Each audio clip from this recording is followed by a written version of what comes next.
In the era of the Universal Battlefield, Chen Xing found himself bestowed with a farmer class, devoid of any semblance of combat prowess, rendering it the weakest of all units. Fortunately, upon entering the battlefield, his lordly aura morphed into that of the Aura Master, enabling him to acquire an aura effect with each level he ascended. Each effect magnified 100-fold. Command aura. All allied units' attack power is amplified 100 times. Swiftness aura. All allied unit speed is enhanced 100-fold.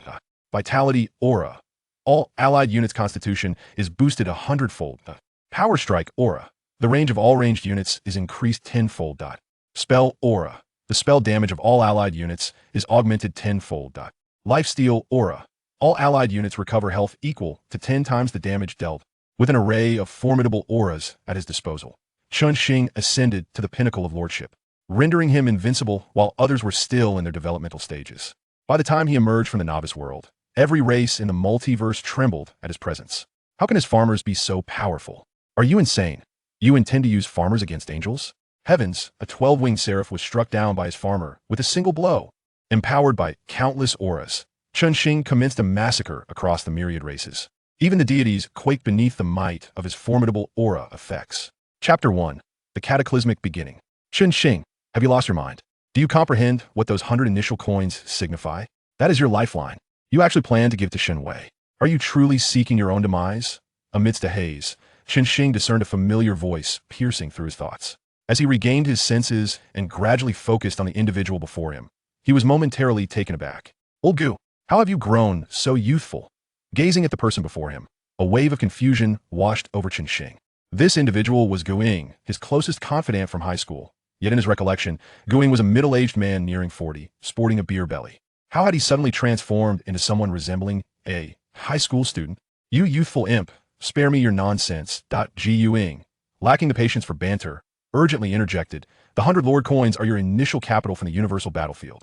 As long as you do not consent, no one can take it away. I don't care what Shen Wei told you. As long as you haven't given it to her, those coins belong to you. What Universal Battlefield? Chen Xing, bewildered, instinctively scanned his surroundings, only to realize he had returned to his high school classroom.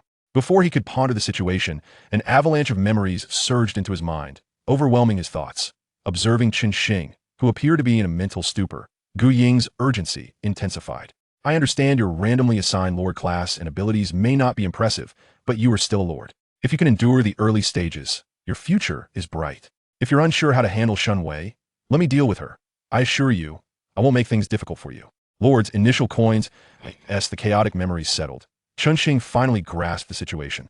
He had been reborn, or more accurately, he had reincarnated into a world strikingly similar to his previous life.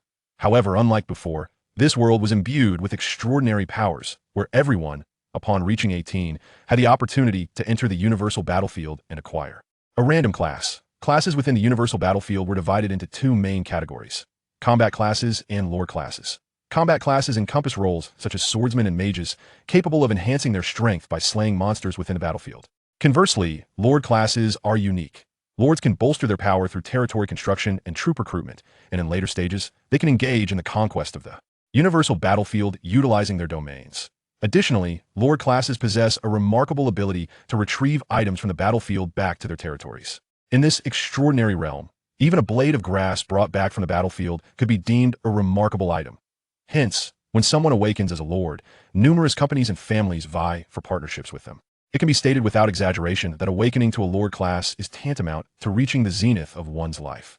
However, the awakening rate for this special class is alarmingly low. Official statistics suggest that among tens of thousands of individuals, only one may awaken as a lord, making those who achieve this transformation the epitome of fortunate souls.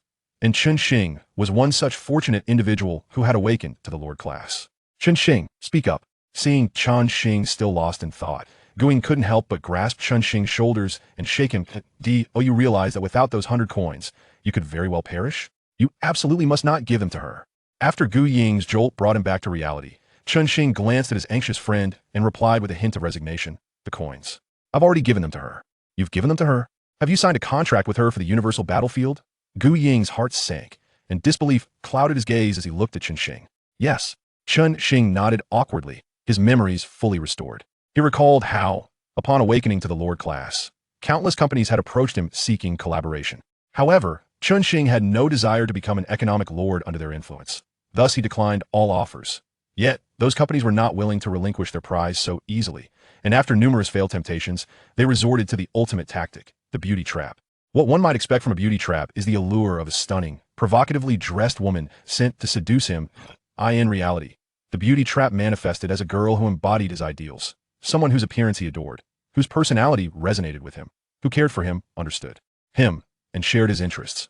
When he spoke of dreams, she would gaze at him with wide, adoring eyes, making him feel like the hero of her life. Who could resist such a girl? Certainly not Chen Xing, who had no defenses against her charm. To maintain her facade, the girl made no demands while with Chen Xing, selflessly dedicating herself to his every need. It wasn't until that morning, after he had drawn his exclusive troops, that the dynamics began to shift. Upon the awakening of a lord class, there was an opportunity to draw exclusive troops. Those fortunate enough could summon formidable units, such as wolf cavalry, trolls, or druids, while less fortunate ones might end up with common units like ghouls, earth spirits, or rangers. That, of course, it wasn't impossible for exceedingly lucky individuals to summon top-tier units like dragons, behemoths, or titans. As for Chen Xing, the type of unit he drew shattered records, albeit this record represented a lower limit rather than an upper threshold. The unit he obtained was a farmer, the most rudimentary of human units, whose primary ability lies in the construction of edifices. They can scarcely be deemed a combat unit, possessing virtually no offensive capabilities whatsoever. To exacerbate matters, the talent he awakened was the Lord's Aura, which in strict terms is considered a rather commendable talent, capable of bestowing an aura that enhances the combat prowess of units. However, the crux of the issue lies in the fact that the effectiveness of the aura is calculated as a percentage increase, and the combat strength of his farmers is woefully inadequate. If we posit that the combat power of an ordinary unit is 1, the farmers would scarcely reach 0.1. Even with the aura's enhancement doubling their combat capabilities, they would merely attain a combat strength of 0.2, which remains tantamount to insignificance. Within the battlefield of myriad realms, monstrous creatures abound outside every lord's territory. With the farmer's feeble strength, there exists no possibility of vanquishing these foes. Consequently, once the novice protection period concludes, these monsters will inevitably launch assaults on Chen Xing's domain, leaving him with no recourse but to face inevitable doom. Following this incident, it became evident that there was no longer any need for Shun Wei to accompany Chen Xing. However, driven by a desire to exploit the situation, she cunningly absconded with 100 initial gold coins and a glory stone, an item lacking any description, from his novice package, effectively severing any remaining avenues for Chen Xing's survival. Reflecting on this, Chen Xing could not help but feel a twitch at the corner of his mouth. Truth be told, when Shun Wei requested the 100 coins, his predecessor had sensed something amiss. Yet, propelled by affection for Shun Wei, despite being acutely aware of the potential for deception, he ultimately chose to sign the transfer contract. Now, his predecessor certainly lived up to the memory of his beloved luminary, albeit at the expense of Chen Xing's well-being.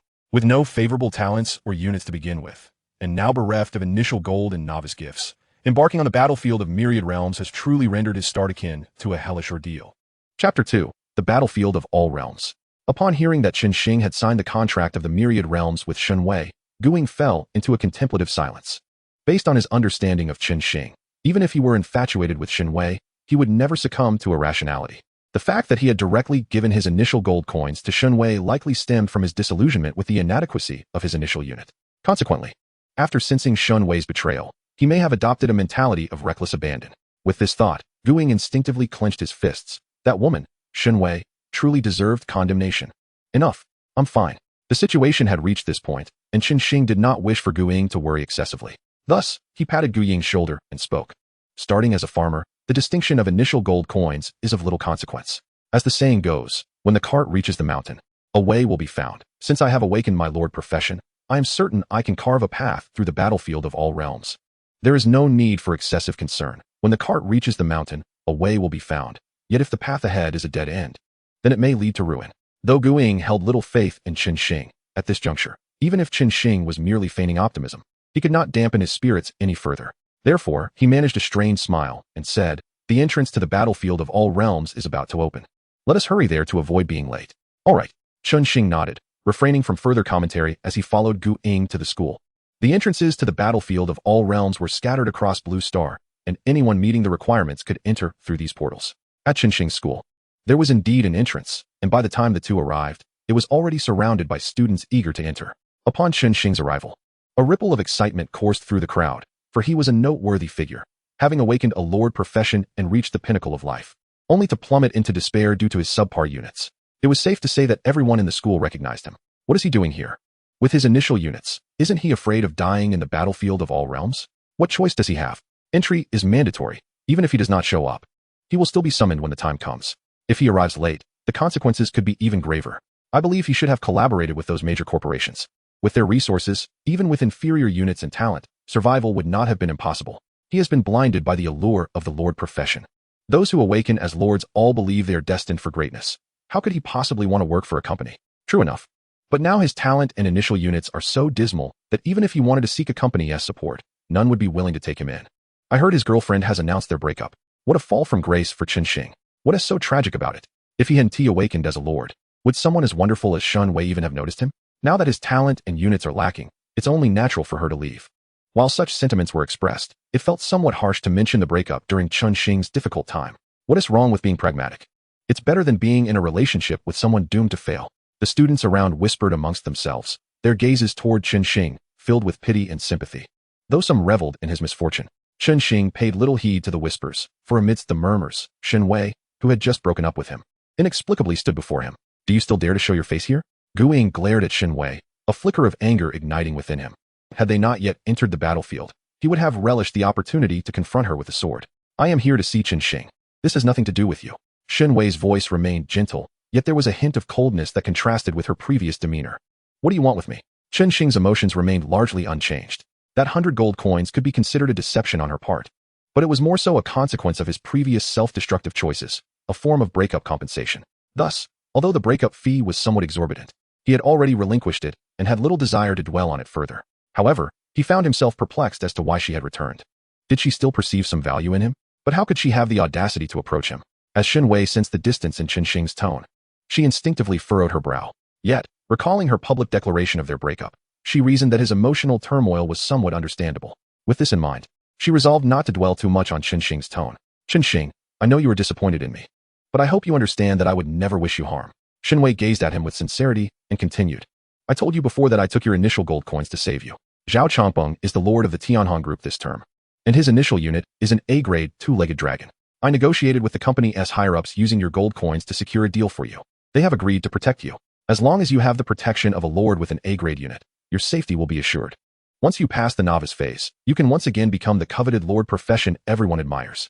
Upon finishing her statement, Chen Wei expected Chen Xing to be overjoyed and to eagerly await her next proposition. However, contrary to her expectations, he merely regarded her with a calm expression, as if anticipating her next act. This left her feeling slightly awkward, prompting her to awkwardly convey her intentions. However, there are conditions from Zhang Chonglu. He requires you to sign this subordinate contract to receive his protection. Huh. Observing the contract Chen Wei extended, Chen Xing took it with curiosity and glanced over it before emitting a derisive laugh. Although he held no expectations of her, seeing the terms of the subordinate contract filled him with revulsion. The stipulations outlined were exceedingly harsh. Signing this contract would mean that everything within his territory, resources, units, and even his very life, would be at Zhang Chonglu's mercy. Such a draconian agreement was typically referred to as a slave contract in the battlefield of all realms, and even defeated lords would refuse to sign such a thing. Now this woman sought to have him sign such a contract, completely underestimating his intelligence and seeking to exploit him. Such a wonderful contract, I dare not sign. Chen Xing regarded Chen Wei, as if suddenly recalling something. He added, by the way, you need not dwell on that 100 gold coins. Consider it your breakup compensation. After all, I have no habit of taking advantage of others. You. Chen Wei's face flushed with anger at Chen Xing's blatant words, but she quickly regained her composure and soothingly replied, I understand that you are feeling down, but there is no need to be obstinate. This contract is your only means of survival. I hope you will sign it, for your sake and for mine. When you return from the battlefield of all realms, I will completely sever ties with Tianhong Group and be by your side as your girlfriend. How does that sound? Not a chance. I have no such fortune. Chen Xing waved his hand dismissively, a smile on his face as he returned the contract. Honestly, you are already making me feel quite ill. Please take this contract and disappear from my sight. Otherwise, I fear I may vomit on you. Chen Xing, must you be so stubborn? Chen Wei completely retracted her tender demeanor, letting out a sigh as she said, the Tianhong Group has never had the habit of taking back what it has given away. Since you are unwilling to sign, then tear it up. However, I must advise you to think carefully before making a decision. Otherwise, regretting it in despair will be utterly futile. Then there's no need for your concern, Chen Xing. Apathetic towards further conversation with this woman, observed her lack of intention to intervene, and proceeded to shred the contract into fragments. Bypassing Shen Wei as he made his way toward the entrance of the Myriad Realms battlefield. Watching the torn contract, Shen Wei's expression was somewhat complex. Although her time with Chen Xing had not been extensive, she had devoted nearly every moment to studying him in her pursuit to win him over. Given her understanding of Chen Xing, she was aware that he would undoubtedly tear the contract apart, which was precisely her intention for coming here today. Reflecting on this, a sense of regret washed over Shen Wei. During their time together, she had harbored genuine affection for this idealistic young man and even fantasized about a future with him. Alas, his misfortune and stubborn temperament, coupled with a lack of strength and unwillingness to submit, made it impossible for the Tianhong group to tolerate him. What he perhaps did not realize was that the Tianhong group had achieved its current scale without any risk, relying solely on a cautious approach to ensure that no potential threats remained. Thus, they would never allow a hostile lord to continue living. Even if they knew there was a 99% chance that Chen Xing would perish in the Myriad Realms battlefield, they would still throw a stone to ensure he was utterly crushed. Under Shen Wei's gaze, the contract torn by Chen Xing suddenly emanated a gentle golden light. The original text on the contract began to dissolve under the glow, which gradually coalesced into a line of words. Blessing of the Myriad Realms battlefield. Once formed, the text quickly vanished into the air, with its final dissipating direction clearly aimed at Chen Xing. It was truly ironic. The effect was one of certain death, yet it was labeled as a blessing. Shen Wei looked at Chen Xing with a hint of pity, knowing that once the blessing took effect, what was once a perilous situation for him had now become an assured demise. However, this was for the best. Once Chen Xing was dead, she would not feel any guilt towards a corpse. She was merely following orders, and Chen Xing's fate had nothing to do with her. If blame were to be assigned, it could only be attributed to his unfortunate destiny. Unbeknownst to Chen Xing, the events unfolding behind him were of little concern. He strode forward with Gu Ying toward the entrance of the Myriad Realms battlefield. That woman is utterly excessive, Gu Ying remarked, his tone still laced with indignation as he caught up. Chen Xing nodded in agreement, saying, indeed, I could accept her deceit. But treating me as a fool is rather excessive. Gu Ying, feeling somewhat exasperated, replied, can we not focus on the more pressing issue here? She is clearly aiming for your demise. I am aware, Chen Xing responded nonchalantly. At present, I am neither in a position to confront her nor capable of dealing with the Tianhong group behind her. So what use is there in discussing it? Without strength, words are nothing but impotent fury. Once I have power, Chen Xing paused, then, in a remarkably calm tone, declared, I will scatter their ashes. Gu Ying, taken aback by Chen Xing's seemingly ruthless demeanor, was momentarily astonished at his newfound ferocity. However, with the impending entrance into the Myriad Realms battlefield, he held his tongue. Though the battlefield appeared alluring, its essence was one of survival of the fittest. Being ruthless was preferable to being devoured. Gazing at the now open entrance to the Myriad Realms battlefield, he patted Chen Xing on the shoulder, stating gravely, be cautious in the battlefield. If necessary, abandon your territory. Being a wanderer is better than death. Rest assured, I am not so easily defeated, Chen Xing replied with a smile. Stepping forward into the entrance of the Myriad Realms battlefield, just before crossing the threshold, he waved goodbye to Gu Ying, saying, see you in the battlefield. Chapter 3, The Lord of the Aura. Upon crossing the threshold of the Myriad Realms battlefield, Chen Xing felt a momentary haze enveloping his mind. When his consciousness returned, he found himself standing in a vast grassland. Congratulations, you have entered the Myriad Realms battlefield. Your territory has been automatically created. Congratulations, you have received the blessing of the Myriad Realms battlefield. The transfer contract has taken effect. Your 100 gold coins have been deducted.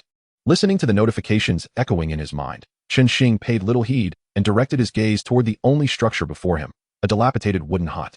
Soon, the attributes of his territory materialized before him. Lord's Hall. Territory level, Level 1, Apprentice Lord. Exclusive troop type, Peasant. Current territory population, 51, 100. Unlockable buildings, Cottage, Warehouse.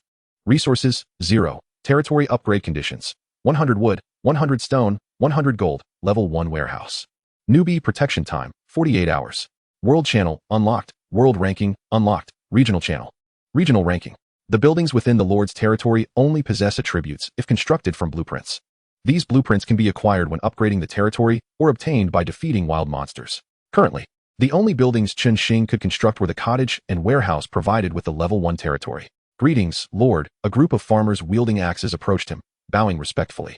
The Myriad Realms battlefield is relatively balanced. Those with powerful initial troop types tend to have fewer numbers. For instance, lords who acquire dragon or titan troop types may only have a single dragon in the early stages, and their troops would undoubtedly be in their juvenile phase. Conversely, those with weaker initial troop types often possess a larger number, though generally, even the most numerous troop types do not exceed 20. However, in Chen Xing's case, he boasted an astonishing initial troop count of 50, breaking records in a certain sense, albeit a dismal one. After all, a higher quantity signifies a lower quality. And in a world imbued with extraordinary power like the Myriad Realms battlefield, lacking sufficient strength renders even a large number of troops mere cannon fodder against higher-tier troop types. Contemplating this, Chen Xing opened a farmer's attribute panel to examine the specifics of these peasants. Unit, Peasant, Unnamed, Level, 1 Strength, 2, Constitution, 1, Agility, 1, Talent, Resource Specialization, Builder's Expertise, increases resource yield by 50 when gathering basic resources. Gazing at the abysmal attributes of the peasants, Chen Xing's anxious heart finally settled. The Myriad Realms battlefield is a realm of extraordinary power. Even the most ordinary beasts possess average attributes exceeding 10 points. Yet, these peasants had a maximum of only 2 points in their base attributes. And their talent was resource specialization, undoubtedly a support troop. In fact, even the Myriad Realms battlefield implicitly recognized that they did not belong to the combat troop category. How lamentable. In addition to this, what left Chen Xing feeling most helpless was the realization that all life within the Myriad Realms belonged to sentient beings. This meant that these farmers required sustenance and shelter, otherwise, they would perish from starvation or succumb to various ailments. Thus, these were not merely 50 subordinates, they were, in fact, 50 mouths eagerly awaiting nourishment. If a confrontation with wild creatures ensued, who would protect whom? Although this predicament was disheartening, these farmers constituted the only power he had at his disposal. Chen Xing had no intention of allowing them to starve. Their combat prowess might be lacking, but he could venture forth to battle the wild creatures, utilizing them as support. Accepting the risk of losing some farmers, he was determined to elevate their levels. As for his own survival, that was a matter of fate. With this thought, Chen Xing opened his attributes panel. Chen Xing, Human. Level, 1-0-100. Occupation, Lord. Strength, 5. Agility, 4. Constitution, 5. Talent, Lord of the Aura. As Chen Xing gazed at his attributes panel, he pondered silently. His average attributes hovered around 5, which was only half of what the creatures outside possessed. Given the combat skills he had honed during his time at school, coupled with the enhancements from his aura, he believed he could bridge some of that disparity. Once the farmers assisted him in battle, there remained a glimmer of hope to defeat the monsters outside his territory. While the danger was undeniably high, he had no other choice, as he lacked soldiers. Wait. Chen Xing scrutinized his attributes panel and suddenly sensed something amiss. He distinctly remembered his awakened talent being the Lord's aura. How had it transformed into the Master of the Aura? With a sense of confusion, he directly accessed his talent. Master of the Aura, Mutated Talent. Talent Effect. Gain 1 ordinary quality aura skill with each level up, with a small probability of acquiring a high-quality aura skill. And every 10 levels ensures 1 rare grade or higher high-quality aura, with aura skill effects enhanced 100-fold. Note, this talent skill, mutated due to unknown influences, possesses uniqueness and is inscrutable. Note 2, aura skills can be upgraded with skill points, with a maximum level of 10. Current aura skill, Command Aura, level 1. Command Aura, level 1 increases the strength attribute of all allied units by 10-fold. What? Chen Xing was utterly bewildered upon reading the details of this talent. After awakening his talent, he had thoroughly understood the Lord's aura. Its effect was to gain 1 aura skill every 5 levels. And the level 1 command aura merely increased the attack power of all allied units by 10%. Now, not only did he gain an aura skill at level 1, but the effect had also been amplified 100-fold, transforming the original 10% increase in attack power into a 10-fold enhancement. This was merely the effect of the level 1 command aura. Should he elevate the aura skill to level 10, would it not render all his troops' attack power 100-fold greater? Was this not a bit too invincible? Finally, my cheat has arrived. Chen Xing was momentarily stunned, but soon regained his composure.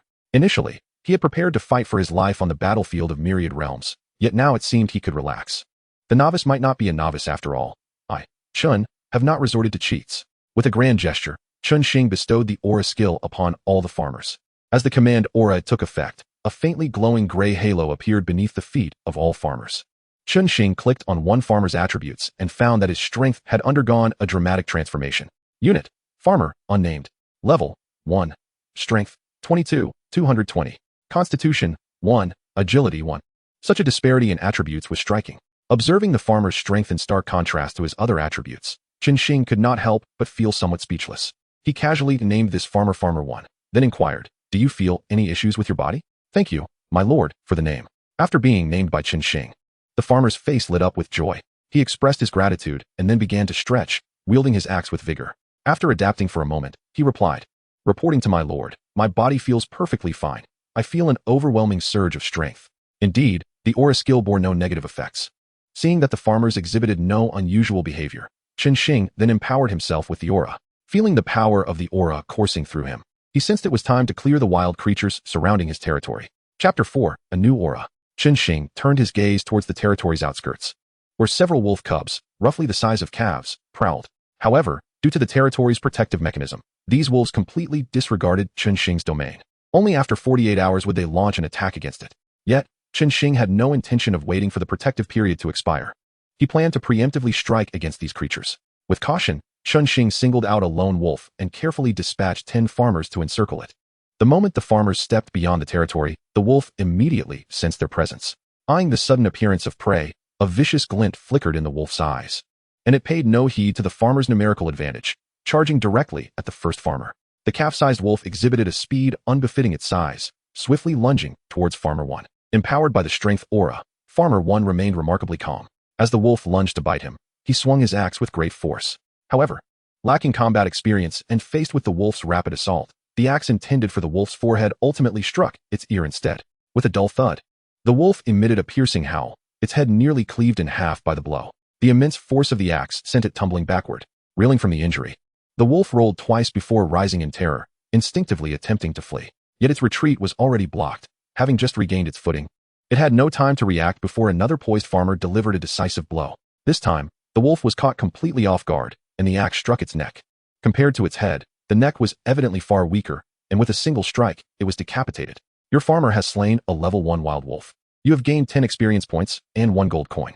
The attack power was ample, yet the speed was somewhat lacking. Watching the farmers hunt the wild wolf, Chen Xing could not help but furrow his brow. The beasts in the battlefield of myriad realms were no different from those in reality. Upon sustaining injury, their first instinct was often not to fight to the death, but rather to flee without hesitation. Only when they felt safe would they decide whether to retaliate or abandon the fight. Thus, while his farmers could handle these creatures in one-on-one encounters, capturing or slaying them seemed nearly impossible. After all, the agility of these farmers was rather lacking. Had it not been for the intervention of other farmers blocking the retreat of that vicious wolf, it would have surely escaped by now. It seems that upon leveling up, prioritizing an aura that enhances agility will be essential.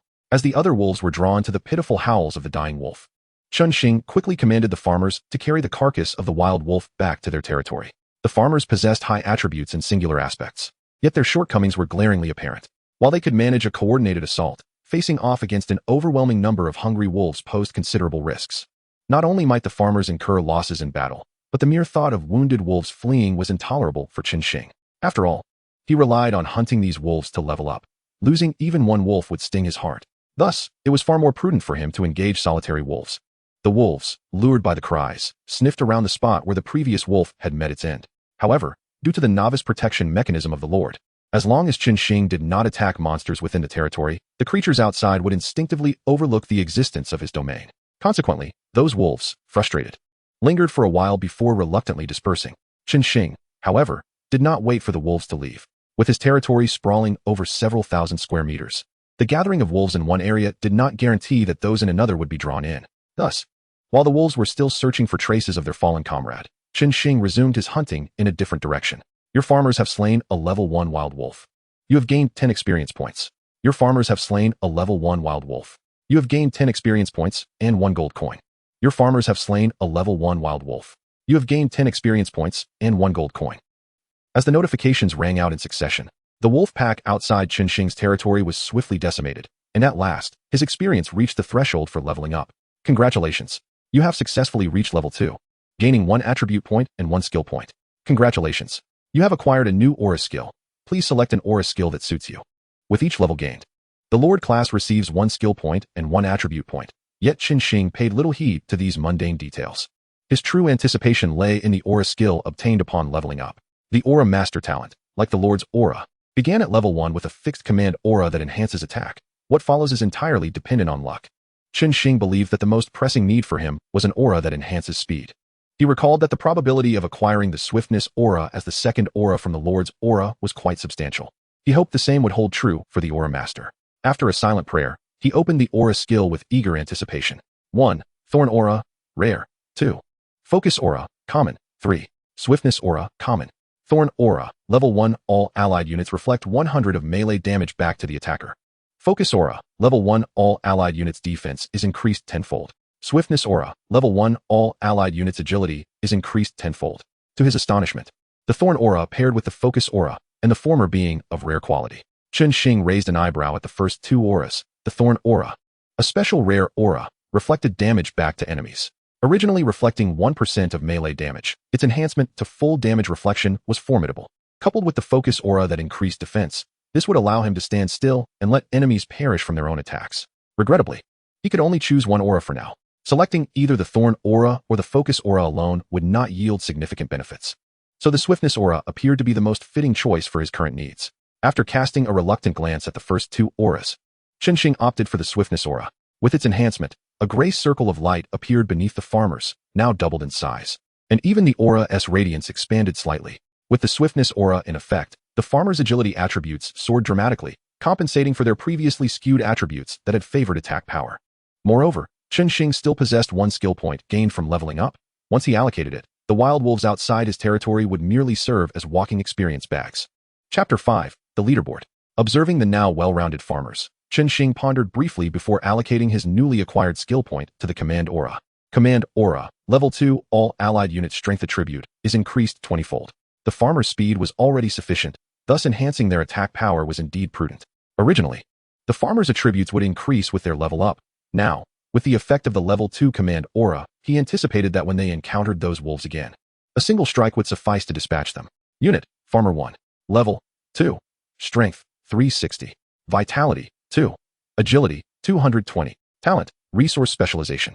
The level of the units is tied to the Lord. When the Lord levels up, the units automatically advance to match the Lord's level. Similarly, units also gain attribute points upon leveling up, yet these farmers' rewards were rather meager. It is known that the Lord's strength largely hinges on the units and heroes under his command. Generally speaking, the Lord possesses little combat prowess himself, making the attribute points gained upon leveling a guaranteed benefit. In contrast, the true beneficiaries of leveling up are the combat units under the Lord, especially those elite units at the top of the food chain, which not only receive vast increases in attributes upon leveling, but may also gain additional talent skills, rendering them immensely powerful. In comparison, these farmers, upon leveling up, could only receive the same minimum attribute point increase as Chen Xing, which was rather disappointing. Fortunately, with the aid of his enhancements, he could somewhat bridge the gap, and this was merely the early stage, as he accumulated more auras in the later stages. Chen Xing believed that even an army composed of top-tier units would meet a fate of utter annihilation before him. The farmers before him, though they appeared as frail as when first summoned, had, in reality, become comparable to C-grade units in terms of attributes, thanks to the enhancements of the Command and Swiftness auras. However, normally, a randomly summoned Lord could only command a maximum of 10 exclusive C-grade units, while Chen Xing commanded a formidable 50. Naturally, due to the farmers' lack of enhanced vitality, their attributes were somewhat skewed. Hence, they could currently only be classified as the weaker tier among C-grade units. Nevertheless, even the weakest C-grade unit was still a C-grade. Thus, the present farmers should have no trouble dispatching the ordinary beasts outside their territory. However, due to their low vitality, any unfortunate injury could lead to their demise. Therefore, to ensure safety, Chen Xing decided to divide them into 10 groups, designating a leader for each, naming them from Farmer 1 to Farmer 10, following the model of Farmer 1. As the territory was in its nascent stages, requiring vast amounts of resources, I need you to venture forth and hunt, clearing all beasts outside the territory and bring back the resources. Is that understood? Ready to serve, my lord. Under the radiant halo, the morale of the farmers, whose strength was significantly enhanced, soared to great heights. After bowing respectfully to Chen Xing, these farmers immediately began to sweep the area surrounding their territory, using it as their focal point. Your farmers have slain a level 1 wolf, gaining 5 experience points and 1 gold coin. Your farmers have defeated a level 1 wild boar, earning 5 experience points. Your farmers have vanquished a level 2 fierce tiger, acquiring 10 experience points and 1 gold coin. The ordinary wild creatures near the territory could no longer withstand even a single strike from these farmers. As they stepped beyond the borders of their domain, a series of notifications swiftly appeared on Chen Xing's information panel. Observing that his farmers were successfully hunting without any issues, Chen Xing felt a sense of relief wash over him. He then made his way to the Lord's Hall and opened the Lord's panel. All functions of the Lord were primarily consolidated within this panel, though many features remained inaccessible to them, as they were, strictly speaking, not true lords, but merely apprentice lords at best. Only upon reaching level 10 and surviving the Lord's trial could they genuinely assume the title of Lord. Until then, they were merely reserves. And at this stage, they were even deprived of the most essential hero summoning capability inherent to the Lord profession. Chen Xing perused the Lord's panel for a while, finding no urgent matters demanding his attention, and thus seated himself in the Lord's chair, casually activating the regional chat channel. Though everyone was preoccupied with gathering resources and upgrading their territories upon entering the myriad battlefield, it must be noted that idlers are ever present, especially among those lords who rely on their subordinates for labor, leading to an abundance of idle chatter in the regional channel at this time. Amy, help! Why does the stitched monster smell so foul? I've sent them out to hunt, yet the stench pervades my territory. I feel as if I might suffocate. Fan Jian, it's a true case of drought and flooding. My D-grade archer is revered like an ancestor. If I were given a C-grade stitched monster, I'd still treat it like an ancestor, even if it defecated on my neck. Xiao Xiangdong, treating it like an ancestor. My unit comprises E-grade slimes, and I've only managed to slay 2 wild creatures so far. Once the protection period ends, I genuinely doubt they can safeguard my territory. My Cohen, the slow pace of hunting is due to your unit's low grade. Look at the leaderboard, there are already level 5 lords up there. Ding Pongzi, how many? Level 5. Damn, how long have we been in this myriad battlefield, and they're already level 5. Zhou Kun, quite normal. If you had S-grade units, you could level up just as swiftly. Hu Yen, indeed, the top-ranked Chris has an S-grade Titan. The second-ranked Chu Xiangdong has an S-grade Devourer Python, and the third-ranked Elizabeth commands dual-winged angels. I'm not quite sure about the others, but those on the leaderboard must certainly possess S-grade units. Amy, didn't they say S-grade units start in the larval stage? How can they be so powerful? Hu Yen, don't underestimate the larval S-grade. They are still S-grade. Their initial attributes can far surpass your units. Not to mention that each level they gain bestows them with a wealth of attribute points and innate abilities.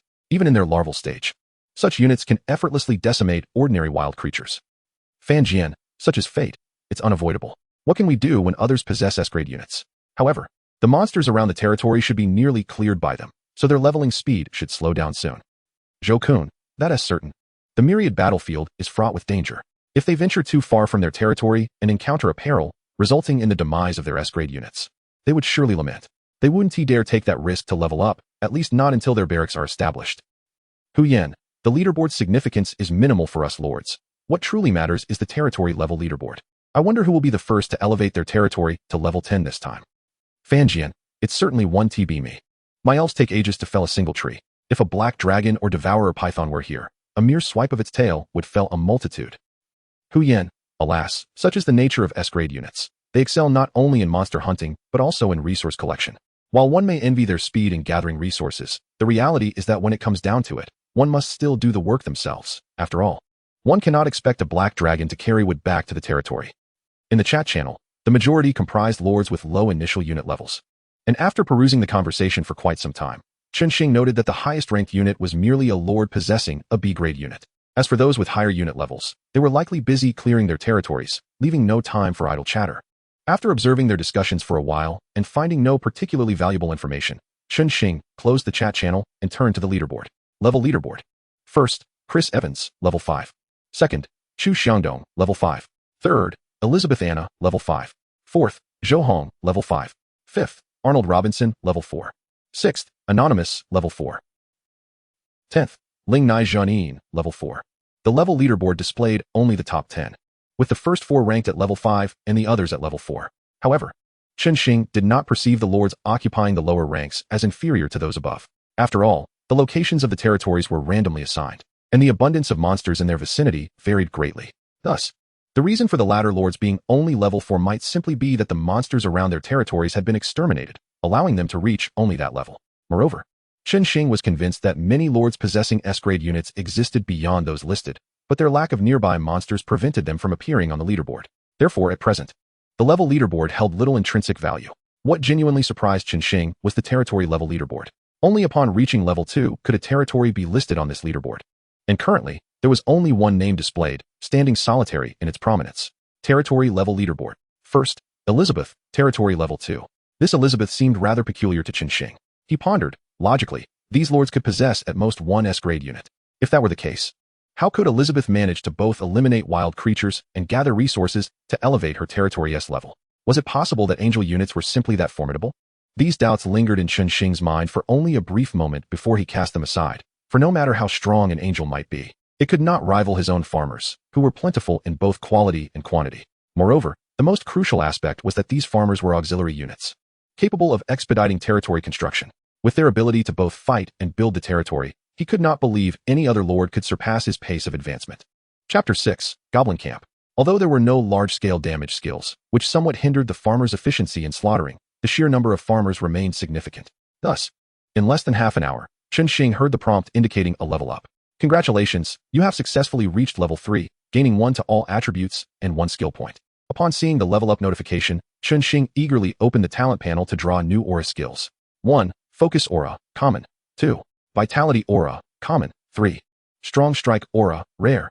Focus Aura, Level 1 increases the defense of all allied units tenfold. Vitality Aura, Level 1 increases the constitution of all allied units tenfold. Strong Strike Aura, Level 1 doubles the range of all ranged units on our side. Chen Xing's luck this time was not particularly favorable. Among the 3 aura skills, 2 were common and 1 was a rare skill that was of no use at the current stage. However, considering his present circumstances, these basic auras were quite suitable, so he did not dwell on it too much. Among these 3 auras, the Strong Strike Aura was immediately dismissed. As he had no ranged units at the moment, selecting it would be futile. The remaining 2 auras, however, left him somewhat torn. One enhanced constitution, while the other bolstered defense, both of which were crucial, especially the Focus Aura, which had already appeared twice. Chen Xing felt a bit guilty about not selecting it. After a moment of hesitation, he ultimately decided to forego the Focus Aura. This decision was not due to the superiority of the Vitality Aura, but rather because Chen Xing was leveling up rapidly and opted for an increase in vitality to enhance his margin for error. He could always select the Focus Aura later. After all, it had already manifested twice, so it was reasonable to expect it to appear again. Upon completing his selection of aura skills and contemplating the newly acquired skill point on his attributes panel, he decided to allocate it to the Swift Aura. Given the farmer's current strength, they could easily eliminate the monsters outside with a single blow, resulting in an overflow of damage. Thus, rather than further increasing attack power, it would be more beneficial to enhance agility, which would significantly boost the farmer's efficiency in clearing the surrounding wild creatures. However, to his surprise, shortly after he allocated the points, Farmer E, who was supposed to be out scavenging, suddenly returned alone to the territory. Greetings, Lord. Upon seeing Chen Xing, Farmer E immediately bowed respectfully. What has happened? The return of Farmer E startled Chen Xing. The loyalty of initial troops was typically at maximum, and they would never deviate from his orders. Therefore, Farmer Yi's return to the territory was indicative of some unforeseen circumstance. The absence of any notifications regarding fallen farmers on his Lord panel further confirmed this. Otherwise, Chen Xing would have been unable to maintain his composure. Upon returning, we discovered some unusual occurrences that require your judgment, my lord. Farmer E reported. While clearing the forest to the south of the territory, we stumbled upon traces of goblins. Following the trail, we uncovered a goblin camp. Concerned about being detected by goblin scouts, we refrained from investigating further, but from the camp scale, it appears to be a small goblin encampment. A small goblin camp? The presence of a monster camp near the territory was not unexpected, so Chen Xing was not overly surprised. He inquired directly, how far is that camp from our territory? Not too far. Farmer E lowered his head to estimate before responding. We discovered the goblin traces shortly after entering the forest, if we consider their patrol range. The camp should be approximately 3 kilometers away from our territory. 3 kilometers? Chen Xing raised an eyebrow. 3 kilometers was a precarious distance for lords like them. A monster territory within 3 kilometers was akin to being at their doorstep. Any slight commotion in their territory would be clearly audible from there. Thus, once the territory protection time expired, his domain would undoubtedly fall within the line of sight of the goblin camp.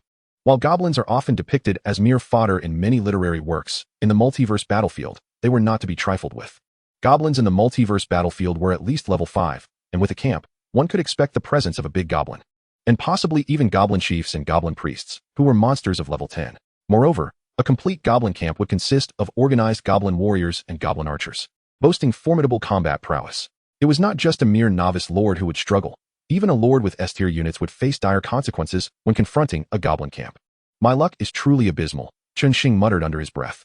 He could assure that had his talent skill not mutated, with his previous ordinary lord aura, he would have undoubtedly fallen victim to those goblins immediately after the territory protection period ended.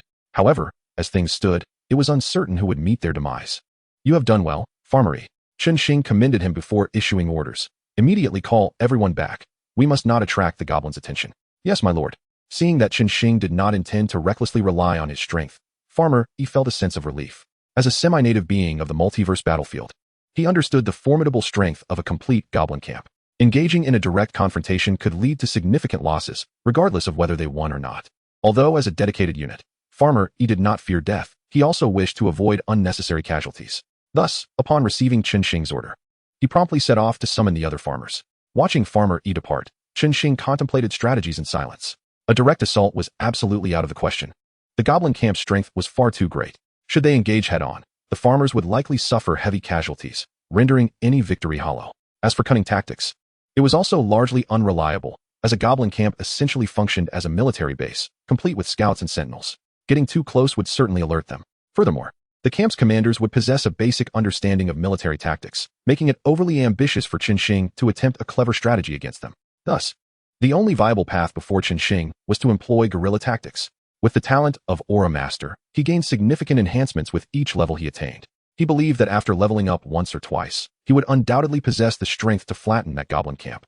Given that the wild monsters outside his territory had been cleared, he decided to directly hunt the goblin scouts. With the attributes of the farmers under his command, they might struggle against the goblin warriors in a frontal assault, but eliminating goblin scouts would be a straightforward task. Normally, hunting goblin scouts would inevitably provoke the goblin army. But Chen Xing was unperturbed. He had less than 40 hours remaining on his territory protection. Once the goblins mobilized, he would simply have the farmers retreat to the territory and conceal their presence, ensuring that the goblins would discover no trace. Once the goblin army withdrew, they could emerge again to hunt those scouts. With this guerrilla strategy, leveling up a few times would pose no problem. By the time the goblin camp noticed something amiss, Chen Xing would already possess the strength to obliterate the entire goblin encampment. It is time for these indigenous folk to witness the formidable power of our prowess. Chapter 7, Ambush. Just as Farmer 1 was summoned to call back the peasants, Chen Xing took a moment to assess their latest attributes. Unit, Farmer 1. Level, 3. Strength, 480. Vitality, 330. Agility, 360. Mentality, 3. With the support of the Level 2 Command Aura, Level 2 Swiftness Aura, and Level 1 Life Aura. Aside from the somewhat low mental attribute which lacks the benefit of an aura, the remaining attributes were quite impressive. However, the absence of a mage in the ranks of the farmers rendered the mental attribute inconsequential to their combat effectiveness. A slight deficiency in this area was of little concern. Given their current attributes, eliminating a small contingent of goblin scouts from the goblin encampment would undoubtedly pose no challenge, but caution was imperative to ensure none escaped. Should even one manage to flee, it could herald the return of a goblin legion. It would be prudent to devise a strategy to lure them in, and then encircle them for a decisive annihilation. After a moment of contemplation, Chen Xing opened his personal panel. Chen Xing, Human. Level, 3, 225,600. Class, Lord. Strength, 7,140. Agility, 6,120. Vitality, 770. Mentality, 7. Talent, Master of Auras. In comparison to the farmers, Chen Xing's panel, showcasing his higher initial attributes, appeared far more opulent, with his overall stats nearly doubling those of the farmers. However, at this moment, he paid little heed to his own attributes, instead focusing on his experience points, noting that he required an additional 375 points to ascend to the next level. According to the information he had gleaned at school, the goblin scouts were classified as level 5 creatures, whereas he himself was only at level 3. By defeating them, he could gain 20 experience points per goblin scout. Thus, by eliminating merely 2 complete squads of goblin scouts, he could elevate himself to level 4.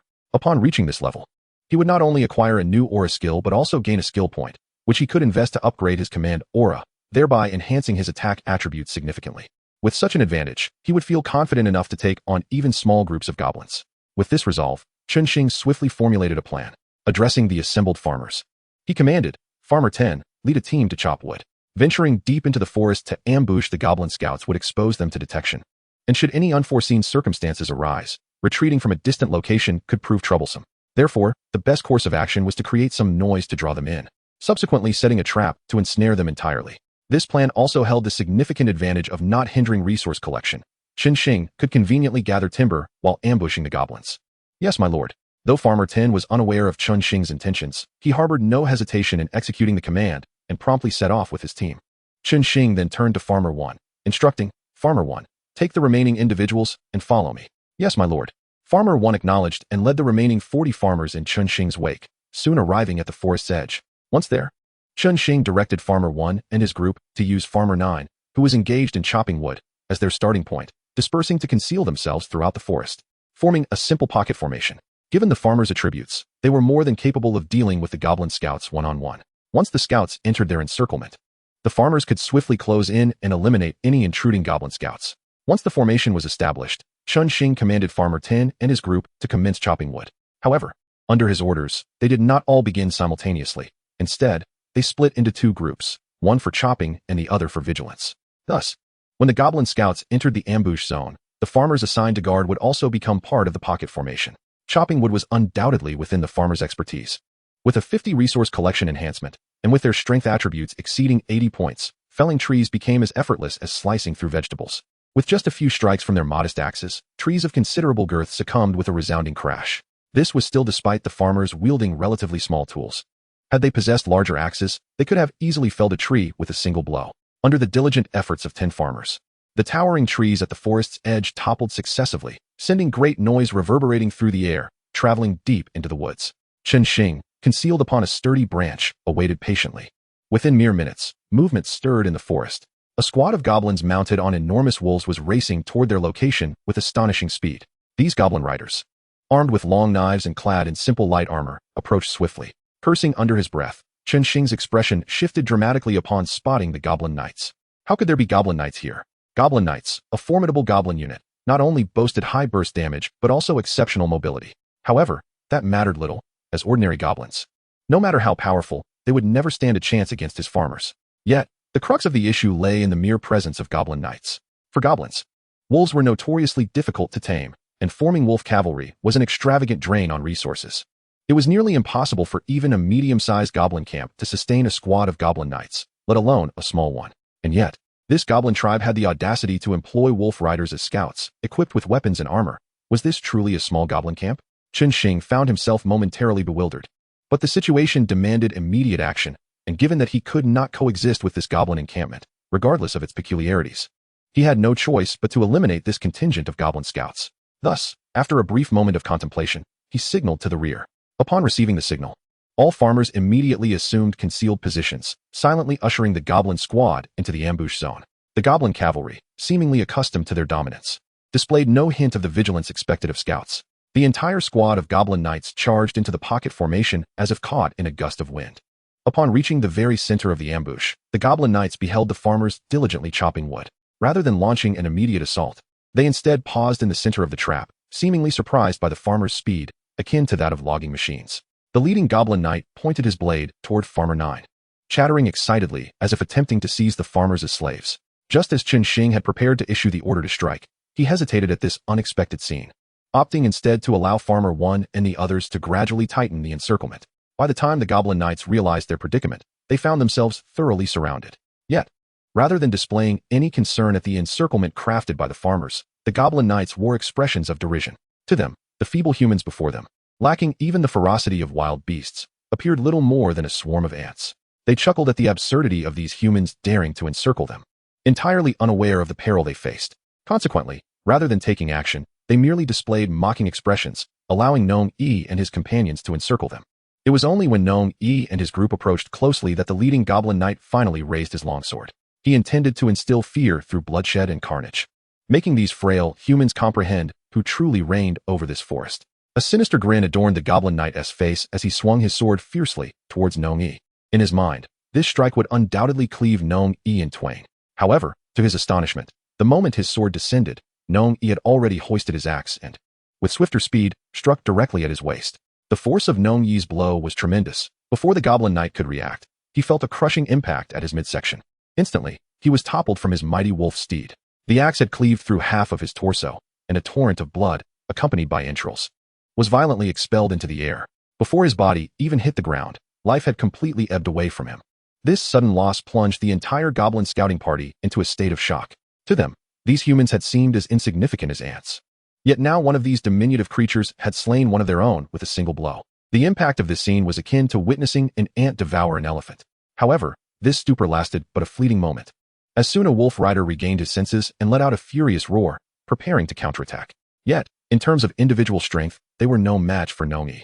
Now, encircled and subjected to a relentless beating, they found themselves utterly defenseless.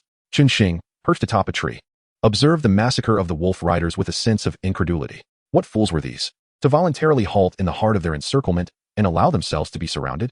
Were they not simply offering their heads on a platter? Under the dual pressure of numbers and strength, this group of somewhat dim-witted goblin knights was soon decimated. The greatest damage they inflicted upon Gnome E and his companions stemmed from the claw marks left by the wolf riders during their assaults. However, thanks to the farmers' remarkable vitality, these minor injuries had nearly healed before the battle had concluded, leaving no lasting effect. Your farmer has slain a level 5 goblin wolf, gaining 20 experience points, a goblin longsword, a set of goblin light armor, and 10 gold coins. Your farmer has slain a level 5 goblin wolf, gaining 20 experience points and 10 gold coins. Your farmer has slain a level 3 gray wolf, gaining 10 experience points and 5 gold coins. Chen Xing glanced at the information panel and discovered that experience was awarded separately for the goblin riders and their mounts. Thus, the 10 goblin wolf riders had provided him with 20 instances of experience. Although the experience from the gray wolves was slightly less, the cumulative total amounted to an impressive 300 experience points. What delighted him even more was that all the goblin knights had dropped equipment, and some had yielded more than one item. Chapter 8. The Working Style of Major Corporations. The drop rate for equipment in the multiverse battlefield was notoriously low, as evidenced by the previous hunts where none of the beasts killed under Chen Xing's command had yielded any gear. Yet now, merely from 10 goblin knights, he had acquired 13 pieces of equipment, indicating a drop rate that was undeniably unusual. Could this be attributed to an experience compensation mechanism? A theory had emerged regarding the experience in the multiverse battlefield. If a monster's population was particularly formidable, causing the overall tier of the group to be elevated, then the lower tier monsters would be downgraded, essentially reducing elite monsters to standard ones. Such downgraded monsters, receiving experience akin to that of regular creatures, would consequently exhibit a slightly enhanced drop rate. However, instances of monster populations capable of such downgrades were exceedingly rare, hence the uncertainty surrounding this theory persisted. Now, it seemed likely that this theory held some truth, for the drop rate of these goblin knights was inexplicably high. Nevertheless, a yield of 13 pieces of equipment from 10 knights, a drop rate of 130%, seemed excessively absurd, even if experience compensation was at play. Was there an unknown factor influencing this? Chen Xing pondered for a considerable time, but could not deduce a satisfactory explanation. He decided to set this mystery aside for the moment. After all, high drop rates were advantageous for him, and some questions were better left unexamined. During the novice phase in the multiverse battlefield, equipment was undoubtedly a form of hard currency. If the entire goblin encampment maintained such a high drop rate, once he upgraded his territory to level 3 and unlocked trading capabilities, he could amass enough resources solely from selling equipment to reach level 10. With this thought, Chen Xing felt a surge of excitement. This was no mere goblin encampment, but rather a vast treasure trove. The prospect of immense profit stirred Chen Xing's ambitions, yet he remained level-headed, refusing to let greed cloud his judgment. After a brief moment of distraction, he quickly regained his composure. No matter how grand a treasure trove might be, one must possess the capability to claim it. The strength of these ordinary goblin scouts indicated that this small goblin encampment was anything but simple. If he recklessly pressed forward out of greed, he risked entangling himself in dire consequences. Thus, he resolved to proceed cautiously, adhering to his original plan of steady and methodical advancement.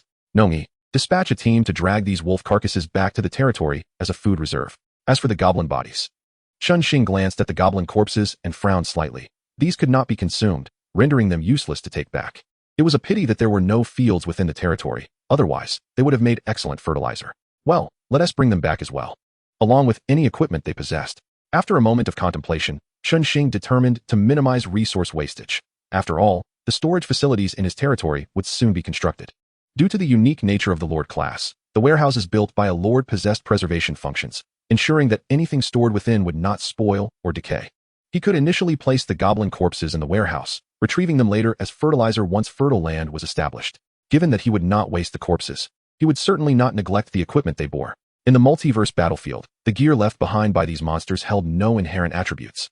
Much like the axes wielded by the farmers, functional yet devoid of any enhancements. Thus, they could only be regarded as raw materials to be deposited in the warehouse, awaiting the establishment of a blacksmith shop in the territory to be melted down and forged into new equipment. Once the battlefield was cleared, Chen Xing finally had the opportunity to examine the attributes of the equipment that had just dropped. Goblin Longsword, Grade, Common Attributes, Attack 50. Sharpness 1. Notes, the most basic of weapons, lacking any special effects, yet possessing decent sharpness. Goblin Light Armor, Grade, Common Attributes, Health 50. Defense 1. Notes, the most basic of armor, lacking any special effects, barely offering a modicum of defense. The attributes and descriptions of these two items were exceedingly straightforward.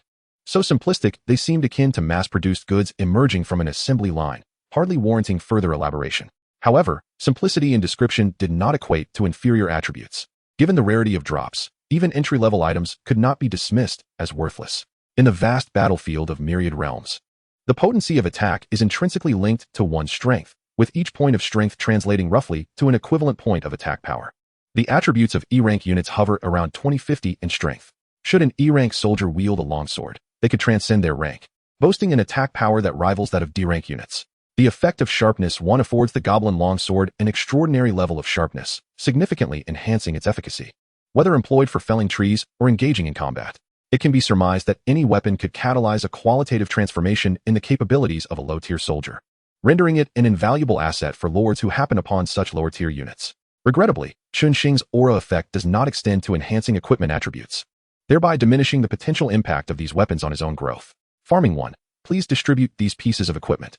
In total, the goblins yielded 13 items, 10 longswords, and 3 pieces of light armor. Chen Xing retained a set for himself, entrusting the remainder to Farming 1. With these enhancements, Farming 1's attack power would nearly reach 100 points. According to the categorization of unit attributes in the battlefield of Myriad Realms, B-rank units possess initial attributes exceeding 200 points, while A-rank units range from 300 to 500, and S-rank units ascend beyond 500. As for SS rank or higher, such entities have yet to manifest in Blue Star. Now, with the weapon augmenting his attributes, once Chen Xing ascends another level and amplifies the focus aura's attributes tenfold with skill points, all the farmers will be poised to cross the threshold into B-rank territory. At that juncture, the true qualitative shift in their prowess will be realized. Alas, he currently lacks sufficient skill points to elevate all his auras to their maximum tier. Otherwise, he would have confidence even in challenging a dragon's lair, let alone a slightly unusual goblin camp.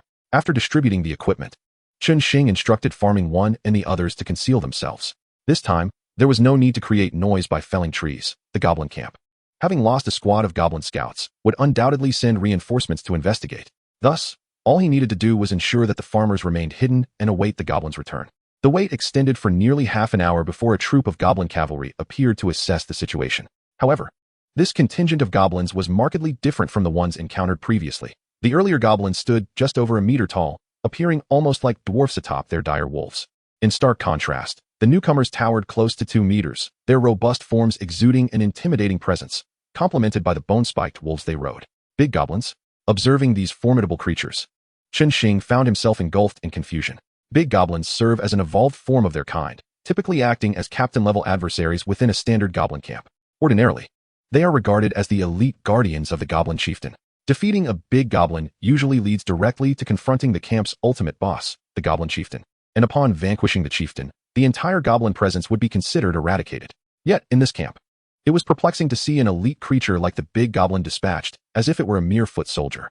Moreover, the fact that they employed big goblins as standard infantry suggested the presence of even mightier goblin warriors within this camp, possibly including attribute-enhanced goblins or even formidable goblin heroes. A sudden realization struck him. Could the camp's boss be the Goblin King? Chen Xing's expression darkened. The Goblin King represents the pinnacle of goblin existence, a being capable of overwhelming S-rank units with ease. Historical records from the battlefield of Myriad Realms recount a lord with an S-rank unit who had achieved level 10, yet ultimately fell to the Goblin King during a siege.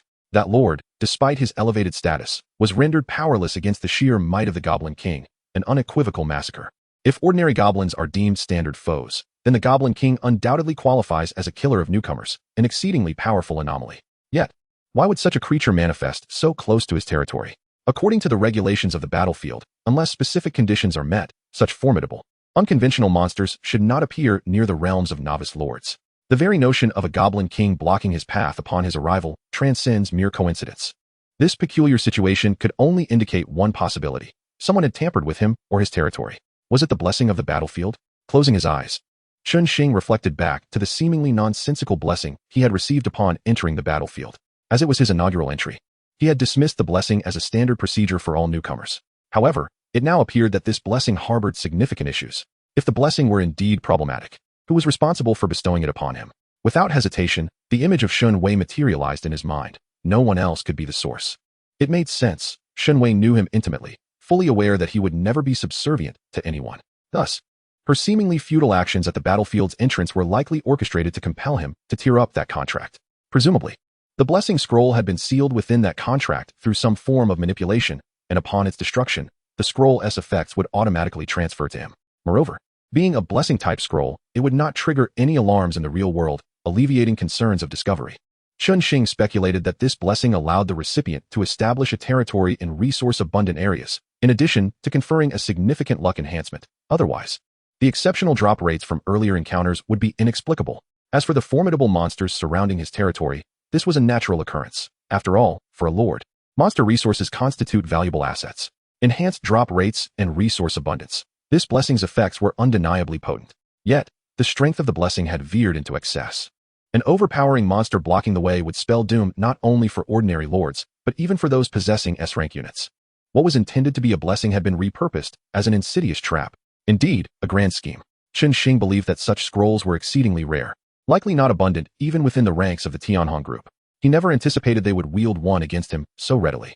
The cautious approach of these large corporations was evident. Upon forging an enmity, they sought to eliminate him without leaving any room for escape. Were it not for his innate talent as the Aura Master, he might have genuinely faced dire consequences this time. Contemplating this, Chen Xing could not help but let out a sigh. It seemed he truly had no choice but to reciprocate their goodwill. Once the siege by the level 10 monsters concluded, he would seek out Zhao Changpeng, the Lord of Tianhong Group, to express his heartfelt gratitude. Otherwise, he knew he could not rest easily with this lingering grievance. Chapter 9, The Spirit Field Blueprint. Having discerned the general situation, Chen Xing felt a sense of reassurance wash over him. The Goblin King was indeed a formidable opponent, yet not insurmountable for him. After vanquishing this goblin encampment, he believed he could swiftly ascend to become the most rapidly advancing lord in the myriad battlefield, leading the charge with a staggering advantage. One must concede that the trap set by Tianhong Group, in a peculiar way, had inadvertently aided him. It would significantly reduce his developmental timeline, allowing his territory to take shape with remarkable speed. As he observed the approaching greater goblins, Chen Xing momentarily quelled his thoughts, preparing to focus on these formidable foes. Compared to the prior goblins, these greater goblins boasted considerably enhanced attributes, and more crucially, they were elite monsters, endowed with a modicum of intelligence surpassing that of their lesser kin. Thus, if he were to employ the same ambush tactics as before, his non-stealthy farmers would easily be detected by these greater goblins, leading to potential misfortunes. Consequently, Chen Xing opted for an unconventional approach. Rather than instructing his farmers to conceal themselves, he encouraged them to boldly reveal their presence, even allowing some to openly chop wood. In this manner, even if the greater goblins maintained a heightened sense of vigilance, they would undoubtedly perceive these farmers as inconsequential. After all, to the goblins, farmers devoid of an aura were akin to mere ants. Who would ever take heed of a swarm of ants? Indeed, as Chen Xing had anticipated, upon spotting the farmers, the greater goblins instinctively disregarded them, instead remaining acutely alert to their surroundings. Their observations yielded nothing of note. However, unbeknownst to them, the farmers they had dismissed as insignificant ants had stealthily encircled them. The leader of the greater goblins had come to investigate the disappearance of scouts, and had little patience for these insignificant beings. As he beheld the encroaching farmers, he bellowed a command to disperse them. Yet, to his astonishment, the farmers exhibited no signs of fear. Instead, they hastened to encircle him. This abnormal turn of events triggered alarm bells in the greater goblin's mind. However, he found it difficult to regard the farmers as a genuine threat. So he instinctively raised his head to survey the area for other potential ambushes. Before he could ascertain anything of significance, a farmer named Newanimewithoverpoweredmaincharacter lunged forward, thrusting his sword toward him. The greater goblin had never deemed Newanimewithoverpoweredmaincharacter a threat, and upon witnessing these ants daring to attack him, he erupted in fury. In an instant, he found himself skewered by Newanimewithoverpoweredmaincharacter's blade. With a splatter, blood gushed from the greater goblin's mouth. In his final moments, he could scarcely believe that he had been slain by such a diminutive human. As consciousness slipped away, his fading vision registered his warriors, who were unable to mount any resistance, being effortlessly dispatched by the frail humans, akin to chickens being slaughtered. The farmers under Chen Xing's command possessed attributes far superior to those of the greater goblins. Now, emboldened by their sheer numbers, they had encircled their foes, leading to an inevitable outcome. Within mere moments, every last greater goblin, including their savage wolves, was obliterated, unable to muster even a ripple of resistance despite their superior attributes. Your farmers have slain a level 7 greater goblin, elite, gaining 50 experience points. Goblin Bloodthirsty Great Axe X1, 20 gold coins. Your farmers have slain a level 5 savage wolf, gaining 20 experience points. Savage Wolf Bracers X1, 10 gold coins. Your farmers have slain a level 7 greater goblin, elite, gaining 50 experience points. Goblin Bloodthirsty Heavy Axe X1, Spirit Field Blueprint X1, 20 gold coins. Your farmers have slain a level 7 goblin, elite, gaining 40 experience points. Tongue Oil Vines Armor X1, Watchtower Blueprint X1, 20 gold coins.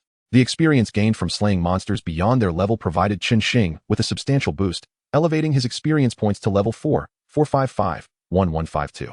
Unfortunately, upon reaching level 4, his experience was reduced by 10 points. Otherwise, he could have accrued even more. In addition to experience, the elite goblins had generously dropped a plethora of valuable items.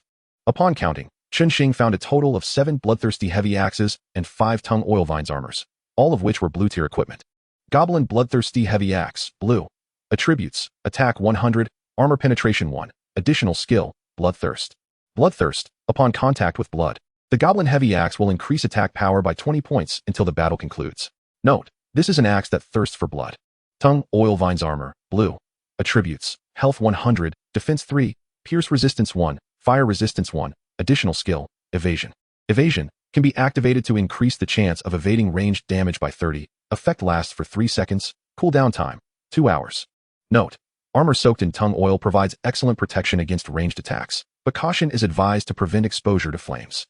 These blue-tier items not only boasted doubled attributes compared to the previous white-tier equipment, but they also came with skills, albeit of somewhat lackluster quality. For Chen Xing, they could only be regarded as marginally beneficial.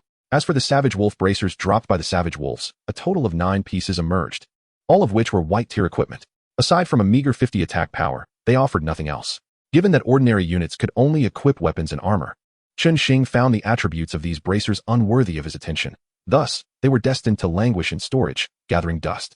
Among the items dropped, the true treasures that captivated Chen Xing's attention were the blueprints. For lords like him, constructing any structure in the myriad battlefield necessitated blueprints. Only with blueprints could buildings possess attributes and be recognized by the myriad battlefield. The 10 greater goblins yielded 3 blueprints in total, 2 spirit field blueprints and 1 watchtower blueprint. The spirit field allowed for the cultivation of spirit plants, and the spirit plants grown therein were among the rare few extraordinary items that new players could directly bring back to Blue Star. For the denizens of Blue Star, the value of such items was beyond measure. However, the drop rate for blueprints was inherently low, and the probability of obtaining such a specialized spirit field blueprint was particularly abysmal. Each year, only a handful of new lords ever managed to acquire one. Thus, upon witnessing the 2 spirit field blueprints drop from the greater goblins, Chen Xing could hardly believe his eyes.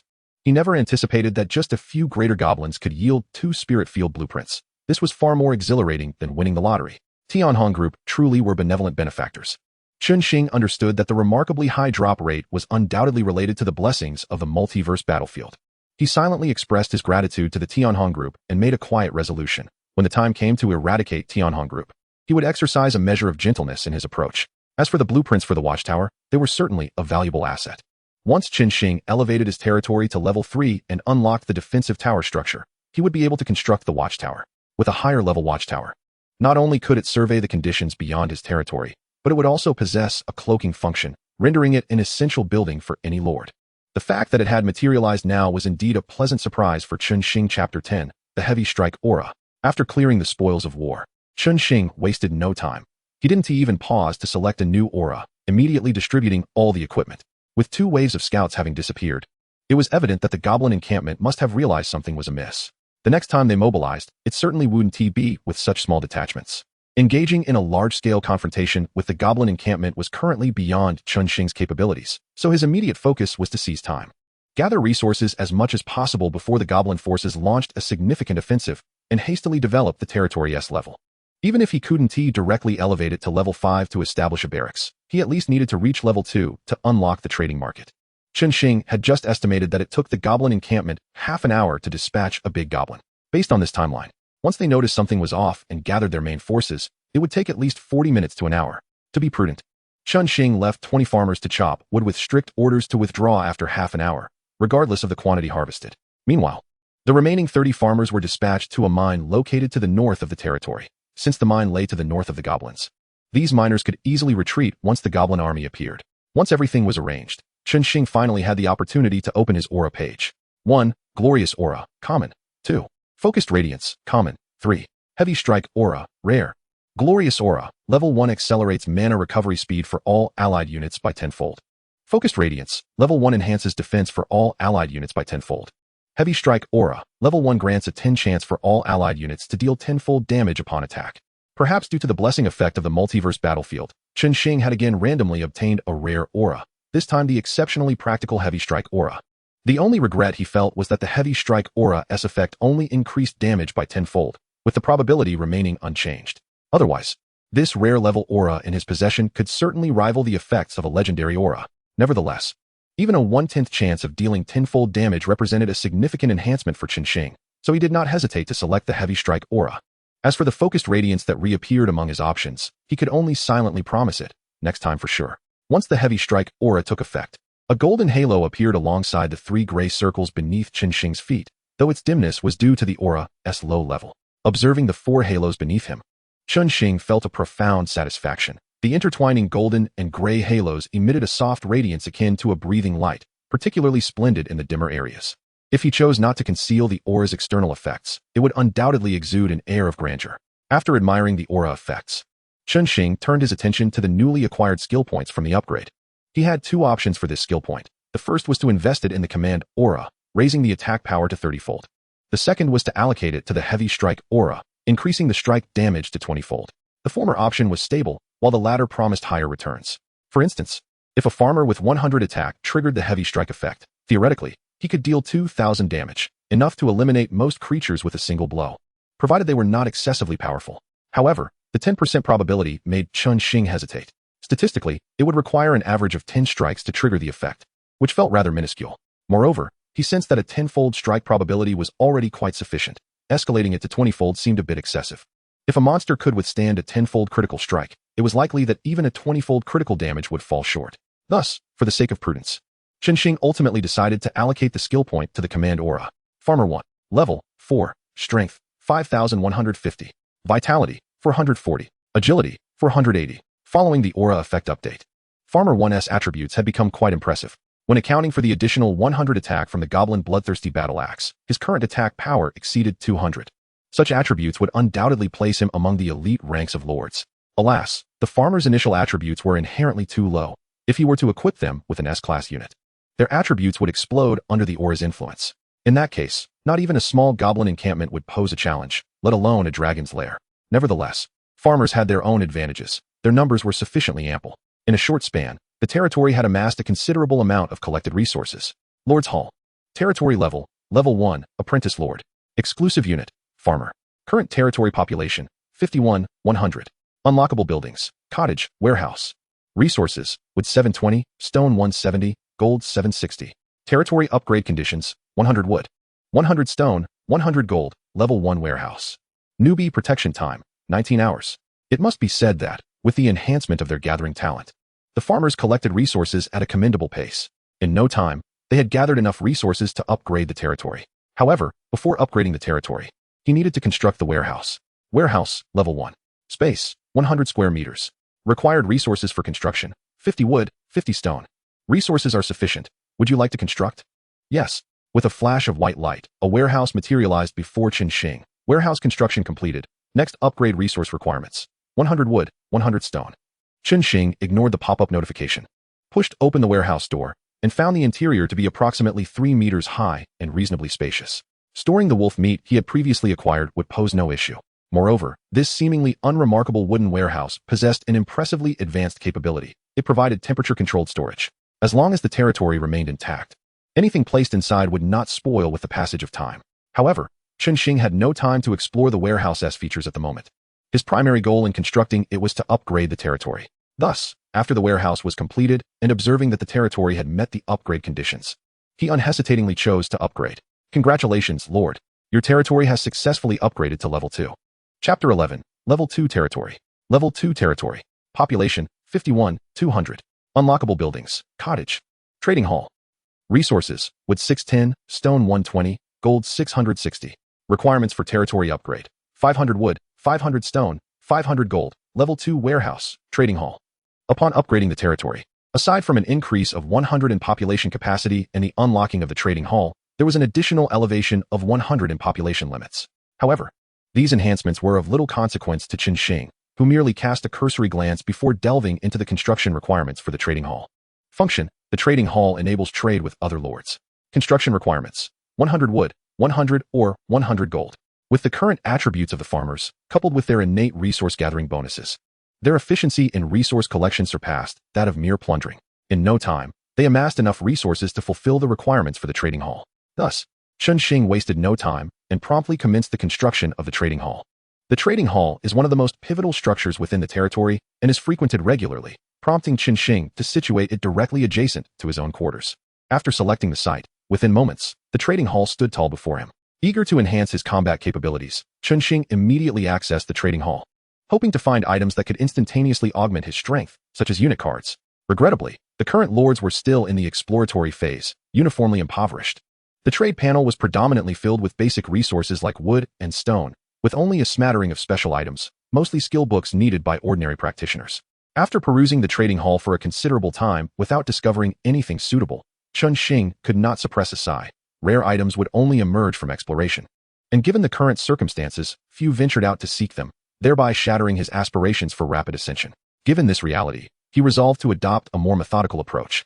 Chen Xing retrieved all 10 pieces of the wolf arm guards obtained from the wolf and, after a moment of contemplation, set a price of 200 gold for each. Listing all 10, the price for equipment was exorbitant. Even the most commonplace item fetched upwards of 500 gold. However, the wolf arm guards, being unsuitable for standard units, and the inability to summon hero units before level 10, significantly diminished their market value, rendering them primarily desirable to non-lord players. Thus, Chen Xing opted for a relatively modest price. After listing the wolf arm guards, he reflected that ordinary equipment would not greatly enhance the farmer's capabilities. Given his urgency to elevate his territory, he deemed it more prudent to sell them outright rather than retain them for marginal attribute improvements. Consequently, he instructed Farmer E to return with all 13 pieces of ordinary equipment and also requested 3 goblin bloodthirsty axes. He set the price for all ordinary equipment at 500 gold per piece. Although equipment was currently scarce, and a higher price could yield sales, Chen Xing urgently required gold to procure resources for the territory's advancement. This pricing would facilitate swift sales, so he did not dwell on the minor losses. After setting the prices, he promptly listed them. Regarding the 3 pieces of blue rare equipment, Chen Xing decided to set a lofty price of 3,000 gold each. At this stage, only lords possessing advanced units could afford rare equipment. Such lords were not financially constrained, whether priced at 2,000 or 3,000 gold. They would make the purchase. After all, it was a seller's market, and Chen Xing was unperturbed by the prospect of finding buyers among the wealthy. The current dearth of equipment rendered any appearance in the trading market exceptionally rare, and thus, upon the listing of Chen Xing's equipment, it immediately sparked a sensation. Wow! How did so much equipment suddenly appear in the trading market? All this equipment bears the goblin prefix. It's evident that it was released by the same individual. Did they annihilate an entire clan of goblins? Big shot, please support me. I'm a little lowly. Grant me a goblin bloodthirsty axe, and I'll do anything for you. Lowly? You're not even fit to be a placenta. You expect to obtain a 3,000 gold rare item just like that? Have you encrusted it with diamonds? Damn it. Rare equipment is usually capped at 2,000 gold per piece. How dare he sell it for 3,000 gold? Why doesn't he just rob someone? I also find that price a bit excessive. I've been hunting monsters nonstop and have barely accumulated 600 gold. Who can afford such a steep price? If you can't afford it, that simply means this equipment wasn't meant for you. There are plenty of capable lords in the myriad realms, not to mention those whose territories are adjacent to gold mines. For them, exchanging 3,000 gold for a rare item, while somewhat costly, is still a worthwhile investment for a power boost. Holy cow! There's only one rare item left, and all the ordinary equipment has sold out. These beasts are too quick. I was just hesitating for a moment. Damn it, I didn't manage to snag any either. Who the hell is so fast? The ordinary equipment was probably bought out by some affluent lord with a mine.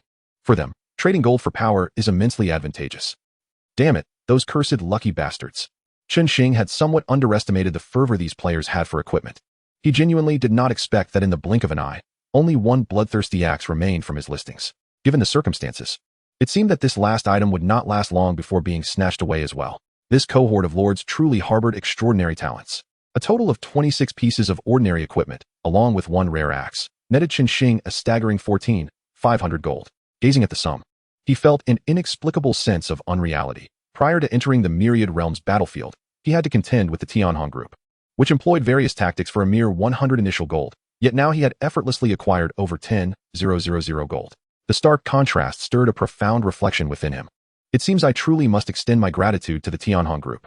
Chen Xing momentarily lost himself in thought, then exhaled a long breath.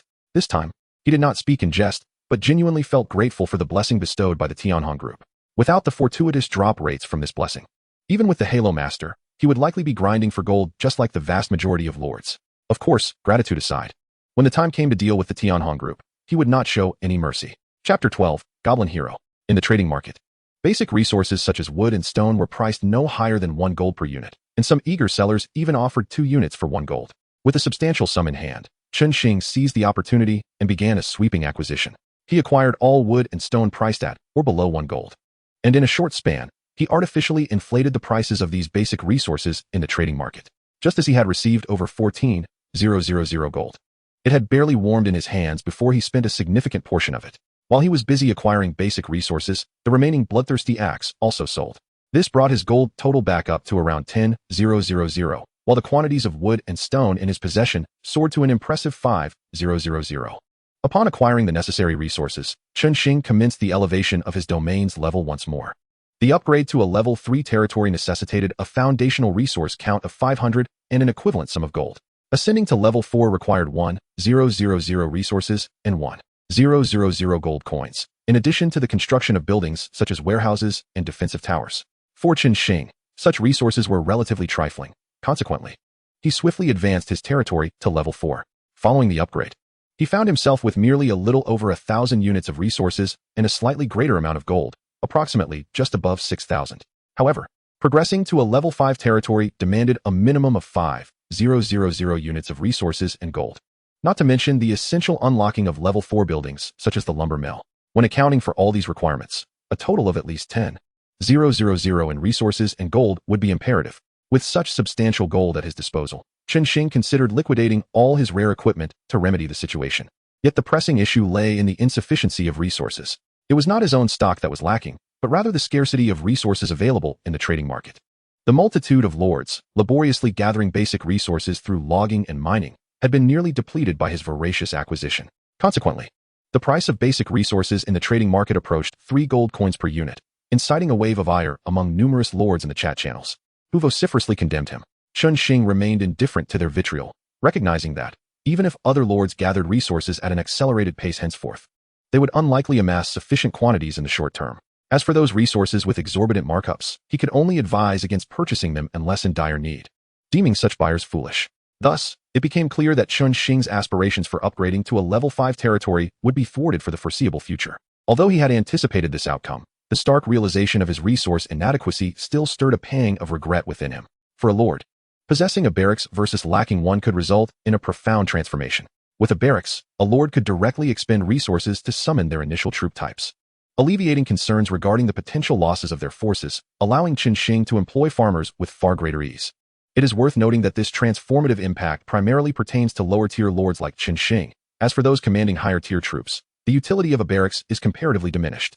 The resources necessary to summon advanced troops are exorbitant, requiring not only substantial basic resources, but also a plethora of rare materials, making it virtually impossible for novice lords to gather such an assemblage. Hence, Chen Xing had never heard of any lord managing to summon a second S-tier troop during the novice phase. In a sense, this serves as a rudimentary balance imposed by the battlefield across realms, favoring high-tier troops over their lower-tier counterparts, albeit only to a slight extent. In addition to summoning exclusive troop types, the barracks also facilitate the use of troop cards for summoning. For lords possessing high-tier troops, acquiring troop cards is not particularly arduous. Thus, their ranks are seldom devoid of available troops, albeit lacking the sophistication of their exclusive types. After completing the upgrade of his territory, Chen Xing examined the newly constructed defensive tower. The defensive tower stands as one of the few attack structures available to a lord aside from troops, with the unlocked structure being the most basic arrow tower, boasting an attack power of 100. Each level of territory permits the construction of one arrow tower, which cannot be upgraded at a cost of 1,000 wood and stone, along with 1,000 gold coins. While somewhat costly, it is deemed worthwhile, as it significantly compensates for the initial defensive inadequacies of the territory, especially in anticipation of the monster sieges that occur upon reaching level 10. 10 defensive towers would undoubtedly alleviate the pressure of monster waves considerably. However, relying on defensive towers to engage monsters is ill-advised, as most creatures possess a degree of intelligence. Unless besieging, they would not foolishly venture into the attack range of a defensive tower. Instead, they would circumvent the tower and directly assault the territory, rendering the defensive tower merely a means of defense. As Chen Xing scrutinized the defensive tower, a commotion arose from the direction of the forest. Immediately, he summoned all farmers still engaged in mining back to the territory. Once all the farmers had returned, it was not long before a considerable horde of goblins emerged from the forest. These goblins were predominantly big goblin knights, and upon a rough count, Chen Xing estimated their numbers to be around 200. Following the big goblin knights, a cadre of goblin priests slowly made their way forward, among whom was a particularly formidable goblin. Initially, Chen Xing speculated that this creature might be the Goblin King. However, after casting a reconnaissance spell, he realized he had underestimated the strength of this goblin encampment. Goblin Hero, Level 8, Attributes, Skills, Talents. Description: a natural leader among the goblin race, and the most loyal commander under the Goblin King. Due to the Goblin Hero's level exceeding Chen Xing's by 3, the reconnaissance spell yielded no specific information, revealing only a string of question marks. Nevertheless, The mere designation of Goblin Hero made it clear to Chen Xing the nature of this creature. The Goblin Hero is a leader-class monster, representing the pinnacle of goblin combat prowess, and is a relatively rare commander-type creature. Most of its skills, akin to Chen Xing's aura, are designed to enhance the combat capabilities of allied forces. With its presence, coupled with a throng of goblin priests, it could substantially bolster the combat effectiveness of its subordinate big goblins by 50%. However, goblin heroes typically reside only within ultra-large goblin encampments or goblin kingdoms. To find one in a mere small goblin encampment, alongside the Goblin King, is indeed an extraordinary occurrence. The location of his territory proves to be a veritable treasure trove, as such rare circumstances seem to transpire here. Chapter 13, The Plan for Adventure. This army led by the Goblin Hero possesses the capacity to annihilate over 90% of novice lords. Even S-tier lords, should they recklessly confront them, would undoubtedly meet with demise. Fortunately, Chen Xing's territory remains under protective time constraints. Regardless of the Goblin Hero's might, it would be unable to detect his domain. Thus he harbored little concern. The goblin horde streaming forth from the forest appeared to be tracking a certain trail. Yet, due to the territorial protection, they naturally circumvented Chen Xing's land, heading directly towards the mine where the miners toiled. Observing the Goblin Hero trailing behind, Chen Xing's gaze flickered with intrigue. Following his ambush, the goblin encampment had lost 20 scouts. While this minor loss was negligible for the entire encampment, it signified the presence of a potential threat to the goblin tribe. Even with territorial protection in place, preventing the goblin encampment from discovering anything, their vigilance would undoubtedly be heightened to the maximum. Upon their return, should any activity arise on Chen Xing's end, even a simple logging operation, the goblin encampment would not merely dispatch a small contingent of scouts, but would likely send forth the Goblin Hero once more. If Chen Xing were to continually retreat his farmers every time the Goblin Hero appeared, his territory's development would be severely stunted. Unless he is willing to bide his time until the goblin camp lowers its guard, he cannot gather resources to develop his territory. However, this is practically impossible. Not only does Chen Xing aspire to claim the reward for being the first to establish a level 10 territory, but he also has scarcely more than a day left of protection for his territory. Such a brief period is utterly insufficient to dissipate the goblin's wariness, rendering this course of action unfeasible. Thus, for Chen Xing, the most prudent choice is to confront and eliminate the Goblin Hero directly. Although this decision carries a degree of risk, it offers a definitive solution. Once the Goblin Hero is vanquished, unless the Goblin King personally leads a contingent, there will be no other formidable boss capable of launching an assault from the Goblin camp. The likelihood of the Goblin King taking to the field is exceedingly low, as he is the linchpin of the Goblin camp. Such a high-ranking boss would only be drawn out under extraordinary circumstances, and the thought of him voluntarily abandoning his stronghold is simply unfathomable. Therefore, if Chen Xing can successfully slay the Goblin Hero, the Goblin King will have no option but to consolidate his forces and fortify his camp. Consequently, no matter how Chen Xing develops outside, he will be free from further disturbances. Chen Xing is not one to embrace risk lightly, but the potential rewards of eliminating the Goblin Hero are simply too enticing. Beyond the time for development that slaying the Goblin Hero would afford him, the spoils, gear and items dropped by the Goblin Hero alone warrant this gamble. Moreover, he finds himself with little choice. The advancement of his territory cannot afford to falter. Killing is inevitable, yet the method remains a conundrum. While the Goblin Hero primarily employs skills to bolster his allies, this does not imply weakness. Rather, he appears somewhat inferior compared to other bosses of similar rank. Nonetheless, he remains a boss-level adversary, and Chen Xing estimates his average attributes to be no less than 200 points. This suggests that, excluding the critical strike aura's enhancement, only the peasant's maximum strength attribute could stand a chance against him. With such elevated attributes, even with the critical strike aura's support, it would be challenging for the peasants to dispatch him swiftly. Should the battle prolong, the peasant's other deficiencies would undoubtedly become apparent. Not to mention the multitude of goblin knights accompanying the hero. At that point, not only would slaying the Goblin Hero become a daunting task, but the endurance of Chen Xing's peasants would also be called into question. As the Lord, Chen Xing can tolerate some losses among his troops, but he would never allow them to be completely decimated, especially before his territory reaches level 5. This predicament is rather troubling. Gazing at the Goblin Hero, who stands at the rear with his back turned, Chen Xing feels a surge of frustration, yet he is resolute in not letting the Goblin Hero escape. After a moment of furrowed contemplation, he glances at the imposing ranks of goblin cavalry and suddenly has a revelation. He promptly opens his attributes panel to check his experience points.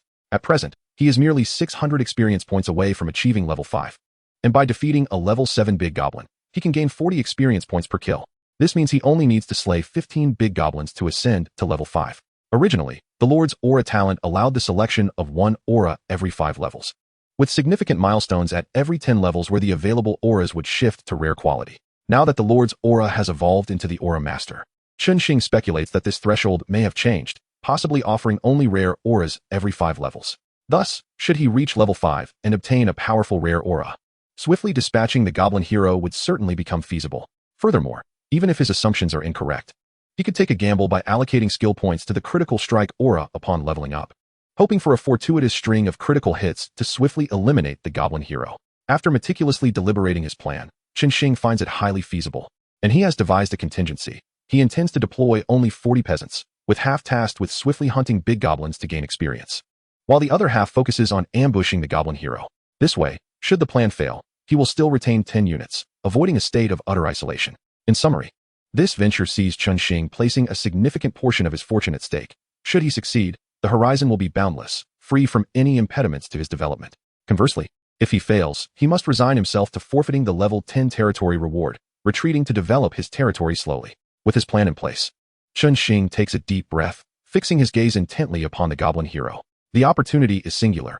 He must proceed with utmost caution. The peasants, devoid of the aura's enhancement, possess low attributes, and even the goblin hero would be unable to detect any anomalies. Thus, Chen Xing can continue to employ his previous tactics, allowing the peasants to boldly present themselves before the goblin hero, waiting for the opportune moment to strike once the goblin draws near. Though this strategy is straightforward, its utility is undeniable. As long as the goblin does not initiate an attack on the peasants, the ambush against the goblin hero will be half the battle won. However, unlike before, he must remain vigilant against the goblin priests, who are ranged units capable of casting spells. The peasants under Chen Xing's command already have low vitality, and without any magical resistance, they would be susceptible to significant casualties should they come under attack from the priests. Therefore, Chen Xing must act with alacrity, ensuring that the goblin hero is dealt with before the goblin priests can intervene. Chapter 14. The onslaught begins. Under Chen Xing's watchful eye, the goblin hero directs the goblin cavalry to disperse into the mining area. Noting that only a handful of big goblins remain by the hero's side, Chen Xing recognizes that the moment has arrived. He commands his peasants to step beyond the territory's confines and gradually approach the goblin hero.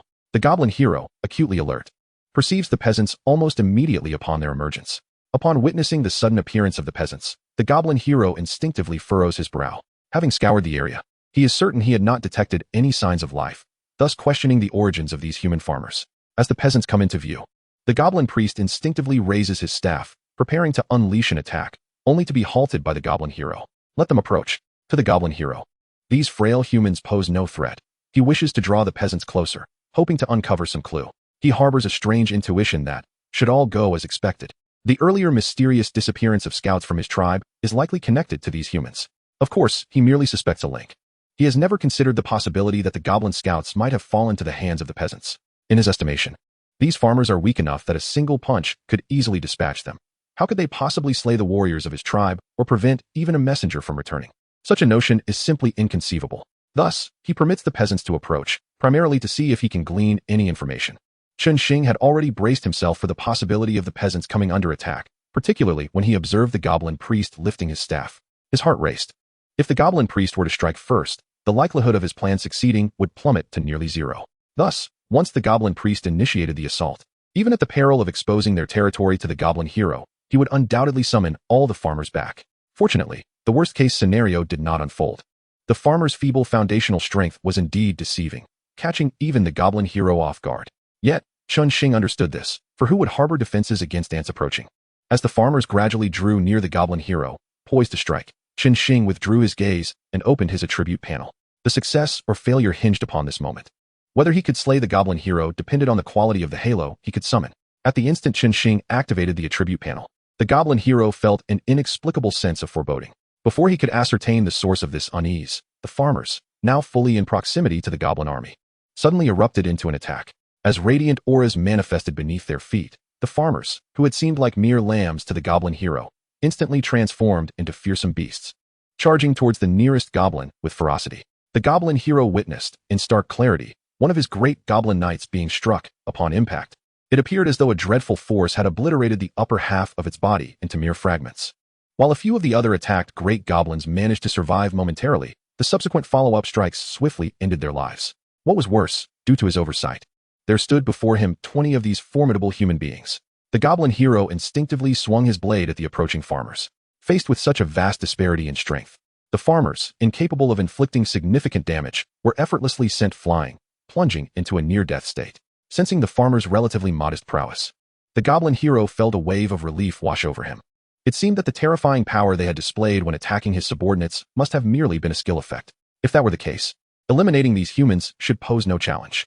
Meanwhile, the goblin priest behind the goblin hero had also come to his senses. As a semi-support class, their initial instinct upon witnessing the farmer's sudden uprising was not to attack, but rather to raise their staffs and bestow various enhancement spells upon their allies. As the farmers launched their full-scale assault, Chen Xing began receiving continuous notifications. Congratulations, your farmers have slain a great goblin knight. You gained 40 experience points. Congratulations. Ignoring the notifications ringing in his ears, Chen Xing remained fixed on his attribute panel. And upon noticing a new prompt illuminate under the Halo talent section, he almost instantaneously selected the Halo option. 1. Vampiric Halo, Rare. 2. Durability Halo, Rare. 3. Thorn Halo, Rare. Vampiric Halo, Level 1, all allied units will absorb 100 of damage dealt as health. Durability Halo, Level 1, all allied units' movement speed is increased by 100, and attack speed is enhanced by 50. Thorn Halo, Level 1, all allied units reflect 100 of melee damage. Gazing at the three newly presented halos, Chen Xing hesitated not a moment and decisively opted for the Vampiric Halo, feeling that any delay would be a disservice to its potential. After swiftly acquiring the Vampiric Halo, he did not allocate his newly obtained skill points to the Command Halo or the Heavy Strike Halo, as initially planned. Instead, with a decisive flourish, he invested those points into the Life Halo. With the Vampiric Halo in play, as long as the farmers were not annihilated in one blow, their survival was assured. Given that vitality and defense were determined by their constitution, augmenting this attribute would render them virtually indestructible. Initially, Chen Xing had presumed that even if he could vanquish the goblin hero, the 40 farmers would struggle to endure the onslaught of the great goblin knights. Thus, he had prepared himself to sacrifice those 40 farmers from the outset.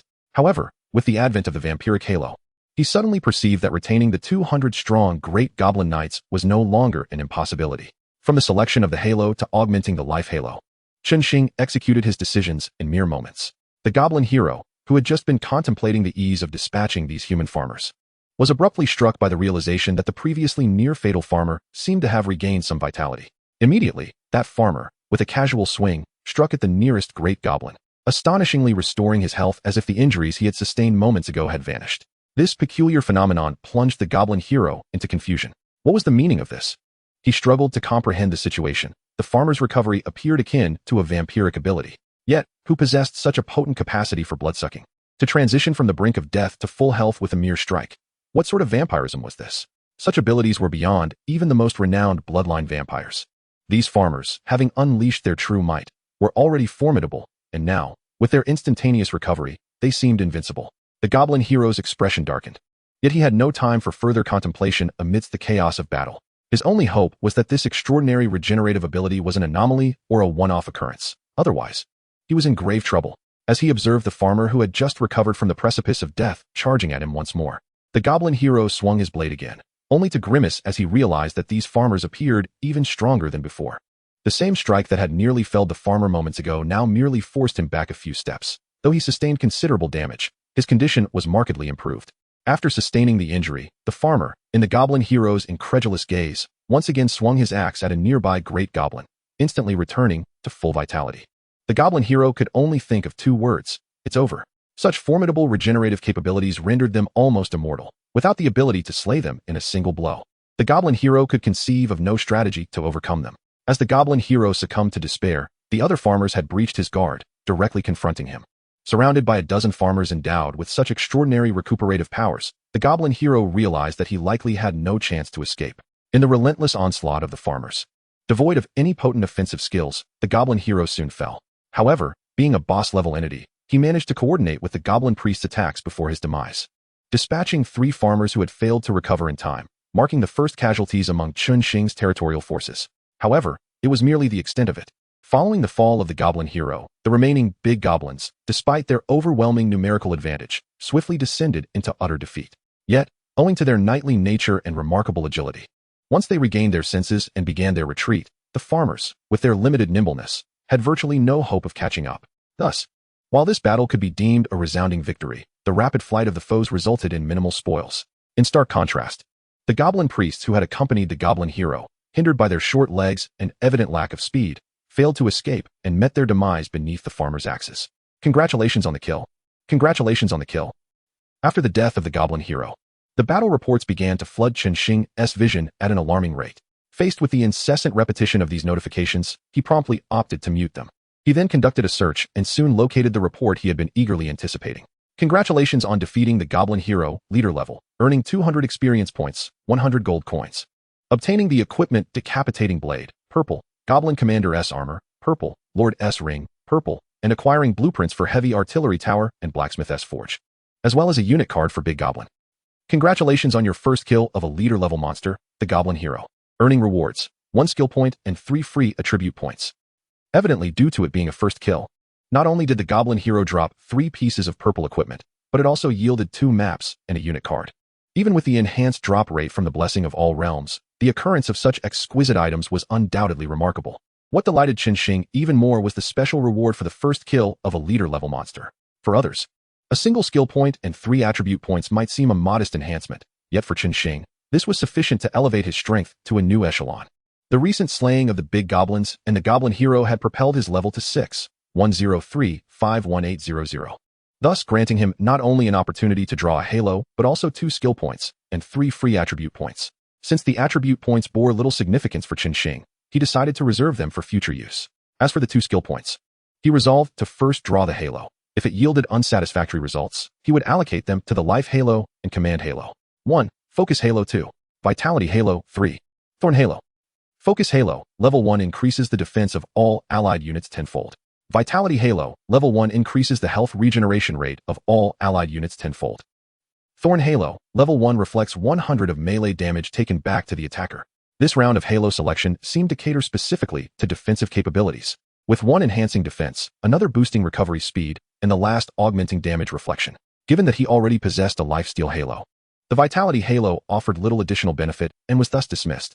The remaining 2 Halos, however, left Chen Xing in a state of indecision. The Focus Halo would bolster defense, enabling farmers to endure greater damage. With the Lifesteal Halo active, as long as they could withstand the onslaught, they would remain unscathed. Had the Focus Halo been in effect during the battle against the Goblin Hero, none of the farmers would have perished. The Thorn Halo, on the other hand, was exceptionally advantageous, reflecting all melee damage back at a 100 rate, and, due to the presence of the Lifesteal Halo, all reflected damage would also restore health to the farmers. This implied that as long as the farmers were not eliminated outright, they would sustain minimal injury from melee attacks. One Halo would allow the farmers to endure longer, while the other would both mitigate damage and enhance their lifesteal capacity. After a moment of contemplation, Chen Xing ultimately chose the Thorn Halo, realizing that prolonging the farmers' survival could also be achieved by enhancing their vitality. With 2 skill points at his disposal, he immediately allocated both to the Life Halo after selecting the Thorn Halo. The level 4 Life Halo dramatically increased vitality by 40 times, elevating the farmer's constitution to over 240 points. With such formidable attributes, even if they stood still while the Goblin Hero attacked, they could not be felled in mere strikes. Coupled with the Lifesteal and Thorn Halos, Chen Xing could confidently assert that, barring the Goblin King, he had become virtually invincible. Once the skill points were allocated, Chen Xing began inspecting the spoils dropped by the Goblin Hero. Initially, he noted 2 pieces of ordinary purple equipment and 1 special purple item. Decapitating Blade. Quality, purple. Type, weapon. Attributes, attack power 200. Special effect, decapitation. Decapitation doubles damage dealt when attacking the neck. Note, this blade is specifically designed for decapitation, yet it demands a high level of skill from its wielder. Goblin Commander's Armor. Quality, purple. Type, armor. Attributes, vitality 200. Special effect, powerful recovery. Powerful recovery, when vitality first drops below 30, recovers 5 of vitality per second for 6 seconds. Cooldown, 24 hours. Lord's Ring, exclusive equipment for lords. Quality, purple. Type, special equipment. Attributes, attack increased by 5, defense increased by 5. Special effect, territory protection. Territory protection can harness the power of the territory to help the lord block 1 instance of damage. Cooldown, 24 hours. The attributes of the 2 ordinary purple items were fairly standard. However, both possessed commendable special effects, particularly the decapitation effect, which could reliably deliver double damage if wielded by the right type of unit. Unfortunately, for Chen Xing, these 2 pieces of equipment held little value, prompting him to promptly place them on the trading market. Given that most lords were currently impoverished, it was unlikely anyone could afford them, so he set an exorbitant price, anticipating that someone might eventually show interest for a trade.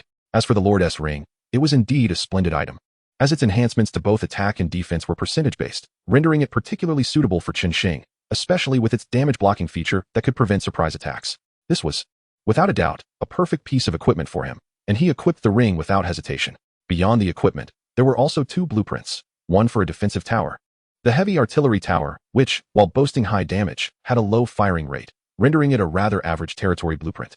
Valuable in the early stages, but less so as time progressed.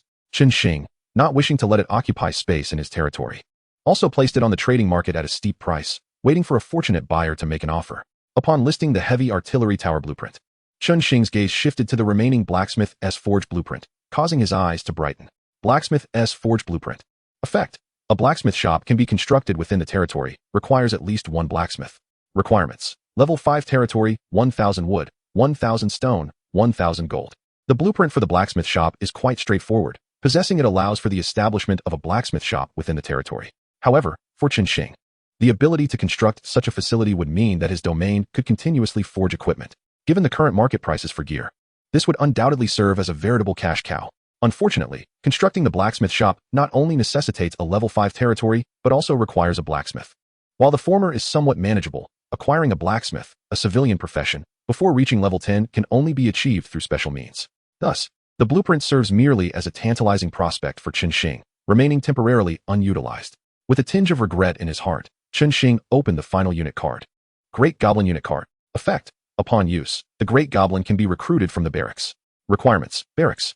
In terms of unit hierarchy, the Great Goblin is decidedly not a formidable force, and considering that it is merely a Great Goblin rather than a Great Goblin Rider, it can only be classified as a D-tier unit at best. Nonetheless, even a D-tier unit possesses attributes far superior to those of the farmers under Chen Xing's command. Once Chen Xing elevates his territory to level 5 and recruits the Great Goblin, the combat prowess of his domain is bound to experience a remarkable leap. Chapter 16. The Stone of Glory. Overall, Chen Xing was quite pleased with the spoils dropped by the Goblin hero. In addition to these items, the slain Great Goblins yielded over 100 pieces of ordinary equipment. This battle has effectively filled Chen Xing's coffers to the brim. The only downside was that most lords were currently impoverished. Placing all the equipment on the market would not only disrupt the economy, but also risk selling at subpar prices. Thus, Chen Xing could only list 20 pieces of equipment as a trial, intending to wait until others became more affluent before gradually releasing the remainder. Besides the economic gains, the substantial experience points earned also allowed Chen Xing to make his debut on the level leaderboard. Although he occupied a relatively low position on the list, his inclusion indicated that he had already entered the ranks of the first tier in development. However, with the goblins having retreated back to their encampment, unless Chen Xing could directly conquer the goblin camp or venture further afield to hunt monsters, it would be challenging for him to achieve significant experience gains in the near term. Yet, for Chen Xing, the level ranking held little importance. It was not worth his time to scour for monsters to slay. After securing his spoils, he opted to send the farmers to gather resources. For him, the paramount objective remained elevating his territory's level. Despite the loss of 3 farmers, he still retained a robust count of 47, a considerable number for a lord. Coupled with the farmers' resource-gathering bonuses, he was confident no one could surpass his pace in upgrading the territory. As Chen Xing dispatched his farmers to gather resources in abundance, someone observing his name ascend the level leaderboard found their expression darkening. How could he possibly have made it onto the leaderboard? Glancing at the rankings, Zhao Chongping's countenance soured. Perplexed by the situation, he understood Chen Xing's circumstances better than anyone, even having suggested the use of the blessing of the multiverse battlefield for him. However, he could not fathom how Chen Xing, whose initial unit was a completely ineffectual farmer, could have achieved such a feat without either hiding in his territory or cautiously hunting low-level monsters. It seemed utterly implausible for him to have suddenly appeared on the leaderboard. A thought suddenly crossed Zhao Chongping's mind. Could there be special terrain outside his territory conducive to damage-free monster hunting? Within the multiverse battlefield, there exist certain unique terrains, such as cliffs and valleys, which, if extraordinarily specialized, could potentially create conditions where monsters could not retaliate. Such terrains are often colloquially referred to as bug-level terrains. However, the likelihood of such scenarios occurring is exceedingly low. Not only must the territory randomly generate such terrain, but it must also coincide with monsters that are countered by it. Encountering such a scenario would be akin to being the chosen one. After much contemplation, Zhao Chongping concluded that this was the only conceivable explanation. Otherwise, with the subpar units at Chen Xing's disposal, rapid level advancement would be impossible. This worthless fool truly possesses remarkable luck.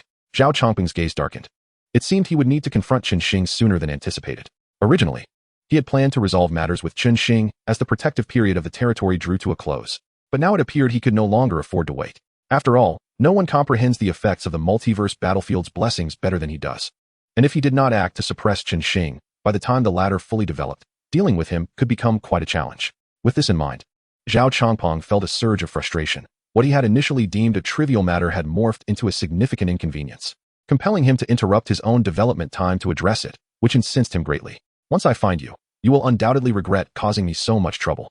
With a chilling gaze, Zhao Changpeng summoned his 2 bipedal dragons from their monster hunting endeavors. Soon, the 2 massive dragons descended from the heavens, landing before him. However, it was somewhat peculiar that the bipedal dragons, which typically resemble smaller dragons aside from having 2 fewer claws, now bore an unusual trait. They had developed 2 heads. Furthermore, these 2-headed dragons were considerably larger than ordinary bipedal dragons, clearly exhibiting greater strength. Observing these 2-headed dragons, Zhao Changpeng's expression softened with satisfaction. His intention to eliminate Chen Xing was not so much about removing an enemy, as it was about the presence of these 2 formidable 2-headed dragons before him. 2-headed dragon. Level 5. Tier A in evolution. Skills: Pounce, Venom Attack, Bite, Double Attack. The original bipedal dragon was merely an A-tier unit, possessing only the skills of Pounce, Bite, and Venom Attack. However, Zhao Changpeng's bipedal dragons not only bore the special designation of being in evolution, but they also possessed an additional skill, Double Attack, making them significantly stronger than their ordinary counterparts. All of this stemmed from the Stone of Glory that had fortuitously appeared in Chen Xing's novice gift pack. The Stone of Glory is an exceedingly rare treasure within the multiverse battlefield. However, due to its scarcity, only a handful of individuals across Blue Star are aware of its true capabilities, and Zhao Changpeng happens to be one of them. This Stone of Glory is a special artifact that can evolve. By completing tasks to enhance its tier, one can prompt the evolution of units. Upon discovering that Chen Xing's novice gift pack contained a Stone of Glory, Zhao Changpeng immediately initiated an investigation into Chen Xing's entire profile. Once he realized that the Tianhong group had already employed means to woo Chen Xing, he promptly made a decisive move, essentially selling himself to the Tianhong group to acquire the Stone of Glory from Chen Xing. Regarding the proposal for Tianhong group to utilize the Multiverse Blessing Scroll on Chen Xing, it was not as Chen Xing had speculated, an attempt to eradicate him with the adverse effects of the Multiverse Blessing. Rather, it was Zhao Changpeng who had set his sights on the benefits that the Multiverse Blessing could confer. However, due to the overwhelming power of the blessing, Zhao Changpeng was uncertain whether he could manage its effects himself. Thus, he resolved to use Chen Xing as bait, allowing him to endure the blessing's effects while he himself invested heavily in acquiring 2 special scrolls. One scroll was designed to pinpoint Chen Xing's territorial location, while the other served to bind with Chen Xing, enabling his territory to manifest in close proximity to Chen Xing's domain. In this manner, he could avoid directly confronting the negative repercussions of the multiverse blessing while simultaneously reaping the advantages it would bestow upon his own territory. To procure these items, Zhao Changpeng nearly exhausted his resources, yet he never harbored any regrets. His dual-headed wyvern had evolved into a formidable creature after completing the first tier of its mission, and upon the completion of one more task, his exclusive unit would successfully ascend to an S-rank 3-headed chimera. Stone of Glory, Evolution Path. Type: Treasure. Task: Slay 1,000 ordinary monsters. Completed. Task reward: 1 evolution attempt for exclusive unit. Task: Destroy a lord's territory. In progress. Task reward: 1 evolution attempt for exclusive unit. Task: Slay a super tier monster. Not yet activated. Task reward: 1 evolution attempt for exclusive unit. Upon observing the second task of the Stone of Glory, a glint of ruthlessness flickered in Zhao Changpeng's eyes.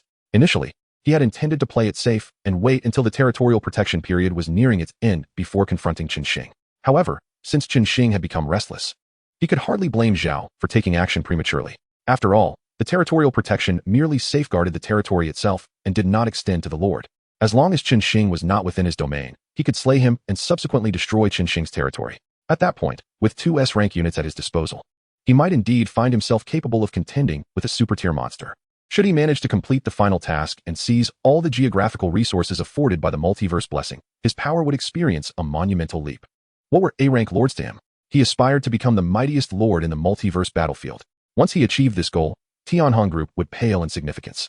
The contract was merely with A-rank Lord Zhao Changpeng, not with the S-rank or even S-class units that he commanded. As long as he could establish himself as the strongest entity, no one would be able to constrain him. As for Chen Xing, the path of the strong is often littered with the fallen. If he could serve as a stepping stone for Zhao's ascent, it would be his honor. If blame were to be assigned, it would only be for Chen Xing's misfortune. With his resolve solidified, Zhao Changpeng promptly activated the scroll that recorded Chen Xing's aura. As he did so, a virtual arrow materialized before him, pointing directly toward Chen Xing's territory. Chapter 17. Where's my dragon? In comparison to the juvenile units of other S-rank lords, Zhao Changpeng's dual-headed wyverns had evidently achieved a higher degree of growth. These two imposing creatures were now large enough to serve as mounts for Zhao Changpeng himself. He mounted one of the wyverns and surged toward Chen Xing's territory.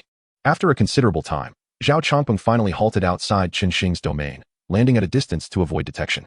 Compared to when he set out, Zhao Changpeng now appeared rather disheveled. The once mighty dual-headed wyverns bore numerous scars, with the mount he rode sustaining only a few severe wounds. The other, however, was in a far worse state, its tail seemingly severed and one wing drooping limply, clearly damaged by some creature. Were it not for the wyvern's gliding ability, it might not have made it to Chen Xing's territory at all. Once on the ground, Zhao Changpeng felt a twinge of trepidation. He understood that under the influence of the multiverse blessing, the vicinity of Chen Xing's territory was fraught with peril, yet he had not anticipated such a level of danger. Two nearly mature A-rank dual-headed wyverns, capable of easily defeating the juvenile S-rank units of other lords, had nearly succumbed simply from traversing the skies. Such was the terrifying effect of the multiverse blessing. At that moment, Zhao Changpeng was immensely grateful for his caution. Had he foolishly attempted to use the multiverse blessing on himself, exposing his territory to these dangers, he would have been the one in jeopardy. However, after a brief moment of anxiety, his gaze turned eager. In the perilous arena of the multiverse battlefield, danger also signified opportunity.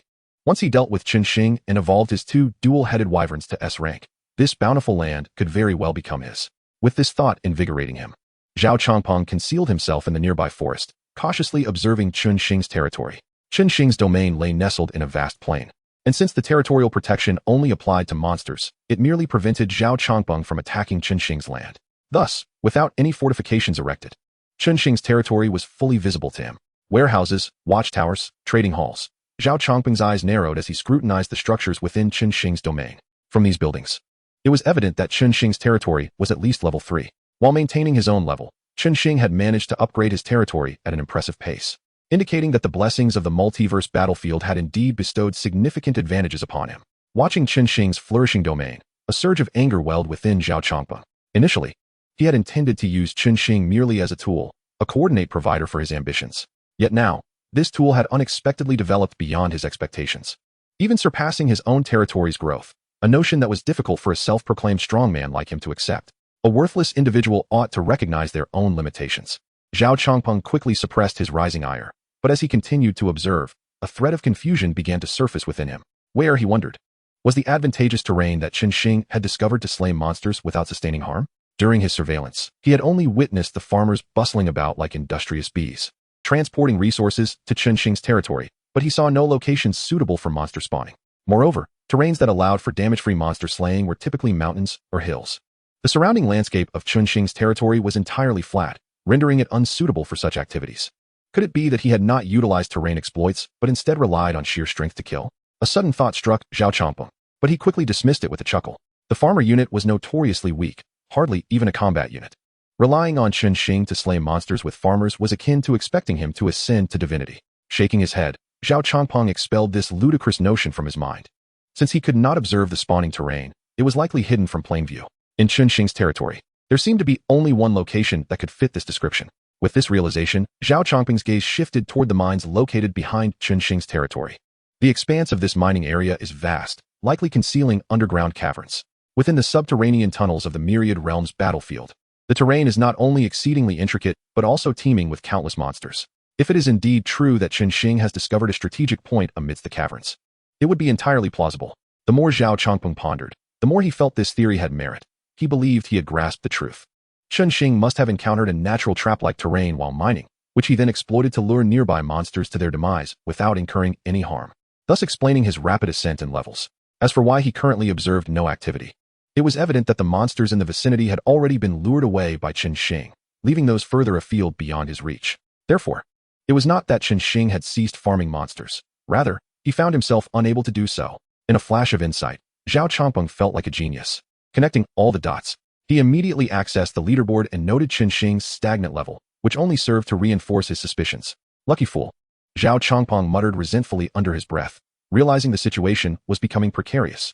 With Chen Xing's feeble strength, he was incapable of hunting any monsters without sustaining harm. Consequently, Chen Xing might remain ensconced in his territory, selling the equipment he had accumulated until the protection period expired. Zhao Changpeng had neither the time nor inclination to waste on Chen Xing, as he had his own territory to manage and ambitions to ascend the leaderboard.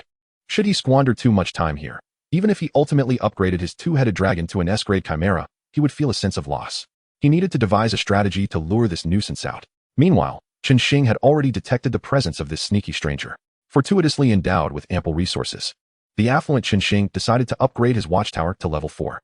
This level not only endowed the tower with night vision capabilities, but also expanded its detection range to a staggering 4 kilometers. Thus, the moment Zhao Changpeng entered the tower's surveillance perimeter, he was promptly spotted by Chen Xing. Where did this fellow come from? Chen Xing mused, somewhat puzzled by the visitor's intentions. Even within this vast expanse of a novice continent on the myriad realms battlefield, initial territories of two lords were generally quite distant from one another. Yet here was a lord encroaching upon his own territory. Was this stranger's domain in close proximity? The disparity in appearance between the wyvern and the two-headed dragon was significant, so Chen Xing did not immediately associate the newcomer with Zhao Changpeng. However, observing the stranger lurking and scrutinizing his territory, he surmised that this individual harbored ill intentions. Without hesitation, he resolved to apprehend the intruder. Yet, much like Zhao Changpeng perceived him as a potential threat, Chen Xing found Zhao Changpeng to be troublesome as well. The primary concern lay in the formidable two-headed dragon's ability to fly, while his farmers possessed no ranged attack capabilities. Should he fail to eliminate Zhao Changpeng in a single blow and allow him to escape atop his two-headed dragon, Chen Xing would be subjected to the relentless harassment of a flying unit. Moreover, the most vexing aspect was that Zhao Changpeng was a living, breathing human, unlike the goblins. The deceptive tactics he had previously employed against goblins, pretending to possess strength akin to that of his adversaries, would not work here. After all, a group of farmers, who appeared rather suspicious, charging towards a high-tier unit would raise alarms for anyone who was not foolish. If he inadvertently alerted Zhao Changpeng and failed to strike in time, allowing him to flee on his dragon, the loss would be even greater. As Chen Xing ruminated on how to ensure he could capture Zhao Changpeng without fail, Zhao Changpeng had already commenced his plan. After careful consideration, he devised a rather straightforward and aggressive tactic to strike directly when his units fell in battle. A report of their demise would be issued. After all, Chen Xing was unaware of his presence and would be unable to discern what was slaying his farmers through the report. Thus, he simply needed to kill slowly, avoiding instilling fear in Chen Xing, which would likely compel him to leave his territory to investigate the situation. He had also stationed another two-headed dragon in hiding. Should Chen Xing venture beyond a certain range from his territory, the concealed dragon would promptly emerge to eliminate him. Zhao Changpeng's plan was quite simplistic and brazen, and even if it failed, it mattered little if Chen Xing did not emerge. He could simply eradicate all of Chen Xing's farmers, leaving the lord isolated. At which point he would be intrigued to see how Chen Xing would develop without his units. Watching as Zhao Changpeng approached the farmers, who were diligently chopping wood, Chen Xing was momentarily taken aback. Surely this fool did not intend to strike first? After vanquishing the goblin hero and receiving a comprehensive boost from the aura, the farmer's attributes had become formidable. If Zhao Changpeng relied on the mobility of his two-headed dragon to engage in guerrilla tactics from the sky, gradually wearing down the farmers with ranged attacks, Chen Xing might indeed find himself in a precarious situation. However, now he intended to forego his aerial advantage and initiate a surprise attack. Chen Xing felt a pang of sympathy for this fool.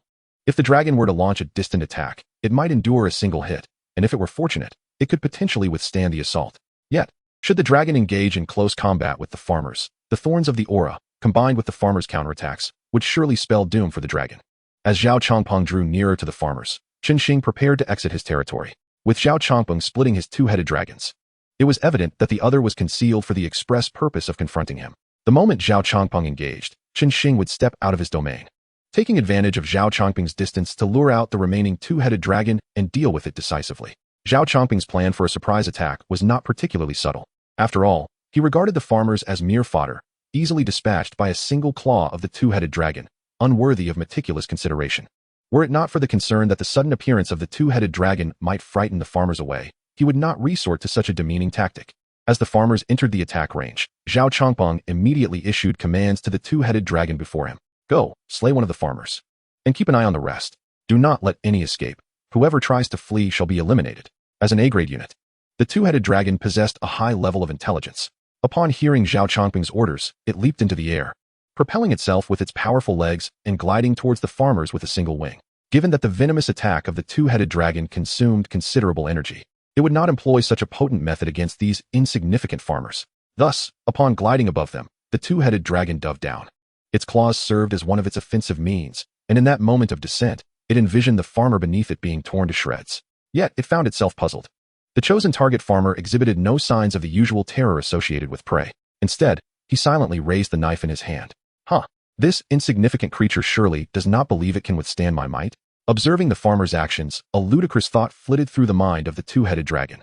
With astonishing swiftness, the dragon descended from the sky, landing before the farmer, its claws poised to strike fiercely. With a pair of dull thuds, a mist of blood erupted from both the farmer and the dragon. However, upon the explosion of blood from the farmer, the wound on his chest seemed to heal instantaneously, as if mended by an unseen force. Conversely, the dragon bore 2 ghastly claw marks, as if it had savagely inflicted them upon itself. Had it not been for the formidable defense of its scales, that claw might have cleaved its body in twain. Caught off guard by this sudden injury, the two-headed dragon was momentarily dazed, unable to comprehend the source of its affliction. Before it could gather its wits, the farmer wielded a long blade that came crashing down upon its neck. Given that the two-headed dragon possessed 2 necks, beheading it was remarkably simpler than with other creatures. The farmer's sword struck down, triggering a 10-fold attack multiplier. Perhaps due to the sheer misfortune of this dragon, the farmer also activated a critical double damage, culminating in a single stroke that severed both heads from its body. Witnessing the once mighty dragon transform into a headless carcass in an instant left Zhao Chongping's mind in a state of paralysis. How could such a formidable two-headed dragon perish so swiftly? It was all too rapid, too overwhelming for him to process. Only when the delayed battle report appeared did he come to realize the gravity of the situation. His two-headed dragon had been slain by a farmer who bore no resemblance to anything but refuse. Panic gripped him as he instinctively sought to command the other two-headed dragon to abandon its current pursuit and return to him. Yet, it was too distant, beyond the reach of his orders. Before he could decide whether to flee or seek the dragon's aid for an escape, another battle report materialized.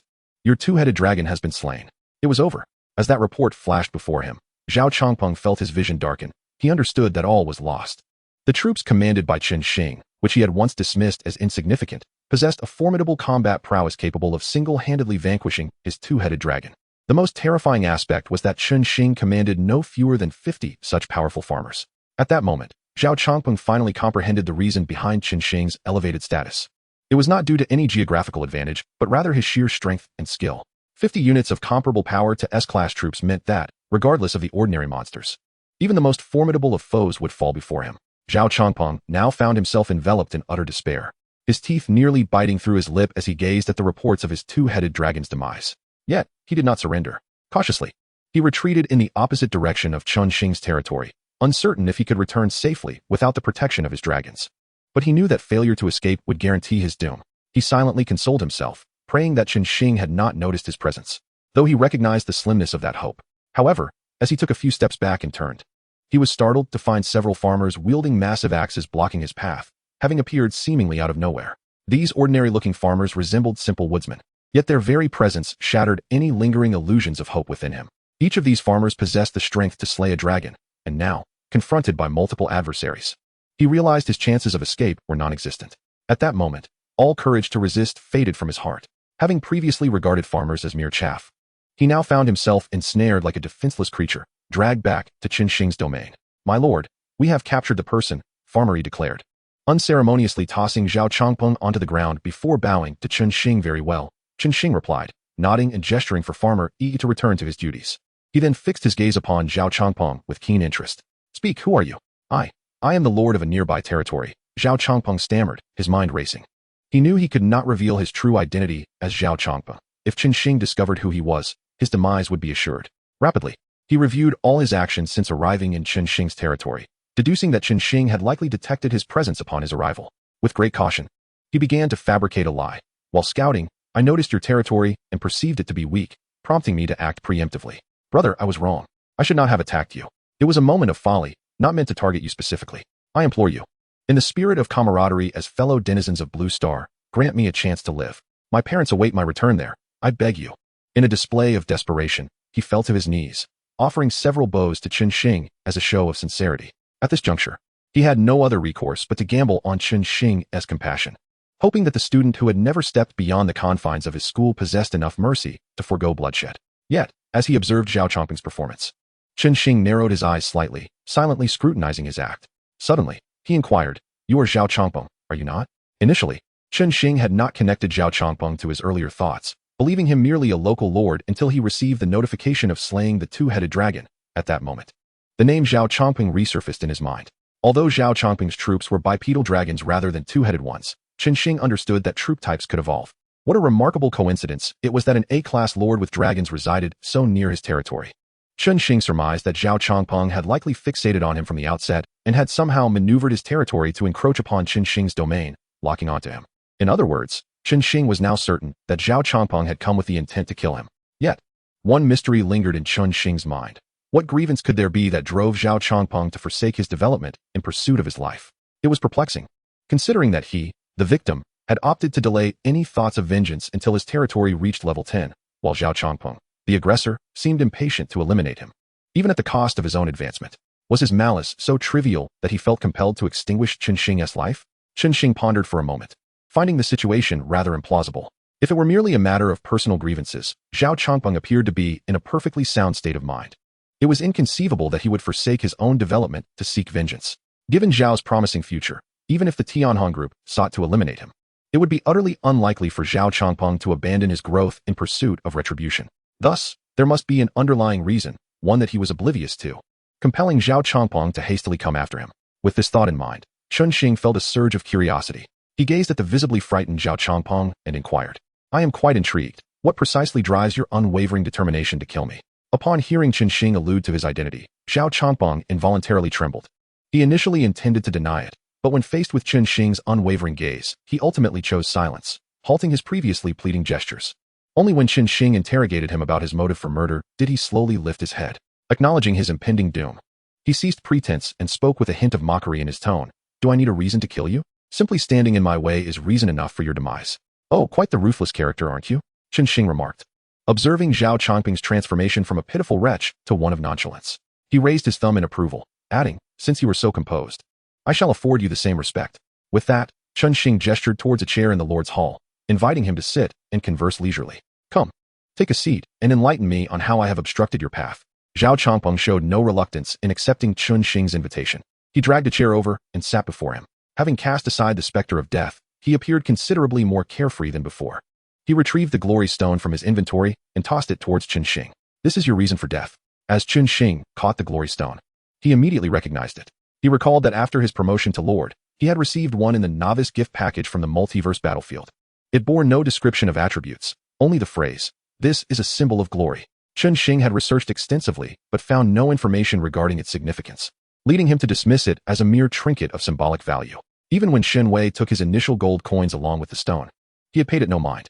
Had Zhao Changpeng not retrieved it now, he would have completely forgotten its existence. What purpose does this serve? Since the glory stone still belonged to Zhao Changpeng, Chen Xing could not access its specific attributes and thus opted to ask directly. Zhao Changpeng appeared quite composed in response to Chen Xing's query, providing an explanation. "This item is a rare treasure within the multiverse battlefield. In a sense, it is not something we are meant to encounter at our current stage. Its function is quite straightforward. It opens the path of glory or the path of evolution. The path of evolution is relatively simple. It requires the completion of 3 tasks, with each successful task allowing your designated unit to evolve once. Akin to possessing 3 evolution stones without level restrictions, but usable only on your designated unit. As for the path of glory, I am uncertain. All I know is that the tasks associated with it are undoubtedly arduous, which is why I did not dare to choose it. However, I can share a piece of information with you for free. Everyone who has chosen the path of glory has failed. And when I say everyone, I mean all, including those from other races within the multiverse battlefield. The multiverse battlefield, of course, is not exclusive to humanity. However, compared to those races, the Blue Star humans seem particularly weak. Nevertheless, since there are powerful figures among the Blue Star humans, their weakness is mitigated, making them not entirely inferior to other races. The fact that even those formidable races have failed in pursuing the path of glory speaks volumes about its difficulty. Due to class disparities, many matters were inaccessible to Chen Xing on Blue Star. Given that Zhao Changpeng was willing to divulge more, he felt inclined to ask a few more questions. "What are the rewards for such a challenging path of glory?" "Unknown," Zhao Changpeng replied with a nonchalant shake of his head, before continuing. "I only know that the rewards for the path of glory are surely substantial, as many true geniuses from various races within the multiverse battlefield are in search of glory stones, hoping to unlock the path of glory. However, this item can only be used in this realm. It holds no value for those from other worlds. Thus, few know of its existence on Blue Star, as it has rarely appeared here." As Zhao Changpeng spoke, a hint of pride crept onto his face, clearly relishing his fortune in finding the glory stone. Yet, as he recalled his current predicament as a captive, his expression darkened once more. Fate had dealt him an unfortunate hand, having stumbled upon such a significant treasure. He found himself ensnared by Chen Xing, a veritable cheat. Chapter 19. The Glory of Humanity. The Glory Stone. The path of glory. Chen Xing contemplated for a moment, recognizing from Zhao Changpeng's demeanor that he was not lying.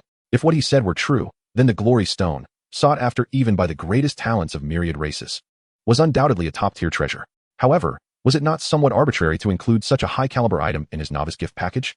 Was this perhaps compensation for the inadequacies of his unit? Nevertheless, given the initial attributes of the peasant unit, it was unlikely to reach significant strength. Without the Halo Lord, even possessing a glory stone would lead him to certain doom, let alone embarking on the path of glory or even the path of evolution. Chen Xing shook his head, setting aside thoughts of the novice gift package. You are quite generous, revealing such a secret so openly. This item will undoubtedly drop upon death, Zhao Changpeng indicated, gesturing towards the glory stone he had tossed to Chen Xing. Even if I do not disclose it, you will learn of the glory stone's function upon my demise. As for the other information, they are merely ancillary details, not worth concealing. After speaking, Zhao Changpeng regarded Chen Xing with a peculiar smile and queried, So, what is your choice? The path of glory or the path of evolution? You are already aware, Chen Xing replied, casting a calm glance at Zhao Changpeng. Furthermore, you have shared so much with me, suggesting you desire me to choose the path of glory. Haha, indeed. Zhao Changpeng laughed heartily, unabashedly stating, Although I do not know why your unit is so strong, I am certain that someone with such a formidable unit as yours would not forego any opportunity for enhancement. Your peasant unit is inherently weak. Even with evolution, its strength will not significantly improve. Thus, your only viable choice is the path of glory. Embarking on this path, provided you survive, you will undoubtedly emerge as one of the preeminent powerhouses within the multiverse battlefield. Should you perish, it would mean someone has avenged you. If you do not die, you will surely become a top-tier powerhouse. Therefore, either outcome is acceptable to me. It is precisely for this reason that he had shared so much with Chen Xing, aiming to persuade him to choose the path of glory. Regarding Zhao Changpeng's attitude, Chen Xing was utterly indifferent. He was well aware that Zhao Changpeng must have concealed a plethora of information about the road to glory, yet it mattered little to him.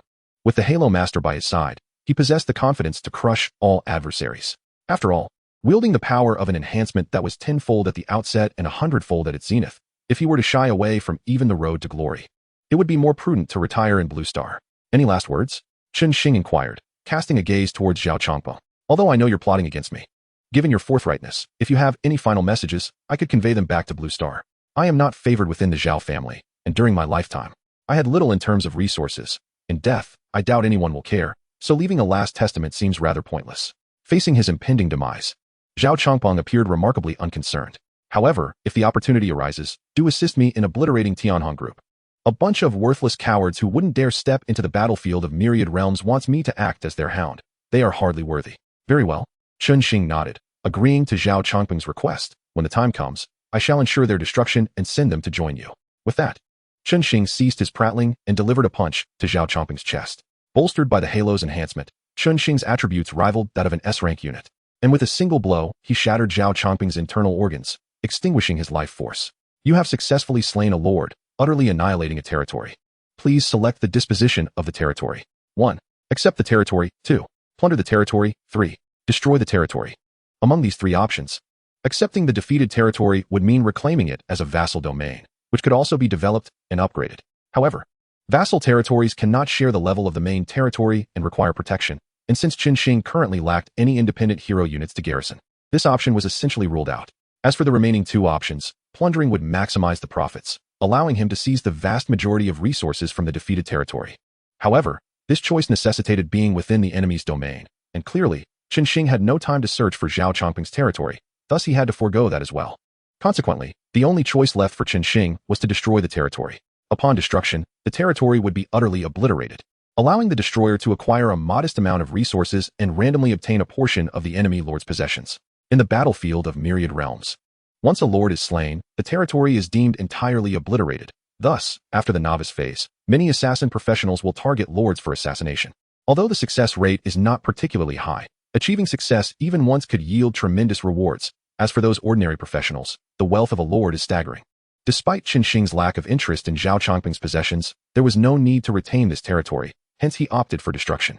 You have destroyed a territory and obtained 1,000 wood, 600 stone, 3,000 gold, 1 blueprint for a common house, and 100 ordinary rice seeds.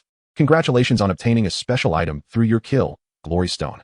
It seemed Zhao Changpeng had devoted all his time to hunting monsters, resulting in a rather pitiful yield of meager spoils for Chen Xing. Skimming over the resources and gold, Chen Xing's attention was drawn to the blueprint for the house.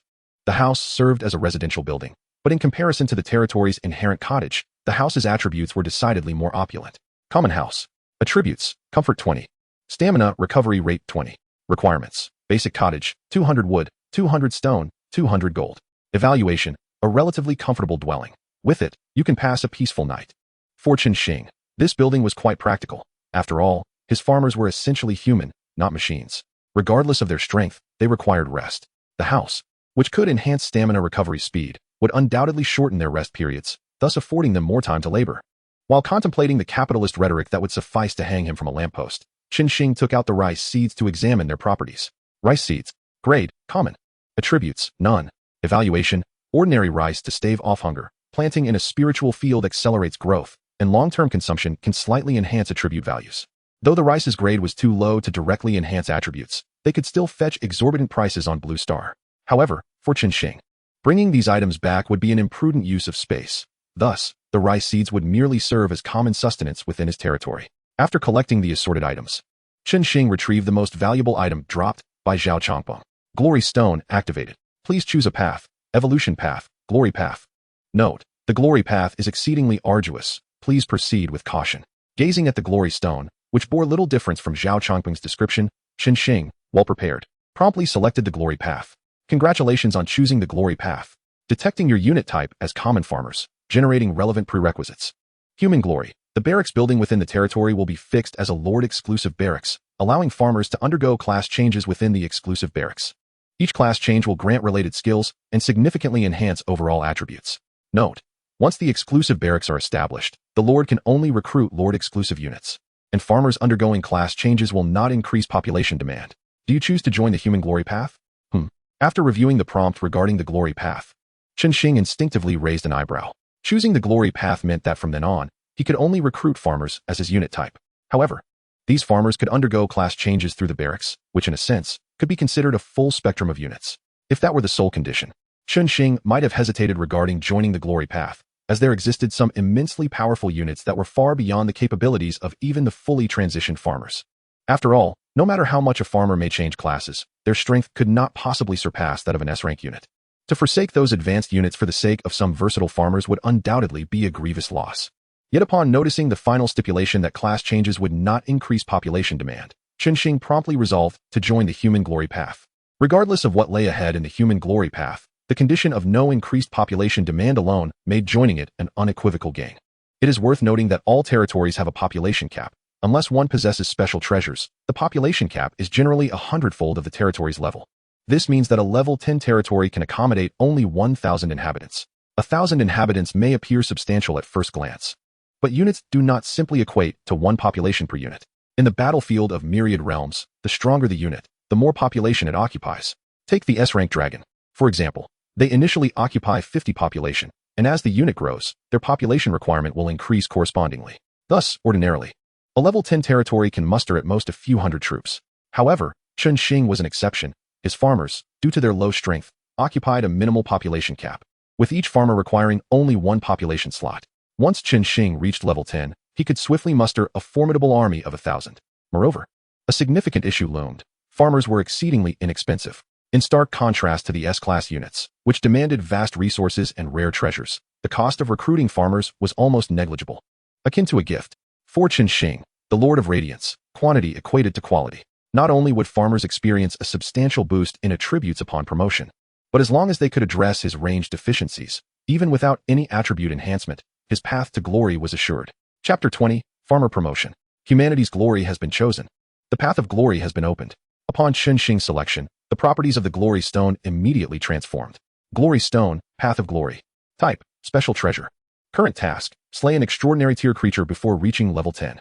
Task reward.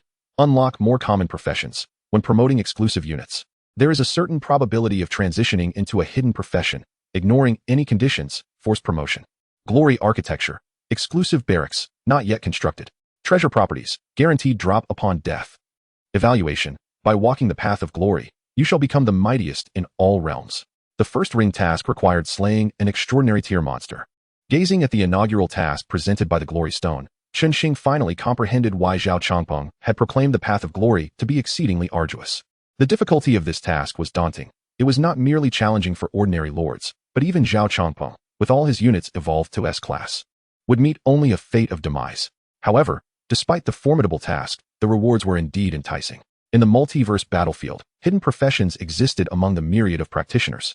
Aside from the lords, compared to common professions, hidden professions typically represented uniqueness and power. Ordinarily, a formidable hidden profession could eliminate several opponents of the same tier. Such powerful professions appeared with a frequency of less than 1 in 1,000 during promotions. Now, the farmers under Chen Xing's command could actually transition into hidden professions. Although the task reward mentioned a certain probability, the sheer number of farmers at Chen Xing's disposal meant that the odds were in his favor. When the time came to engage in combat, while the opposition painstakingly assembled a few hidden professionals, Chen Xing could effortlessly deploy an entire squad of hidden professions. An utterly magnificent sight. For Chen Xing, the reward of the first ring was already perceived as a foregone conclusion. The task's difficulty was merely a hurdle for ordinary lords. For him, extraordinary tier monsters were nothing more than lambs awaiting slaughter. Once he constructed the barracks, the first to fall would undoubtedly be that Goblin King. After stowing the Glory Stone in his inventory, Chen Xing glanced at the trading market. Most of the equipment he had listed for sale had already been sold, and the quantities of various resources had once again become ample, even bordering on excess. Generally speaking, as a lord's level increased, so did their strength. With the passage of time, most lords had gradually surpassed their adaptation phases, thus accelerating their resource-gathering rates by more than double. This surge in efficiency was precisely why the trading market was experiencing a slight overflow of resources. However, for Chen Xing, such an overflow signified ripe harvesting.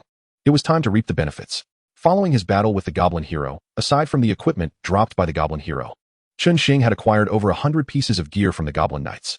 Armed with this powerful equipment, he had nearly plundered half of the trading market, with nearly half of the gold circulating in the market landing in his coffers. From another perspective, while Chen Xing had taken the gold, the equipment he sold enabled other lords to develop more swiftly, earning them greater gold and resources. For everyone involved, it constituted a virtuous cycle. Naturally, if one were to argue that others were merely working for Chen Xing, he would vehemently disagree. This was a matter of free trade, free pricing. The notion of labor was rather unappealing. It was a mutually beneficial arrangement, a win-win for him and the other players. As for who had triumphed twice, that was inconsequential. Observing the substantial figures in his balance, Chen Xing began to lavishly sprinkle gold throughout the trading market. Wood, purchased. Stone, acquired. Territory maps, bought. Rare treasures, secured. In essence, anything that caught his eye was promptly acquired. The gold amassed from over 100 pieces of equipment filled Chen Xing with a singular sentiment. He was not short on money. Initially, the trading market had stabilized, reverting to a rate of 1 gold per resource, but in no time, Chen Xing's spending spree had escalated it to 2 gold per resource. This audacious maneuver left everyone astounded. The multiverse battlefield had existed for many years, yet such a spectacle had never been witnessed before. If previously, everyone had been low on resources, one could forgive market disruption. Now that resources had become abundant, for one individual to elevate prices was nothing short of extraordinary. Was he a lord, or merely a stock trader? The dramatic fluctuations in the market left many resource-hungry lords distressed. Aside from a few lords who were not lacking in gold, the rest openly wished the individual who had ravaged the market a swift exit to paradise. Chen Xing, however, paid little heed to the commotion. Everyone needed resources. No one was indebted to anyone else. Moreover, as fellow lords, all were competitors. One could never know when conflict might arise. Not seizing resources was already a courtesy. Sweeping through the trading market for a few resources was entirely normal behavior. With a veritable treasure trove of resources at his disposal, the first order of business for Chen Xing was to upgrade his territory and construct the barracks. Barracks. Recruitable units. Human farmers. Recruitment price. 10 gold. Promotion hall. Effect. Farmers may enter the hall for promotion. Current promotable professions. Warrior, shield bearer, archer.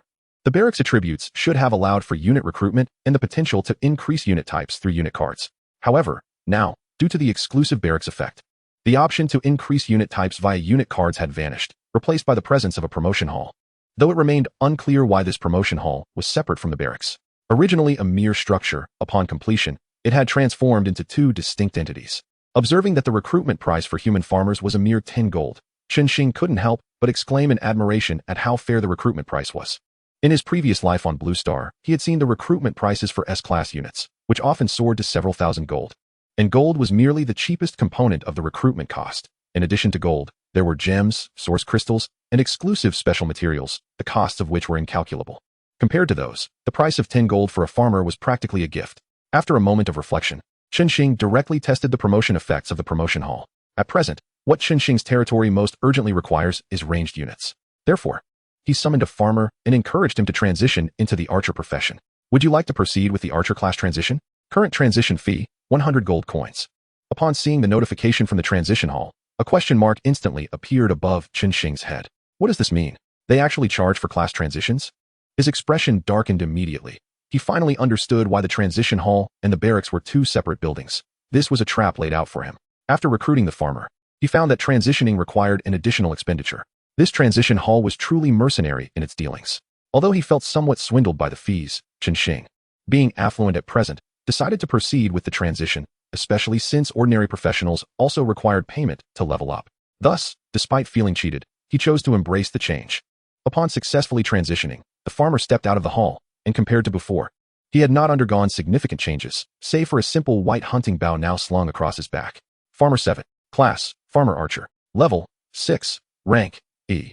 Strength, 16, 480. Constitution, 16, 640. Agility, 22, 440. Spirit, 16. Talent, Precision Strike. Precision Strike significantly increases the hit rate of bow and arrow weapons. Skills, Eagle Eye, Rapid Fire. Eagle Eye enhances visual limits and provides night vision capabilities. Rapid Fire increases shooting speed by 20% for a duration of 60 seconds, with a cooldown of 1 hour. As Chen Xing scrutinized Farmer 7's attributes, he found himself momentarily taken aback. After the transition, the farmer's unit level had indeed advanced. Normally, units possess rank indicators, but until now, farmers were not classified as combat units and therefore lacked ranks. Now, however, the farmer's attributes displayed an E rank. Chen Xing calculated in his mind. An E rank unit typically has initial attributes around 10 points, with each level yielding an additional point of free attributes, resulting in a total of 16 points. Given that agility is the primary attribute for archers, it increases by 2 points per level. Hence Farmer 7's impressive agility score of 22 points. Not only had the farmer evolved to E rank, but his attributes had also transformed to reflect those of an E rank unit. If this is the case, could these units eventually have opportunities for further evolution, ascending from E rank to D rank, or even higher, to a rank? S rank. The mere thought ignited a fervor within Chen Xing. No wonder it was called the Path of Glory. Once farmers evolved to their utmost potential, possessing legions of S rank units, who would dare to claim he lacked glory? They would be left in ashes. Currently, the transition hall offered only 3 classes. After some contemplation, Chen Xing recruited 253 additional farmers, bringing their total to 300. For now, this number sufficed, as farmers require sustenance. Exceeding this would strain the territory's food supply. Upon completion of recruitment, Chen Xing transitioned 10 shield warriors, 40 spearmen, and 100 archers, while the remaining 150 untransformed farmers were assigned to resource gathering. Compared to archers, the attributes of shield warriors and spearmen were largely similar. The sole distinction being that shield warriors prioritized constitution, while spearmen emphasized strength. Furthermore, their class talents and skills varied significantly. Shield warrior. Talent, Indomitable. Indomitable increases resilience by 10% and defense by 10%. Skills, Iron Wall, Shield Bash. Iron Wall reduces damage and enhances defensive value. Shield Bash delivers a powerful blow with the shield, inflicting substantial damage and stunning the target for 5 seconds, with a cooldown of 20 minutes. Warrior. Talent, Weapon Master. Weapon Master increases attack power by 10% when using melee weapons. Skills, Charge, Frenzy. Charge dashes swiftly to an enemy, inflicting heavy damage. Frenzy reduces some defense and resistance, significantly enhancing damage output for 3 minutes, with a cooldown of 2 hours. With the farmers transitioned, Chen Xing's ranks now boasted a balance of melee, defense, and ranged capabilities, effectively eliminating substantial weaknesses. He surmised that confronting the Goblin King would pose little challenge. However, Chen Xing was in no rush to hunt the goblins. After all, the Goblin King would not flee. He still possessed ample resources and could afford to wait until they were depleted before embarking on conquest. Surveying his territory, Chen Xing upgraded it to level 8 and constructed all necessary buildings. The fertile fields, defensive towers, housing, and the lumber and stone quarries acquired from the marketplace were all established.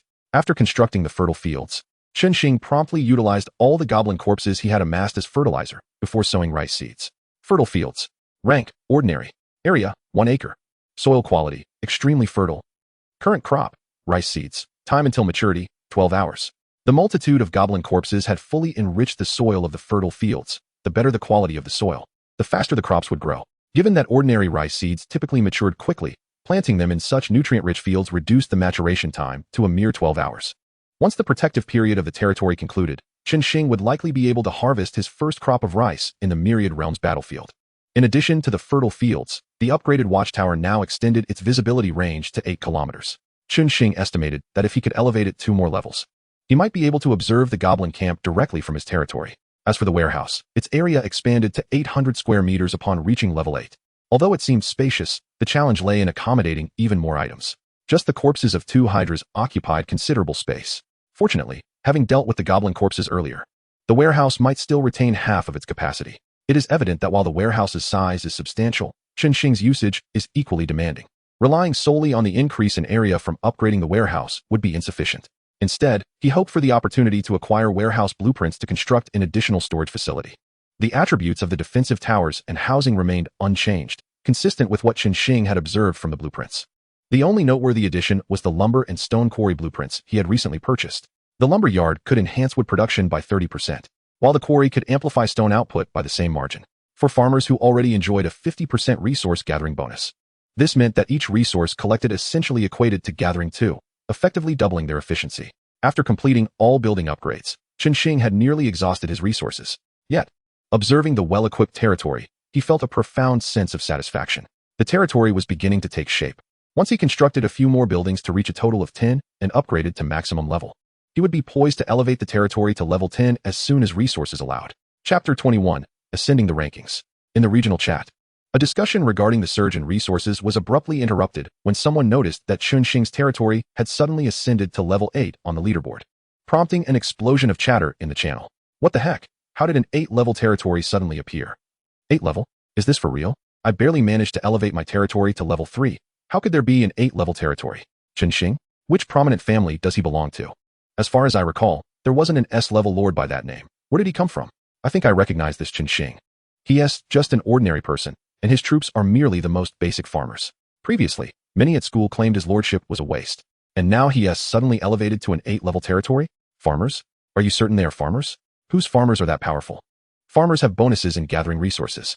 Could it be that there are no monsters near his territory, and he upgraded to level 8 solely by gathering? But that doesn't add up. The resources required to elevate to level 8 are no small amount. Even if farmers chop wood, it wouldn't be this swift. And where is he getting all that gold?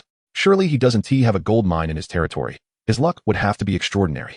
My troops are A-level, and my territory has just reached level 4. I can attest that relying solely on chopping wood and mining cannot upgrade a territory this rapidly. The resources needed to elevate to level 5 amount to several tens of thousands, not to mention that the higher the territory level, the more resources required. For an 8-level territory, even if you worked farmers to the bone, it would be impossible to gather that many resources. I just checked the leaderboard. He is also on the level leaderboard, so he must not be a lord who relies entirely on gathered resources. If I'm not mistaken, the equipment in the trading market must have been released by Chen Xing. After he sold the equipment, he directly swept the resources from the trading market. The market price surged once before, and now it has risen again. He must have accumulated enough resources to upgrade to an 8-level territory. To manipulate the entire trading market's resource prices single-handedly, this is some kind of sci-fi plot. But hold on, where did he acquire so much equipment? The drop rate in the multiverse battlefield is notoriously low. I'm already level 5 and haven't seen a single piece of equipment. How does he manage to gather so much? Are we even in the same multiverse battlefield? Is he the battlefield's benefactor? As far as I know, there are items in the multiverse battlefield that enhance drop rates, but such exaggerated drop rates are only achievable with one item, the mythical scroll. The blessing of the multiverse battlefield. What is the blessing of the multiverse battlefield? Please enlighten me. Is the mythical scroll really that impressive? The blessing of the multiverse battlefield? Is that the one I'm thinking of, the one that guarantees death? With such a high drop rate, it must be that death blessing. Previously, when someone obtained this scroll, they thought it was a treasure and gave it to their prodigy, only for them to perish one after another, resulting in a total of 7 deaths. I'm aware of that scroll. Among those who died, several were S-level lords. What a stroke of bad luck. According to lords from their cohort, the blessing of the multiverse battlefield significantly increases a lord's drop rate, essentially. Defeating a monster guarantees an equipment drop, and it can also teleport your territory to a location rich in monster resources. However, the abundance of monsters can be overwhelming, with super-tier monsters lurking right at your doorstep. Hence, those lords who used the scroll inevitably met their doom once the territorial protection period ended. Wow. Super-tier monsters clustering together. No wonder they call it the death blessing. Who could withstand that? What was Chen Xing thinking, using such a scroll? But wait. Even if it is a death scroll, it is still a mythical level scroll. Isn't Chen Xing just an ordinary person? How did he come by a mythical level scroll? From what I know, the Tianhong group possesses a multiverse blessing scroll, and I also know that there is some conflict between them and Chen Xing. So, can you guess where his blessing effect originated? Wow, the Tianhong group is truly malicious, using a mythical scroll to ensnare others. That is ruthless. So, does this mean Chen Xing is basically doomed? Absolutely doomed. How can anyone survive with super-tier monsters swarming? However, his ability to produce so much equipment has its silver lining. It's a pity that all those resources are wasted, but since he is destined to die, why bother wasting so many resources?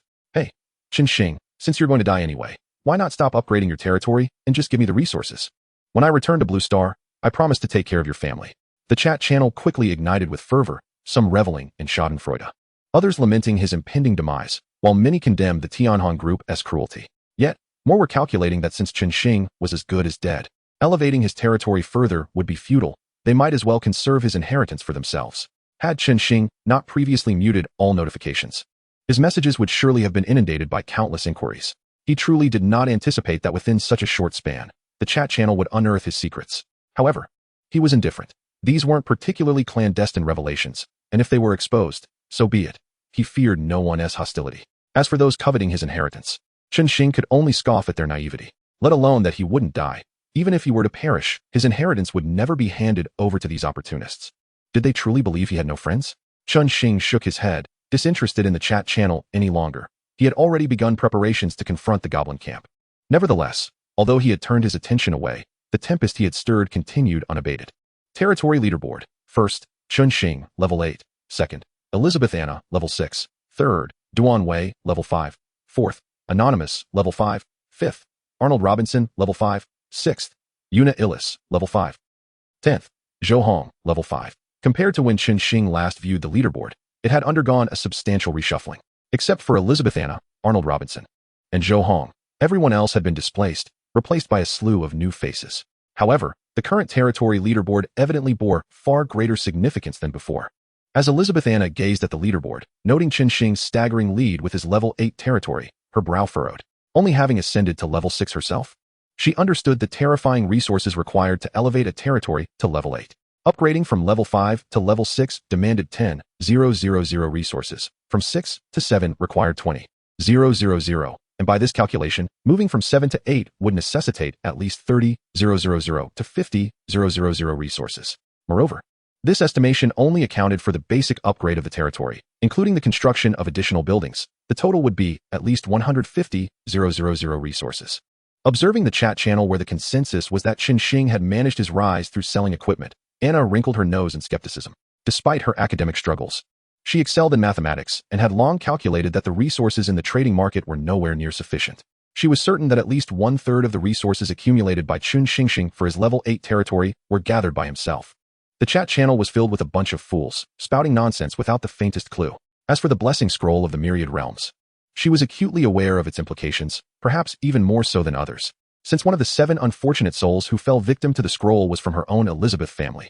Thus, she understood all too well that under the effects of the blessing in the myriad realms battlefield, one could either cower within their territory, too afraid to venture out, or stealthily gather resources while hoping to avoid alarming the surrounding super-tier monsters.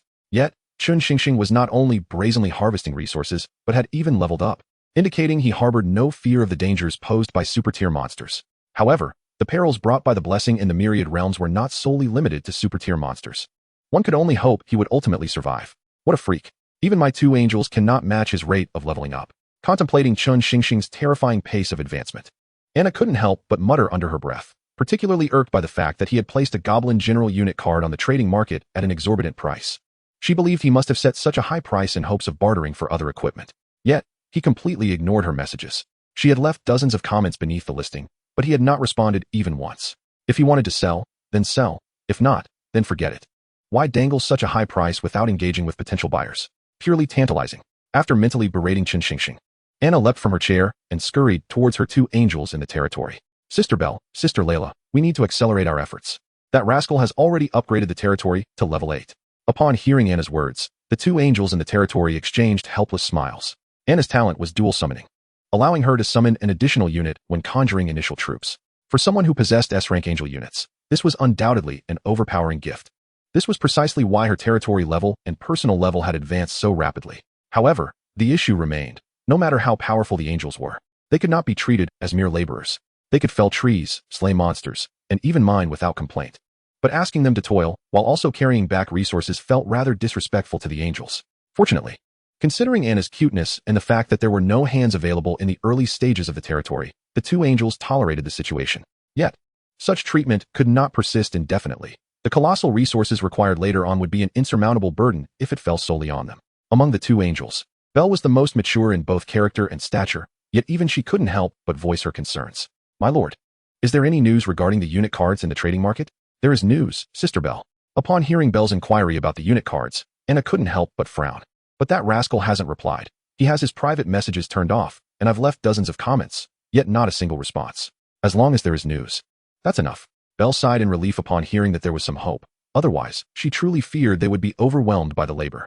However, seeing Anna's unhappy expression, she gently patted Anna's head and reassured her, the other party may not have seen the messages. There's no need to rush. Also, try not to leave messages so frequently.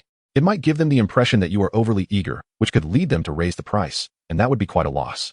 Oh, Anna nodded, her heart reluctant to admit Belle's wisdom. Yet, she desperately desired that unit card. Seeing how well Belle and Layla treated her while they bore the burden of labor, she couldn't help but feel guilty.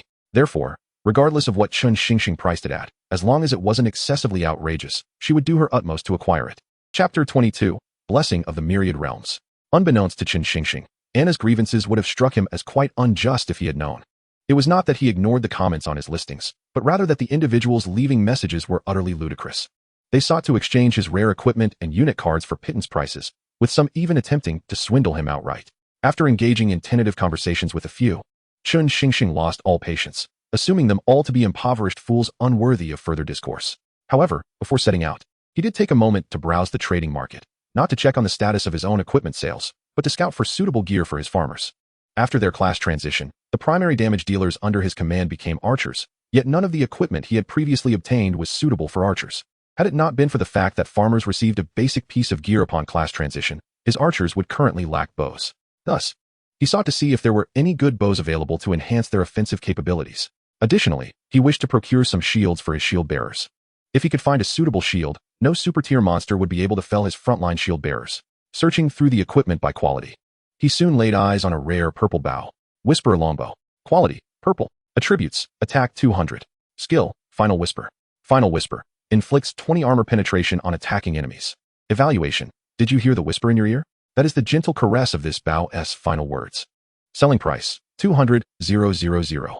Much like the equipment he had placed on consignment, this bow was also marked at a staggering price of 200,000 gold coins. A price only someone like the upgraded Chen Xing could afford. However, its true value was at most around 10 to 20,000 gold coins. Thus, even if Chen Xing had the funds, he would never spend such an exorbitant amount on a bow. How was the bow priced? Chen Xing noted that the seller had not left any personal information, so he casually left a comment beneath the listing before proceeding to search for shield equipment. What he didn't anticipate was that no sooner had he left his message than he received an immediate reply, as if the seller had been watching the trading market intently. Only accepting trades, unit cards preferred, but equivalent level equipment is also acceptable. Sure, may I add you as a friend? I will send you the equipment information. Alright. After agreeing, the seller promptly displayed their seller information, Elizabeth Anna. Upon seeing the seller's information, Chen Xing chose to add her as a friend. On the other side, upon receiving Chen Xing's friend request, Anna stood frozen in place. What was happening? She had gone to buy his equipment, and now he was silently coming to buy hers. Was he out of his mind? The more she thought about it, the angrier she became. If it weren't for her urgent need for a unit card, she would have been reluctant to sell her equipment to Chen Xing.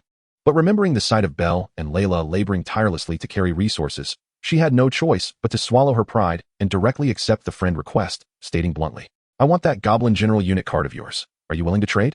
At the moment Anna uttered these words, she was fully prepared for Chen Xing to take advantage of her situation. However, her pressing need for troop cards compelled her to be forthright about her requirements.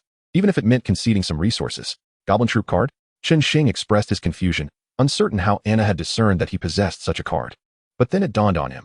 Having listed numerous goblin-related items for sale, it was only natural for someone observant to deduce that the goblin troop card was among them. After considering Anna's proposition, Chen Xing decided to acquiesce. The goblin troop card held a value comparable to that of purple equipment, both being relatively rare in the early game, yet commonplace later on. Furthermore, Anna's whispering bow was a prime specimen among purple gear, if sold at current market rates. Its value likely exceeded that of the goblin troop card, making the exchange equitable for him. Chen Xing recognized Anna's urgent need for the troop card, yet he had no intention of exploiting the situation for a higher price. After all, they were of similar worth. Even if he attempted to raise the price, Anna was not naive enough to be swayed, and he would be better off farming more goblins than bargaining.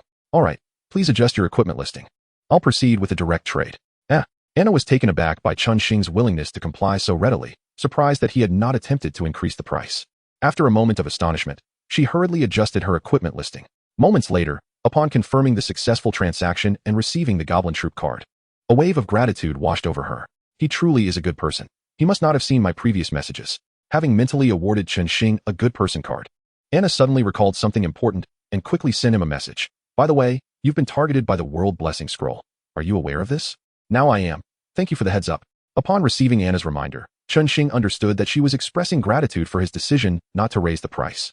The value of items is determined not only by their inherent worth, but also by the other party's demand for them. Clearly, Anna's need for the troop card surpassed his own. Thus, in this transaction, raising the price would have been expected, while refraining from doing so was a gesture of goodwill. So it was only natural for Anna to feel appreciative. This also suggested that she was a person of good character, and should he require assistance in the future, it would be beneficial to maintain a connection with her. Thinking the conversation had concluded, Chen Xing prepared to close the chat window, only to be interrupted by another message from Anna that piqued his interest. I have some detailed information regarding the world blessing. Would you like to hear it? Detailed information about the world blessing? Yes, please elaborate. Chen Xing was only aware that the world blessing would cause a lord's territory to descend into a perilous location, additionally increasing drop rates. Beyond that, he was in the dark about its effects. However, he felt that such limited effects seemed unworthy of a mythical grade scroll. So upon learning that Anna possessed insider knowledge, he set aside all reservations and inquired directly. Here's the thing. Previously, there was a genius in my family who perished in the world battlefield due to the world blessing scroll. Consequently, my family sought connections and gathered information from human experts in other worlds regarding the effects of the scroll. According to what we learned, the world blessing scroll was originally intended as a positive boon, but its benefits can only be enjoyed by the strong. For the weak, it becomes a calamity. That's not all. As more worlds join the world battlefield, the definition of strong has become increasingly stringent. In the past, even A-rank lords could survive its effects. But now even S-rank lords struggle to endure. I've even heard rumors that SS-rank lords have fallen due to this scroll, though those are merely hearsay, and their veracity remains uncertain. Chen Xing was taken aback by this revelation. The distinction between S-rank and SS rank is not merely one of degree. It signifies an entirely different level of power. To illustrate, since the inception of the world battlefield, no SS rank lords have emerged from Blue Star, underscoring their rarity and might. The notion that an SS rank lord might have perished due to the world blessing was astonishing. Do you know what effects the world blessing scroll entails? Why would an SS rank lord fall? I'm not entirely sure, but I've heard that its effects accumulate. The more it is used, the weaker the blessing becomes. Conversely, as its usage declines, its effects gradually build up. It's akin to a prize pool. As long as no one wins, the rewards will continue to accumulate.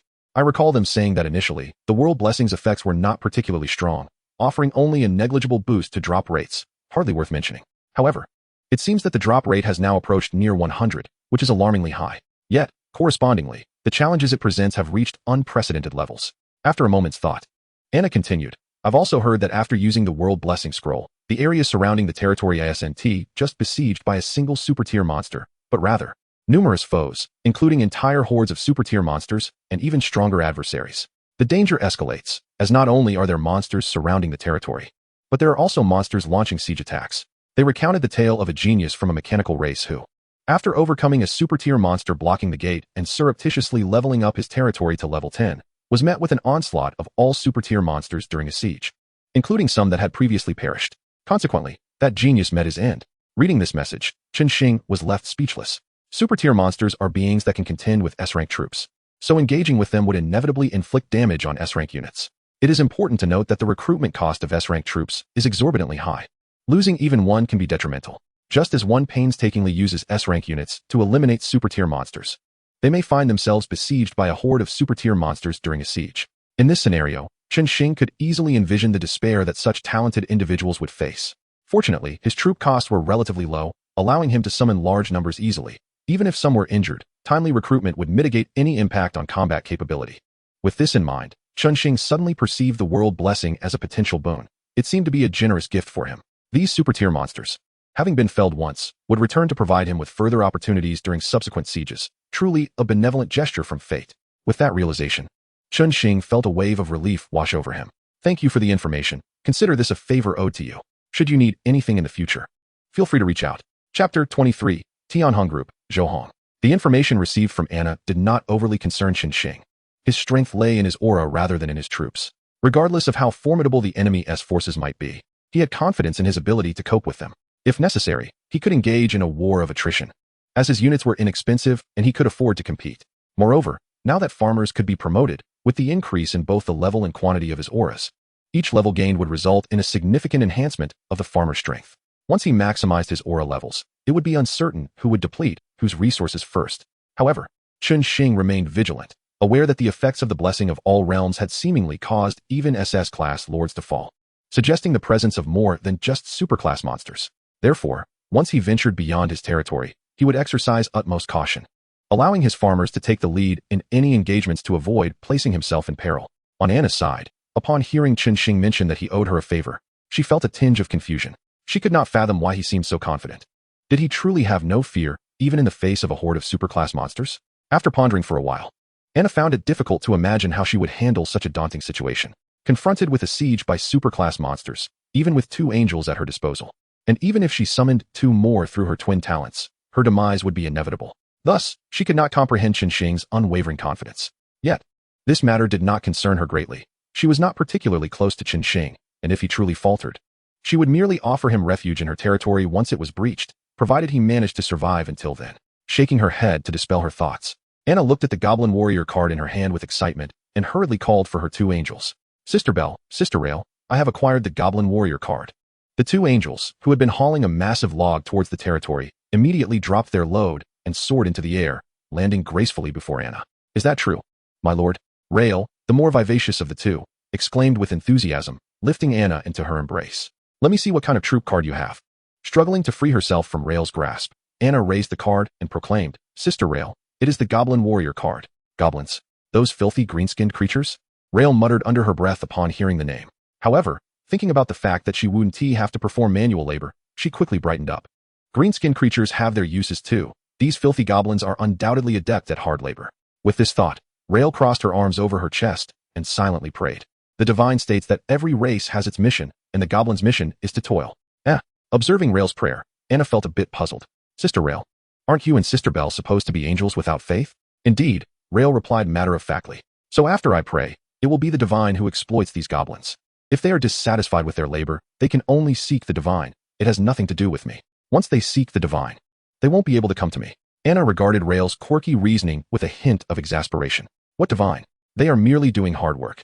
I am not withholding food from them. This time, it was Rael who appeared astonished. What kind of devils are you Blue Star people? You can comfortably make them do hard labor just by providing them a bit of food? And what of it? Anna replied, unabashed and even proud, hands on her hips. If they refuse, there are plenty of other goblins willing to work.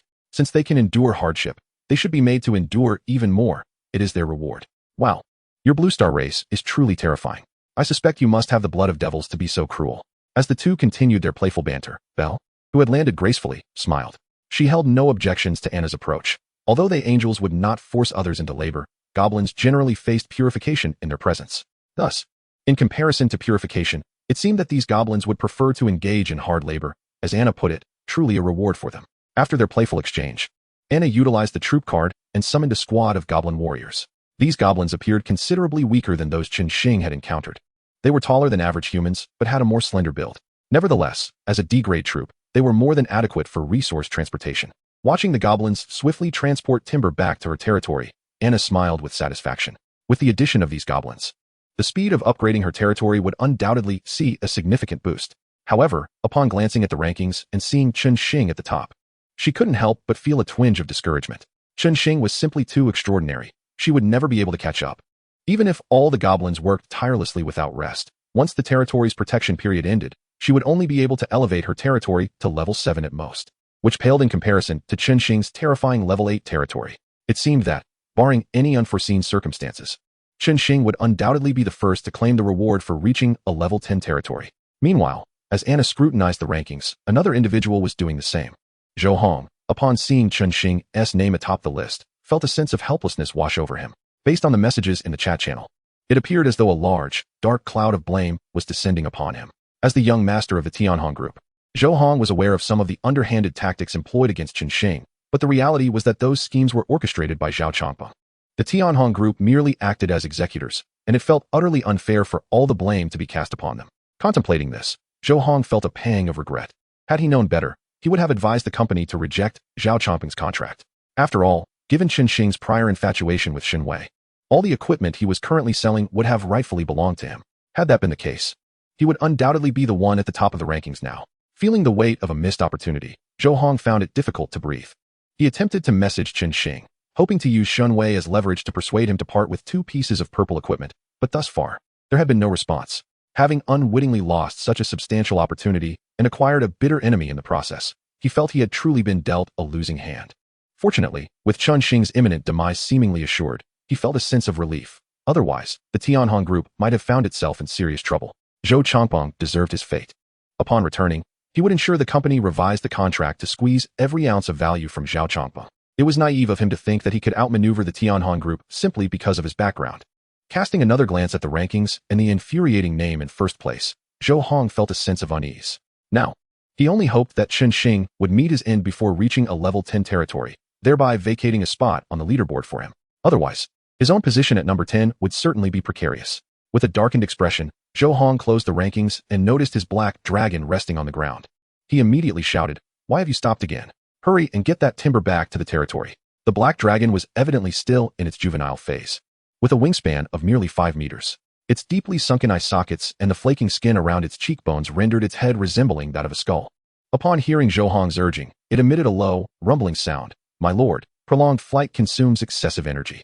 I am still in my youth and lack sufficient energy to maintain extended flight. I must rest momentarily. While you rest, do you presume others will do the same?" Zhou Hong showed no intention of empathizing with the black dragon. Instead, he spoke earnestly. "The ranking of our territory is of paramount importance. Currently, we stand at a mere 10th place. A slight lapse could see us fall from the leaderboard. How can you afford to rest at such a time? Understand that only by remaining on the leaderboard can we secure superior rewards. Once the rewards are obtained, recruiting another black dragon will pose no challenge. And then you may have ample time to rest." Zhou Hong's persuasive skills were evidently honed, yet the cunning black dragon was not easily swayed. Nonetheless, as a unit within the territory, it was unable to defy Zhou Hong, the lord. Therefore, the black dragon fixated its gaze on him for a considerable while before ultimately exhaling a long plume of dragon breath and rising once more from the ground. "I understand, my lord. However, we black dragons are not naturally suited for laborious tasks. If possible, I hope you can procure a creature card." "I wish I could. But where would I find a creature card now? The goblin creature card sold by Chen Xing was exorbitantly priced. I offered that woman as a bargaining chip for that goblin card, yet he completely disregarded my message." As Zhou Hong recounted this, a hint of anger crept into his tone. He felt that offering Shun Wei in exchange for a creature card was a considerable concession. And it was infuriating that Chen Xing showed no gratitude, even going so far as to ignore his message. If only he knew Chen Xing's territory's location, he would have been tempted to pay him a visit. Yet, even if he could not confront Chen Xing directly, he would not swallow his grievances quietly. Upon returning to Blue Star, even if Chen Xing were to perish, he would ensure that Shun Wei, that wretched woman, would suffer. Otherwise, he would be unable to find peace in his sleep. Observing Zhou Hong's continued complaints, the black dragon silently shook its head. This lord was ruthless, yet lacked the cunning necessary for strategic endeavors. Should fortune favor them, all would be well. However, if danger were to arise, he would be ill-equipped to handle it. Now, it could only hope for the territory's smooth development, otherwise, relying solely on its own strength. It would be difficult to safeguard the territory should calamity strike. Chapter 24, Aura of Force. Unbeknownst to Chen Xing, someone was still harboring thoughts of him. However, he had indeed seen Zhou Hong's messages. The fool had introduced himself with bombast, claiming to be from the Tianhong group, and his arrogant tone genuinely amused Chen Xing. After Zhao Changping's death, he had been uncertain whom to seek retribution against, but now this individual had presented himself. Without hesitation, Chen Xing added this impertinent fellow to his list of enemies, determined that when the opportunity arose, he would ensure this man faced dire consequences. As for Zhou Hong's assertions that all actions were orchestrated by Zhao Changping and had no connection to their Tianhong group, Chen Xing merely smiled. Too apathetic to engage further in conversation, Shun Wei was dispatched by your Tianhong group, and the items she possessed were also taken by your group. Even the multi-realm blessing scroll upon him was provided by your Tianhong group for Shun Wei's use. Now, to claim that none of it pertains to you, how could one expect such a convenient escape from accountability? Particularly with Zhou Hong, as a third-generation scion of the Tianhong group. He seemed accustomed to being revered within the organization. His words carried an air of superiority, as though his deigning to converse with Chen Xing was a gracious favor. He audaciously sought to take Chen Xing's goblin creature card without offering anything in return. It was utterly presumptuous. This condescending tone incensed Chen Xing, who resolved that if he ever caught this man, he would deliver a well-deserved slap to his face, ensuring he understood the consequences of pretending to be formidable without possessing the requisite strength. Before deciding to engage in combat, Chen Xing prudently summoned 70 shield soldiers. adding them to the 10 he had previously summoned, thus amassing a total of 80 shield soldiers, 20 warriors, and 100 archers. With this formidable front line, he felt more than adequately prepared. Regardless of any unforeseen circumstances, the 80 shield soldiers would ensure the safe return of the remainder. Once he confirmed that his preparations were flawless, Chen Xing ordered the army to advance. 200 combat units, under his command, surged into the depths of the forest. After the goblin hero's demise, the entire goblin encampment had contracted its forces. As Chen Xing pressed on, he encountered not a single goblin until he ventured deeper into the forest, where he finally stumbled upon a heavily fortified goblin encampment. In comparison to Chen Xing's territory, this goblin encampment appeared far more organized, with wooden walls towering over 3 meters high, the surrounding trees completely cleared. The walls were equipped not only with watchtowers, but also numerous defensive towers. Goblins stationed atop the watchtowers had already sounded the alarm even before Chen Xing's army drew near. With the resonant blast of a horn, the arrow towers quickly filled with goblins armed with bows. Had this been earlier, Chen Xing would have had no effective strategy against such arrow towers, relying solely on farmers to withstand the hail of arrows while attempting to breach the goblin encampment's gates. However, now that he possessed archers of his own, the situation was transformed. In terms of damage output, Chen Xing was confident that these goblins were unworthy of even carrying his archers' quivers. With a commanding shout, he ordered his archers to step forward and engage the goblin archers atop the arrow towers directly, requiring no cover whatsoever. Logically, the high ground advantage would favor the goblins. Yet Chen Xing's archers not only boasted superior damage, but also wielded a vampiric aura, allowing them to regain health with each shot fired. Thus, facing the goblin barrage, they stood resolute, undaunted. Especially remarkable was Farmer Chi, equipped with a purple whisperer longbow, whose every arrow claimed a goblin's life. In just 2 rounds of exchanges, the goblin archers atop the towers suffered devastating losses. With another blaring horn signaling the alarm, the severely diminished goblin archers cowered behind the arrow tower's defenses, no longer daring to engage Chen Xing's archers. These 2 rounds of exchanges had resulted in the demise of over 20 goblin archers, bringing Chen Xing within a mere 800 experience points of leveling up. With the experience from the fallen goblins, he now needed only 400 more experience points to reach level 7. This meant that by dispatching just 20 more goblins, he could achieve his next level, allowing him to take his time and engage in a methodical back-and-forth exchange with the goblin archers. Should any goblin dare to show itself, it would be met with an instant arrow to the heart. However, while Chen Xing possessed patience, the goblins barricaded at the gates did not share such a luxury. With the sound of numerous footsteps echoing from within the goblin encampment, the gates soon swung open, unleashing hundreds of goblin cavalry mounted on dire wolves. The crimson glow in their eyes suggested they had been bolstered by the goblin priest's enhancements. Upon bursting from the encampment, they charged directly toward the farmer archers, evidently intent on resolving the conflict in close combat after suffering losses in the archery exchanges. In response to the charge of the great goblins, Chen Xing felt no trepidation whatsoever, as the combat prowess of both sides had reached an unequal footing. Regardless of the tactics they employed, it would merely lead them to their demise. Their advance would only hasten their end. However, in pursuit of optimal lethality, Chen Xing positioned his shield bearers directly in front of the archers. Should he manage to vanquish all these hundreds of great goblin cavalry, it was likely he would ascend to level 8 in no time. As the great goblins charged, the goblin archers atop the arrow towers, previously too intimidated to show themselves, emerged once more to unleash a barrage of arrows in defense of their cavalry. Yet, this time, Chen Xing permitted only a handful of his archers to return fire. The remainder concentrated their aim on the charging great goblin cavalry, unleashing a volley of arrows. The sheer number of great goblins rushing forward meant that the peasant archers need not aim precisely. A mere shot would suffice to find a target. And due to the dense formation, some goblins were struck by multiple arrows. Given the defensive capabilities of these goblin cavalry, even with the enhancement from goblin priests, they could withstand no more than 1 arrow. Thus, those who were struck by more than 1 arrow fell lifelessly to the ground. With the casualties mounting from this volley, Chen Xing received notifications of level-ups, indicating that at least 20 of the fallen goblins had succumbed. The current battlefield required no further direction from Chen Xing. Hence, he withdrew his gaze and turned his attention to his attribute panel. 1. Focus Aura. 2. Glory Aura. 3. Strong Strike Aura. Rare.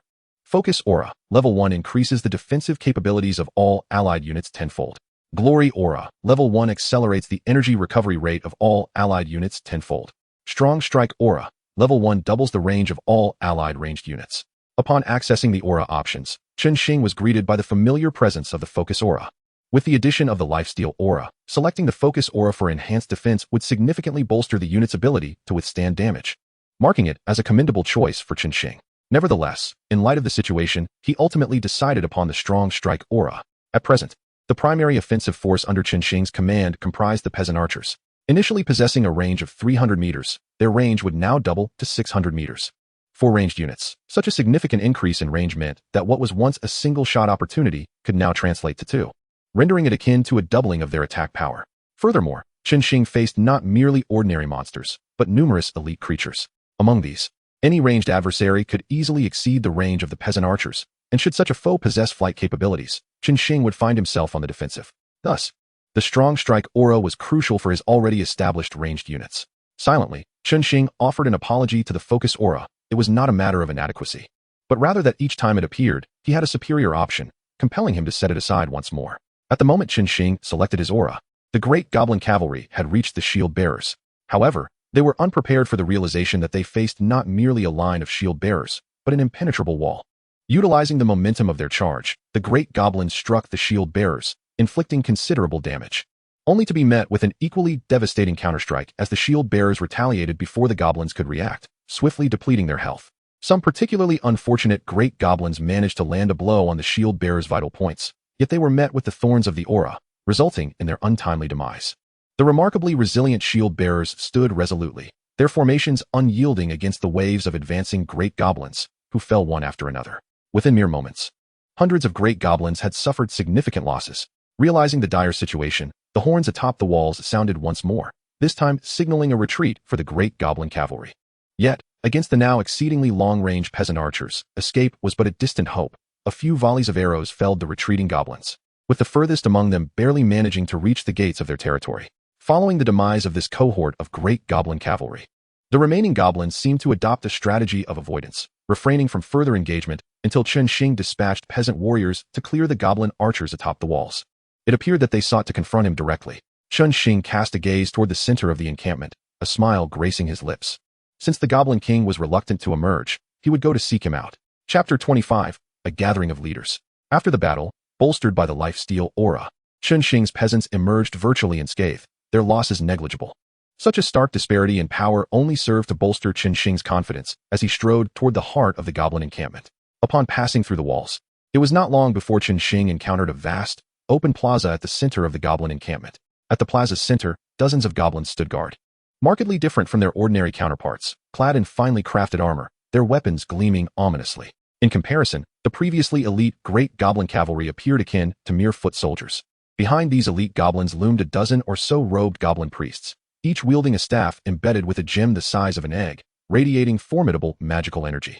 At the center of this assembly sat a colossal goblin, bearing two enormous tusks and resembling a fearsome demon, occupying a throne that elevated him to a height of 3 meters. Seated before a table, he resembled a mountain of flesh, seemingly oblivious to Chen Xing's arrival as he voraciously gnawed on the leg bone of an unknown creature, blood splattering across his throne. This was indeed the goblin's last bastion. Observing the well-equipped goblins and the vigilant priests, Chen Xing understood that defeating them would leave only a scattering of mere foot soldiers.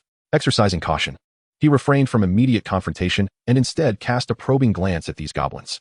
Goblin Guardian. Level 8. Tier Leader. Strength 360. Agility 360. Vitality 420. Mentality 220. Talent. Skills: Vanguard for the King, Self-Sacrifice, Royal Guardian, Life and Death Together. Goblin Elite Priest. Level 9. Tier Leader. Strength 120. Agility 110. Vitality 100. Mentality 600. Talent. Skills: Bloodthirst, Mindfire, Mental Scream, Spell Dispersal, Armor Weaken, Rapid Healing, Fireball, Lightning Strike, Chain Lightning. Good heavens, a congregation of leaders. In another realm, a small tribe might be led by merely a single chief, yet within the goblin encampment, these chiefs appeared as if they were of little worth. With dozens manifesting at once, a truly outrageous spectacle.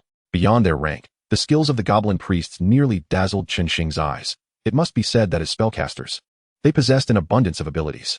However, fortuitously, Chen Xing was not particularly fearful of ranged damage at this juncture, and thus merely cast a curious glance at their skills before averting his gaze. What truly posed a conundrum for Chen Xing were the goblin guards. Their attributes bore little distinction when compared to the farmers under his command, yet they possessed a skill of shared fate. If Chen Xing recalled correctly, the effect of this skill bore resemblance to the priest's core ability, Lifelink. This ability connected the life forces of selected units, distributing damage among them, rendering it an exceptionally potent skill. The shared fate of the goblin guards likely linked the life of all allied units possessing the same skill. With dozens of goblin guards sharing life and backed by goblin priests capable of healing them, relying solely on a vampiric aura to deal with them could indeed prove troublesome. Fortunately, Chen Xing commanded 100 formidable archers, as long as the healing speed of the goblin priests did not exceed the damage output of the archers. This shared fate might inadvertently hasten the demise of the goblin guards. As for whether the healing capacity of the goblin priests could surpass the archers' damage, such a notion was hardly worth contemplating.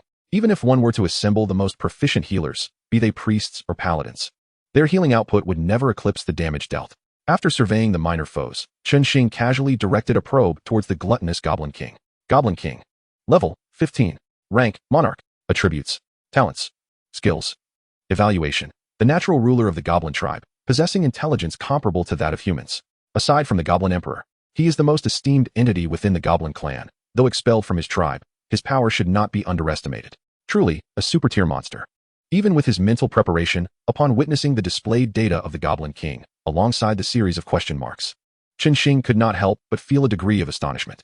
He was currently level 7, the highest among all lords, yet this Goblin Lord stood at level 15. More than double his level, and what was most outrageous was its quality, Monarch. It is worth noting that Goblin heroes merely rank as leaders, and above the leader tier lies the Lord tier. Now, the Goblin King had directly ascended a level to Monarch, justifying its title as a super-tier monster. Gazing at the Goblin King's attributes, while Chen Xing felt a swell of pressure, he was not overly concerned. He firmly believed that with the troops at his disposal, he could certainly triumph over the Goblin King.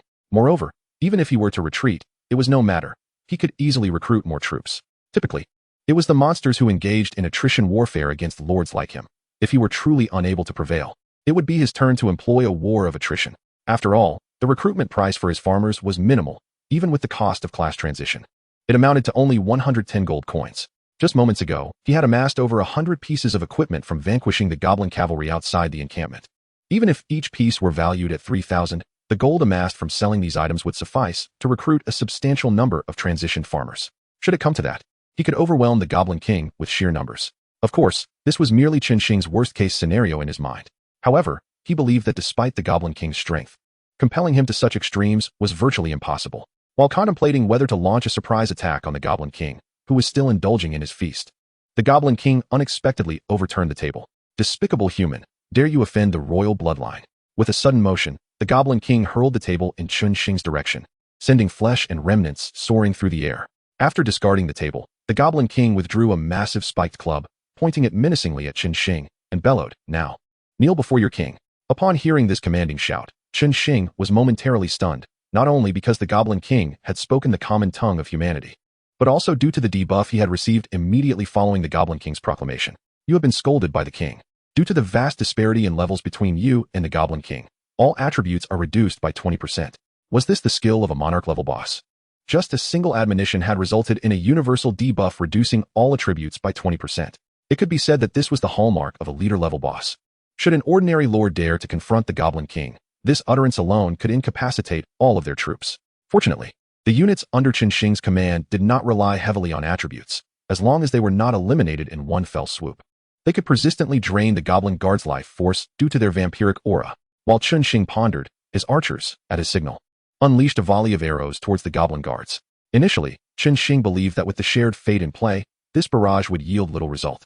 However, to his astonishment, the Goblin King's sudden outburst not only caught him off guard, but also the Goblin Guards, who were unable to react in time. Chen Xing had prepared for a surprise attack, and thus, as the Goblin King rose, his arrows were already in flight. The Goblin Guards, having been distracted by the Goblin King, found themselves helpless against the oncoming arrows, unable to cast their skills in time, and were left standing to endure the assault.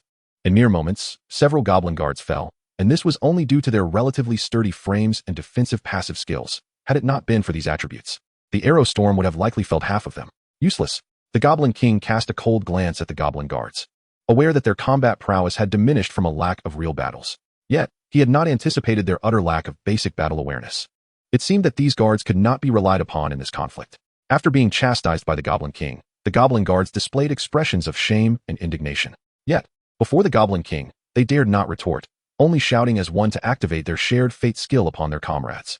As the skill was unleashed, a faint red glow enveloped all the goblins, as if an invisible chain bound them together.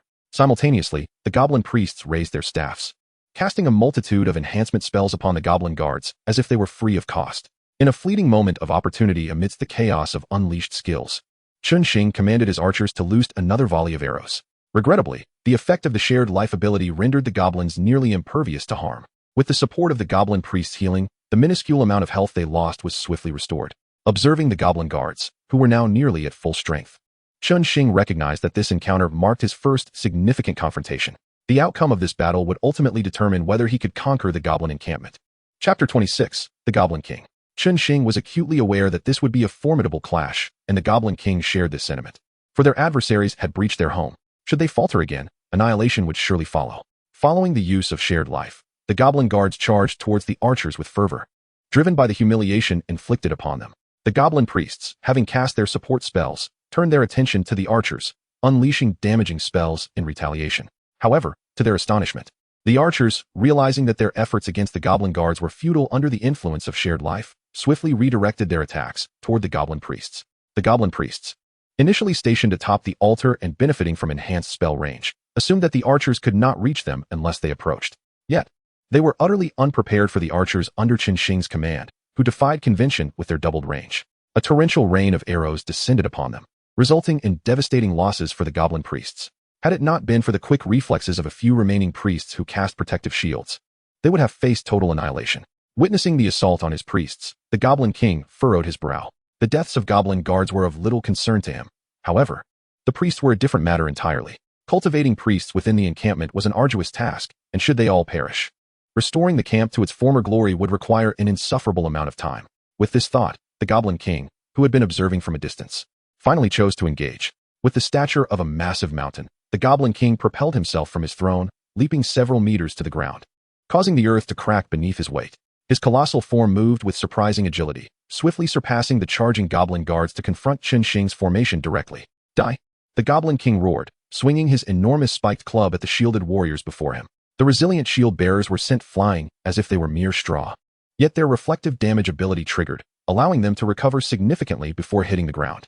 Noticing the sudden wounds appearing on his own body, the Goblin King quickly grasped that these humans possessed a counter-damage skill.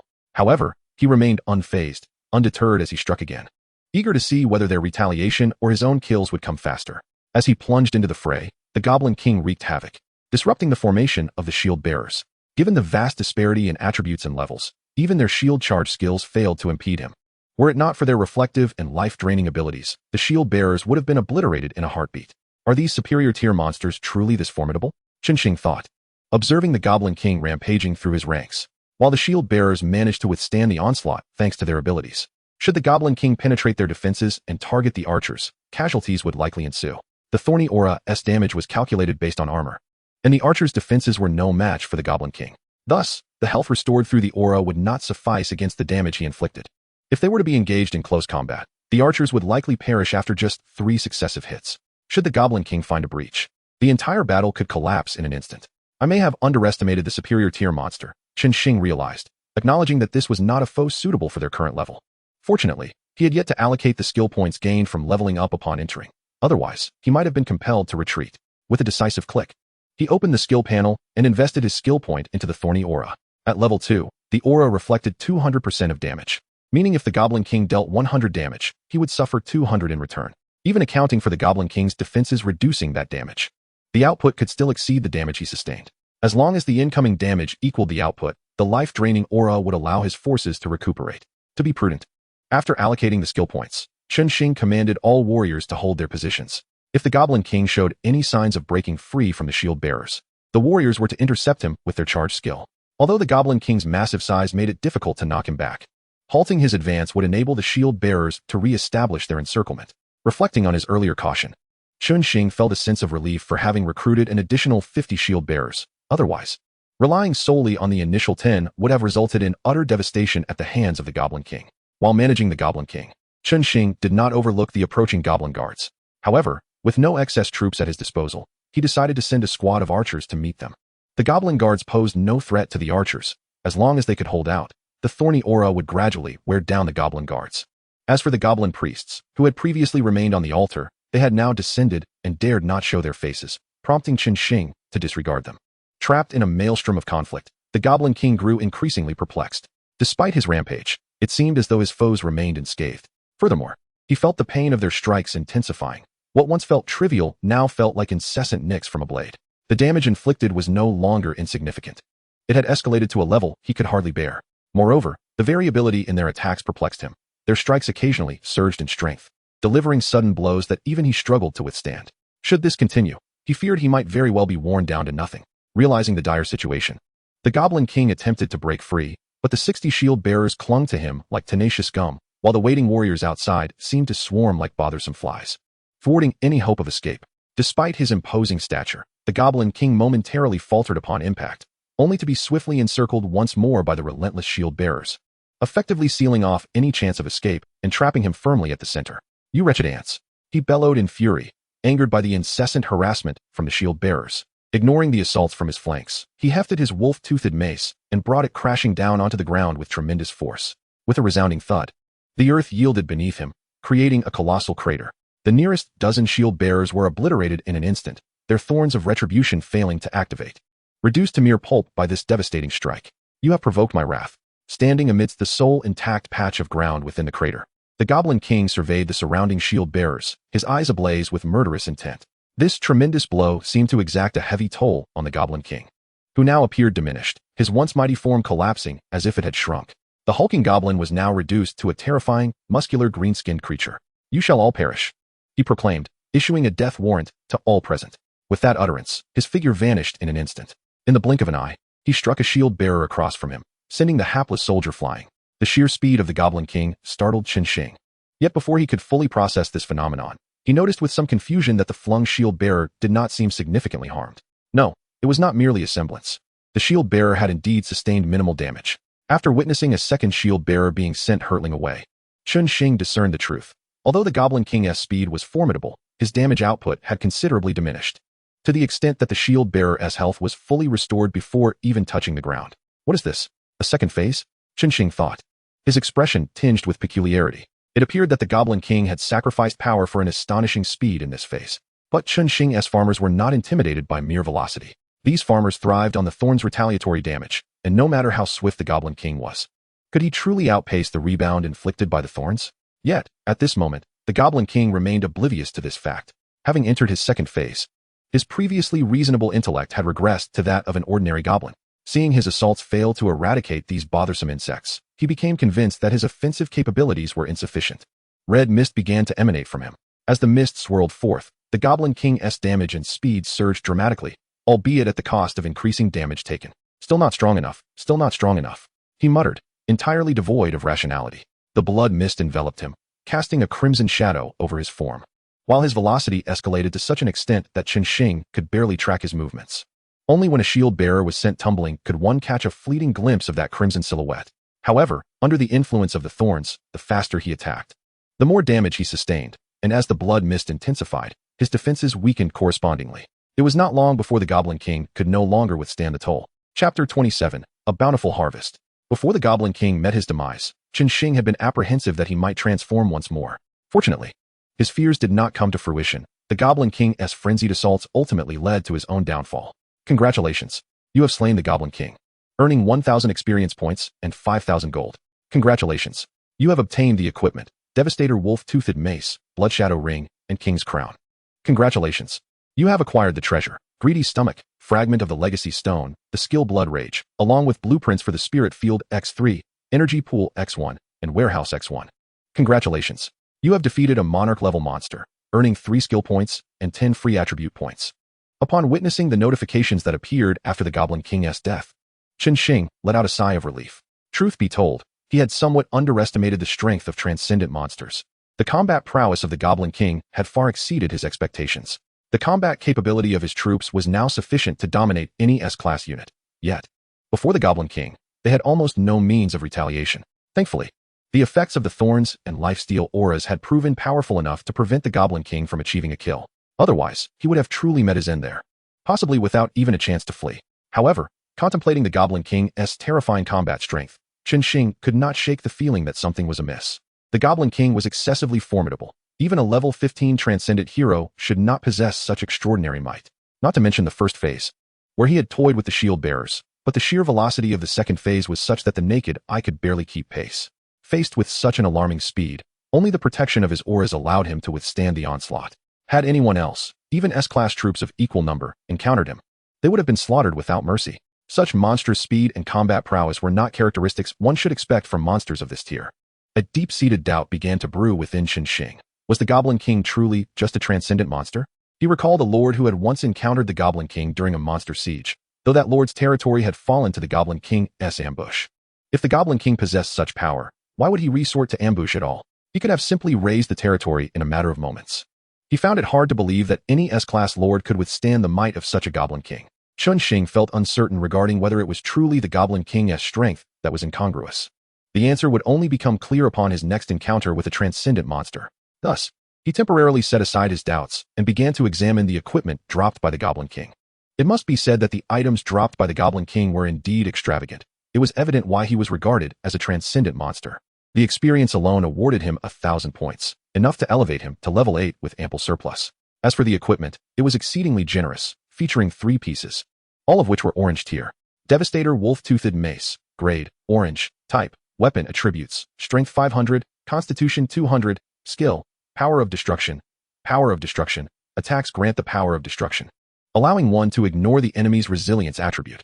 Evaluation, a devastating weapon on the battlefield. Its attributes nearly reached the pinnacle of orange tier equipment. Bloodshadow Ring, grade, orange, type, ring, attributes, agility 300, skill, bloodshadow. When your health falls below 50%, for every 10% decrease in health, your movement speed increases by 10%. Evaluation, a ring suited for desperate situations, though it can also be utilized for a hasty retreat. King's Crown, grade, orange, type, headwear, attributes, all attributes 100. Evaluation, an unremarkable crown, its status as orange tier merely attributed to its association with the king. 3 pieces of orange tier equipment, 1 relatively ordinary, while the other 2 were exceptional, particularly the Devastator Wolf-Toothed Mace, whose attributes were simply astronomical. A formidable enhancement of 500 in power, accompanied by an additional 200 points. This is no mere mace. It is, in essence, a living S-class unit. It is imperative to understand that the attributes conferred by orange equipment are not superficial figures such as attack or speed. They are tangible enhancements. Once these attributes are applied, what distinguishes it from an S-class unit? Of course, this discussion pertains solely to the baseline attributes of S-class units. Their attributes will undoubtedly escalate dramatically upon leveling up, far beyond what a single piece of orange equipment can compensate for. Nevertheless, even in isolation, the attributes of this equipment are astonishing. Moreover, it possesses the power of annihilation, allowing one to disregard the enemy's resilience. Upon witnessing this equipment's abilities, Chen Xing finally comprehended why the shield soldiers had been so thoroughly overwhelmed by the Goblin King. As for the Bloodshadow Ring, its attributes are commendable, yet Chen Xing surmised that in his hands, it would likely serve merely as a means of retreat. After all, if it could cause him to lose 50% of his health, that would indicate the situation had deteriorated to a dire extent. His presence or absence would hardly alter the outcome. Thus, it is most prudent to use it for escape. After examining the equipment, Chen Xing perused the attributes of the treasures. Greedy Stomach, grade, orange, type, treasure, effect. Upon equipping, the user remains in a constant state of hunger. All consumed food can be utilized to enhance the user's overall attributes. By unleashing the skill, the absorbed attributes can be released instantaneously, inflicting immense damage. Though using this skill will deplete most of the user's sanity. Evaluation, this is a stomach from a legendary malevolent spirit, originally a treasure of the Goblin Kingdom, stolen by the Goblin King. Fragmented Legacy Stone, grade, effect. Evaluation, a legacy stone from the Orc Kingdom. Originally of mythical grade, it was partially extracted by the Goblin King through the sacrifice of most of his abilities. Although he forcibly obtained a fragment of the power from the legacy stone, he also inherited part of its curse, leading to a joint bounty placed on him by both the Goblin and Orc Kingdoms, obliging him to flee from the Goblin Kingdom. Should the remaining fragments of the legacy stone be found, there may be a possibility of restoring it to its mythical stature. Regarding these 2 treasures, Chen Xing found it challenging to render judgment. Based on the attributes of the Greedy Stomach, the second stage of the Goblin King represents his true form. His prior monstrous state was likely a consequence of the attributes consumed through the stomach, which inflated his size. Furthermore, the Goblin King's previous overwhelming burst of power must have derived from the strength of the stomach. However, this item holds little utility for Chen Xing, as the negative effect of diminishing sanity is exceedingly daunting. He would rather forego this slight enhancement than risk utilizing such an item. The Legacy Stone is even more of a liability. Although Chen Xing was unaware of how the Goblin King extracted power from it, the requirement of sacrificing one's own abilities is a method he does not possess. Even if he were to discover such a method, he would never trade any of his aura skills for this. As for finding the fragments of the Legacy Stone, the odds are too slim for him to entertain hopes. And unlike the greedy stomach, its value is uncertain. Even if placed in the trading market, it would likely be difficult to sell. Hence, it is probable that this item will simply gather dust in Chen Xing's storage. Blood Rage Frenzy. Grade, Epic. Skill Effect. A powerful skill acquired by the Goblin King from the Legacy Stone, allowing the user to infinitely gain speed attributes at the cost of sacrificing health, defense, and sanity. Note, special skill cannot be upgraded. Yet another piece of detritus suitable for the trading market. Chen Xing shook his head at this skill. When the Goblin King employed it, speed so unfathomable that it rendered him nearly invisible was achieved. Thus, one cannot deny its potency. However, the requirement of sacrificing sanity makes it anathema to Chen Xing. No matter how formidable, he would not entertain it. As for the Goblin Wolf Rider unit card, classified as a C-class unit, it is of no use to him. He may inquire with Anna if she requires it. If not, it shall be discarded to the trading market. Having reviewed the equipment and skills, Chen Xing's anticipation rested upon the blueprints, the aspect he was most eager to explore. Although he already possessed both buildings in his territory, he would not turn away any scarce blueprints, regardless of quantity. The final blueprint for the energy pool, however, represented the most significant gain from the Goblin King's spoils. Energy pool. Type, special building. Effect, a pool filled with energy-infused water, enabling rapid growth of units. Construction requirements. Territory level 5, 5,000 of both basic resources and gold, 10 energy stones, 1 source crystal. The description of the energy pool appears unremarkable, simply stating it allows for the rapid growth of units, but its value far exceeds that of 3 orange items combined, as it is a specialized blueprint for top-tier units. It is essential to note that all S-class units begin in their juvenile phase, Anna included, with her Seraphim similarly in a state of energy deficiency. Though leveling up accelerates their growth, the pace remains sluggish. Typically, S-class units require approximately level 50 to mature fully. The energy pool's purpose is to expedite their development, with its assistance alongside the growth enhancement from leveling. Those S-class units could reach full maturity by level 20, a prospect that countless lords possessing top-tier units would fervently desire. It is safe to assert that if territorial buildings were graded, the energy pool would certainly be at least orange grade. In the eyes of certain lords, even a mythical classification may not suffice to tempt a trade. The only regret Chen Xing harbored was the exorbitant price of the energy pool blueprint. The current lords are yet to develop, all in dire straits financially. Even if they were to consolidate their territories for sale, they could not afford the energy pool blueprint. Thus, for the time being, this blueprint shall remain a cherished collectible in Chen Xing's possession. However, upon returning, he could place it on the trading market at an exorbitant price to entice others, motivating those lords who are not striving hard enough. It is likely that upon seeing the energy pool blueprint appear in the trading market, they would be overjoyed. After securing all the equipment, Chen Xing began to grasp why the Goblin King was so formidable. It was simply due to his wealth. One cannot help but acknowledge the tenacity of one who escaped the Goblin Kingdom, for he possesses a wealth of treasures. Everything that fell from him bore no less than an orange grade. Such opulence would make even dragons envious. And there was more to uncover. Typically, in a formal encampment, one would expect the presence of a treasury. Thus, after eliminating the surviving goblin priests, Chen Xing commanded his archers and warriors to scour the camp for any remaining goblins, while he himself, accompanied by the relatively slower shield soldiers, ventured into the goblin camp's conference hall. As anticipated, within the conference hall, a dark golden treasure chest awaited. Upon opening it, a plethora of notifications immediately flooded Chen Xing's vision. Congratulations! You have obtained 3 return scrolls, 5 restoration scrolls, 10 healing potions, 1 flickering belt, 3 disguise scrolls, 1 wine cellar blueprint, 1 rum recipe, 10 energy stones, 10 source crystals. The contents of the treasure chest were exceedingly diverse. After a cursory inventory, Chen Xing discerned that the items of notable value included the return scroll, the flickering belt, the distillery blueprint, the rum recipe, as well as the energy stones and source crystals. The return scroll, which requires no elaboration, allows immediate return to the base upon usage. Although it is a commonplace item within the game, in the multiverse battlefield, it is undoubtedly the most formidable life-saving tool. Its worth transcends mere monetary value, for it is seldom seen in the trading market. Only in dire circumstances would one part with such a crucial item for survival.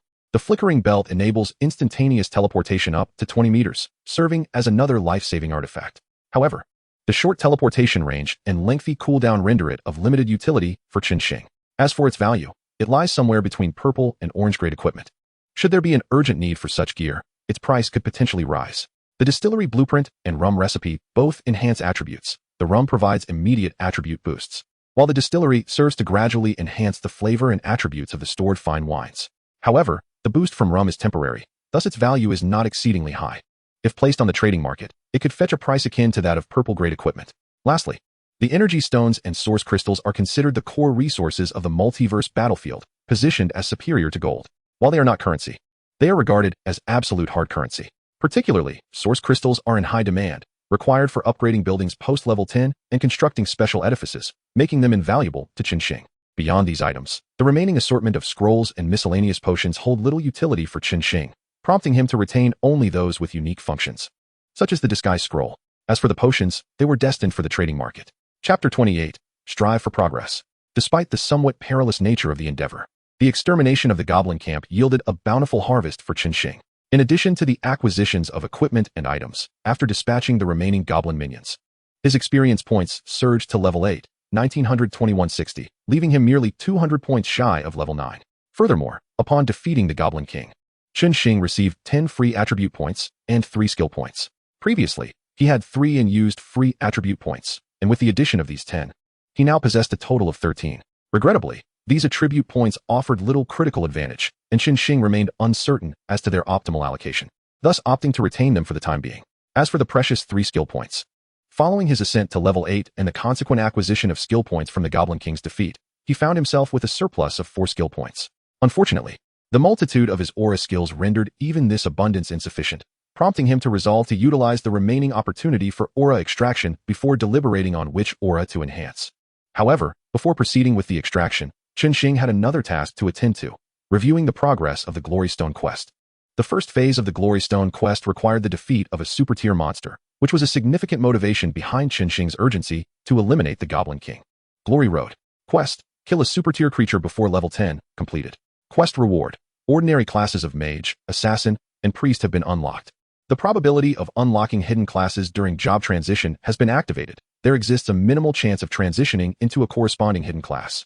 With the completion of the first phase, the Glory Road quest unlocked 3 ordinary classes, including the mage. Unfortunately, in the Multiverse Battlefield, mages are rather weak in the early stages, lacking the extensive attack range of archers and inflicting less damage during large-scale battles. For a lord, having archers renders the early-stage mage somewhat redundant. Of course, this assessment pertains solely to the initial stages.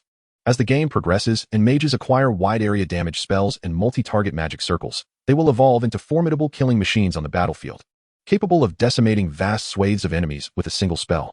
Only then will mages truly embody their title. Nonetheless, Chen Xing decided to summon a contingent of mages for practical use, should he encounter monsters with high physical defenses, as having mages would provide a more reliable approach. In addition to mages, he deemed it necessary to recruit a few assassins, who excel at reconnaissance and ambush tactics. Had he possessed a few assassin units during this battle, the ordeal would have been far less treacherous. As for the priest, Chen Xing merely glanced at it before diverting his gaze. With the blood-sucking aura at his disposal, what need had he for a priest? No healing provided by a priest could rival the benefits of the blood-sucking aura. A mere thrust of his weapon would suffice to restore his health, rendering the recruitment of priests a waste of gold. After relegating the priests to obscurity, Chen Xing examined the newly generated tasks on the Glory Road. Glory Road. Quest: kill 10 super-tier monsters of at least equal level to yourself. Quest reward: special building, small wishing spring. Upon seeing the quest requirements, Chen Xing couldn't help but feel a sense of exasperation. Did they truly believe super-tier monsters grew on trees? Killing 10 of them was no small feat were it not for the blessing effects of the multiverse in his territory and its advantageous positioning. It would be challenging for an ordinary lord even to locate 10 super-tier monsters, let alone defeat them. Yet, despite his grumbling, the reward of the small wishing spring was genuinely enticing to Chen Xing. This remarkable item holds an illustrious reputation among lords as the little god. As long as the conditions are not overly stringent, any wish made before it is likely to be granted. For instance, if Chen Xing wished for his next unit to transition into a hidden class while standing before the small wishing spring, there would be a substantial probability that the next farmer would directly transition into a hidden class. The most extraordinary aspect is that the wishing opportunities of the small wishing spring refresh daily, meaning that if Chen Xing so desired, he could potentially acquire a hidden class unit each day. With such a miraculous effect, the small wishing spring is exceedingly coveted among lords, and Chen Xing is no exception. Thus, as he contemplated the quest's requirements, he silently wished for the multiverse's blessing to be particularly generous, hoping it would spawn dozens of super-tier monsters around him, enabling him to complete the task swiftly. After indulging in these daydreams for a while, Chen Xing soon regained his focus and commenced the new aura extraction. 1. Focus Aura. 2. Radiant Aura. 3. Wisdom Aura. Focus Aura. Omitted. Radiant Aura. Omitted. Wisdom Aura. Level 1. All friendly units gain a 10-fold increase in mental acuity. Upon observing that all 3 auras drawn this time were ordinary, Chen Xing felt a tinge of disappointment. He wondered if his earlier luck had peaked, since level 4. Every aura extraction had yielded at least one rare aura. He had anticipated seeing a rare aura this time, only to find all 3 to be commonplace. However, this time, the enhancement of the mental attribute through the wisdom aura is quite beneficial. Presently, among the 4 fundamental attributes, the only one lacking enhancement is the mental attribute. It is crucial to acknowledge that the mental attribute signifies more than mere spell attack power. It also influences spell resistance, thus making it imperative for this attribute to reach greater heights.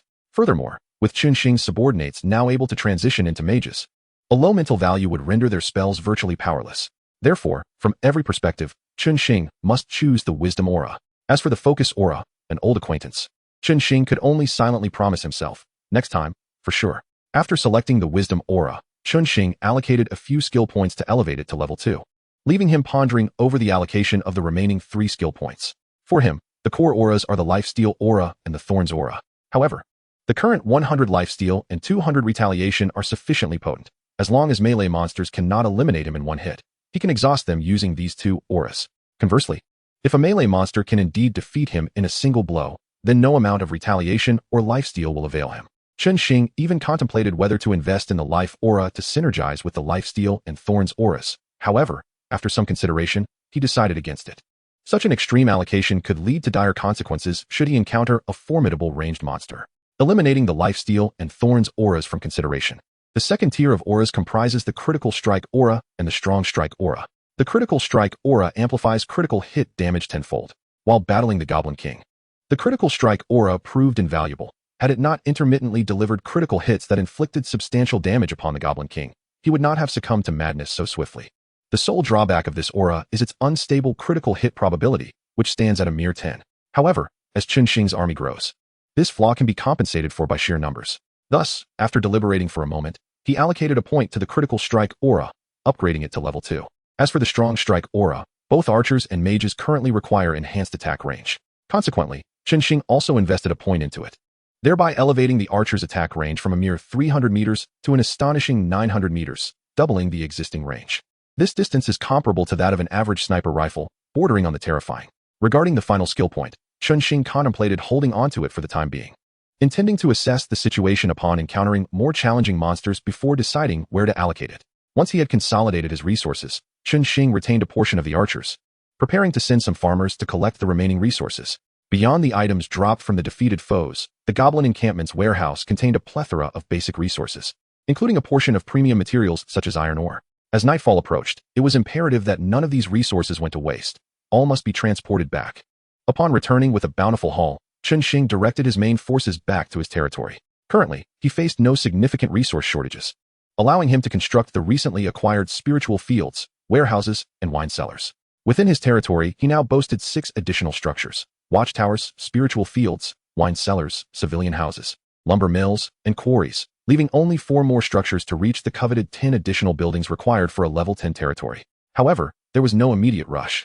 His territory was only at level 8, and the resources needed to ascend from level 8 to level 9 amounted to a staggering 100,000 for each category. Such vast quantities would require time, even with the farmer's rapid gathering abilities. Beyond basic resources, upgrading a territory beyond level 8 also necessitated advanced materials like iron ore. Given the significant resource gap, unless the farmers in the trading market exerted considerable effort, it would be challenging for Chen Xing to achieve an upgrade in the near term. Reflecting on the farmers, an idea struck Chen Xing. He retrieved the blueprint for the energy pool from his inventory and, after setting an exorbitant price of 10 million gold coins, promptly listed it on the trading market. If he was going to exploit the farmers, it was only fair to do so equitably. Even the skilled should face the same fate. He was confident that once he offered the energy pool blueprint, there would be those who would be enticed. Following the listing of the energy pool blueprint, Chen Xing decided to further take advantage of the situation by also listing the Greedy Stomach and Blood Rage skill books, each priced at a hefty 10 million as well. If they could not afford it, that was precisely his intention. He wanted them to recognize their poverty. Only when individuals become acutely aware of their financial constraints will they strive earnestly. Without a coveted item they cannot afford, how could they ever realize the extent of their poverty? And without that realization, how could they be motivated to improve? If they do not strive, whom would he exploit? By placing these items on the market, Chen Xing did not anticipate any purchases. Rather, he aimed to instill a sense of motivation in everyone. He lamented the extent of his concern for their progress. Chapter 29, Selling Oneself. After Chen Xing listed these items, it remained uncertain whether any others were inspired.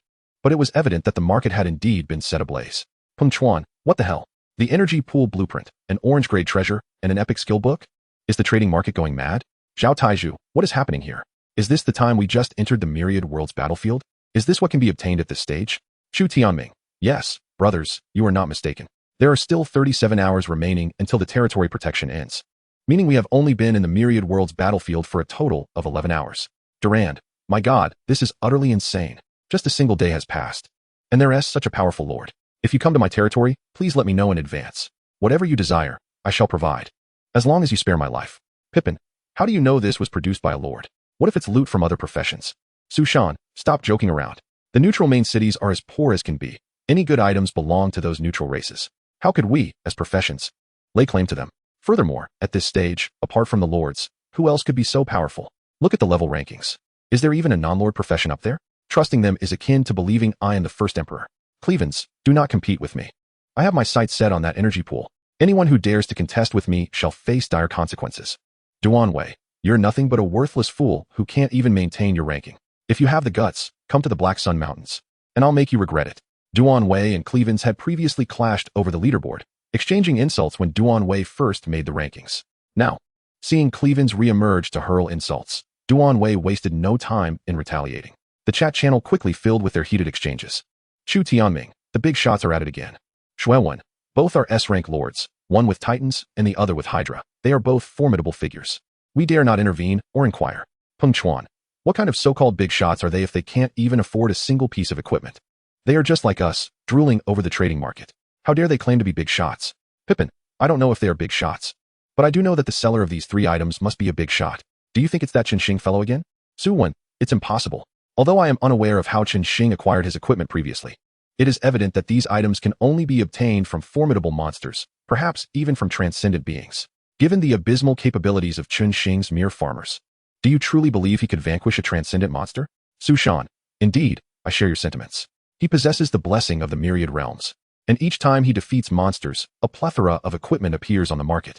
Yet, look now, there isn't a single new item available. If it were him, how could there be no new gear? Shinjijia, that makes sense. Do you think it's possible that the anonymous individual is the one selling these items? Among the multitude on the leaderboard, only one remains shrouded in mystery. Is it not often said that true masters prefer to remain hidden? Could he be that master? Zhao Taiju, a tall tale indeed. Someone who lurks in the shadows is likely not a good person. He could very well be a wanted criminal in the Federation. The conversation in the chat channel was swiftly veering off course, shifting from the discussion of these 3 items to speculations about the identity of the anonymous seller. Suddenly, someone interjected softly. Chu Xiangdong, while it's true that no new items have been added to the trading market, could it not be possible that the reason for this is that the equipment he previously listed has yet to sell out? This statement plunged the chat channel into silence. The participants checked the trading market and discovered that numerous items with goblin prefixes remained unsold. Although these items boasted commendable attributes, they had not been purchased simply due to the scarcity of gold coins among players, which had weakened market demand. As this realization dawned upon them, a sense of disillusionment washed over the group. They subsequently speculated that the recently listed orange items might indeed belong to Chen Xing, further deepening their sense of dismay. Momentarily, their spirits waned, but the thought of the equipment available in the trading market reignited their enthusiasm. Suwen, given that we are all lords, how can the disparity between us be so vast? Zhao Taiju, enough. I must hurry to grind for resources. While I may not dare to dream of acquiring orange equipment, I am determined to secure at least one of those blue items. Observing the exchanges in the chat channel, Anna, who could not afford any of the items, felt a pang of disappointment. She longed for the blueprint of the energy pool, with 2 angels in her domain. Constructing the energy pool would restore their dual-winged prowess and elevate her territory to new heights.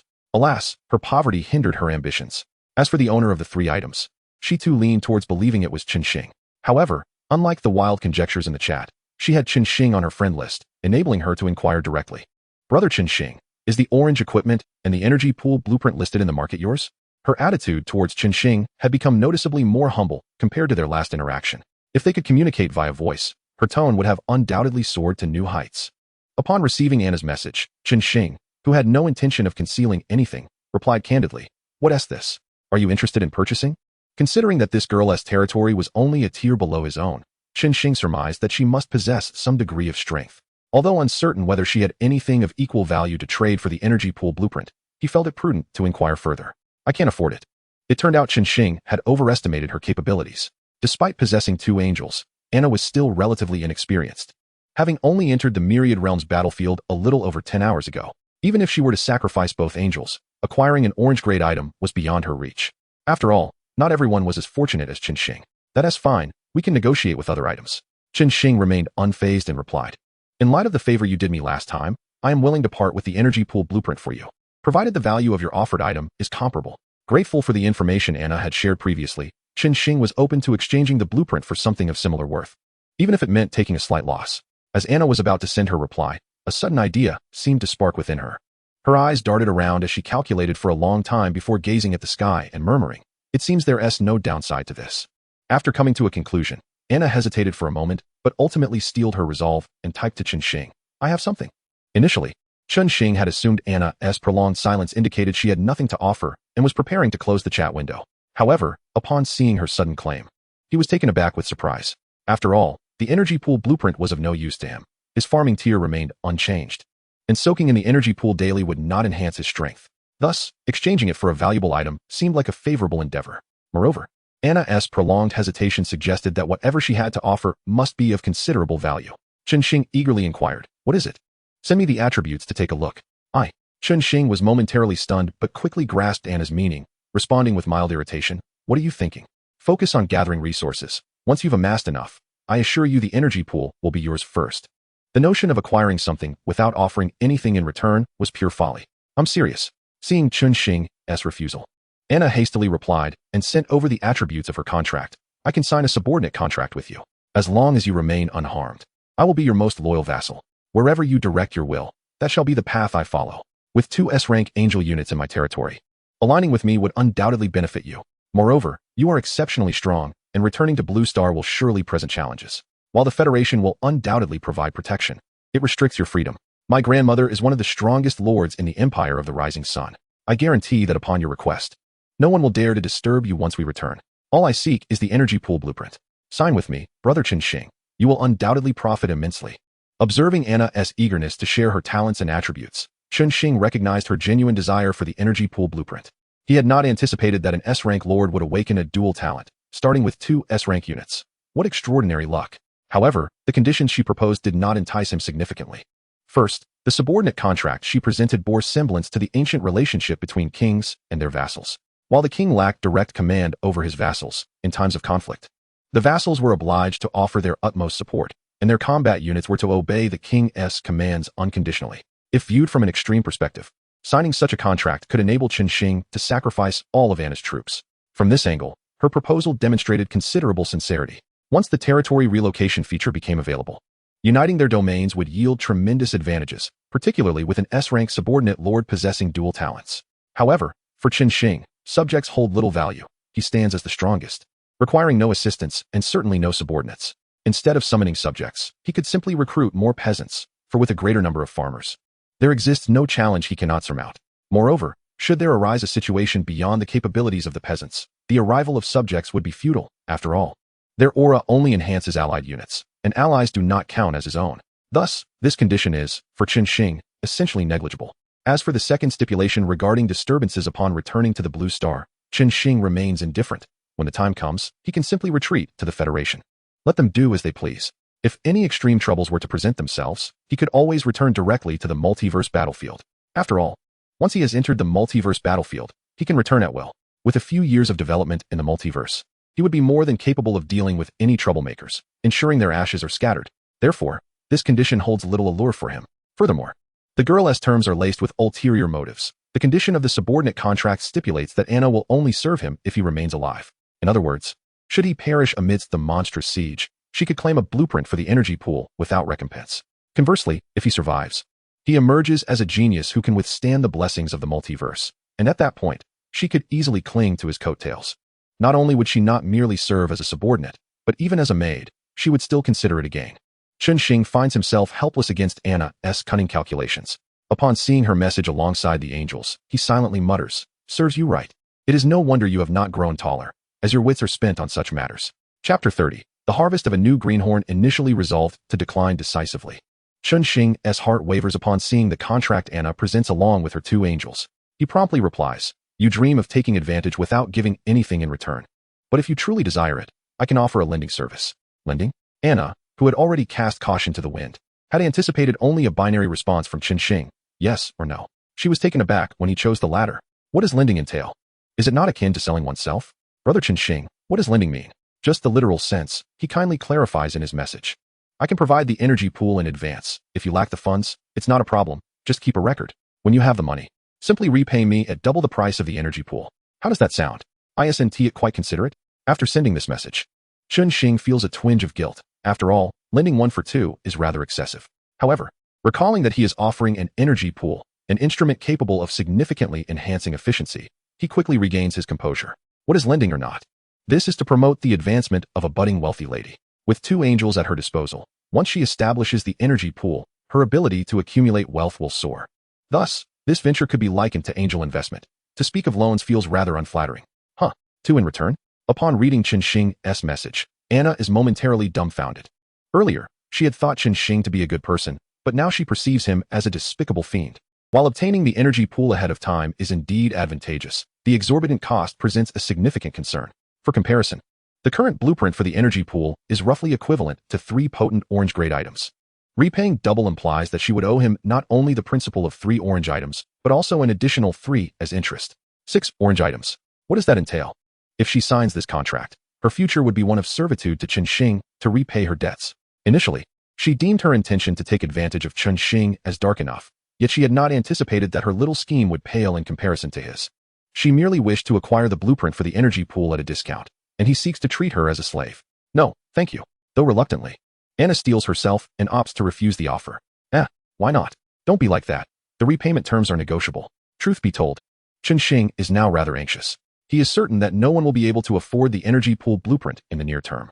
If he waits too long, by the time someone has saved enough to purchase it, he may no longer find the resources appealing. Thus, rather than leaving it on the market indefinitely, it would be wiser to invest it directly in Anna. Her dual angels undoubtedly represent a top-tier talent, with access to the energy pool blueprint. Her strength could undergo a substantial transformation. Subsequently, her resource-gathering speed would increase, and the stronger her ability to gather resources, the quicker he could reap his rewards. The more Chen Xing contemplates, the more enticing the prospect becomes. He hastily sends a message to entice her. Resources, equipment, blueprints, and even various treasures. I desire them all. Once you gather enough to match the total price of 2 energy pool blueprints, I shall consider your debt settled. Anna, my dear, this is the energy pool blueprint. Securing it means your 2 angels will soon evolve into their perfected forms. Is it not worth bearing a little debt? At your age, this is the time to strive. How can you retreat due to a minor obstacle? Do you not wish to progress? I don't want to. I can't repay. Observing Chen Xing's persuasion, Anna remains quite clear-headed, wary of sweet talk and potential scams. The endearment of little beauty only confirms her suspicions regarding his intentions to make her a slave. Of course, Anna's decision to refuse so decisively stems from another crucial reason. She genuinely cannot afford it. She is aware of her capabilities. Should she obtain Chen Xing's energy pool blueprint, her territory's development would stagnate, as everything would need to be funneled to him, and even after depleting her resources, repayment may still be out of reach. Rather than live such a life of servitude, she would prefer to forego the energy pool blueprint. After all, that item 1T sprout legs and run away. With her 2 angels, she believes no one other than Chen Xing can gather resources faster than she can. When she has saved enough, she can return to the market and purchase the blueprint at a fair price. Why should she burden herself with such a massive debt? As for the notion of taking the item and defaulting on repayment, that thought never crossed her mind. If she has the money, she will buy it. If not, then so be it. She would never resort to deceit. I can't repay. Chen Xing gazes at Anna's message, contemplating her concerns. After a moment, he comprehends her hesitation and responds again. How about this? For repayment, let us eliminate the resource requirement. Just provide me with equipment, blueprints, and various treasures. If it's something you need, feel free to use it. If not, you can pass it along to me. In addition to the energy pool blueprint, I can also supply the necessary energy stones and source crystals. Furthermore, I can extend the repayment period. Whenever you can repay is fine. However, one stipulation must be adhered to. You must prioritize repayment. Regardless of what valuable items you acquire, anything that your territory cannot utilize must be sent to me first. Only items I deem undesirable can be disposed of at your discretion. However, as a trade-off for these lenient conditions, the repayment rate will adjust from double to triple, albeit still interest-free. How does that sound? This is an incredibly favorable offer. The energy pool is practically a gift. It must be said that upon reviewing the terms proposed by Chen Xing, Anna found herself deeply moved this time. If the conditions would adversely affect the development of her territory, she would certainly have declined. However, the current terms posed no such threat. Well, it cannot be said that they were entirely without impact. Accepting these terms essentially meant that she would be left with no surplus funds for a considerable duration. Nevertheless, Chen Xing was inherently formidable, and he would not stoop to accept anything of inferior quality. Thus, she could still sell her conventional equipment, which implies that while minor profits might still be attainable, substantial gains would remain elusive. In the future, regardless of what treasures might surface in the marketplace, she would find herself unable to afford them. Yet the question lingered. What could possibly be more valuable than an energy pool, especially one that could be constructed immediately? Therefore, the tripled cost was a price she could wholeheartedly accept. Without a trace of hesitation, Anna promptly agreed and eagerly sent a new loan contract to Chen Xing. Observing the new contract she forwarded, Chen Xing couldn't help but exclaim, "Truly, she is a little heiress, incomparable to the likes of Zhao Chongpeng, the impoverished wretch." It is essential to note that contracts cannot merely be spoken into existence. They require a specific contract scroll to be formalized. As one of the few rookie lords capable of bringing such scrolls directly from Blue Star, the demand for various contract scrolls has always outstripped supply, making them nearly unattainable for the average individual. Only someone with Anna's substantial resources could nonchalantly produce different contract scrolls, which is one of the reasons Chen Xing was willing to sell to her. After all, if it were someone else, even if Chen Xing wished to sell, the counterpart would likely be unable to produce the necessary contract scrolls. Chen Xing had little faith in mere verbal agreements. However, upon reviewing the terms of the contract, Chen Xing made slight modifications to the stipulations regarding breaches, changing the penalty for Anna to automatically transmit the coordinates of her territory should she default. With this adjustment, if Anna ever considered reneging on the agreement, he could simply pay her a visit and reclaim everything. Anna understood Chen Xing's intentions, but had no intention of defaulting. Thus, she raised no objections and swiftly amended the contract details before sending it back to him. Once the contract was duly signed, Chen Xing wasted no time in dispatching the energy pool and resources to Anna. As she gazed upon the schematics for the energy pool, Anna's emotions were somewhat conflicted. As a second-generation top-tier lord from Blue Star, her understanding of the myriad battlefield surpassed that of ordinary folk. She comprehended the necessity of becoming stronger, even surpassing her grandmother, to escape the confines of Blue Star and explore the broader world. If she could expedite the construction of the energy pool, her possession of 2 angels would undoubtedly facilitate her rapid development, allowing her to amass strength and seize opportunities for advancement. It was precisely for this reason that she intended to enter into a subordinate contract with Chen Xing. However, she was taken aback when he rejected her proposal for subordination and instead offered her a loan agreement. Although the tripled repayment was somewhat excessive, the potential of the energy pool, capable of permanently enhancing the strength of elite lords and enabling early snowballing, was too enticing to ignore. In this context, even with such lenient conditions, Anna believed that even tenfold repayment would elicit swift agreement from others. Anna doubted Chen Xing's ignorance regarding the implications. Knowing that his seemingly arbitrary terms were likely influenced by the prior information she had divulged about the blessings from the myriad worlds. Sighing as if she were a grown-up, the petite Anna lamented, "Originally, he owed me a favor, and now it seems I owe him a significant debt." She resolved to promptly provide resources to her brother Chen Xing, feeling disheartened by the prospect of becoming a mere laborer for him, toiling away daily. Despite her tone suggesting despair, the corners of her mouth curled into a grin as she beheld the energy pool schematics, a smile more exuberant than that of an AK. Chapter 31. The anomaly in the mine. After sending the energy pool to Anna, night had nearly fallen.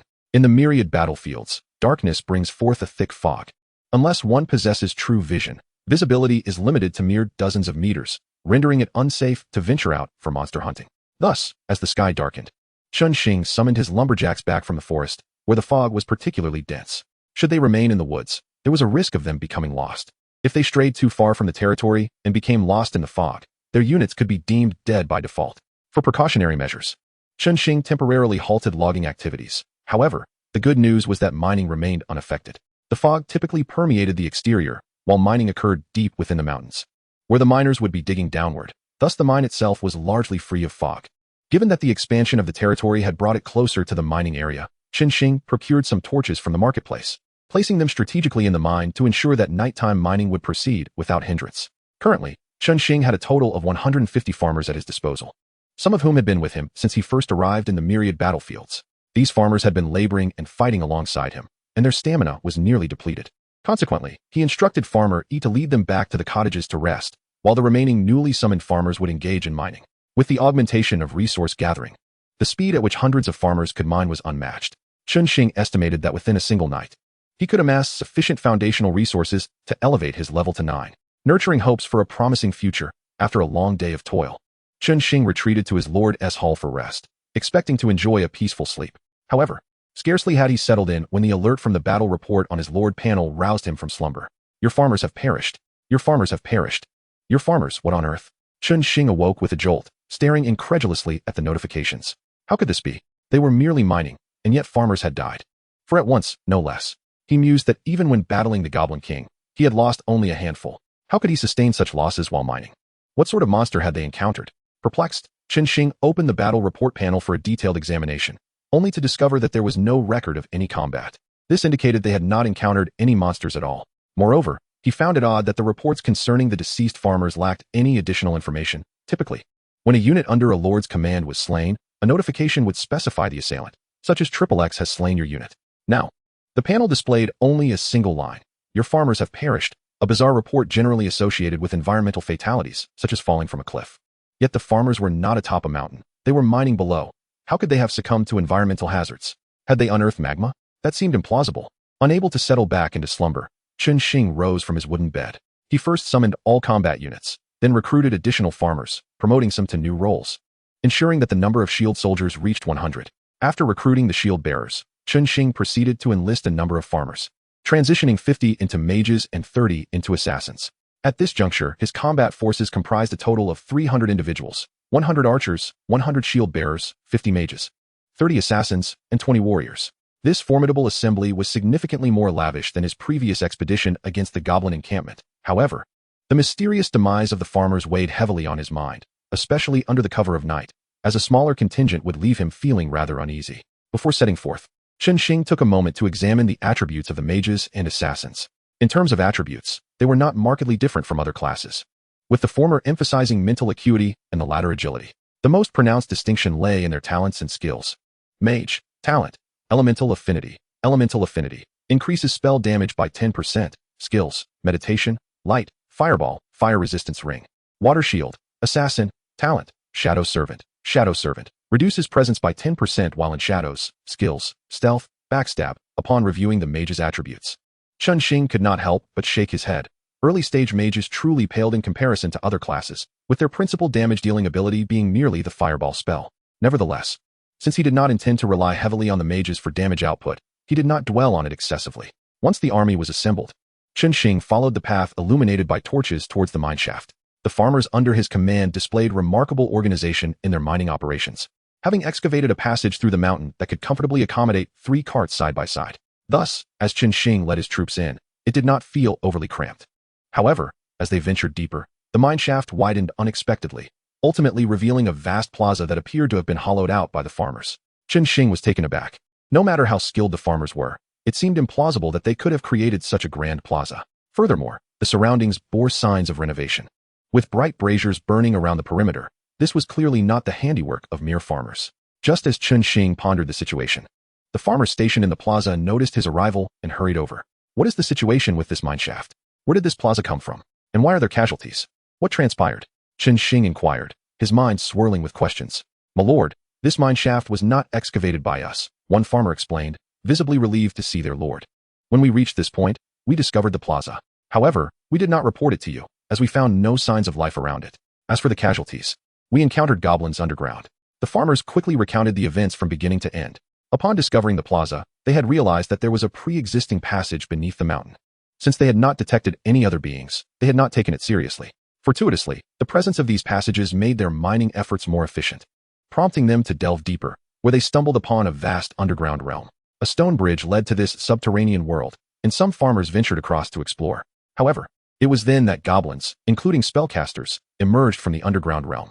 Familiar with the terrain, the goblin spellcasters launched an assault upon the farmers. Recognizing that their initial attacks were insufficient to slay the farmers, they swiftly altered their strategy, abandoning those who had crossed the bridge and targeting the very bridge itself. The already fragile structure collapsed, sending several farmers plummeting into the abyss below. The depth of this chasm was unknown to the farmers. They only knew that those who fell had not returned. The farmers who had crossed the bridge occupied the stone platform, while those who remained sent a messenger back to report to Chen Xing. Upon their return to the plaza, they were surprised to find Chen Xing already present. Understanding the farmer's explanation, Chen Xing grasped why there had been no kill notifications for those who had perished. Falling into the abyss without a source of damage naturally resulted in no such alerts. However, the mention of goblins caused him to frown. The blessing of the multiverse truly was ruthless, not allowing him a moment's peace even while mining. Chen Xing was certain that among the goblins dwelling below, there must exist superior-grade monsters. Yet, he felt no overwhelming fear. With his current strength, he could easily dispatch such creatures. Since the goblins had brought trouble upon themselves, he resolved to eradicate them. With his decision made, Chen Xing wasted no time and led his troops downward. He had to admit, goblins were indeed adept miners. It took him a good 10 minutes to traverse the passage before arriving at the stone bridge described by the farmers. Initially, he had imagined the underground realm to be merely a larger subterranean space, but upon witnessing the expanse beyond the bridge, he was utterly astounded. It was indeed an underground kingdom. Beyond the bridge lay an immensely spacious cavern, the entire mountain's belly seemingly hollowed out. The cavern's ceiling stretched into the abyss, creating an expansive underground world, where the sky was replaced by stone. From Chen Xing's position, the stone platform was approximately 30 to 40 meters away, and with the sole bridge now broken, crossing over without flying units was virtually impossible. Peering into the abyss beneath him, Chen Xing could see no bottom. Based on the fate of the farmers who had fallen, climbing out from the depths seemed implausible. Nevertheless, for Chen Xing, it was merely a minor inconvenience. After all, this was reality, not a game. He could still rely on the living to aid him. With no bridge, he would simply construct one. His farmers were not idle hands. Chen Xing promptly dispatched a team to return to the camp and fetch several 20-meter-long logs. With remarkable speed, they crafted the logs into planks using orange-grade tools. Employing a straightforward mortise and tenon joint, they connected 3 logs, 2 on his side and 1 on the stone platform across the chasm, fashioning a rudimentary wooden bridge. Using this wooden bridge as a pivot, they added some planks, broadening the passage. While the bridge lacked sturdiness, it was certainly sufficient for passage. If only his strength were greater. Once the mages learned flight magic, they could simply soar across without the need for such constructions. Chen Xing commanded his subordinates to cross the bridge in waves. To deter any potential sabotage from the goblins, he stationed 2 teams of archers at either end of the bridge, lest the goblins destroy it after they had crossed, leaving them stranded. Chapter 32. The Goblin Maze. Upon crossing the wooden bridge, Chen Xing could distinctly sense the presence of life on the stone platform. Bioluminescent underground plants, whose names he could not recall, grew along the path, illuminating the way. As he proceeded along the makeshift road, he occasionally spotted various underground creatures hanging lifelessly from wooden stakes, evidence of the goblin's handiwork. The remnants of these wooden stakes unmistakably indicate a considerable population of dog-headed beings in the underworld, and it is evident that they are not lacking in sustenance. Otherwise, the omnivorous dog-headed folk would not have overlooked these corpses. As Chen Xing cautiously explored and speculated about the circumstances of these creatures, the scout ahead suddenly raised an alarm, indicating an encounter with foes. Just as Chen Xing instructed his troops to prepare for combat, a barrage of arrows rained down upon them. Fortunately, the shield bearers at the forefront, with their tough hides and damage mitigation, sustained minimal harm from the onslaught. However, it soon became apparent that these dog-headed archers were rather unscrupulous. After the volley, Chen Xing noticed that the wounded shield bearers were afflicted with lingering damage, as the arrows had been poisoned. An insidious tactic indeed. What further irked him was the dim visibility underground, rendering it impossible for him to discern the positions of the dog-headed adversaries. Fortunately, the archers, equipped with the eagle-eye skill, possessed inherent night vision and, without awaiting Chen Xing's command, unleashed their own hail of arrows in retaliation. Unlike the insignificant barrage from the dog-headed archers, this volley from the peasant archers was devastating, particularly the arrows that triggered critical strikes, which could instantly eliminate a dog-headed foe upon impact. Thus, although Chen Xing could not see the chaos unfolding, the incessant battle reports were a clear indication that this barrage inflicted substantial losses upon the dog-headed enemies. Amidst the turmoil, Chen Xing had no time to peruse the battle reports meticulously. He promptly commanded the mages to alternate casting illumination spells. As the light soared into the subterranean space, it was instantly illuminated as brightly as day. Under the newfound visibility, Chen Xing could distinctly observe that the dog-headed beings, despite having been struck by arrows, showed no inclination to retreat. Instead, some robed dog-headed figures advanced boldly under the protection of their warrior counterparts, evidently intent on unleashing a magical assault against Chen Xing. Witnessing this scene, Chen Xing was both infuriated and amused. Who did they think they were, challenging him without mages of their own? Although his soul mage wielded only a simple fireball spell, bolstered by the effects of the empowering aura and the critical strike aura, the mage's spells not only reached far, but also dealt considerable damage. If a critical hit were triggered, even a modest fireball would be insurmountable. Seizing the opportunity before the dog-headed mages could enter their attack range, Chen Xing commanded his mages to strike first. All but the mage casting illumination unleashed a barrage of fireballs upon the startled dog-headed beings, their eyes wide with fear from the sudden brightness. The visual spectacle of a critical hit fireball was far more dazzling than arrows. Due to the dog-headed beings' resistant skin, a standard fireball merely charred their exterior. In contrast, a critical hit fireball erupted with a thunderous blast, engulfing the struck dog-headed creature in flames and reducing it to a charred husk in an instant. The impact of such devastating blows sent the dog-headed beings into a state of panic, if the previous arrow wounds had merely stoked their anger. The fiery onslaught now instilled sheer terror. As dragonkin, they possessed innate resistance to fire. While dying from arrows was not unexpected, perishing in flames was decidedly abnormal. What manner of foe was this, capable of conjuring such terrifying fireballs? Amid their growing disarray, a second wave of arrows from Chen Xing's archers struck true. Thanks to their precision shooting talent, it was nearly impossible for their attacks to miss, resulting in another substantial number of dog-headed foes falling. Realizing they had no avenue of escape, the dog-headed creatures abandoned their offensive and attempted to flee back the way they came. However, under the relentless assault from the archers and mages, they found no opportunity to escape, and those at the forefront were quickly felled. Seemingly aware of their dire predicament, a dog-headed leader issued a furious threat, declaring that the vile invaders would not escape retribution from the dog-headed kingdom. When their army arrived, all would be hanged upon the gallows. After issuing this final threat, the leader charged at Chen Xing, only to be struck down mid-charge. Observing the fallen dog-headed leader, Chen Xing felt no remorse. The dog-headed beings were ruthless and savage, not only merciless to their enemies, but also to one another. The chances of leaving any alive were virtually non-existent, so their demise was of little consequence. As for the intelligence regarding the underworld, he would soon uncover it as he pressed onward. However, the mention of the dog-headed kingdom piqued Chen Xing's interest. A tribe deemed a kingdom would undoubtedly boast a population exceeding several thousand, and such a realm would typically be guarded by a formidable creature of superior caliber. Yet Chen Xing had long ceased to trust in the notion of normalcy. After all, he had already encountered a superior goblin king. Despite expectations of merely facing a leader-class monster at a goblin encampment, with the blessing of the multiverse at his back, it was prudent to err on the side of caution and assume the worst. If an elite creature was expected in such a kingdom, he would simply presume that this dog-headed realm was teeming with them. In summary, it was wise to estimate potential threats conservatively, as even if he ultimately overestimated the enemy, he would incur no loss. Thus, Chen Xing, who had initially planned to sweep through the underlings, became markedly more cautious. Having just defeated a number of dog-headed foes, he gained a significant amount of experience, successfully leveling up to level 9, prompting him to decide to draw his auras before proceeding. 1. Focus Aura. 2. Radiant Aura. 3. Vitality Aura. Focus Aura, Level 1 Minor. Radiant Aura, Level 1 increases energy recovery speed for all allied units by tenfold. Vitality Aura, Level 1 increases life recovery speed for all allied units by tenfold, perhaps due to having drawn an abundance of rare auras previously. Chen Xing's luck had seemingly run dry, as the newly revealed auras remained of ordinary quality. Among these 3 auras, one aided in health recovery, another in mana recovery, and the last, a frequent visitor, was the Focus Aura, which enhanced defense. In strict terms, these auras did not present a significant distinction for Chen Xing.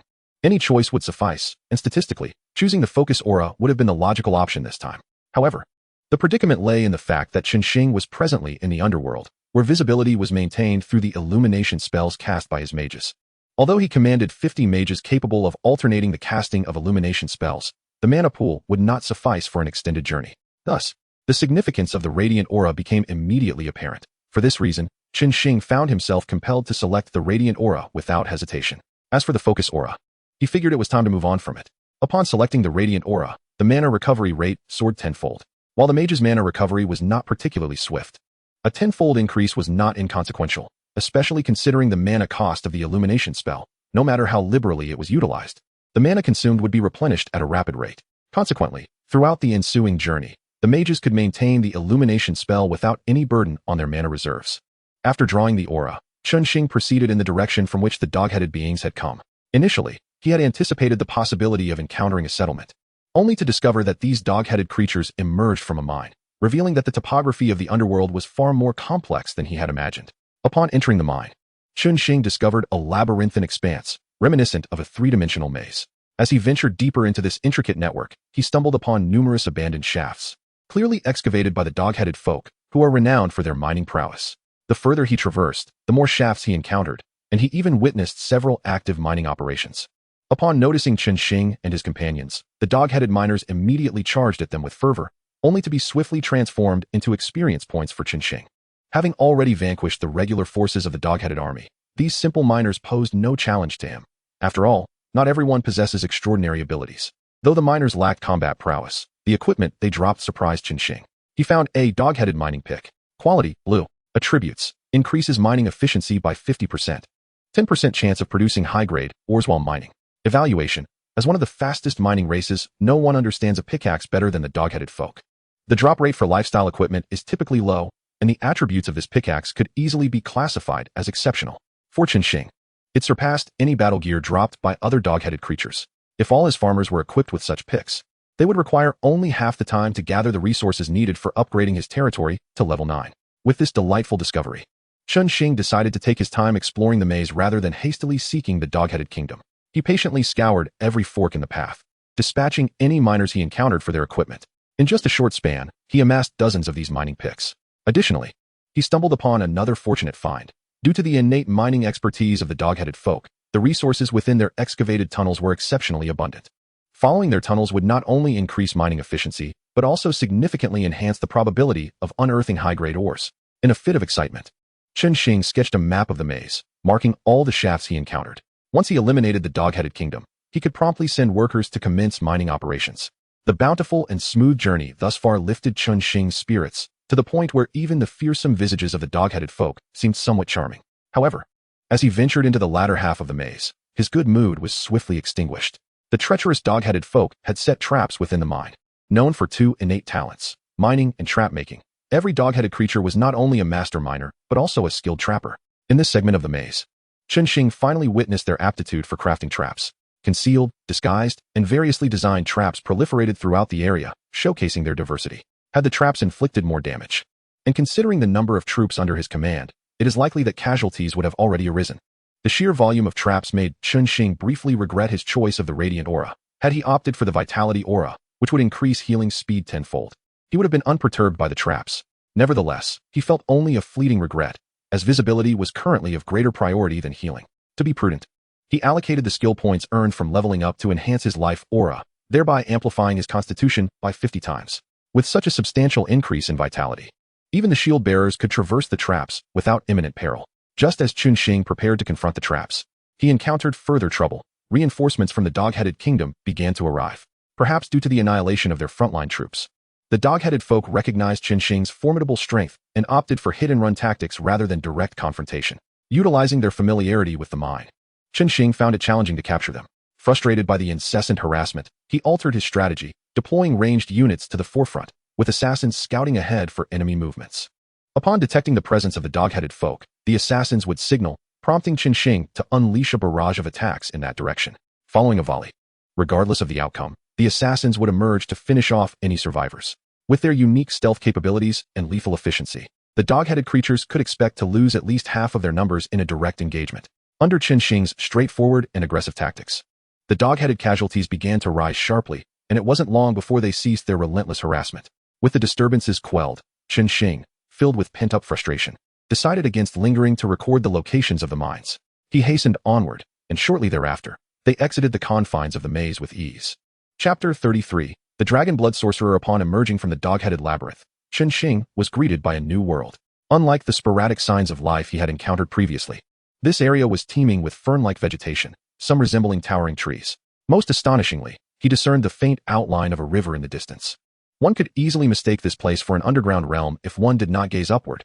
At that moment, the hospitable dog-headed folk had prepared their welcoming ceremony. Under the illumination spell, a multitude of dog-headed beings arranged themselves in disarray, encircling Chen Xing and his companions. The sudden brightness, a rarity for the dog-headed folk, incited a brief commotion among them, resulting in a momentary chaos. With a furious roar, a colossal dog-headed creature emerged, silencing the ruckus as if under some mysterious compulsion. Unlike typical dog-headed folk, this one bore a striking resemblance to a lizard man, with a slender reptilian head and a body covered in taut scales, hardly reminiscent of a dog. Yet Chen Xing recognized this formidable being as a dog-headed creature, for they possessed draconic blood. The closer their lineage to dragons, the more their appearance shifted toward that of a dragon. Judging by the massive morning star he wielded, this creature undoubtedly had a strong draconic heritage. Human, you have invaded our dog-headed realm, the creature declared, brandishing its morning star menacingly as it shattered a boulder. Kneel and surrender, and I may pardon your transgressions. Chen Xing paid no heed to the creature's bluster. While it was conceivable for a lord to coexist peacefully with wild creatures, such coexistence implied dominion over them, effectively becoming their master. Apart from this singular path, the likelihood of peaceful coexistence between both parties is virtually non-existent. The lords reap rewards for slaying wild beasts, and conversely, these beasts gain immense benefits from vanquishing the lords. Thus, any talk of surrender is mere drivel. In reality, when faced with insurmountable odds, the overwhelming majority of lords would rather perish than capitulate, especially when the one uttering such words is a goblin. It is well known that goblins are notoriously cruel and bloodthirsty. They revel in the torment of their captives, inflicting various tortures before ultimately delivering the final blow, embodying malevolence to the utmost degree. Consequently, Chen Xing could hardly be bothered with his nonsensical chatter and, seizing the opportunity while the goblin lord was posturing, discreetly cast a spell of detection. Dragon-bodied goblin. Rank, Lord. Level, 10. Talent, Dragon Blood Awakening. Skills, Dragon Blood Fury, Dragon Vein Power, Dragon Scale Armor, Dragon Breath, Dragon Roar. Charge, Combo Slash. Evaluation, a goblin with an exceptionally rich dragon bloodline, inheriting a fragment of the dragon's power. Its scaly armor not only provides formidable defense, but also boasts significant magical resistance. When the latent power within its bloodline is unleashed, it can briefly transform into a half-dragon form. Upon observing the attributes of the dragon-bodied goblin, Chen Xing felt a sudden sense of relief. Indeed, the might of the blessing of all realms was not to be underestimated. A level 10 lord creature could barely qualify as an extraordinary foe, as not every creature can be as aberrant as the Goblin King, who is a true monarch from the outset. The dragon-bodied goblin, being one level beneath the Goblin King, does not necessarily imply that its strength is drastically inferior. In any world, the dragon species is synonymous with power, and the battlefield of myriad realms is no exception. Anything bearing the name of a dragon can generally be regarded as possessing enhanced combat prowess. If the Goblin King had possessed dragon blood, Chen Xing would have been doomed from the start. Fortunately, this dragon-bodied goblin is merely a lord-level creature, so the confrontation would likely entail only minor difficulties, devoid of any substantial pressure. Just as Chen Xing began to ease his apprehensions, an aged goblin emerged slowly from behind the dragon-bodied goblin. Compared to its more robust counterpart, this wizened goblin appeared somewhat frail, yet it still towered over ordinary goblins. Just a bunch of inferior humans, sneered the elderly goblin, its gaze toward Chen Xing reminiscent of a predator eyeing its prey, ready to behead them in tribute to the dragon god. Dragon Vein Sorcerer. Rank, Lord. Level, 10. Talent, Dragon Bloodline. Skills, Arcane Enhancement, Dragon Vein Breath. Defense Enhancement, Dragon Transformation, Devour. After casting a spell of detection, Chen Xing's heart sank into resignation. This goblin kingdom was indeed rife with extraordinary beings. First, a dragon-bodied goblin, and now a dragon vein sorcerer. Although both shared the same rank and level, their combat capabilities varied significantly. The dragon-bodied goblin required the activation of its bloodline to wield the powers of a dragon, while the dragon vein sorcerer was inherently a half-dragon. Moreover, the most troublesome aspect of the dragon vein sorcerer was its innate ability to wield magic without the need for incantation. Such a creature was not only formidable, but also possessed a myriad of tactics, making it the most unwelcome encounter for a novice lord. The simultaneous appearance of both entities left little room for survival. Fortunately, following his victory over the Goblin King, Chen Xing had undergone considerable enhancement in strength. Had he encountered the goblins before vanquishing the Goblin King, it would have been uncertain whether he could triumph over these two creatures.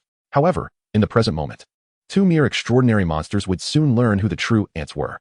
The Dragon Vein Sorcerer evidently held a higher status within the Goblin Kingdom than the dragon-bodied goblin. The latter, who had been attempting to persuade surrender, was now prepared to engage in combat upon witnessing the Dragon Vein Sorcerer's presence. Yet, Chen Xing was never one to adopt a passive stance. After examining the attributes of the Dragon Vein Sorcerer and noting the absence of additional extraordinary creatures from the goblin side, he promptly ordered his archers to commence their assault without regard for martial ethics. The archers, empowered by the effects of enhanced striking aura, unleashed a devastating volley that momentarily bewildered the goblins. What was happening? They had yet to charge, and yet a rain of arrows descended upon them. When did their range become so extensive? Following this barrage, the dragon-bodied goblin, receiving special attention, suffered the most grievous fate. Once the 20-fold attack power of the striking aura was triggered, it was capable of piercing the heavens. Had it not been for the dragon scales that mitigated a portion of the critical damage, coupled with the Dragon Vein Sorcerer's swift reflexes in casting a displacement spell, evading the majority of the arrows, the lord-level extraordinary creature would have likely perished in a single encounter. Observing the surviving dragon-bodied goblin, Chen Xing felt a tinge of regret. The Dragon Vein Sorcerer shared a striking resemblance with true dragons. The longer they lived, the stronger they became. Noting the aged appearance of the sorcerer, Chen Xing recognized that this ancient figure undoubtedly possessed a wealth of battle experience, making an instantaneous defeat unrealistic. Thus, during the engagement, he opted to bypass the Dragon Vein Sorcerer, prioritizing the elimination of the dragon-bodied goblin, hoping to dispatch one foe at a time. To his astonishment, the Dragon Vein Sorcerer's response time was remarkably swift. In the blink of an eye, not only did it cast a displacement spell on the dragon-bodied goblin, but it also managed to conjure two magical shields for itself. It seems that prolonged discourse has its merits. The Dragon Vein Sorcerer exhibited not only rapid reflexes, but also formidable combat awareness. Despite its prior bravado, the moment combat commenced, it prudently encased itself in 2 layers of shields. It is worth noting that the Dragon Vein Sorcerer possessed dragon scale armor. In terms of defense, it surpassed that of the dragon-bodied goblin. Yet, it still took the precaution of shielding itself, a testament to the instinctive reactions forged through countless battles. A younger mage would scarcely possess the presence of mind to shield themselves so promptly. The archer's range was indeed peculiar. The Dragon Vein Sorcerer quickly discerned the anomaly, and its response was straightforward. It raised its staff skyward and casted a spell. The illumination spell that had previously illuminated the subterranean realm vanished instantaneously, plunging the once bright expanse into darkness. After a brief period of adjustment, the goblins, accustomed to the dark, swiftly regained their sight. The Dragon Vein Sorcerer promptly commanded, "Advance while they are blinded. Slay these despicable humans." The dragon-bodied goblin, nearly felled, emitted a furious roar. After years of battling in the underground world, it had never faced such humiliation. At that moment, all it desired was to charge forth and rend Chen Xing and his allies into shreds. Observing the dragon-bodied goblin leading the charge, the Dragon Vein Sorcerer first cast several instant healing spells, then supplemented it with a sustained healing spell, Life Boil. After ensuring its ally was fortified, the Dragon Vein Sorcerer, feeling a twinge of unease, promptly recast the displacement spell. It was proven that the Dragon Vein Sorcerer's timing was impeccable, for just as it completed the displacement spell, another wave of arrows rained down from the darkness, this time specifically targeting the Dragon Vein Sorcerer itself. The human archer, who should have been rendered blind in the darkness, remains wholly unaffected at this moment, exhibiting an accuracy that remains astonishingly high. Were it not for the series of meticulous maneuvers executed by the Dragon Vein Sorcerer, the dragon-bodied goblin would have met its demise once more. However, with the Dragon Vein Sorcerer attending to the dragon-bodied goblin, the other goblins are not so fortunate. The torrential rain of arrows descending upon them can swiftly deplete a significant portion of their health, should an unfortunate soul trigger a critical hit.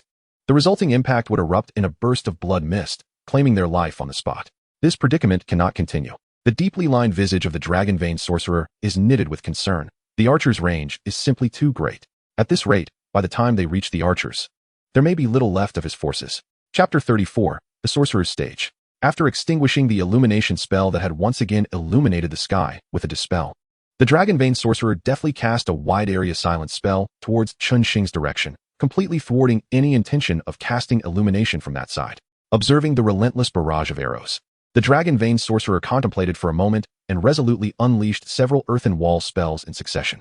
As walls of earth surged upward, the line of sight between the goblins and Chen Xing was effectively severed. Should the archers wish to attack again, they would need to resort to throwing their projectiles over the walls, for otherwise, they would be unable to strike anyone. These earthen walls not only obstruct the enemy's vision but also hinder their own, which is why such spells are rarely employed on the battlefield. Yet now, the range of the archers is too extensive, and the goblins' ranged units are utterly incapable of retaliating, forced to endure the onslaught passively. Thus, casting the earthen wall spell has undoubtedly become one of the optimal choices. Upon hearing that earthen walls had risen ahead, Chen Xing's expression darkened. First a dispel, then a silence spell, and now walls of earth. Though the Dragon Vein Sorcerer's level is not high and he lacks powerful spells, the incessant barrage of minor spells is indeed quite vexing. It is no wonder that everyone detests fighting against Dragon Vein Sorcerers. Their arsenal is far too diverse.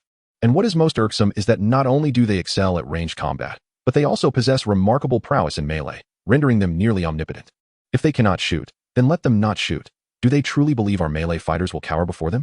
Chen Xing, already simmering with frustration after being cooped up in the labyrinth, resolved to act decisively. When the shield-bearing soldiers raise their torches, we shall illuminate our surroundings with them in the absence of the illumination spell. As long as we can see the enemy, we can strike freely. Additionally, the mages must remain vigilant regarding the duration of the silence spell. Once it expires, they should immediately cast the illumination spell. I refuse to believe that his silence can persist indefinitely. At present, the only ones capable of seeing in the dark, aside from the archers, are the assassins. Therefore, Chen Xing issued orders to the assassins, instructing them to converge on the Dragon Vein Sorcerer. Should the illumination spell remain elusive, they are to entangle him without haste to slay him, ensuring he has no opportunity to cast spells. However, should the situation turn unfavorable, they may retreat without engaging in a desperate struggle. Feeling a twinge of anxiety, Chen Xing decided to send some warriors over as backup for the assassins, ready to support them should the illumination spell be successfully cast. With the charge skill at their disposal, he was confident that the Dragon Vein Sorcerer would not be able to kite these warriors indefinitely. Even if he managed to evade one charge, could he possibly elude them all? Having arranged the strategy, Chen Xing gazed into the encompassing darkness with steely resolve. Upon returning to the territory, he vowed to procure an item that grants dark vision, for this inability to see anything is utterly intolerable. As Chen Xing contemplated the dark vision item, the duration of the silence spell came to an end. Unlike the minor dispel spells, the cooldown for the silence spell is considerable, and it is evident that the Dragon Vein Sorcerer cannot sustain a long-term hindrance on the mage's abilities. In anticipation of the Dragon Vein Sorcerer's dispel, Chen Xing had devised a countermeasure. He instructed all his mages to disperse, each standing in different positions, with the furthest mage nearly retreating to the labyrinth entrance. Once the silence spell dissipated, Chen Xing commanded 2 mages, positioned far apart, to simultaneously cast the illumination spell above their heads. Even if their distance from the battlefield rendered the illumination's brightness insufficient, it mattered not. As long as they could see, even a dim glow would suffice. After all, no illumination spell, however dim, could ever compare to the brightness of a torch. In this battle, Chen Xing had resolved that the mages would do nothing but continuously cast illumination spells to provide visibility. Observing the simultaneous ascent of 2 illumination spells, the Dragon Vein Sorcerer found himself in a predicament. The human commander was remarkably quick to react and possessed a flexible mind. This dual illumination spell was indeed troublesome. His dispel's range was limited, rendering it impossible to simultaneously dispel illumination from 2 locations. Moreover, the other goblin mages lacked dispel spells, making it evident that sealing off the human sight was an insurmountable task. However, upon glancing at his own goblin warriors, he felt reassured. The dragon-bodied goblins were nearing Chen Xing's forces. Even if they regained visibility, what difference would it make? He believed that with the formidable strength of the dragon-bodied goblins, should they penetrate Chen Xing's formation, they would swiftly cut through them. Besides, they held a numerical advantage, with only a handful of formidable archers to contend with. What havoc could they wreak once engaged in close quarters? With this thought, the Dragon Vein Sorcerer chose to disregard the illumination spells overhead, dispelling the now useless earthen walls with a wave of his hand and casting a swiftness spell on the dragon-bodied goblins. However, after casting his skills, he suddenly sensed something amiss in his vicinity. Drawing upon his instinct for battle, he instinctively unleashed a revelation spell, causing a dozen figures to materialize from the shadows. Assassins? Observing these figures emerging from stealth, a scornful smile crept across the Dragon Vein Sorcerer's face. Did these humans truly believe he was one of those frail, ordinary mages? They dared to send assassins to attempt his assassination, oblivious to the absence of protection around him. While he held no concern for the assassins, the sorcerer's instincts prevailed, and rather than allow them to close in, he immediately unleashed a fire dragon spell. The scorching fire dragon promptly consumed the nearest assassins in an instant. Yet, as the flames dissipated, the Dragon Vein Sorcerer was astonished to find that the assassins had sustained almost no damage. As a Lord-level boss, the Dragon Vein Sorcerer had unwavering confidence in his damage output. Ordinarily, a mere fireball would incinerate enemies to ash. Now, having opted for a stronger fire dragon spell for added security, how could they have survived?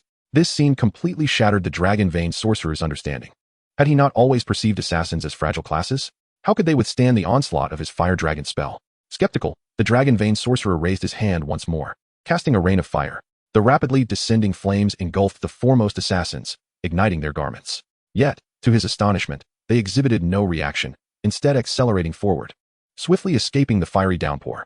The assassins emerging from the firestorm bore only tattered clothing, their bodies unharmed, as if the rain of fire had merely offered them a cleansing bath. Concerned that these assassins might possess high resistance to fire, the Dragonblood Sorcerer attempted to test them further with Wind Blade and other spells, only to find the results unchanged. The assassins seemed remarkably resilient, as though their health had scarcely diminished. At this moment, the Dragonblood Sorcerer became acutely aware of the anomaly. These human adversaries were not merely archers, but the assassins exhibited peculiar traits as well. Faced with such elusive foes, the sorcerer dared not allow them to approach. With a swift gesture, he cast a spell of lightness upon himself, leveraging his extraordinary agility to create distance between himself and the assassins. Observing their relentless advance, he resolved to unleash a barrage of offensive spells upon them. Although these assassins were somewhat strange, they were not impervious to harm. Their high constitution merely suggested they could withstand more damage than usual. He had encountered creatures with even greater resilience, and as long as he maintained a rapid output of spells, dispatching these assassins would prove manageable, the only slight inconvenience being their sheer numbers. It must be said, a Lord-level boss unleashing its full power is indeed terrifying.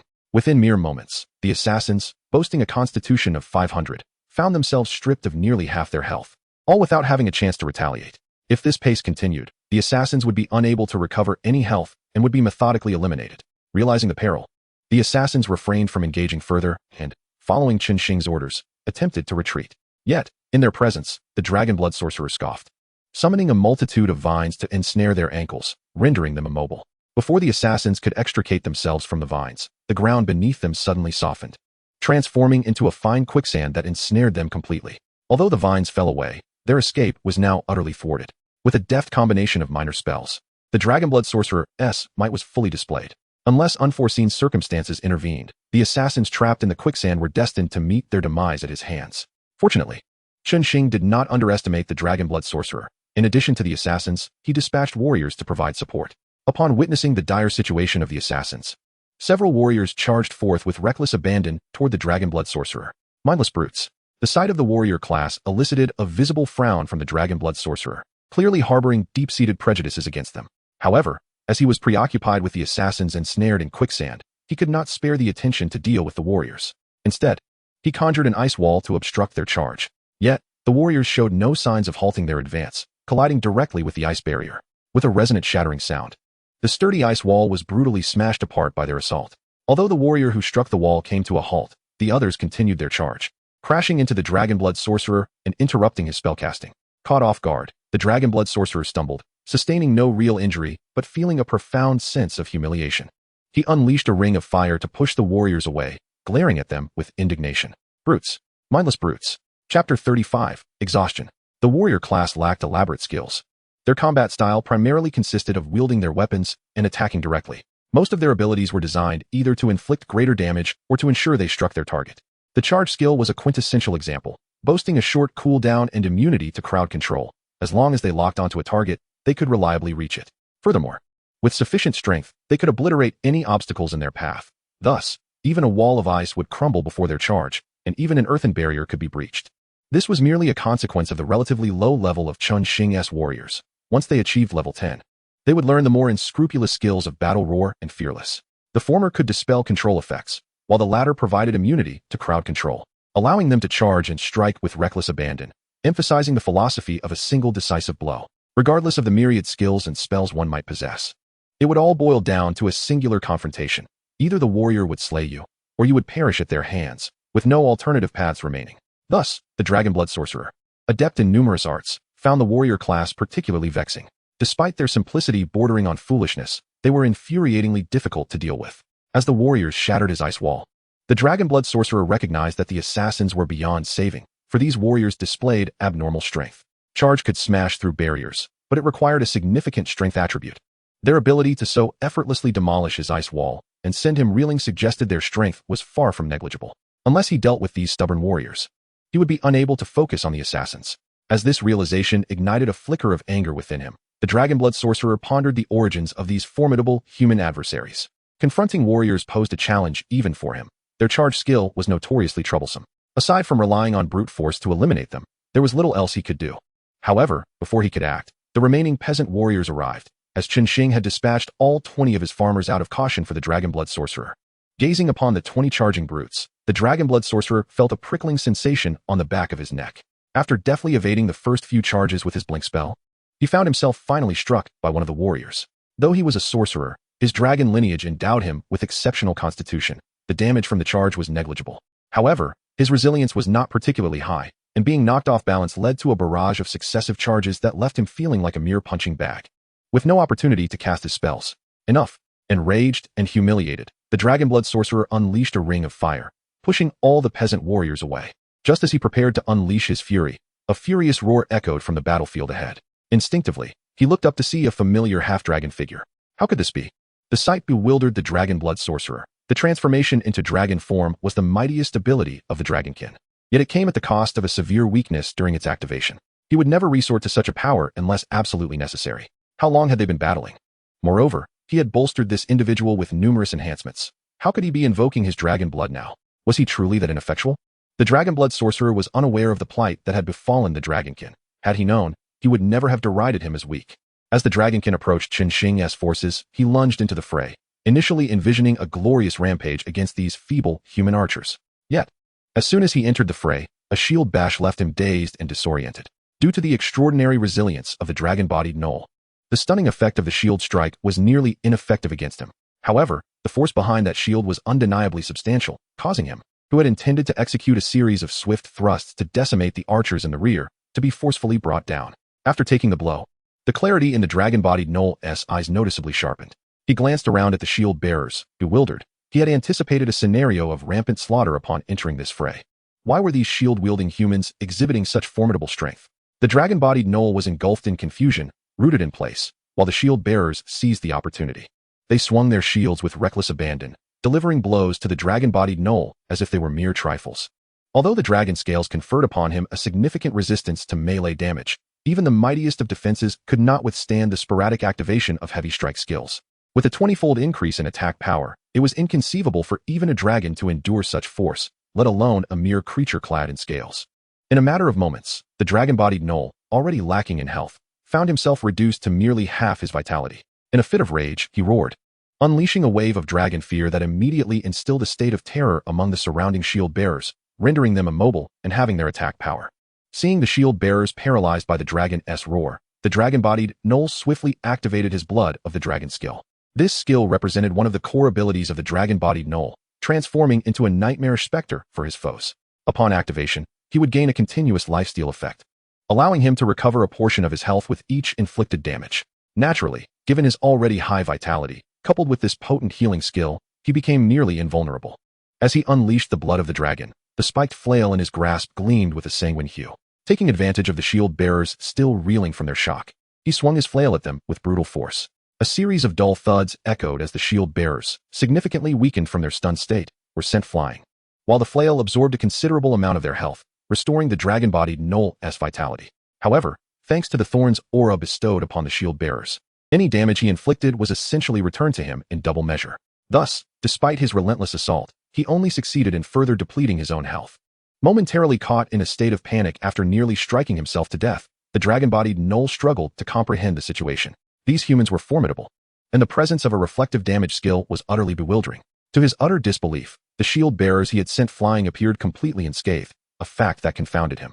After all, with his draconic might, his attacks were devastating enough to intimidate even the dragon's sorcerers, yet these seemingly feeble shield bearers had absorbed his blows without a scratch. What manner of beings were these humans?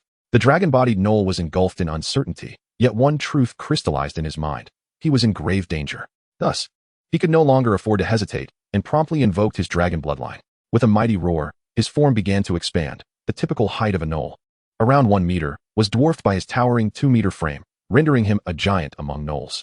Upon activating his bloodline, he grew another meter, his powerful hind limbs resembling stone pillars planted firmly on the ground, and a long tail trailing behind him. Beyond his sheer size, the most significant transformation upon embracing his draconic form was the emergence of a set of wings, marking his complete transition into dragon form. With the full activation of his dragon form, the dragon-bodied gnoll regained a substantial portion of his health, and more troublingly, he had acquired the ability to fly. With a powerful thrust of his hind legs, he leapt into the air, stabilizing himself at the apex by flapping his wings. With a deep, resonant growl, he unleashed a torrent of searing dragon breath. This breath, imbued with true damage, rained down upon his foes, even causing the most resilient shield bearers to falter. Fortunately, the dragon-bodied gnoll was not alone. He had brought along numerous subordinates. As the shield bearers struggled to withstand the onslaught, they quickly turned their shields upon the ordinary gnolls nearby, restoring their health significantly with just a single strike. Amidst the veil of dragon breath, the dragon-bodied gnoll failed to notice the shield bearers aiding his subordinates, only observing the tenacious humans, who resembled hedgehogs in their resilience, fleeing in disarray from his fiery assault. Thus, he surged forth with renewed vigor, intent on incinerating these detestable humans. However, in his fervor, he neglected a crucial detail. Transforming into his dragon form had purged all of his statuses, including beneficial ones. Consequently, he had lost the ranged evasion skill granted by the dragon sorcerer. Soaring in the air and unleashing his dragon breath, the dragon-bodied gnoll became an enormous, stationary target for the peasant archers. The moment they realized his vulnerability, a hail of arrows descended upon him. Given his substantial size and lack of movement, not a single arrow missed its mark, and several struck him, creating gaping wounds. With a pained howl, the dragon-bodied gnoll halted his breath attack. Realizing the absence of his evasive skill, remembering the terrifying damage dealt by the archers, panic seized him. He could no longer afford to breathe fire. Instead, he flapped his wings desperately towards the dragon sorcerer, seeking the restoration of his ranged evasion skill. Yet, in his haste to flee, he overlooked the archer's terrifying range. Before he could soar far, another volley of arrows was loosed, followed by a third and a fourth. To his credit, the dragon-bodied gnoll's defenses were indeed formidable. The peasant archers wielded significant attack power, further amplified by their heavy strike aura. Despite enduring 4 waves of arrows that could reduce even yellow granite to dust, he stubbornly withstood the barrage. However, the price of his endurance was steep. He became a veritable pincushion, and ultimately, he could no longer maintain his dragon form, succumbing to the complete depletion of his health. With the demise of the dragon-bodied gnoll, the battlefield was left with naught but a horde of rabble, posing no significant threat. Consequently, Chen Xing redirected the majority of his forces toward the dragon sorcerer, eager to ascertain whether the sorcerer possessed a greater array of skills or if his own ranks were more numerous. The dragon-veined sorcerer, upon witnessing the demise of the dragon-body goblin, sensed impending doom. However, ensnared by the peasant warriors, he found himself utterly unable to extricate himself. Compared to the assassins, these warriors were far more formidable foes. Even when he managed to deplete their health, a single charge from them would restore their vitality nearly to full. Were it not for the fact that the dragon-veined sorcerer was oblivious to the term boss, he might have questioned who the true boss was. As the dark mass of shield-bearers and archers under Chen Xing's command bore down upon him, all remnants of hope evaporated from his heart. He unleashed his ultimate skill, transforming into a red dragon.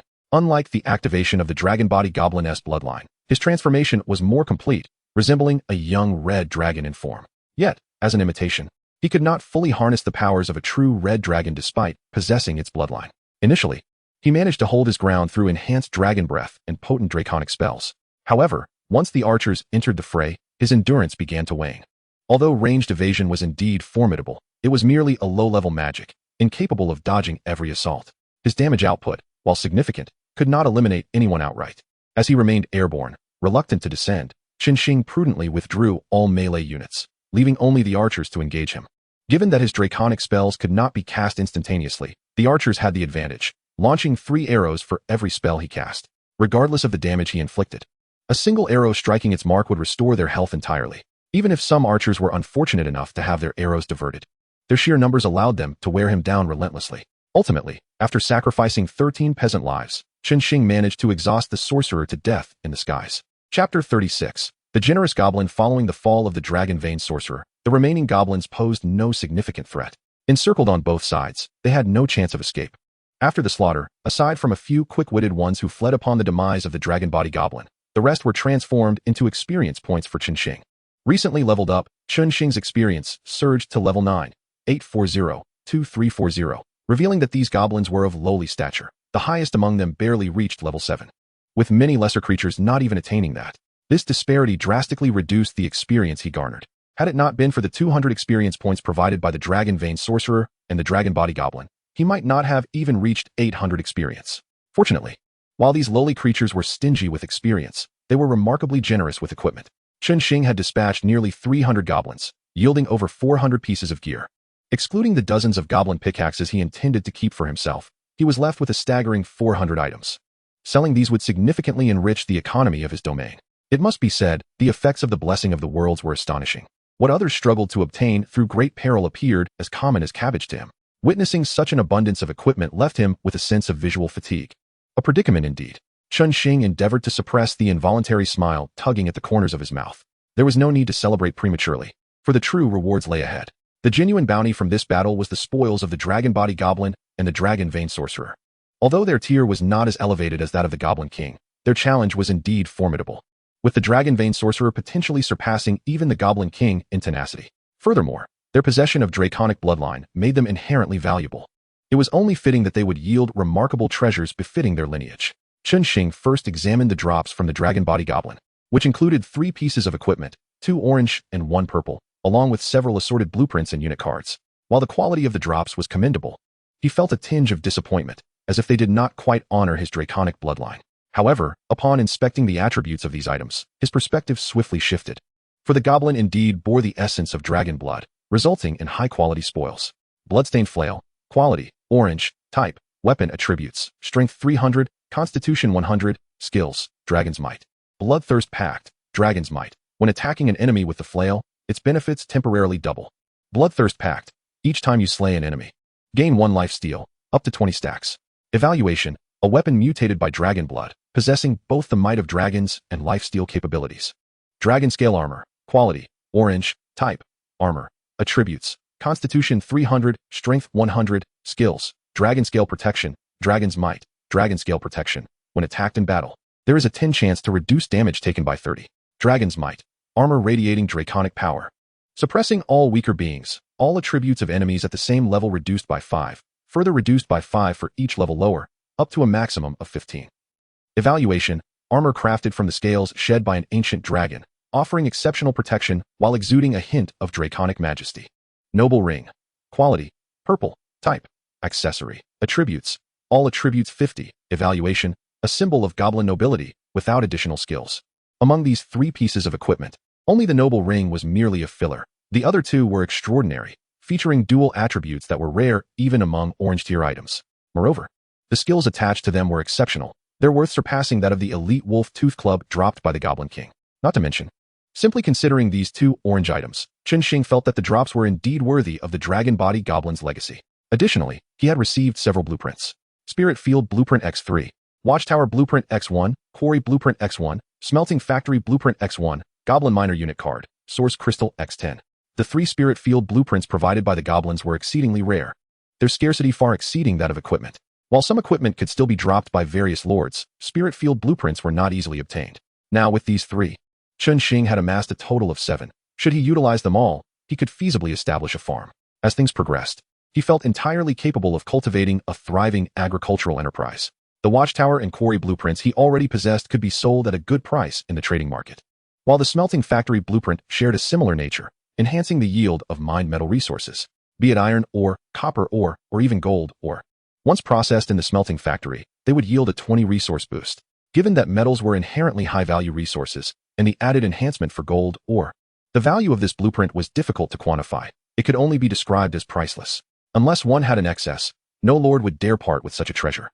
As for the final card representing the Kobold Miner unit, although it does not possess any combat capabilities when used to recruit Kobold Miners, the value of this non-combat unit card surpasses even that of a B-grade unit card. Regrettably, the Kobold Miners excel immensely at mining.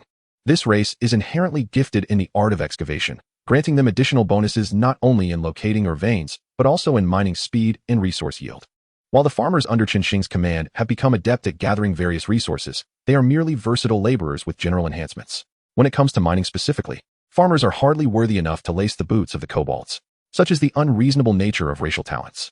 Though the loot dropped by the dragon-bodied kobolds may not be abundant, each piece is of exquisite quality. Chen Xing gazed at the exceptional items, filled with gratitude towards the dragon-bodied kobolds, to the extent that he found himself wishing he could raise the kobolds from the ground and slay them once more. Safe travels. My kobold brother, he silently expressed his thanks to the dragon-bodied kobold, then opened the items dropped by the dragon vein warlock. My kobold brother has been so generous. Surely, you, the esteemed dragon vein warlock, cannot be outdone by him. To his astonishment, he found 3 orange items and 1 purple item. Staff of the Swiftcaster. Grade, orange. Type, weapon. Attributes, spirit 400. Skills, rapid casting, seamless transition. Rapid casting, reduces casting time by 20% when casting spells. Seamless transition, reduces the casting time of the next spell by 30% after casting a spell, non-stacking. Evaluation, ever wanted to experience the sensation of a turret?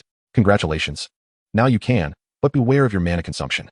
Upon reading about this equipment, Chen Xing was instantly astounded, neglecting to examine the other equipment. The dual casting time reduction is a skill that one would expect from an orange-grade item. It is well known that the primary issue facing mages is the protracted casting time. The more powerful the spell, the longer the incantation. This staff nearly has the cooldown time. What a concept. Take the simplest fireball spell, for instance. Its casting time is 1 second, but with this staff, it only requires 0.56 seconds, 10,807.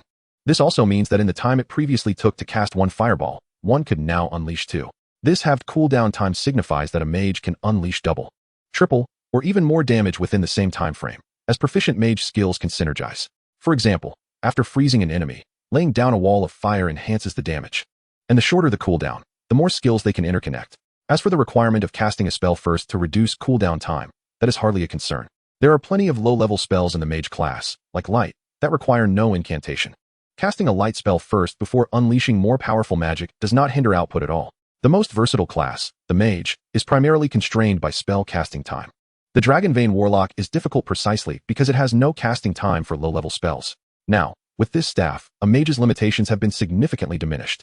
A mage wielding this staff can indeed be likened to a turret, and if this equipment were of higher level and offered more attributes, it would be worth more than a divine artifact in a mage's hands. Chen Xing silently stored this staff away. It is not for sale. Even if he cannot use it himself, the mere thought of a turret mage appearing on the battlefield is truly terrifying. As for the mages under his command, they currently possess too few skills.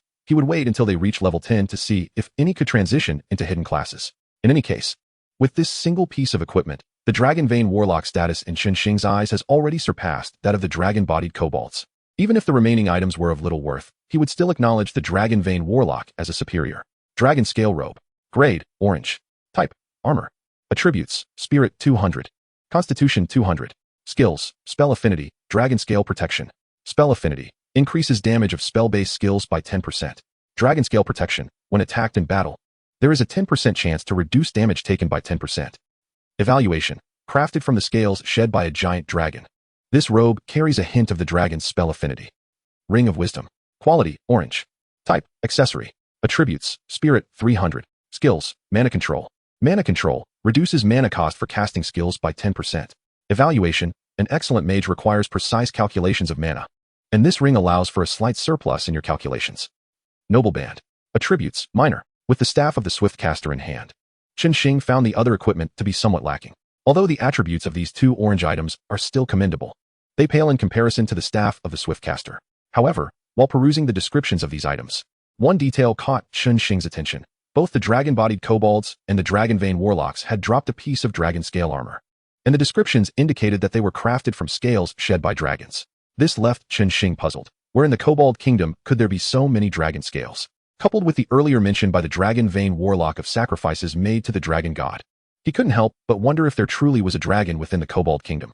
Shaking his head, he suppressed the ominous feeling rising within him and proceeded to examine the blueprints dropped by the Dragon Vein Warlock.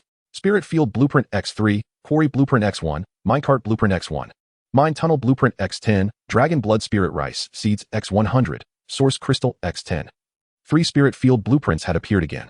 Observing the newly acquired Spirit Field blueprints, Chen Xing felt that he might truly be embarking on a farming venture. Fortunately, this time, in addition to the Spirit Fields, he received 100 seeds of Dragon Blood Rice. While he was uncertain of the properties of Dragon Blood Rice, it was certain that any Spirit Rice would enhance attributes. And considering the rice even bore the name Dragon, he felt confident in its quality.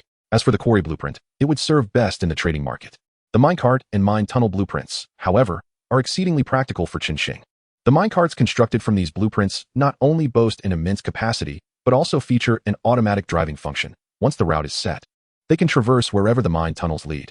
Unfortunately, there were only 10 mine tunnel blueprints, with each blueprint capable of creating 100 meters of track, totaling 1,000 meters. While this may seem ample, in the expansive cavern, it amounts to little more than a drop in the bucket. He could only hope for more drops of these items in the future.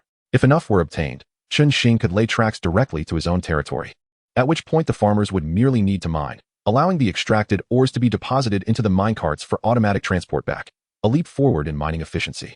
After collecting his spoils, Chen Xing waited on the battlefield for a while. Noticing that the kobolds showed no intention of sending more troops, he hesitated for a moment before ultimately deciding to return to his territory. The strength of the goblins is somewhat formidable. The presence of 2 lord-level creatures among the vanguard indicates that this goblin kingdom is indeed a congregation of extraordinary power. Moreover, there is an enigmatic dragon deity whose intentions remain unclear. Thus, Chen Xing resolved to intensify his efforts, planning to maximize the population of his territory to a full complement of 800 individuals. After all, he is capable of constructing adequate housing. Having exhausted the blueprints for residential buildings, he would initially resort to cottages. As for the issue of food, he could simply procure supplies from the trading market if necessary. For Chen Xing, any problem that can be resolved with money is not a problem at all, given that the troops of other lords have yet to fully mature. They would not require an excessive amount of food. Therefore, purchasing from the trading market should suffice for his immediate needs. As for the long term, it would depend on whether the trading mall offers crop seeds. After all, in the multiverse battlefield, the most stable source of food is undoubtedly derived from agriculture. Upon returning to his territory, Chen Xing did not rush to recruit farmers, as it was already the latter part of the night. There was no necessity to exhaust himself hunting goblins at such an hour. Instead, he decided to rest and address matters upon awakening the following day. Before retiring for the night, he glanced at the trading market and was somewhat disheartened to find that his equipment had not yet sold out. The inability to consume even a modest quantity of over 100 pieces of equipment struck him as a lack of ambition. The fact that only a single day had passed since entering the multiverse battlefield, and that he had already sold a considerable amount of equipment, was inconsequential. What mattered was that his stock remained unsold, indicating that this lord still had much to strive for. With a sense of disappointment, Chen Xing added several dozen more pieces of equipment to the market, raising the total count of his offerings to 100. After listing his equipment, he began to make purchases, Anything in the trading market that was reasonably priced was acquired without hesitation. Whether he was buying excessively was irrelevant, as the population of his territory would only increase. After accumulating enough supplies to fill nearly half a warehouse, he finally paused. Following his food purchases, he contemplated and then posted a buy order in the trading market, offering high prices for various food seeds, regardless of whether they were spirit rice or not. With an ample supply of spirit fields at his disposal, most of which were currently idle, he had nothing to lose by acquiring any seeds available. After all, cultivating his own crops would be far cheaper than purchasing food from the trading market. Once he had organized the trading market, Chen Xing casually opened the chat channel. He could not help but notice the abundance of night owls on Blue Star, despite the fact that most individuals could not venture out at night. Many were still engaged in conversation within the chat. Observing the lively exchanges, Chen Xing decided to post a message seeking seeds. As the current top contender in both territory and rank, his message immediately stirred a commotion. Zhao wide. What the hell, what am I seeing? An actual big shot. Yi Qi, the big shot is buying food seeds. Does he already have spirit fields? I envy him so much. Xia Xiaohu, big shot. I have ordinary corn seeds. Do you need them? Hu Yen, big shot, take a look at me. Can you spare some of your unwanted junk? I'm not picky. I'll take anything. Fan Jian, is this the life of a big shot? While I'm toiling away to build my territory and survive in the wild, the big shot has already begun leisurely farming. Ding Chuhang, this big shot is just a fool who used a multiverse blessing scroll. Once the territory protection time ends, he'll be the first to die. Qiu Xiaozhong, truly amusing. You're fawning over a dead man. You clearly haven't seen any real power. Yin Hongxing, no matter how fast he levels up, it's futile. Once the territory protection ends, he is doomed. Honestly, he might as well give away his equipment for free. At least we could speak well of him. Dong Lei, exactly. Even as he nears death, he is selling equipment at such high prices, more ruthless than a capitalist. No wonder he is getting played. Zhou Kun, dude. How can your farmer units level up so quickly? Is there some kind of bug or cheat? If you're cheating, can you share the secret? I'd like to join in. If you don't tell me, don't blame me for reporting you on Blue Star. Upon witnessing the mixed reactions to his presence, ranging from praise to criticism, Chen Xing was exposed to the diversity of personalities. However, he was disinclined to engage with them, particularly the one accusing him of cheating. If he were indeed cheating, would he reveal it to someone else? He swiftly added those who insulted him to his blacklist and configured it so that they could not purchase his listed items. He then replied to Xia Xiaohu's message. I'm interested. I'll buy any seeds you have. Please list them in the trading market and send me the details. I'll purchase them if the price is reasonable. After sending that message, Chen Xing waited for a moment, observing that no one else had offered seeds for sale, and then casually closed the chat channel. Just as he was about to retire for the night, a message from Anna appeared in his friend channel. Brother Chen Xing, why are you still awake? I was busy with something. He replied and politely inquired, why are you still awake at this hour? I have too many debts. I can't sleep, so I have to grind for resources. Through the chat window, Chen Xing could sense the melancholy in Anna's voice. Just as he was about to offer some words of comfort, he suddenly realized something was amiss. Wait, how are you out at night? Brother Chen Xing, your memory is a bit lacking. I have 2 angel sisters in my territory. Upon hearing this, Chen Xing was momentarily taken aback. Due to the mist in the multiverse battlefield, the majority of lords could not venture far from their territories at night. However, this majority certainly did not include those with angelic units. The holy light of angels dispels all darkness, which encompasses the mist of the multiverse battlefield. For angels, both night and day pose no obstacles, and, moreover, being originally created as combat weapons, they do not require sleep. With this realization, Chen Xing couldn't help but feel a pang of envy. The holy light is truly magnificent. Yet, there was little use in envy. He was already quite satisfied with having the Lord of Radiance. Thus, after a brief moment of envy, he calmed himself and inquired, all right then, what brings you to me? Surely you're not here just to flaunt your status? Not at all. I saw the message you posted in the chat channel, and I wanted to ask if you needed this item. Along with Anna's message, she sent the attributes of an item. Spirit Hero Altar Blueprint. Attributes. None. Effect. Can consume the same resources as recruitment to resurrect fallen units. Construction requirements. Barracks building, 10,000 basic resources, 10,000 gold. 1 holy light stone, 1 source crystal. In terms of blueprint tier, this Spirit Hero Altar Blueprint surpassed the energy pool blueprint Chen Xing had previously sold to Anna. However, in the multiverse battlefield, the value of items is not solely determined by their tier. The energy pool, due to its capacity to accelerate the evolution of top-tier units, is a coveted treasure for all lords who possess such units. However, this blueprint for the heroic altar, while rarer than that of the energy pool, poses a conundrum in terms of its significance. At least during the early stages, its utility is rather limited. Although the heroic altar possesses the capability to resurrect troops, the resources required for such revival are equivalent to those needed for enlisting a new unit. With those resources at hand, why not simply recruit a fresh soldier instead of investing heavily in constructing an altar for resurrection? Consequently, despite its resurrection ability. The heroic altar holds little importance for the Lord. Its true function is merely as a safeguard. In the battlefield of all realms, units can potentially develop autonomously, acquiring skills or enhancing their attributes and talents through unique elements. It is only under such circumstances that utilizing the heroic altar becomes financially prudent.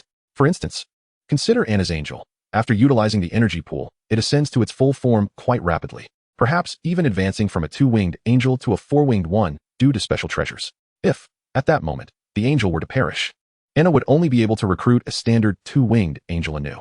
In such a scenario, it would be utterly disheartening for Anna. Thus, the true value of the heroic altar becomes apparent. Of course, this is merely an example. Anna's angel inherently possesses the skill of resurrection, allowing one to revive another, making the demise of her angels quite improbable when she has two.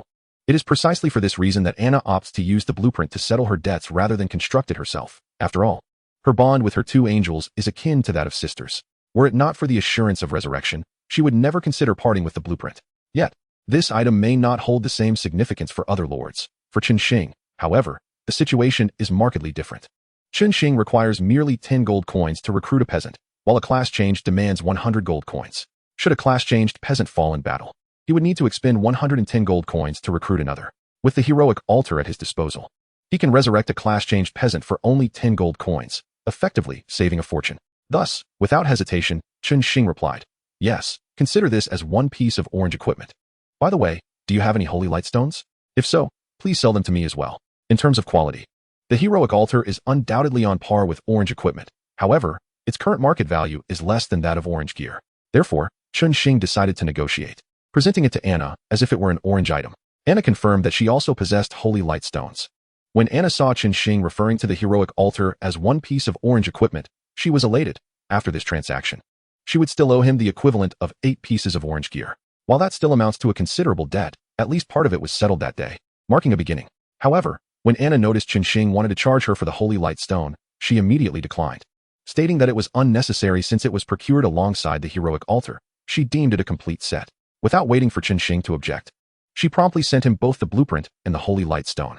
Although Chen Xing had previously lent her the energy pool blueprint with the intent to invest, Anna felt that she had benefited from him. Charging him for the holy light stone would indeed be excessive. Receiving the items brought Chen Xing a sense of satisfaction. He had never expected Anna to reciprocate, but assisting someone who is grateful is far more rewarding than aiding an ungrateful wretch. In contrast to the abstract beings discussed in the chat channel, Anna's demeanor was much more agreeable, reluctant to take undue advantage of others. Chen Xing considered sending Anna the attributes of the kobold miner unit card he had initially planned to list in the market. He inquired, "Would you like this?" "I can't afford it," Anna replied, her mouth watering at the sight of the kobold miner unit card. Yet, upon realizing her empty pockets, tears welled up in her eyes. Where on earth did Chen Xing acquire such treasures? Was the blessing of all realms truly so potent? Gazing at the kobold miner card, Anna even regretted not obtaining a blessing scroll for herself upon entering. The prospect of such valuable items continuously surfacing was tempting.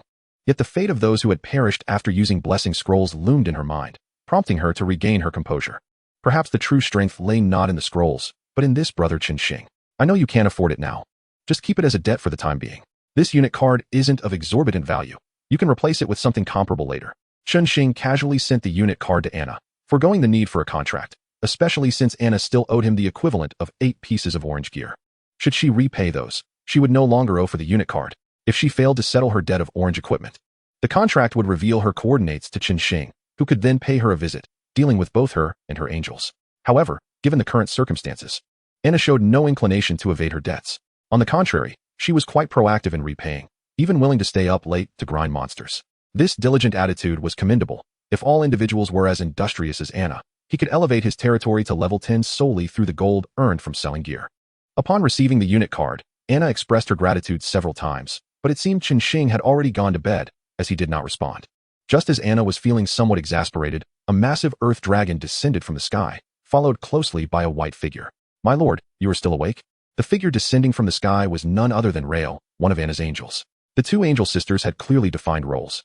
The more impetuous younger sister Rael preferred hunting, while the composed elder sister Beal focused on resource gathering. The S-class units possess remarkable intelligence, enabling them to fulfill any command from their lord independently, despite Anna having repeatedly told them to call her by her name. The two angels persisted in addressing her as my lord. With Rael's return, Beal likely noticed her descent and followed suit.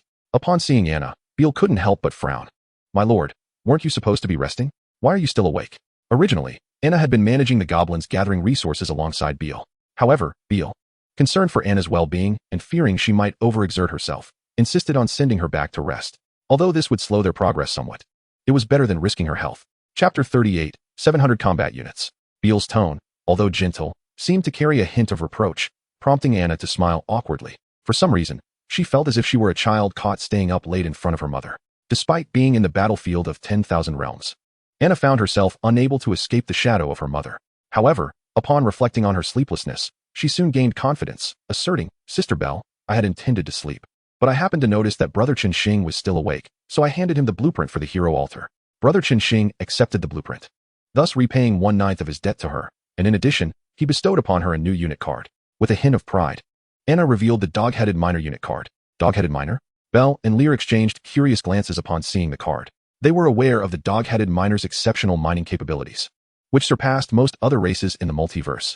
However, what puzzled them was how Anna, who had gone to settle her debt, ended up acquiring another unit card. Lear, straightforward as ever, spoke first. Yet, out of respect for their lord, she paused to consider her words before tentatively asking, "My lord, is this a gift for you?" "Such goodwill is hardly common," Anna replied, shaking her head in confusion. "Brother Chen Xing wanted to pay me for that radiant stone, which I declined, perhaps feeling somewhat awkward. He sold me this unit card instead, and I can repay him later when I have the funds." "Oh, I see. That's a relief." Lear nodded, a look of understanding dawning on her face as she sighed with relief. "If it were truly a gift, I would have to wonder if he has taken a liking to you, my lord. In that case, I should prepare for the potential merging of our territories." Anna slowly raised an eyebrow, baffled. "What are you talking about? I haven't even met Brother Chen Xing. How could he take a liking to me? Online romances are out of fashion, you know." Cough, cough.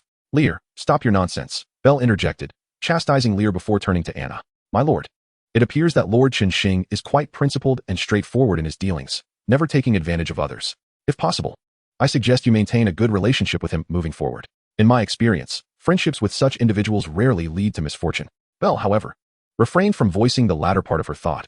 Befriending such a person generally ensures one does not suffer loss, but being at odds with them typically leads to dire consequences. Such individuals are clear-cut in their dealings. While they may repay goodwill generously, they retaliate with equal fervor against malice. To put it in Blue Star terms, encountering kindness from such a person is akin to receiving a 1,000-year reward, while meeting hostility results in a meticulous retaliation unless one can decisively subdue them. Thus, Belle's advice was to avoid offending them.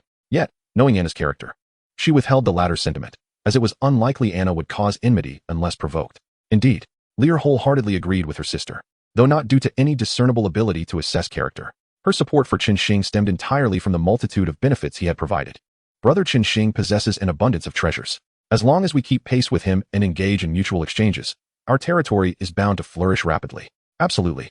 Brother Chen Xing's development is remarkably advanced, to the point where few can afford his offerings. Otherwise, he wouldn't need to resort to credit, Anna lamented. With her dual angels, her own growth was already swift.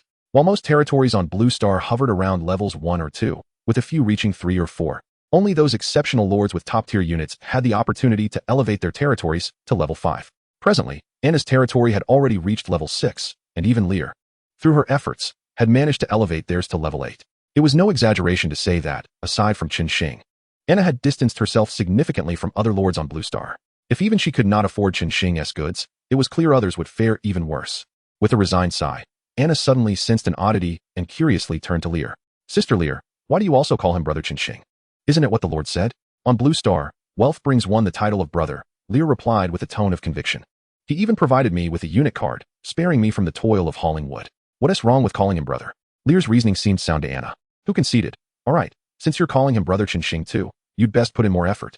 After all, Brother Chen Xing has the blessing of the multiverse, which means the difficulty of monster sieges in his territory will be daunting.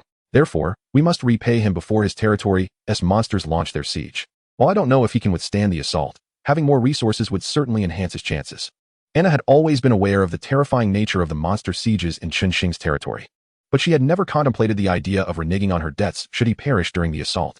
Her previous inclination to consider such a notion arose from the inequitable nature of their initial contract, which traded her loyalty for a single contract, an inherently unbalanced transaction. A gamble on her part to see if Chen Xing would survive. However, now that her dealings with him were equitable, harboring thoughts of evading her obligations would simply reflect poorly on her character, which she could not condone. Moreover, she had always recognized that, despite labeling their exchange as fair, she consistently benefited more from their transactions. Chen Xing provided her with items that enhanced her territory's growth. The sooner she acquired these, the faster her territory would develop. Therefore, in essence, the earlier these items were sold, the higher their value would be. Take the dog-headed miner unit card, for instance. The price for the dog-headed unit card now would likely be several times higher than if sold days later due to the critical development time for lords racing against time. For those vying for every moment, it would be inconceivable to pass up such an opportunity, regardless of the price. Thus, it was only natural that the current price for the dog-headed miner card should be significantly higher than in the future. However, since everyone was currently impoverished, no one could afford the price, which is why he casually offered it to her at standard value. Yet, while Chen Xing could afford to be nonchalant about it, Anna could not take it for granted. She had benefited from the price difference, and thus she owed him a debt of gratitude. It was precisely for this reason that she felt irked by those in the chat channel who criticized Chen Xing for his pricing. The prices for his standard equipment had always been reasonable, especially given the current stage, making them quite affordable. With such equipment, lords with weaker initial units could experience a survival rate increase of at least 30 to 50% during monster sieges.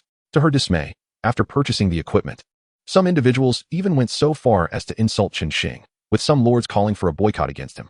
Anna found herself utterly perplexed by their mindset. Did they truly need to wait until they faced demise in a monster siege to comprehend the significance of such equipment? Chen Xing, unaware that anyone would stand up for him, was blissfully asleep, not awakening until after 7 o'clock the next day.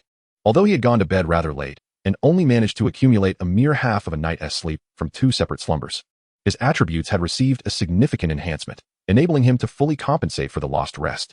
In fact, were it not for his gradually adjusting biological clock, he might have awakened even earlier.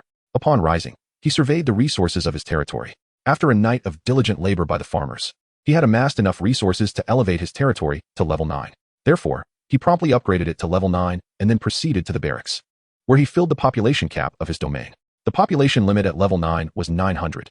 Chen Xing retained 200 ordinary farmers to gather resources, while the remainder transitioned into combat units. From the previous battle, Chen Xing discerned that archers were the principal source of damage output. Consequently, he fully recruited 400 archers. Due to their impressive charge skill, he also augmented the number of warriors to 100, while 100 shield bearers sufficed, and he decided against further recruitment. As for assassins, though their high damage was a notable advantage, their utility was presently diminished due to the formidable enemies they faced.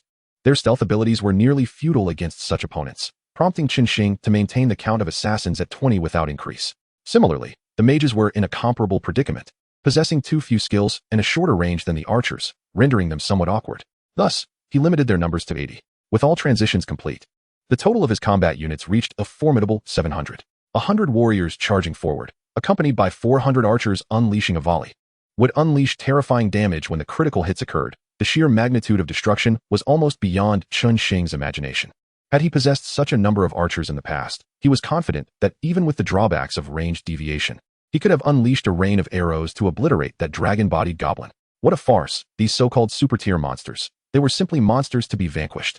Filled with confidence, Chen Xing shared breakfast with the farmers before constructing the spirit altar and leading all his units toward the mine. This time, he intended to eradicate the entire goblin kingdom. Chapter 39, The Goblin Army. Thanks to the units stationed outside the maze, Chen Xing's journey was remarkably smooth, leading him directly to the site of yesterday's battle. After a night had passed, the bodies of the goblins slain in combat had been removed by the farmers for fertilizer, leaving little evidence of the conflict aside from some residual bloodstains. Completely isolated from the surface world, the underground realm remained shrouded in darkness during the day. Thus, Chen Xing continued to enlist the mages to cast illumination spells, following the direction from which the goblin army had approached. The vastness of this underground world exceeded Chen Xing's expectations. They traversed nearly half an hour along the path, encountering nothing but desolate wilderness. Just as Chen Xing began to question whether he had strayed from the route, a magnificent city loomed before him. By the gods, a city wall. Gazing at the towering ramparts, Chen Xing felt a pang of envy. Only a territory boasting walls could truly be deemed a territory. Regrettably, these lords must wait until their domain reaches level 10 to unlock the option for walls. Moreover, the walls that came with the territory were akin to makeshift wooden palisades, reminiscent of goblin encampments. In Chen Xing's view, without attribute enhancements, even a super-tier monster could effortlessly topple such structures with a mere kick. Only grand edifices, constructed entirely of earth and stone, could rightfully be referred to as walls. Now, Chen Xing fervently hoped that after obliterating the Goblin Kingdom, he might acquire a superior architectural blueprint for walls. He had no desire to rely on flimsy wooden barriers to fend off super-tier monsters during a siege. as breaches in the walls would allow monsters to invade his territory and wreak havoc on his buildings. Although the damaged structures could be repaired after the Lord survived the siege, repairs incurred costs. In Chen Xing's mind, the best strategy when the monsters attacked was to keep them at bay before his territory, thus preserving his structures. Contemplating the imposing city walls, Chen Xing felt somewhat troubled. Such a high fortification would undoubtedly possess attribute enhancements, rendering it nearly impossible to breach. Even with the critical hit aura, it would be futile. Thus, he faced a dilemma. Either construct rudimentary siege equipment to seize the battlements, or devise a method to assault through the city gates. What a transformation of lordly contention into ancient siege warfare. Rubbing his chin, Chen Xing found the situation quite perplexing, primarily because his rapid development had outpaced expectations. Under normal circumstances, reaching the stage of assaulting the Goblin King's city would require a level of at least 20 or 30. At that point, either high-tier units could soar above, or mages could bombard the walls with powerful spells, creating breaches for entry. Failing that, warriors could charge and dismantle the walls through sheer force. Yet, Chen Xing was not even level 10, leaving him devoid of such capabilities, rendering these walls a significant obstacle. As Chen Xing pondered the towering walls, he was startled to witness the gates of the Goblin King's city swinging open, and a well-organized army emerged in a steady stream. Caught off guard by the advancing goblin army, Chen Xing could hardly believe his fortune. Had these ants truly slain Eugene and his comrades? Once the goblin army halted, an ancient goblin, appearing even older than the dragon-veined sorcerer from yesterday, approached the front with a few others, inquiring with a tone laced with disdain and confusion. It seemed they could not comprehend how the dragon-veined sorcerer and dragon-bodied goblin had fallen to such a weak human. Ants. Chen Xing instinctively glanced back at his units, suddenly struck by realization. The strength conferred by the aura was imperceptible, leading these goblins to perceive his combat units as pitifully weak, especially given their mismatched and subpar equipment, which was haphazardly assembled. Many units even lacked proper gear, in stark contrast to their well-armed and formidable assembly, which included a significant number of powerful weasel knights. Chen Xing's disjointed army indeed appeared ant-like. He surmised that this perception likely prompted the goblin army to abandon the advantage of their walls, opting instead to confront him directly in battle. After grasping this, Chen Xing felt not anger at their underestimation but rather a surge of delight. Their disdain worked in his favor. Had they not looked down upon him, they would never have emerged from their fortifications. While he could have forced his way inside regardless, it would have consumed much more time. The current scenario was ideal. They underestimated him, and he bore no resentment. When the time came for him to strike them down, they would not be angered. Truly a win-win situation. Yet, as he observed the goblins emerging, Chen Xing employed his detection spell several times, only to discover that these goblins possessed dragon bloodlines, which left him perplexed. The bloodline of the goblin kin is intertwined with that of dragons. However, this lineage is exceedingly rare, resulting in an alarmingly low probability of awakening the dormant dragon blood within. Typically, within a goblin kingdom, it is remarkable to find even 1 or 2 dragon-blooded goblins. Thus, upon witnessing 2 of them yesterday, Chen Xing was already somewhat perplexed. Now, seeing a sudden surge of them, his bewilderment deepened. Coupled with the descriptions of the 2 dragon-scaled armors that had emerged yesterday, an unsettling apprehension began to brew within him. Could it be that this goblin kingdom truly harbors dragons? Recalling the mention of the dragon god by the dragonmancer from yesterday, a sudden thought struck him. He turned his gaze toward the haughty dragon-blooded goblin and, adopting an even more arrogant tone, proclaimed, "I come as a representative of the illustrious Black Dragon King, Nefarian. Yesterday, those wretched reptiles dared to utter the name of the dragon god, thus blaspheming the great Black Dragon King, Nefarian. Therefore, I shall wield my Lord Nefarian's might to send all those who profane my master into eternal darkness. Are you, wretched creatures, accomplices of these blasphemers?" Upon hearing Chen Xing's inquiry, a wave of chaos erupted among the goblins. For the vast majority of them, dragons epitomized their eternal faith. The arrival of a messenger claiming to represent the Black Dragon Lord and accusing them of being blasphemers was enough to incite panic. Even the few dragon-blooded goblins who had awakened their lineage were visibly unsettled. One dragon-formed goblin, with a tone tinged with reproach, remarked, "Elder, I warned you not to speak of the dragon god outside. It invites trouble. None of you heeded my words, and now look where we are." Silence. The elder goblin, who had spoken earlier, chastised the dragon-blooded goblin sternly. Under his formidable presence, the commotion was swiftly quelled. He then turned to Chen Xing, his voice imbued with cold authority, stating, "I have never heard of the name Nefarian, nor of any Black Dragon Lord. Furthermore, you lack even the slightest aura of a dragon, yet dare to masquerade as kin of the Draconic. You are the true blasphemers." With that, the elder goblin refrained from further discourse with Chen Xing and commanded the goblin army to advance and eliminate these blasphemers. Indeed, there are dragons. Observing the goblin's reaction, Chen Xing comprehended that there were indeed dragons lurking in the shadows of their kingdom. Given the fervent devotion of the goblins to dragons, Even a minuscule chance of becoming a dragon's kin would compel them to persist. Their decisive assault signified that they had already aligned themselves with a dragon, no longer in pursuit of the elusive existence of a second dragon. Though apprehensive of the dragons, Chen Xing did not hesitate in the face of the advancing goblins and chose to engage directly. Regardless of the dragons, that concern would be addressed later. For now, he resolved to eliminate this contingent of goblins. Ignoring the onslaught of ordinary goblins, Chen Xing, bolstered by the Thorn Aura and Life Steal Aura, found them to pose no threat. He directed his archers to focus their fire on the awakened dragon-blooded goblins, aiming to eliminate a few of them swiftly. The arrows launched by 400 archers traversed the vast distance in an instant, targeting the dragon-blooded goblins with deadly precision. In the face of this long-range assault, only 2 dragonmancers reacted in time, casting a few magical shields and evasion spells, while the remaining dragon-formed goblins stood as mere targets. Despite the effectiveness of evasive maneuvers against ranged attacks, the sheer volume of arrows rendered them futile. Even a small fraction of arrows hitting their mark resulted in a devastating barrage. Consequently, 2 unfortunate dragon-formed goblins, as super-tier monsters, met their demise before they could even transform. This overwhelming display of firepower left the surviving goblins in a state of shock. The dragon-formed goblins, known for their pride in their defenses, found their dragon scales to be as fragile as parchment against the relentless rain of arrows. This was indeed a terrifying revelation. The Dragonmancer Elder was the first to regain composure, realizing that the human forces were far beyond what he had anticipated. He quickly commanded all surviving goblins to assume their dragon forms. In an instant, half-dragon goblins soared into the skies above the battlefield. As for the Elder himself, he did not transform, but instead positioned himself among the goblin mages, directing them to unleash all their firepower upon the archers, determined to prevent them from launching a second volley. Chapter 40, The Goblin Royal City. A band of imbeciles.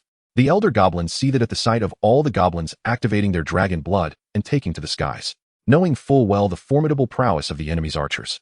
Why would they transform into half-dragon forms and ascend into the air, as if they were not already targets?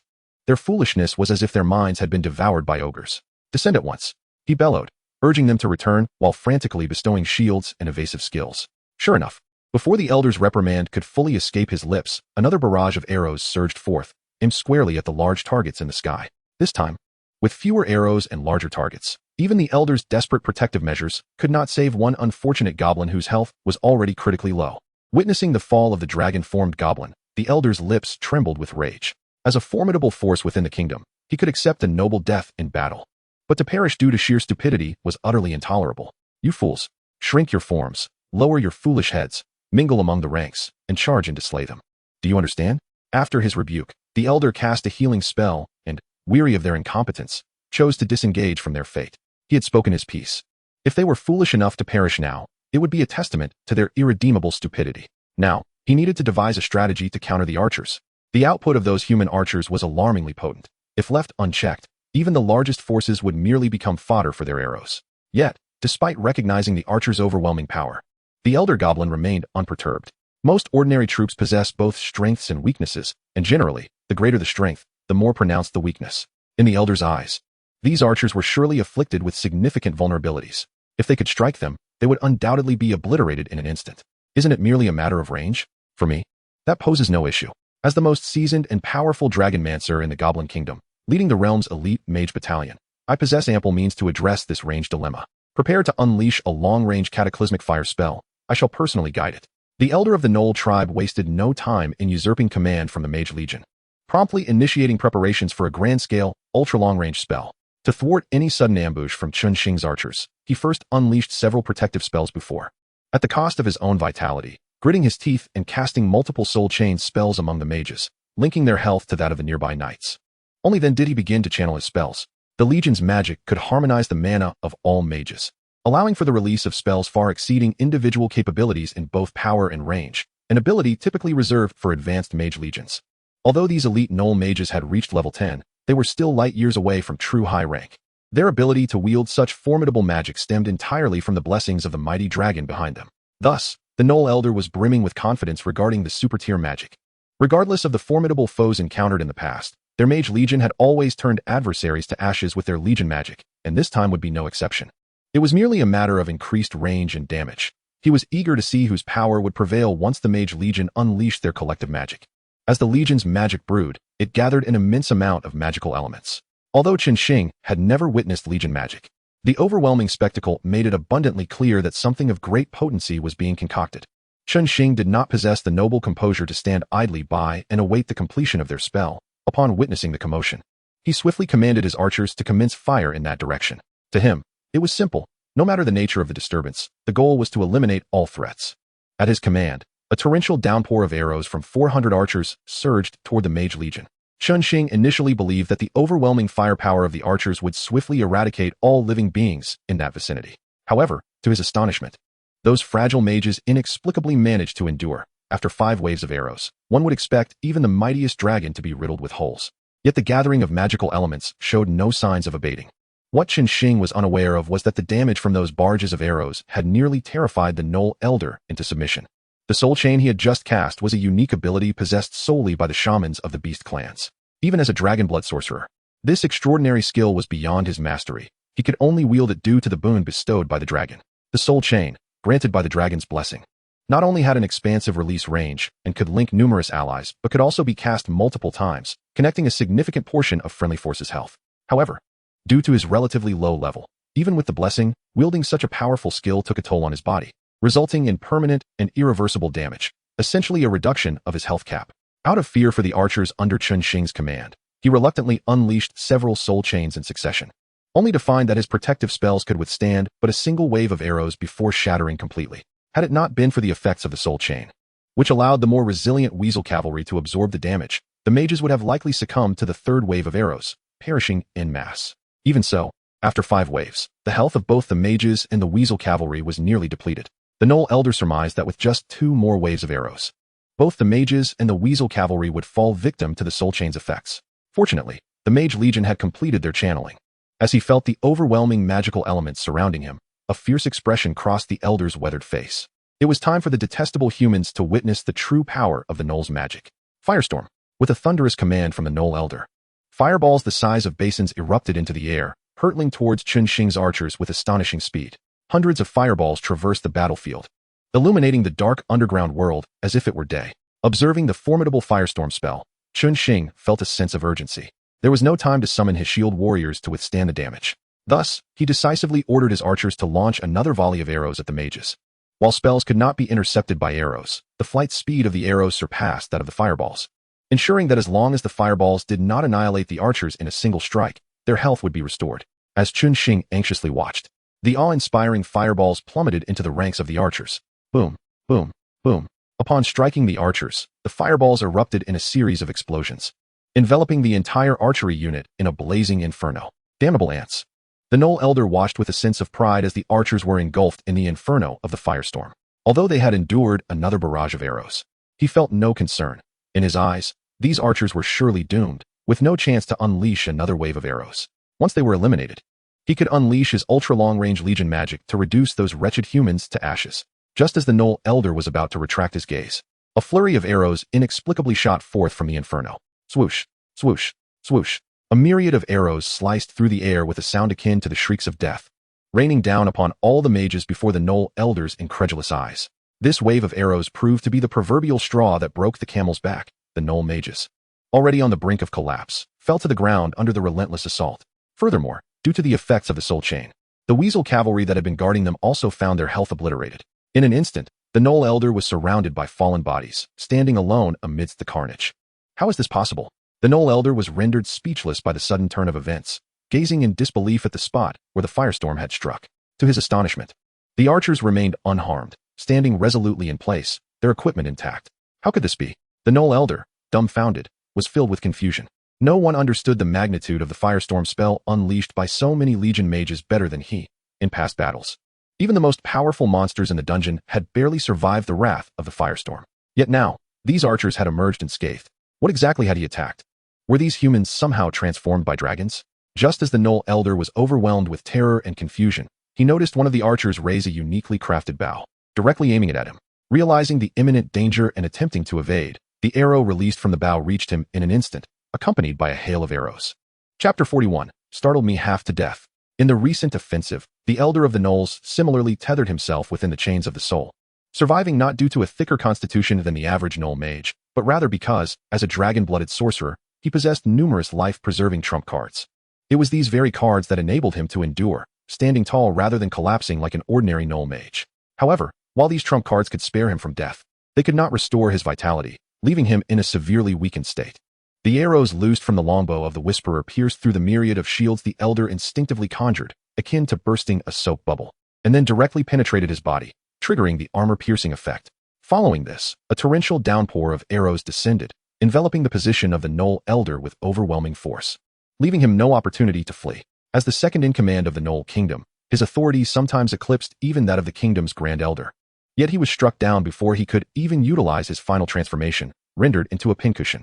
In the fleeting moments before his demise, it was not fear that clouded his heart, but rather despair. The archers, with their formidable range, high damage, and formidable defenses, posed an insurmountable challenge to the Gnoll Kingdom. Would this day mark their obliteration?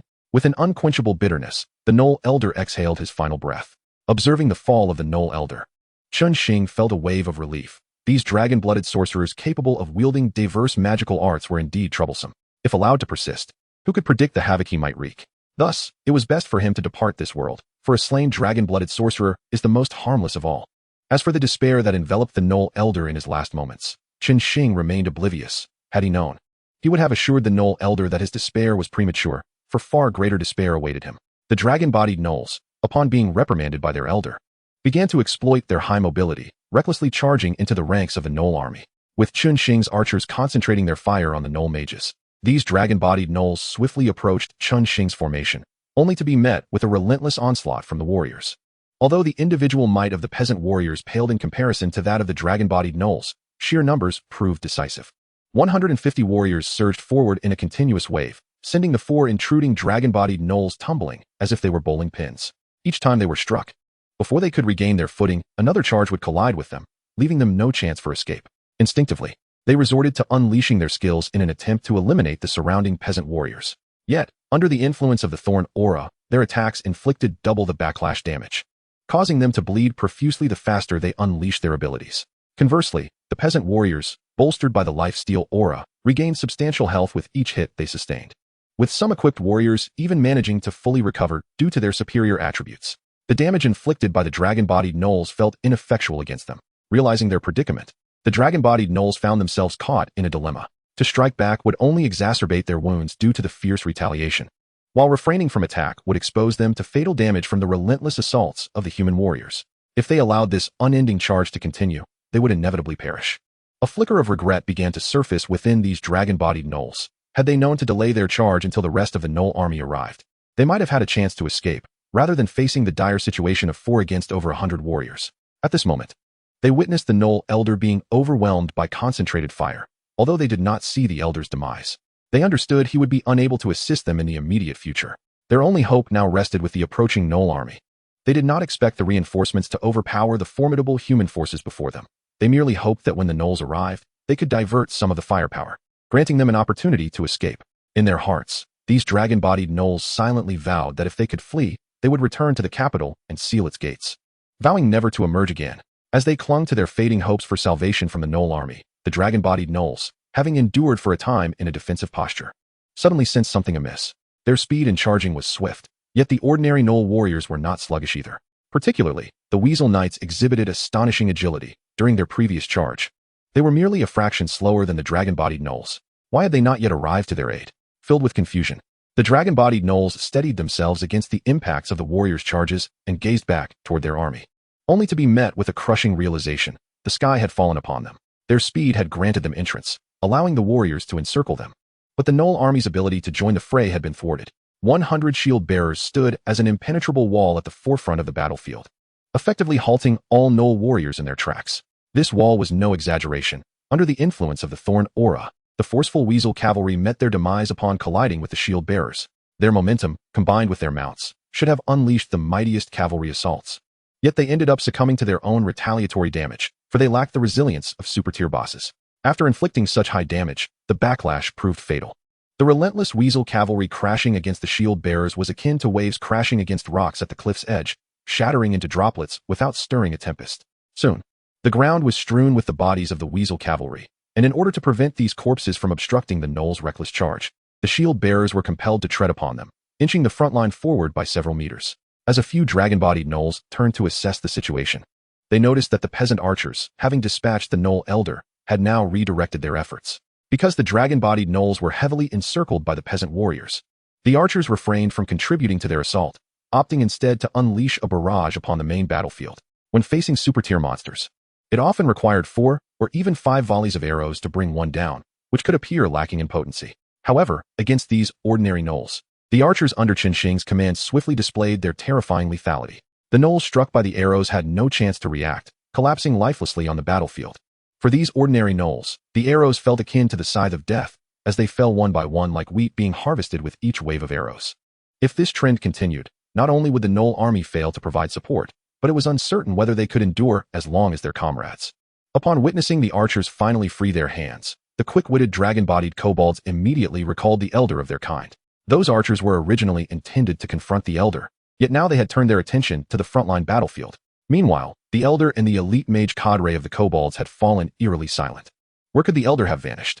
As the worst possibilities crossed their minds, a chill of despair enveloped the hearts of these dragon-bodied kobolds. Would their entire army face annihilation? Just as these kobolds sank into profound despondency, a thunderous dragon's roar suddenly reverberated across the battlefield. A colossal figure appeared atop the walls of the Kobold King's citadel, and the source of that fearsome roar became clear. Due to the considerable distance, Chen Xing could not discern the details clearly, but upon glimpsing the silhouette and hearing the echoing dragoness cry, he was startled, clutching his return scroll tightly in hand. At this stage, encountering a creature as formidable as a dragon would undoubtedly spell doom. If the figure atop the wall truly was a dragon, he would have to make a hasty retreat. Fortunately, the next moment brought a message on his combat panel that eased his trepidation. You are affected by the dragon might emanating from the Kobold King. Due to a significant level disparity, all your attributes are reduced by 20%. While under the influence of dragon might, there is a 5% chance of entering a state of fear when attacked by the Kobold King. Damn it, that startled me. Realizing it was merely the Kobold King, Chen Xing promptly stowed the return scroll back into his inventory. Although the attribute suppression indicated that the Kobold King was indeed a monarch-level beast, on the condition that he was not a dragon, Chen Xing felt confident in his ability to confront him. Monarch or not, it was a matter of combat. Should the king dare descend, he would swiftly be reduced to a lifeless husk. While strategically underestimating the Kobold King, Chen Xing exercised tactical caution. He immediately commanded the assassins to join the assault on the dragon-bodied kobolds, striving to eliminate all the superior-tier monsters before the Kobold King could reach the front line. This would allow them to focus their firepower on the king. Additionally, he even enlisted the assistance of a mage, previously relegated to casting illumination spells, to join the fray and assist in clearing out the remaining lesser foes. Once the battlefield was cleared, leaving only the solitary Kobold King, what could he do? Chapter 42, The Mage King. Chen Xing's decisiveness was commendable, yet he still underestimated the Kobold King. After unleashing his roar, the Kobold King did not opt to stride through the gates, but instead leapt fiercely from the battlements. As the king soared through the air, Chen Xing finally discerned his form. Unlike the dragon-bodied kobolds or the dragon mage warlocks, the Kobold King retained the most primal appearance of his kind, adorned with fine fur on his cheeks. His most striking distinction, apart from his formidable size, was the pair of wings sprouting from his back. As he descended, the Kobold King made no attempt to utilize his wings for a soft landing. He plummeted like a heavy cannonball, crashing into the earth and sending a cloud of dust billowing into the air, akin to a shockwave. Accompanying him were 3 slightly smaller kobolds, also equipped with wings. But as the dust settled, they vanished without a trace. Stealth. Chen Xing's heart tightened. He had not anticipated the presence of assassins within the Kobold Kingdom. If those 3 were superior-tier monsters as well, the situation could become precarious. In the multiverse battlefield, if there was one class notorious for dispatching foes with ease, it was the assassin. With the ability to cloak themselves, they could evade detection altogether if the attribute disparity was too great. Moreover, the high damage output and critical hit potential of assassins made them a nightmare for all fragile classes. Such a violent class was perfectly suited for eliminating weaker opponents. At this moment, Chen Xing's anxiety resurfaced. With the thorns and life-steal auras at his disposal, the greatest fear for his farmers was the possibility of being one-shot by an assassin's devastating blow. If those assassins could indeed eliminate a farmer with a single strike, the situation would become dire. Worrying about the assassins, Chen Xing momentarily disregarded the Kobold King, scanning the battlefield intently in search of any signs of the elusive assailants. After observing for what felt like an eternity without catching a glimpse of the assassins, an ominous premonition stirred within him. Surely, those assassins were not targeting me. The thought sent a jolt of alarm through him. Without further ado, he allocated all his available attribute points to his constitution, raising it to 26. After enhancing his attributes, Chen Xing did not pause. He immediately invested his stored skill point into the life aura. With the life aura now at level 6, Its enhancement effect surged to 60 times his constitution, transforming his 26 points into a staggering 1,560, rendering him a formidable bulwark among his farmers. Following this, in the interest of safety, he donned the dragon scale armor and noble ring, items that had long lingered in his inventory. While the attributes granted by the armor did not receive the aura's enhancement, they still provided a substantial 400 points to his constitution. Furthermore, the dragon scale armor boasted a 10% chance to reduce damage by 30%, significantly bolstering his chances of survival. Fully equipped, Chen Xing felt a newfound sense of security. He believed that, in terms of constitution alone, he might even rival the Kobold King before him. Even if those assassins possessed overwhelming damage potential, a single blow could not fell him. With the thorns and lifesteal auras active, as long as they could not eliminate him in one strike, he would be able to recover his health. Moreover, with the Lord's ring and the flickering belt in his possession, the Lord's ring could absorb a fatal blow. Should the Kobold assassins exceed his expectations, he would not hesitate to utilize the return scroll to escape. Risk was acceptable, but courting death was not. Although Chen Xing aspired to secure the underground mine, a significant treasure, he would prioritize his safety over the venture if the danger escalated beyond his control. Just as Chen Xing completed his preparations, bracing for the imminent assault from the Kobold assassins, the latter remained shrouded in darkness, as if they did not exist. Instead, it was the descending Kobold King who initiated the attack. Wielding a weapon resembling a steel trident, the Kobold King pointed it toward the battlefield and bellowed, "Earth Spike." As his command echoed, countless spikes erupted from beneath the feet of the shield bearers, propelling them skyward. Were it not for their high constitution and defensive attributes, this singular assault could have pierced their very bodies. Yet this was not the end of it. After unleashing his earth spikes, the dog-headed king began to chant once more. And as he spoke, immense boulders materialized above the heads of the shield soldiers who had just been knocked down by the spikes, crashing down upon them with terrifying force. The fury of the earth and the eruption of volcanic fire transformed the battlefield into a scene reminiscent of a cataclysmic natural disaster. With the ground trembling violently and flames surging forth from fissures in the earth, threatening to engulf the shield soldiers entirely. The relentless barrage of potent spells inflicted grievous damage upon the shield soldiers.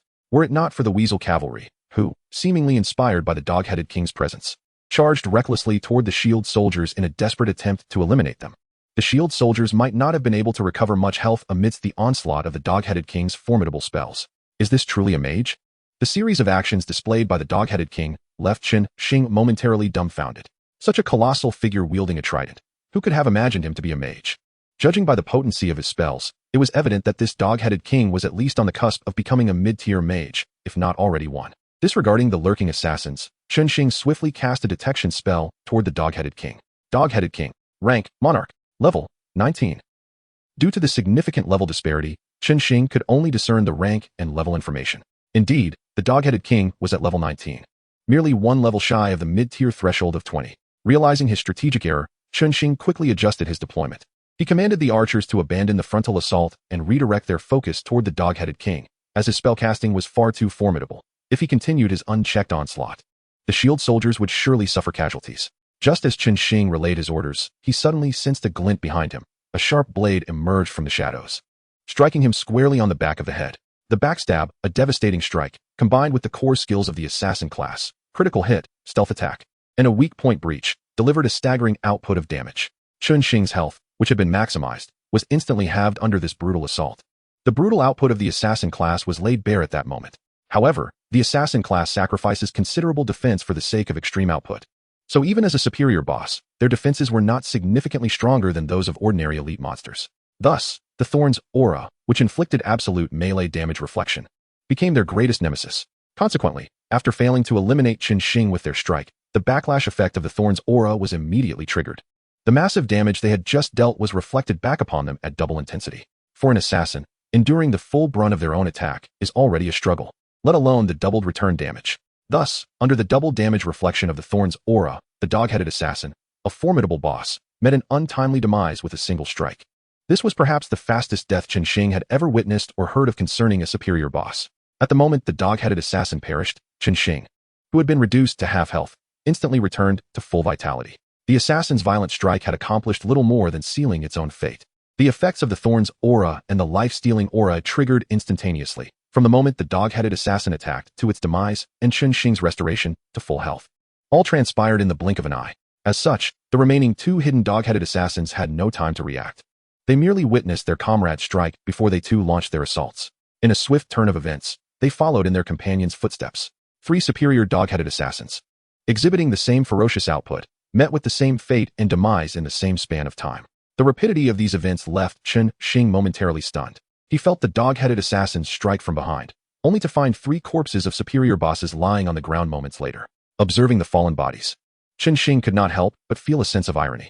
It was indeed the assassin class, not only surprising in their strikes, but also in their unexpected manner of demise. With the 3 most significant threats eliminated, Chen Xing felt a wave of relief wash over him. The psychological pressure of the 3 superior assassins lurking in the shadows had been immense. Had they chosen to target the archers and mages instead of him, given their health and defenses, those classes would have been unable to withstand their assassinations. Chen Xing had no skills to counteract their stealth. In such a scenario, he would have been powerless to watch as they slaughtered his rear guard. Fortunately, they had chosen to eliminate him in hopes of turning the tide of the battle, granting him the opportunity to retaliate. Now, with the 3 most threatening dog-headed assassins vanquished and the 4 dragon-bodied dog-headed enemies under siege, the tide of battle seemed to have shifted, allowing Chen Xing to focus on the dog-headed king. Chapter 43, Advanced Magic. Under the onslaught of the archers, the once mighty dog-headed king was compelled to cease his spellcasting. Even with his stature as a monarch-level boss, he dared not withstand the heavy-hitting arrows head-on. However, unlike the Dragonblood warlocks, his defensive skills were undoubtedly more sophisticated. Upon recognizing the terrifying output of the archers, he did not immediately cast a defensive spell. Instead, he unleashed 3 tornado spells, which appeared in parallel before him. Slowly advancing forward. Originally intended as an offensive spell, the tornado was now repurposed for defense, intercepting all arrows shot at him. After deploying the tornado spells, the dog-headed king leisurely began casting his defensive spells: Magic Shield, Magic Barrier, Shield Counter, Frost Armor. A multitude of defensive spells seemed to be cast without restraint, resulting in a kaleidoscope of colors enveloping him, making the dog-headed king resemble a grand neon sign from a distance. Having unleashed all his protective spells, Chen Xing anticipated that the dog-headed king would rely on these shields to resume his spellcasting. To preempt this, he had already begun mobilizing his warriors to surround the dog-headed king. However, to his surprise, after casting his defensive spells, the dog-headed king did not remain stationary. He pointed his trident downward, and a dragon formed of magic surged forth from the ground, upon which he mounted, swiftly advancing toward the battlefield. Chen Xing found himself puzzled by the dog-headed king's actions. As a mage, what urgency compelled him to charge into battle? Was he perhaps a melee mage? Yet, one could not deny that the dog-headed king, with his imposing physique, surpassed Gandalf in stature. If he were to engage in melee combat, he would undoubtedly outshine Gandalf. However, in the battlefield of myriad realms, the dual cultivation of magic and martial arts is a rarity. For a mage to abandon their spells and engage in close combat is rather absurd. Chen Xing was still in a state of bewilderment when he was suddenly taken aback by the scene before him. The king of the kobolds, having entered the battlefield, leapt down from the prowling earth dragon at a height of several meters. This descent seemed to utilize some special skill, as the shockwave he generated upon landing was more pronounced than that of his earlier jump from the city wall. Before the shockwave could dissipate, 3 roaring ice dragons erupted from the cloud of dust surrounding the kobold king. The shield soldiers, who were already struggling to maintain their footing under the shockwave, were sent flying by these 3 ice dragons. Before they could even touch the ground, the ice dragon's additional magical properties froze the airborne shield soldiers into solid blocks of ice, which then crashed down violently. But that was not the end of it. As soon as those shield soldiers landed, numerous fire pillars erupted from beneath them, shattering the ice crystals encasing them and inflicting substantial damage. In the wake of this devastating combination, the health of the shield soldiers plummeted to nearly 0, with several already low on health being instantaneously slain. Surprisingly, the Kobold King seemed dissatisfied with this outcome. As the dust around him settled, he raised his steel fork once more, summoning a tornado that swept away the still-burning fire pillars at an astonishing speed. These fire-laden tornadoes were indiscriminate, inflicting severe damage upon any unit caught within, whether friend or foe. In comparison to the shields of the soldiers, the kobolds were considerably weaker, and in an instant, a multitude of them was swept away to their demise. The few shield soldiers who had narrowly survived the previous onslaught also fell victim to the fiery whirlwind, their health completely drained after a brief struggle. This was clearly a meticulously prepared strategy. Chen Xing was astonished that the Kobold King could engage in close combat. He had not anticipated that the king had come fully equipped for this encounter. Observing the swift elimination of the shield soldiers, Chen Xing's expression darkened. He had initially assumed that the Kobold King had just emerged from the city wall upon witnessing the unfavorable situation. But the precise control of damage and the ruthless elimination of his own subordinates to prevent the shield soldiers from recovering indicated that he had been observing for quite some time. Though Chen Xing could not fathom why the Kobold King did not intervene to save the elder kobolds, it was evident that through his observations from the city wall, he had discerned the weaknesses of the shield soldiers and devised countermeasures. A cunning boss is indeed a troublesome foe. For humanoid monsters, the higher the level, the greater the intellect.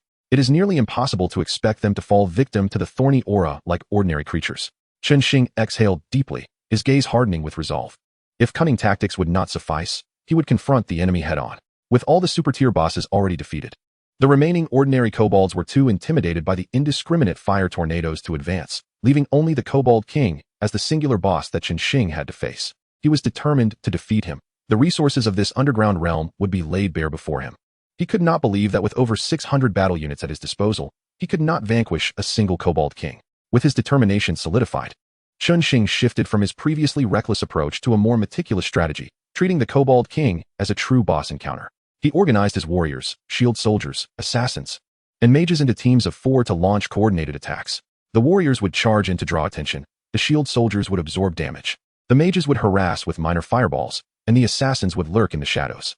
Although the level disparity might expose them while stealthing, he was unperturbed. If discovered, they would retreat, and if undetected, they would strike unexpectedly, inflicting whatever damage they could. The key was to keep the Kobold King constantly on guard against these stealthy assaults. Under Chen Xing's command, the teams engaged in hit-and-run tactics, attacking swiftly and retreating without allowing the Kobold King a moment to retaliate. If he attempted to chase down and deal damage, he would find himself confronted by the next wave of 4-person teams. He could either endure the damage from the teams or let them escape unscathed. After retreating, the battered teams would rush towards the Kobold horde to recover their health, only to return for the next round of relentless assaults. In addition to these harassment teams, Chen Xing regarded the 400 archers as the key source of output. Although the Kobold King had excellent defensive magic, he could not maintain such a strong defensive posture indefinitely, especially under the relentless harassment from the 4-person teams. The moment he exposed even the slightest vulnerability, the continuously firing archers would unleash devastating damage. This strategy relied on sheer numbers to overpower the enemy. With over 600 damage-dealing units, even attrition would lead to the Kobold King's demise. Faced with Chen Xing's relentless tactics, the Kobold King found himself overwhelmed. While his skills boasted high damage, they could only strike 2 or 3 opponents at most each time, especially when Chen Xing had surplus forces. Even if the king unleashed a fierce attack to wipe out a few teams, the remaining warriors would quickly charge in to disrupt his rhythm. The cycle of fresh 4-person teams would continue, repeating the process of attrition. Although the output from the warriors, shield soldiers, and mages was not as explosive as that of the archers, the continuous damage they dealt under the heavy strike aura inflicted significant harm upon the Kobold King. His health rapidly diminished under this unrelenting assault. After several failed attempts to break free from his predicament, the Kobold King realized that if this continued, he would inevitably be worn down. Watching these annoying vermin swarm him like unkillable cockroaches, his eyes brimmed with frustration. With a sudden motion, he raised his steel fork high, completely abandoning defense, and began to chant continuously. Though the Kobold King was a mage, he was not a dragon vein sorcerer, which meant that casting all his skills required incantation. However, his previous spells had been cast with astonishing speed, almost akin to instant activation. Now though, he chanted for several seconds without any sign of stopping. Chen Xing instantly recognized that the Kobold King was about to unleash a powerful spell. Without hesitation, he commanded most of his forces to retreat. Although he did not know the nature of the spell the Kobold King was preparing, the length of the incantation indicated it would be formidable, and Chen Xing was not foolish enough to endure such an attack head-on.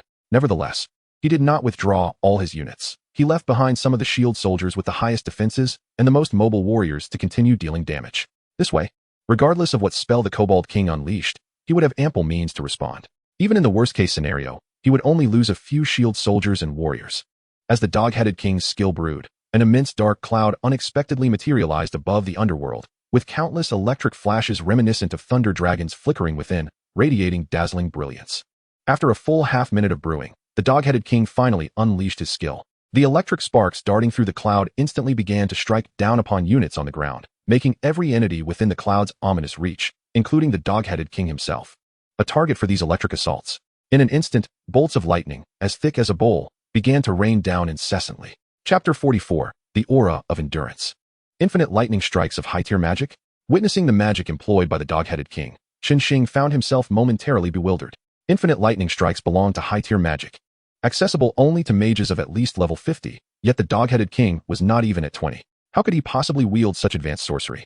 Although Chen Xing discerned that the damage from the dog-headed king's infinite lightning strikes had been significantly diminished, and that he had no control over where the lightning would fall, risking even his own safety, this could barely be regarded as a subpar version of infinite lightning strikes. Nevertheless, even in its diminished form, it was still high-tier magic. What allowed him to cast it? Was it merely because he was a king? Chen Xing harbored considerable doubts regarding the dog-headed king's ability to utilize this spell, yet there was no time for his indignation. Although they were currently outside the attack range of infinite lightning strikes, the area of effect was mobile. Despite the dog-headed king's lack of control over the spell, Chen Xing had no doubt about his capacity to maneuver it. Otherwise, summoning such a powerful magic only to strike himself would be sheer folly.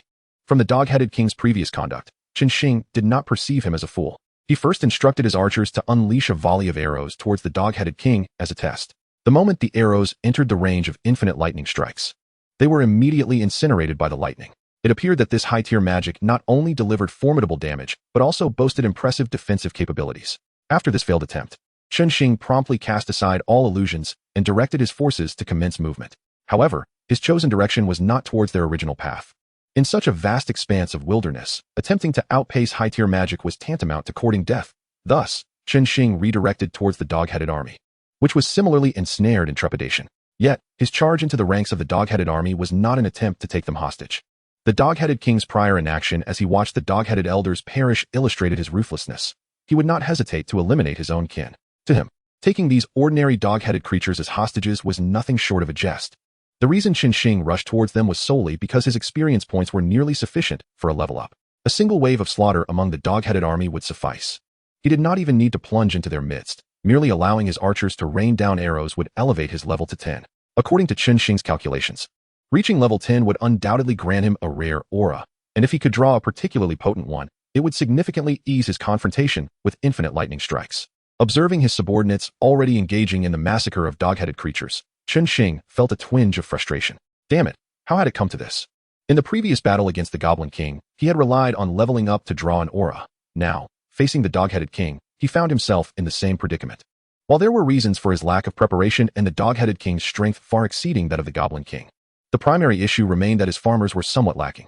Although the farmers experienced a substantial enhancement in attributes upon class transition, and their strength vastly improved under the influence of the aura, the foes Chen Xing encountered were simply too formidable, far beyond what could be managed at this stage. Thus, even if these farmers, bolstered by the aura, rivaled top-tier units, they remained somewhat inadequate against such monstrous adversaries. To put it bluntly, if he were to replace his units with S-rank angels, even with the aura's support, they would struggle to take down the dog-headed king with a single blow, truly a testament to the latter's might. Despite the discontent brewing within him, Chen Xing felt no regret regarding his choices. On one hand, top-tier unit cards were exceedingly rare. The likelihood of acquiring an S-rank card, even after traversing the entire novice world, was slim. Moreover, such meager chances were contingent upon the effects of the blessing of all realms. Without that blessing, it would be fair to say that Chen Xing had never heard of anyone obtaining an S-rank unit card in the novice world. Even A-rank cards were seldom found, making it more prudent to pursue the farmer class transition route. On the other hand, with the Master of Auras present, he was certainly inclined to adopt a strategy centered around unit proliferation. However, high-tier units consumed too much population capacity, especially S-rank units, which not only required a significant population but also demanded scarce resources, making a strategy of mass unit production untenable. Even if he were presented with one or two top-tier units and faced a choice between them and the path of glory, he would hesitate. Additionally, there was another crucial reason. Other practitioners, who were, in essence, on par with the Lord class, albeit less potent.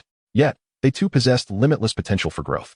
Every 10 levels, practitioners underwent a career trial. Upon successful completion, they would not only gain new exclusive skills, but also experience significant attribute growth, providing a basis for ordinary practitioners to compete with the Lord class. While those elite practitioners were exceptional cases, only a fortunate few ordinary practitioners with extraordinary talent could reach such heights, indicating that the upper limits of ordinary classes were similarly lofty. Moreover, it seemed unreasonable that his farmers, who had invested an additional 100 gold coins for their transition, would lack the opportunity for trials while others could. If his farmers were also granted the chance for career trials, it would signify that they too could experience limitless growth. Chen Xing did not expect his farmers to attain the prowess of the strongest practitioners. If they could achieve even half of their strength, the sheer numerical advantage of his farmers within the territory would ensure that none in the battlefield of myriad realms could stand against him. Considering the enhancement of the aura skills, Chen Xing believed he could eventually stand before all races and boldly declare, "I am not targeting anyone. All of you present are worthless." As for whether farmers could possess career trials, Chen Xing had no doubt.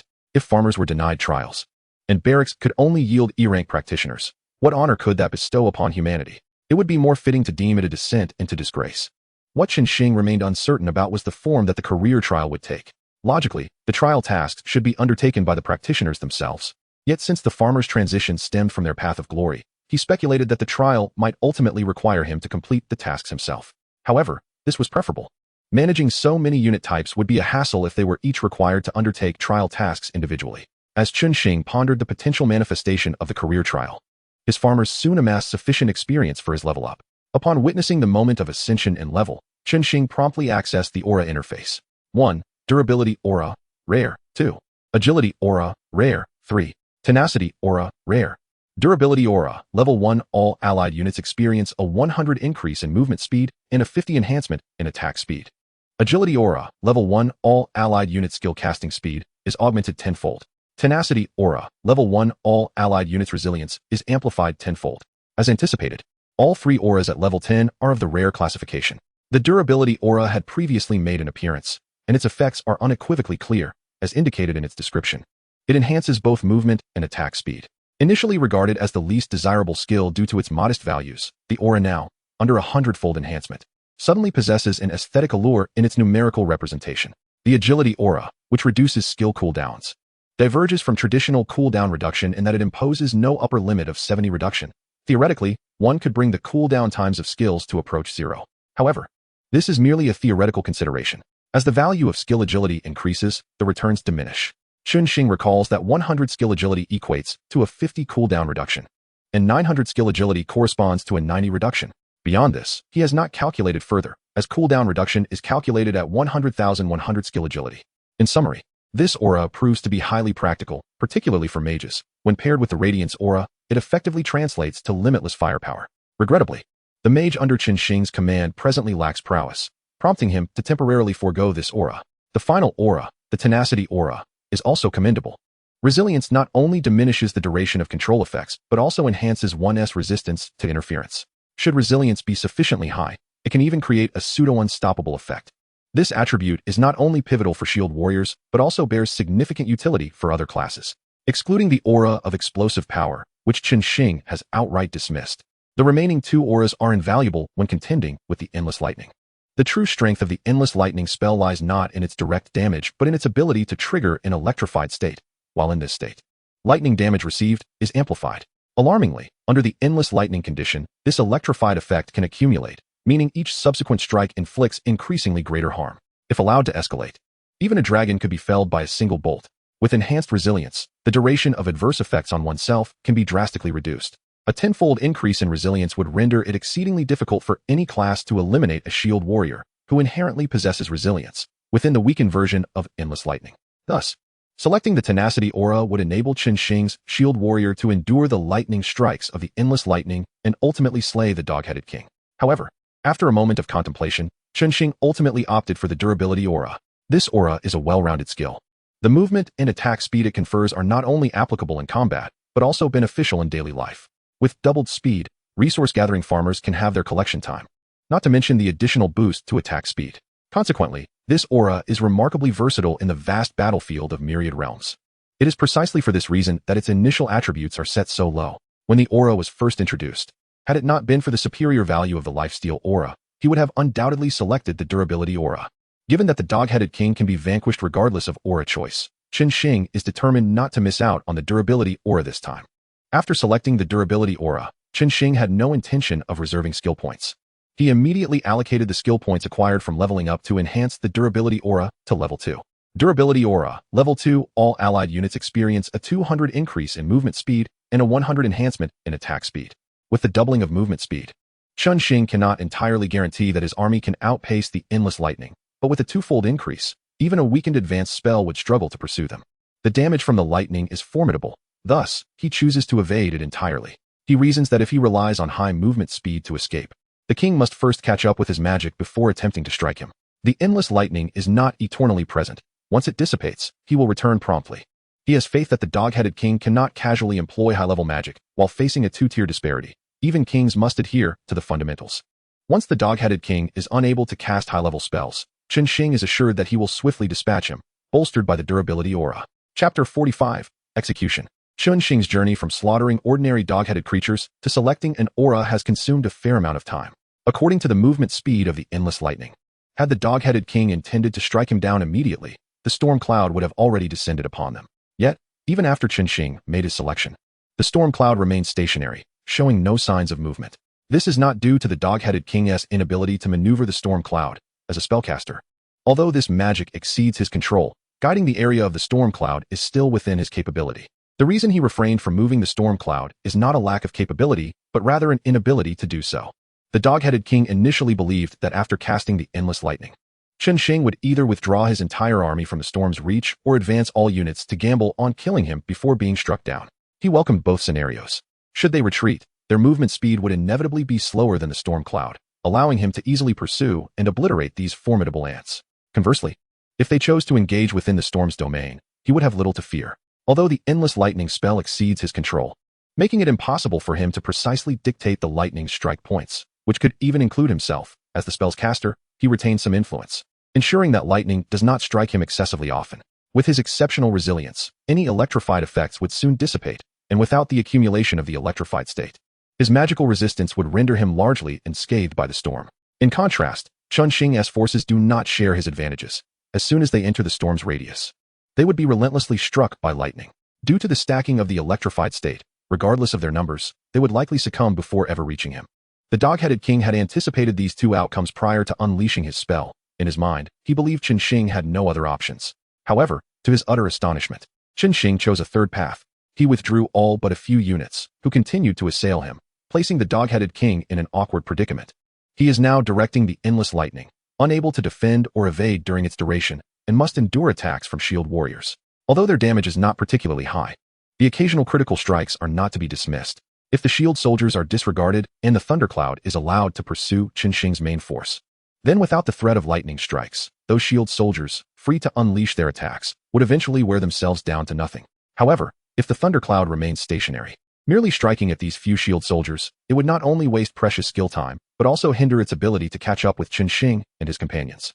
Thus, observing the dozens of shield soldiers who relentlessly battered themselves against his face with their shields, undeterred by the lightning damage, the Kobold King found himself in a dilemma. Yet, for the sake of his own life, after a moment of hesitation, he ultimately decided to first eliminate these shield soldiers. Despite their damage reduction and terrifying lifesteal capabilities, the relentless lightning strikes would soon accumulate enough damage to obliterate them. Given the speed of the thundercloud, catching up with Chen Xing and his group was surely not a problem. A slight delay would be inconsequential. Having made his decision, the Kobold King chose to ignore Chen Xing for the time being and focused all his attention on dispatching the troublesome shield soldiers before him. Under the full force of his influence, the frequency of lightning strikes directed at the shield soldiers increased dramatically, and the damage they inflicted began to escalate to terrifying levels due to the electrical effects. Before long, the damage dealt by the lightning surpassed their ability to recover health, and just as it seemed they would be struck down due to their dwindling vitality, these shield soldiers suddenly erupted with unparalleled speed, wielding their shields like windmills, frantically battering the Kobold King. In the span of a mere second, the same soldier could strike him multiple times with their shield. Their health, which had plummeted, was instantly restored amidst this frenzied assault. Although these shield soldiers failed to inflict any life-threatening damage against the Kobold King, whose constitution and resilience were extraordinary, their astonishing attack speed left him momentarily stunned. Were these truly the clumsy shield soldiers he had come to know? Such rapidity was beyond even that of the most agile assassins. Fortunately, this frenzied speed was short-lived. The accumulating electrical damage soon exceeded their maximum life capacity, and a single bolt of lightning descended to eradicate their remaining health. Not even the fastest healing could withstand such overwhelming damage. As he witnessed the downfall of these shield soldiers, the Kobold King absently touched his slightly loosened teeth, letting out a sigh of relief. Such a frenzied attack speed was indeed terrifying. Had they survived any longer, he feared he might have been next. Reflecting on how these soldiers only erupted in such ferocity when their health was nearly depleted, he came to believe that this rapid attack speed must have been a death throes ability, though slightly overpowered, as a skill available only when on the brink of death. It was not entirely unacceptable. Regrettably, even such a formidable lifeline could not save them amidst the relentless lightning strikes. With this thought, the Kobold King felt fortunate for his wise decision to employ the relentless lightning, and eliminating these pesky nuisances lifted his spirits significantly. With renewed confidence, he began to direct the thundercloud to pursue Chen Xing and his group. However, when he cast his gaze upon the battlefield, he was taken aback. Where had they gone? Having kept a distracted eye on Chen Xing and his companion's position throughout the skirmish, he recalled they had been engaged with his army. How could they have disappeared in such a short time? Had the shield soldiers truly dazed him, causing him to lose track of time?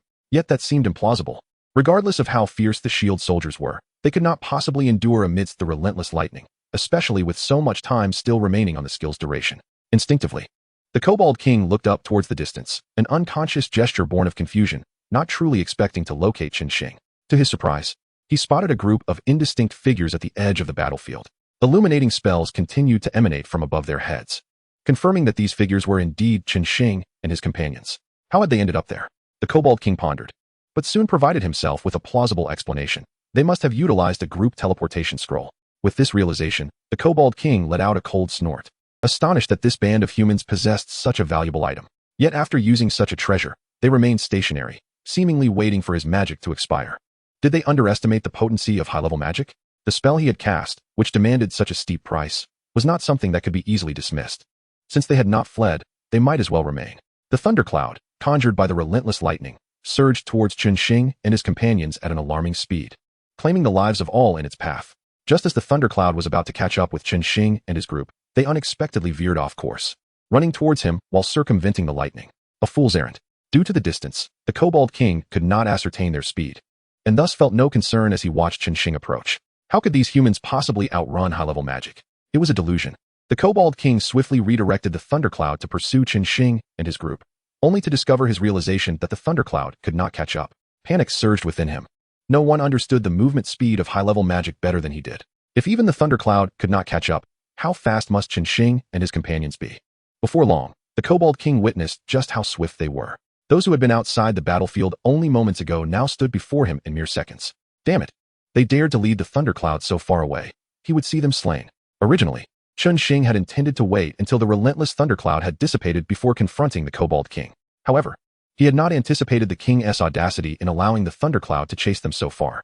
In light of this, Chen Xing resolved to forsake any notions of chivalry. While the thundercloud had yet to return, he would strike while the iron was hot, delivering a beating before the thundercloud returned. After all, with the thundercloud unable to catch up, they could simply finish their assault and escape once it passed. It was a foolproof plan. During the confrontation, Chen Xing did not expect to defeat the Kobold King in such a short period. He merely underestimated the impact of a 100% attack speed boost. 400 archers, firing endlessly at this enhanced speed, sent arrows flying in a nearly unbroken line. The Kobold King, unable to evade such a relentless barrage, saw his health plummet dramatically, compounding his woes. As he had overstepped by using high-level magic, he would enter a state of absolute weakness once the spell ended, with all attributes plummeting by 80%. This made him hesitate over whether to continue channeling the spell. However, witnessing the overwhelming output from the archers, his life-preserving equipment was triggered repeatedly. If he continued to channel the magic, it was likely he would perish beneath the arrows before the thundercloud returned. Thus, the Kobold King disregarded any potential backlash from the spell and promptly interrupted the casting of the relentless lightning, seeking to unleash a displacement or shield spell for his survival. However, every time he unleashed the endless thunderstorm, he effortlessly vanquished his adversaries, leading him to overestimate the prowess he retained after sustaining an 80% reduction in all attributes. The moment he interrupted the relentless onslaught of thunder, his attributes plummeted to their nadir. The arrows, which were already formidable in their destructive potential, now surged in damage by several folds. Even more disheartening was the fact that his spellcasting speed in this weakened state was vastly inferior to his usual capabilities. Consequently, before he could employ any skills, a ceaseless barrage of arrows had already depleted his health. Chapter 46. The Magnanimous and Generous Gnoll King. Is this how it ends? Upon receiving the battle report, Chen Xing found himself momentarily stunned. While the impact of 100% attack speed enhancement was indeed fearsome, the demise of the Gnoll King seemed excessively straightforward. To be candid, the Gnoll King was undeniably powerful. However, throughout the encounter, he had relied solely on magical means, leaving Chen Xing with a lingering sense of incompleteness. The Goblin King had a second transformation, and even the non-monarch level bosses like the dragon-bodied Gnoll and the Dragonblood Sorcerer had their own second forms. Why, then, did the Gnoll King perish so abruptly? Particularly perplexing was the trident he wielded, which appeared to be a devastating melee weapon, yet he had never utilized it, as if it were merely a staff. Was the Gnoll King truly just a mage? Despite his confusion, the Gnoll King was dead, and pondering these matters further was futile. What mattered now was to assess the spoils of war. He commanded his troops to clear the remaining gnolls while he opened his inventory. It must be said that the Gnoll Kingdom lived up to its reputation as a wealthy race, their riches enviable. In comparison, the Goblin King seemed woefully impoverished. Aside from the Monarch-level Gnoll King, the 10 Lord-level monsters that were the Gnoll Elders yielded a staggering 23 pieces of orange gear. In the novice realm of the Multiverse Battlefield, these elite orange items had become as common as cabbages in Chen Xing's possession. Among the 23 pieces, 10 were armors crafted from the scales shed by dragons. Although the defensive attributes varied, their fundamental properties were strikingly similar, suggesting they were all forged by the same blacksmith. Such a bounty of dragon-scale armors corroborated Chen Xing's earlier hypothesis. The Null Kingdom certainly had dealings with dragons, and their relationship was quite intimate. Otherwise, they would not have acquired so many dragon scales. However, it seemed that the dragons were not within the Null Kingdom. For had they been present during such a dire crisis, they would surely have intervened. With the assurance that the dragons were absent, Chen Xing felt a slight sense of relief and proceeded to examine the remaining equipment. Strictly speaking, the attributes of orange gear were never lacking. It was simply that Chen Xing possessed an overwhelming quantity of such items, making only a few particularly noteworthy. The first of these was a shield, dropped by a dragon-bodied gnoll. Among the plethora of orange gear, this was the sole orange shield. Shield of Destruction. Rank, orange. Type, weapon armor. Attributes, Constitution 400. Skill, Destructive Strike. Destructive Strike. Attacking an enemy will inflict an armor-breaking effect, increasing damage by 10% for each instance of armor break, up to 5 stacks. Evaluation. The best defense is a good offense. Shatter their armor and sever their heads. To be honest, the attributes of this equipment were rather mediocre, even somewhat lacking. While reaching maximum stacks of the armor-breaking effect could enhance damage by 50%, the critical question remained. To whom was this damage applied? The damage output of shield bearers was already low. Even doubling their damage would yield little significance. Thus, unless this equipment was designated for some unique hidden class of shield bearers, it could only be deemed an average piece of orange gear. However, for Chen Xing, this equipment was quite fitting. After all, the damage reflected by the thorned aura does not consider the shield bearer's damage, but rather the damage dealt by the opponents. With a 200% damage rebound from the thorned aura coupled with the 50% damage increase, should the enemy strike with all their might, a slight reduction in their health could lead to their own demise. The image of one slaying themselves with their own blade was simply exquisite. The reason this equipment caught Chen Xing's attention was that it was the only shield among the numerous items. The second piece that piqued his interest was a weapon specifically designed for warriors. Blade of Fury. Rank, orange. Type, weapon. Attributes, Strength 300, Constitution 200. Skill, Blood Frenzy. Blood Frenzy. The duration of the Berserk skill is increased by 100%. In a Berserk state, for every 1% of health lost. Attack speed increases by 1%. Evaluation. I smell the scent of blood. The original duration of a warrior's Berserk skill was 3 minutes. With Blood Frenzy, it was extended to 6 minutes. Most critically, under the influence of Blood Frenzy, the warrior's attack speed would increase as they lost health. With the augmentation from the Endurance Aura, the peasant warriors would be swinging their arms with smoke billowing from their movements. The only slight regret was that although the peasants had transitioned to the warrior class, they were not true professionals, thus unable to earn skill points upon leveling up. Consequently, they could not enhance the duration of their Berserk state or reduce its cooldown through skill upgrades. Nevertheless, Chen Xing did not dwell on this, for his peasants had never relied on skills for sustenance. Skill levels were merely an embellishment, and while improvements were welcome, their absence was inconsequential. After a moment of reflection, Chen Xing continued to inspect the next piece of equipment. The third item, like the previous two, was also a specialized piece of gear. But this one was tailored for assassins. Dagger of Shadows. Rank, orange. Type, weapon. Attributes, Agility 400. Skills, Shadow Stealth, Shadow Strike. Shadow Stealth. The stealth skill is replaced with Shadow Stealth, enhancing the concealment effect. While invisible, one cannot be detected by means other than counter stealth. Shadow Strike. Attacking from a shadow state inflicts 3 times the damage, cannot stack with Shadow Break. Evaluation. I emerge from the shadows. I embody death. This dagger could undoubtedly be deemed an assassin's artifact, as it enhances the core ability of stealth. Even without the Shadow Strike skill, it remains the finest weapon for assassins at this stage. Moreover, with an attack skill exceeding that of Shadow Break, it could easily be considered the dream weapon for any assassin. Unfortunately, for Chen Xing, it bore little practical value. While he had assassins among his ranks, they did not primarily rely on stealth for their operations. Thus, he could only acknowledge that while the attributes were commendable, it was not suited to him. However, the inclusion of the Shadow Strike skill made it a worthy addition for the assassins under his command. When the time comes that one no longer requires this equipment for their assassin, it shall be deemed surplus. And I imagine there will be those in the trading market who can afford it. After contemplating the future path of the Shadow Blade, Chen Xing turned his gaze to the final piece of equipment, a staff dropped by the Elder of the Knolls. Unlike other items, this particular piece captured Chen Xing's attention solely due to its formidable attributes. Flame Burst Staff. Rank, orange. Type, weapon. Attributes, Spirit 500. Skills, Joy of Fire, Flame Explosion. Fire Penetration. Joy of Fire. When casting fire magic, the level automatically increases by 1, limited to low-tier spells. Flame Explosion. All targeted magic that hits its mark will explode, increasing the damage received by the target and spreading that damage to nearby foes, limited to low-tier fire magic. Fire Penetration. All fire spells ignore 20 of the target's magic resistance. Evaluation. When enveloped in the exploding flames, you shall comprehend that true artistry lies in the explosion. Not all powerful equipment possesses 3 skills, yet any item boasting 3 skills is undoubtedly formidable. One must commend the Elder of the Knolls for his generosity. An item accompanied by 3 distinct attributes is a rarity.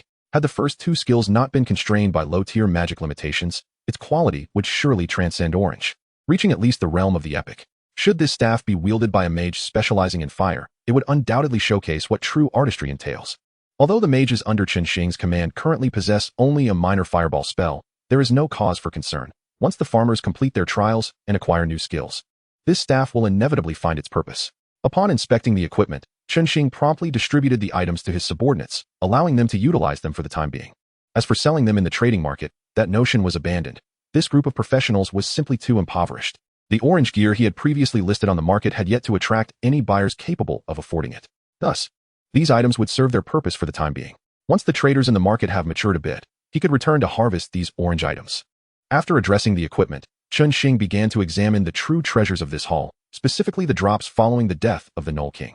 As a monarch-level boss, even without being the first to slay him, he still granted Chen Xing 3 exceedingly precious skill points and 10 free attribute points. Furthermore, he dropped equipment, with the first being the trident he had wielded.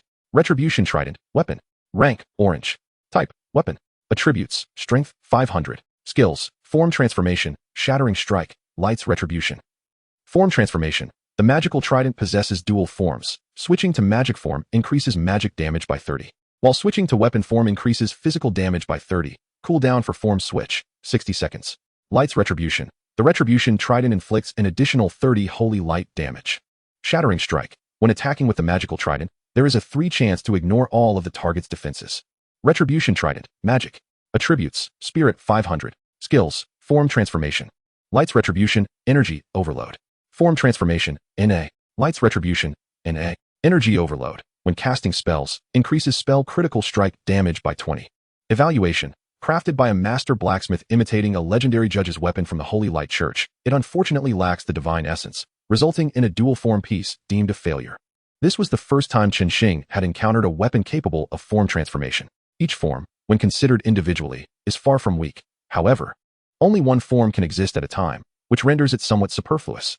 If both forms could coexist, its rank would surely be elevated beyond Orange. Nevertheless, deeming this a failure seems somewhat excessive. Each form amplifies output to the extreme, with the chance to bypass all defenses and a 20 increase in spell critical strikes, attributes that would undoubtedly classify it as T1 among orange gear, thus not meriting the label of failure. This equipment is best suited for a practitioner who excels in both magic and martial prowess. Otherwise, it would be a waste of its dual attributes. Unfortunately, Chen Xing's current subordinates lack such versatility, prompting him to consider listing it in the trading market. Perhaps a novice would find it fitting, which could serve to motivate them further. Heart of Elements, Lightning. Rank, None. Type, Special Item. Skill, Elemental Fusion. Attributes, Elemental Affinity 1. Additional Lightning Element Affinity 2. Elemental Fusion. Allows the user to fuse the Heart of Elements with themselves, transforming it into Elemental Bloodline. Casting requirements are reduced by 20 when using spells, and the ability Elemental Eruption is granted. Elemental Eruption resonates with the elements by igniting the Elemental Bloodline within, allowing the use of magic beyond one's level. After the eruption ends, all attributes are reduced by 80. Evaluation. This heart was left behind after the death of an elemental spirit. Choosing to fuse with it will transform you into a half-elemental being. Upon gazing at the Heart of Elements, Chen Xing finally grasped why the Gnoll King lacked transformation abilities. To fuse with this heart, he must have purged the already scarce dragon bloodline from within him. What puzzled Chen Xing, however, was the evident presence of a dragon behind the Gnoll Kingdom. Given that he was a vassal of the dragon, awakening the dragon bloodline should not have been overly challenging, especially for a Gnoll of the king's caliber. Why then did the Gnoll King opt for the distant route of fusing with the Heart of Elements? From a growth perspective, the elemental form pales in comparison to the dragon bloodline, and the Gnoll's reverence for dragons should be fervent. How could the Gnoll King bear to relinquish his dragon bloodline? Contemplating these matters, along with the earlier inaction of the Gnoll King amidst the demise of the elder Gnolls, Chen Xing began to suspect that the Gnoll Kingdom was far from peaceful, and the Gnoll King he had slain appeared to be an anomaly among his kind. While Chen Xing's imagination conjured a narrative worthy of a million-word saga of kingdom intrigue, the obliteration of the Gnoll Kingdom rendered all their grievances irrelevant to him. The Heart of Elements, however, was a remarkable treasure. Once his subordinates transitioned into hidden professions such as lightning mages, it would be advantageous to fuse with this item. Even without fusion, the Heart of Elements serves as an extraordinarily high-tier material, useful for crafting equipment or recruiting advanced units, thus proving to be highly versatile, far surpassing the worth of orange gear. In addition to these two items, the Null King also dropped a piece of commendable orange armor and a dragon's tooth horn. Chest plate of the ruler. Rank, orange. Type, armor. Attributes, vitality 500, strength 200. Skills, authority of the ruler. Majesty of the ruler. Upon the first drop of health below 50%, a rapid restoration of 20% of maximum health occurs. When health falls below 10%, an impenetrable shield that grants immunity to all damage is generated, lasting for 5 seconds. Evaluation. The ruler, impervious to ambush. Dragon tooth horn. Grade, orange. Type, treasure. Attributes, all attributes 200. Skill, roar of the dragon. Roar of the dragon. Blowing the horn emits a roar of a dragon, affecting all units that hear it, reducing all attributes by 10 to 20%. Evaluation. Crafted from the teeth of a colossal dragon. The sound produced carries a faint aura of draconic majesty. The attributes of the ruler's breastplate were commendable, and Chen Xing donned it without hesitation. Upon encountering the dragon tooth horn, it dawned on him why the dog-headed king's lineage had lost its draconic bloodline, yet could still unleash a dragon's might, thanks to a certain artifact. However, one detail puzzled Chen Xing. What manner of dragon lurked behind the dog-headed kingdom, shedding both teeth and scales? He recalled that dragons did not typically lose their teeth. Thus, how had this tooth come to be? Had it been knocked out by someone? Chapter 47. The true draconic might. Though Chen Xing felt a curious intrigue towards the dragon behind the dog-headed kingdom, now was not the time for such inquiries. After vanquishing the dog-headed foes, he began to scour the dog-headed royal city. The first bounty he uncovered was a vast trove of mineral resources and gold. Among the ores were not only common stones and iron, but also a significant amount of high-grade materials, such as refined iron. In addition, within the dog-headed treasury, Chen Xing discovered several rare resources, which he meticulously catalogued. 3 holy light stones, 12 magic crystals, 15 sulfur, 13 mercury, 20 energy stones, and 72 source crystals. With these source crystals, combined with those previously obtained from the dog-headed king and elders, Chen Xing's collection surpassed the 3-digit mark for the first time.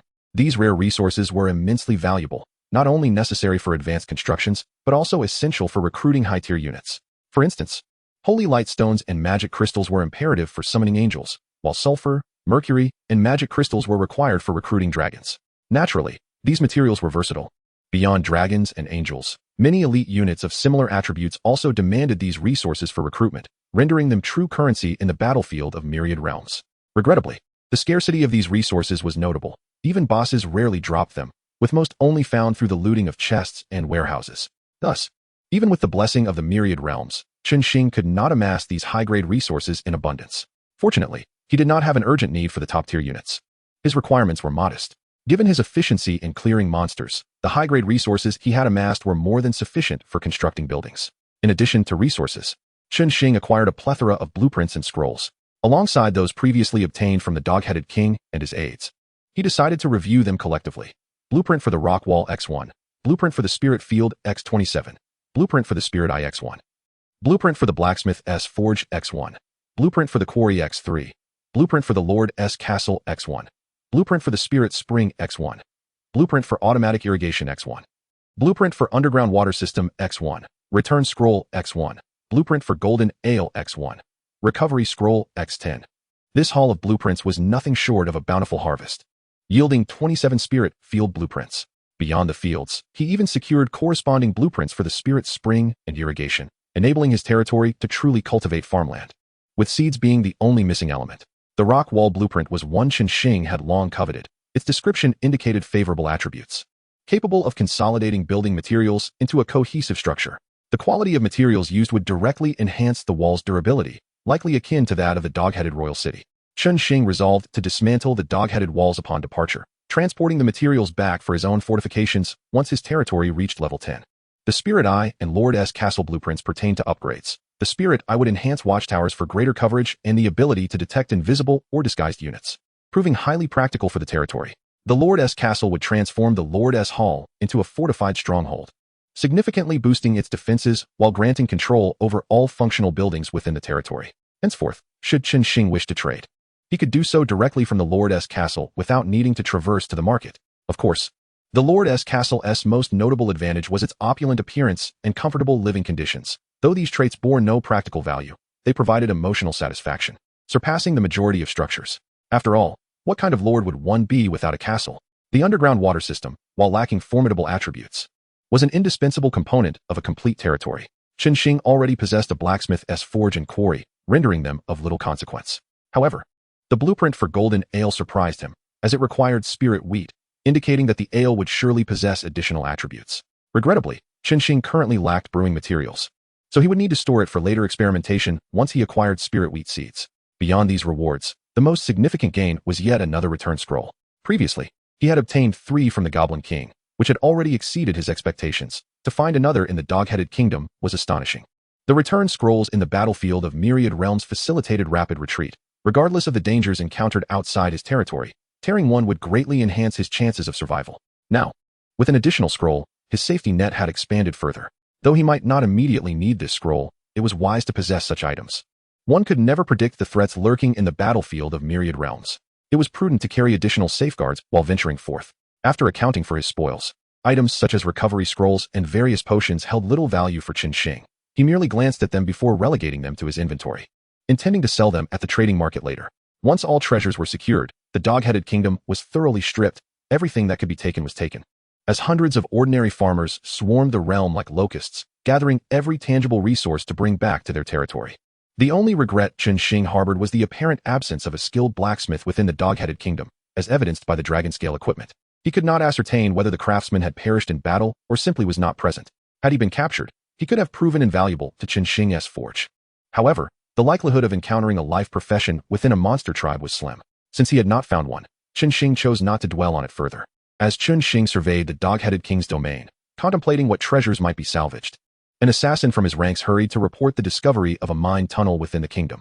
The notion of a mine tunnel in the royal city momentarily stunned Chen Xing. While the dog-headed people were indeed fond of mining, it seemed unnecessary to excavate a tunnel within their own capital. Should the enemy uncover this tunnel's existence, they could infiltrate the Dog-Headed Kingdom directly, rendering the city walls moot.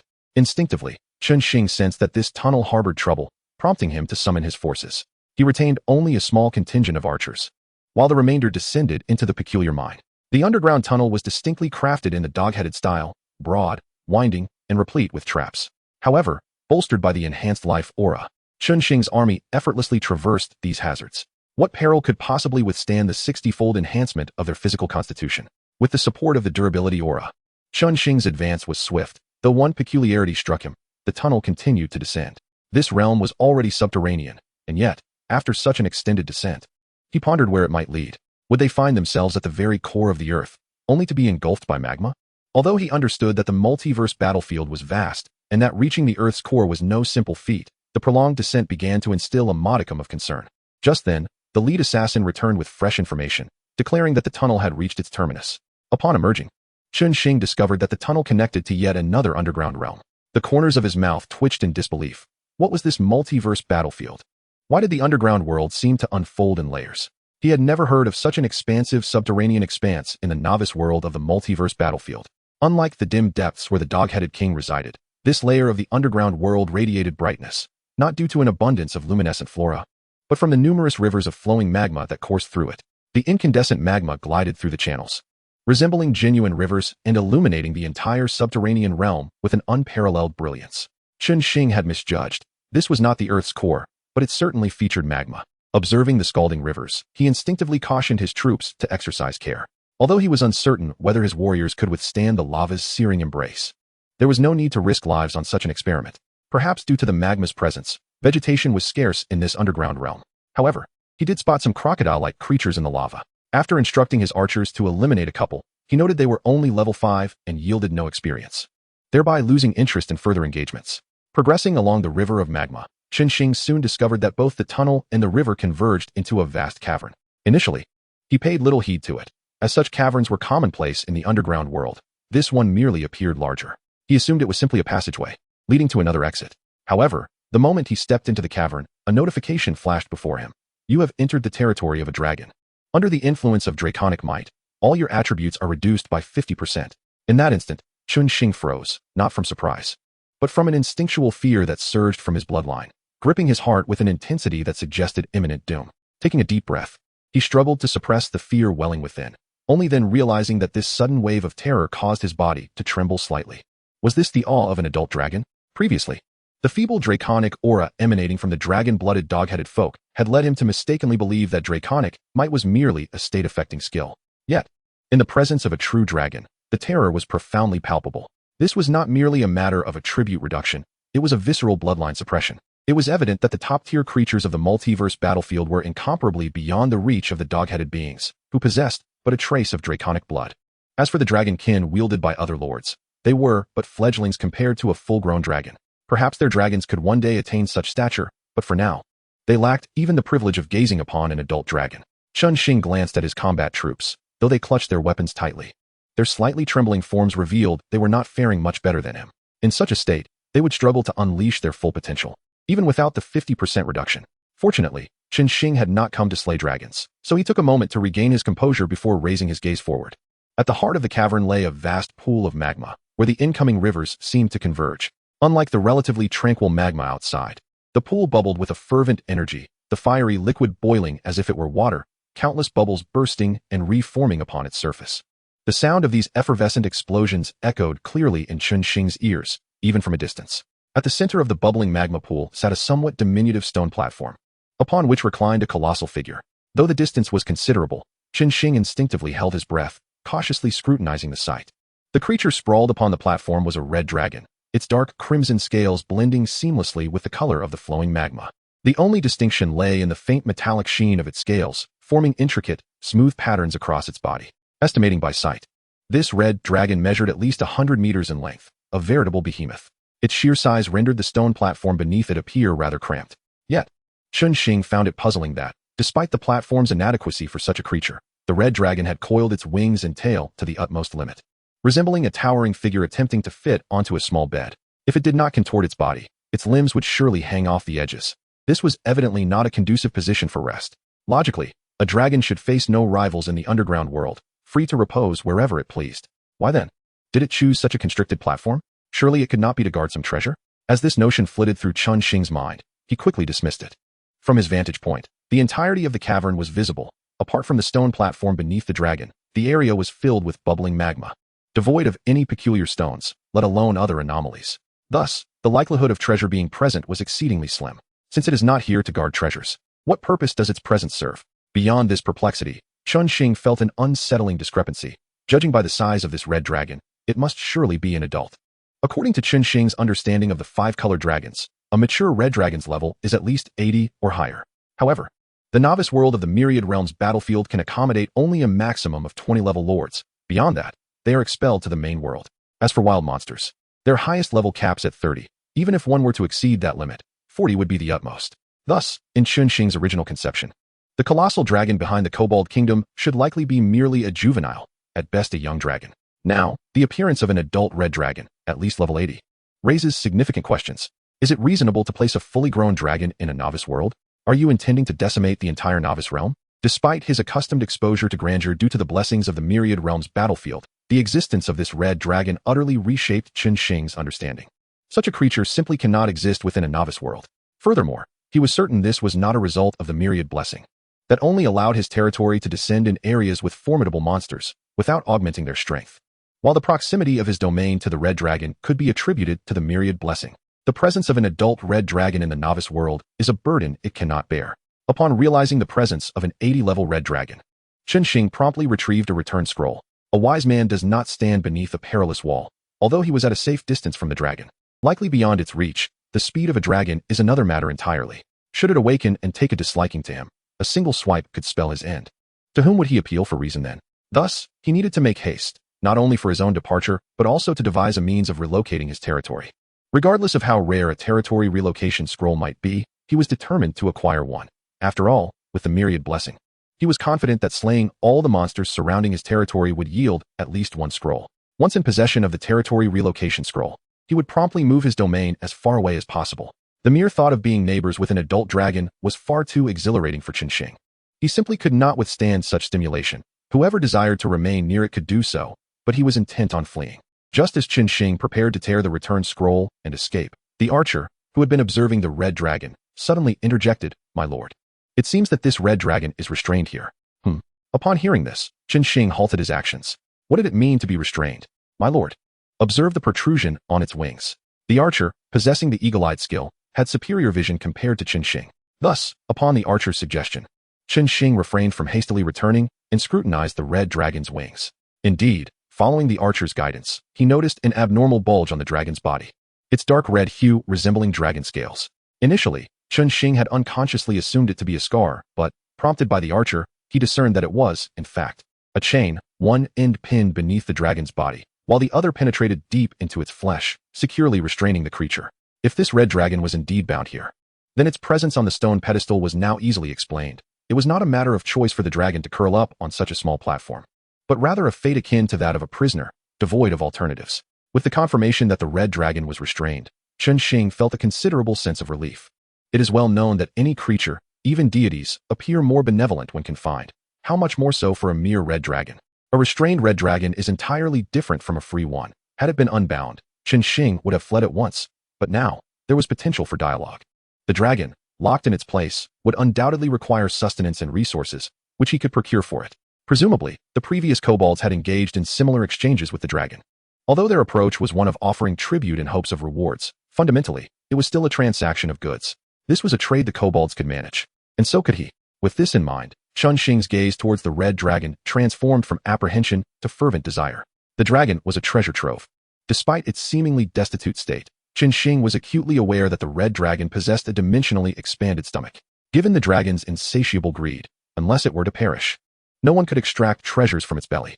An 80-level red dragon, how much wealth might it harbor? Chen Xing could scarcely fathom. Moreover, even if he could not procure treasures, a few discarded dragon scales would suffice. After all, equipment crafted from mature dragon scales begins at the orange grade. Such a transaction, which guaranteed profit upon completion, was one Chen Xing had no reason to forego. However, the prerequisite for this deal was first to secure the red dragon. The five-colored dragons are notoriously temperamental, and the red dragon is the most extreme among them. Their arrogance and pride are etched into their very DNA. Thus, engaging in trade with them necessitated a degree of flattery. Naturally, until he ascertained the dragon's disposition, Chen Xing would never approach it directly, even once confirmed. The dragon remained perilous. He felt uneasy even at this distance, let alone daring to draw nearer. In short, until he possessed a means of self-defense, he would not approach the dragon under any circumstances. Chen Xing summoned a peasant mage and instructed him on the dialogue to engage with the red dragon. For precaution, he also had his troops reposition a distance away, bringing the dragon within the archer's range. This way, should the dragon turn hostile, the archer's support would afford him precious moments to activate his return scroll and evacuate his entire force. Once all preparations were complete, the mage cast a glance at the dragon's immense form and boldly approached. As the mage drew near, the slumbering red dragon twitched its nostrils, seemingly catching a scent. And then its eyelids slowly opened, revealing a pair of terrifyingly large vertical pupils fixated on the mage's figure. I sense the scent of my kin. Chapter 49, Arrogance. Under the intense gaze of the red dragon, the mage felt an immense psychological burden. Fortunately, the mage's class conferred a degree of mental fortitude, allowing him to resist the dragon's overwhelming presence. Thus, he steadied his resolve and, adhering to Chen Xing's instructions, stepped forward with as much respect as he could muster. Addressing the dragon, "Esteemed Lord Red Dragon, we are adventurers traversing the subterranean world. We are truly honored to encounter your magnificence here and to witness your grandeur." The red dragons are characterized by their arrogance and hubris. Even when measured against the standards of dragons, they represent an exceptionally proud race. Therefore, engaging with them necessitates a certain degree of flattery, though one must refrain from calling it mere flattery, as the red dragons, in their grandiosity, perceive all praise as mere facts, basic descriptions of their magnificence. Conversely, failing to offer such compliments can easily be interpreted as disrespect, potentially inciting a wrathful response that could lead to one being engulfed in flames. In summary, dealing with red dragons is more challenging than appeasing an emperor. Chen Xing, lacking experience in such matters, endeavored to coach the mage on the art of sweet words, allowing him to select and deliver them as needed. As for any embarrassment this might incur, Chen Xing dismissed it. After all, it was about earning a living, not a matter of pride. Unable to contend with an 80-level red dragon, he was keen on extracting some treasures from the dragon's hoard. Necessitating a humble demeanor, he certainly could not expect the dragon to recognize him as its father, begging for its treasures. How fortunate! The dragon's voice was deep and raspy, imbued with an ambiguous tone as it slowly rose from its stone dais, echoing its last four words. With this motion, a cacophony of metallic clinks resonated throughout the cavern, and only then did Chen Xing realize that two chains were affixed to the red dragon, each embedded at the base of its wings, penetrating deep into its flesh. Although Chen Xing was unaware of the exact nature of the chain's intrusion, he was certain they were not merely restraining the dragon's wings. Otherwise, with its formidable regenerative capabilities, it would have long since broken free. Yet, as the dragon fully stood, Chen Xing suddenly perceived something amiss. The dragon's size surpassed his expectations, including its wingspan. This red dragon was no less than 300 meters long. This was not merely an adult dragon, but a mature one, at least of level 90. You insignificant insects. What right do you have to stand before me? Panic surged through Chen Xing upon hearing this unfriendly proclamation, prompting him to abandon any thoughts of negotiation and immediately tear open the scroll of return. At the moment he did so, the red dragon arched its elongated neck, letting out a thunderous roar before lowering its head to unleash a torrent of dragon breath upon Chen Xing's forces. This breath traveled an astonishing distance. Even at 500 or 600 meters away, the archers found themselves engulfed in its fiery embrace almost instantaneously. The searing dragon breath far exceeded any magical damage. Even with a 60-fold enhancement to their physical attributes, the professionals under Chen Xing were swiftly vaporized, with even the most heavily armored shield bearers succumbing within mere seconds, reduced to ashes. Fortunately, the scroll activated swiftly, and just as his forces faced annihilation, a blinding white light enveloped them. In that instant, Chen Xing, fearing the dragon's ire, cast a probing spell he had previously withheld, only to be expelled from the scene. Red Dragon Torrents. Level. Attributes. Upon returning to his territory, Chen Xing's expression darkened.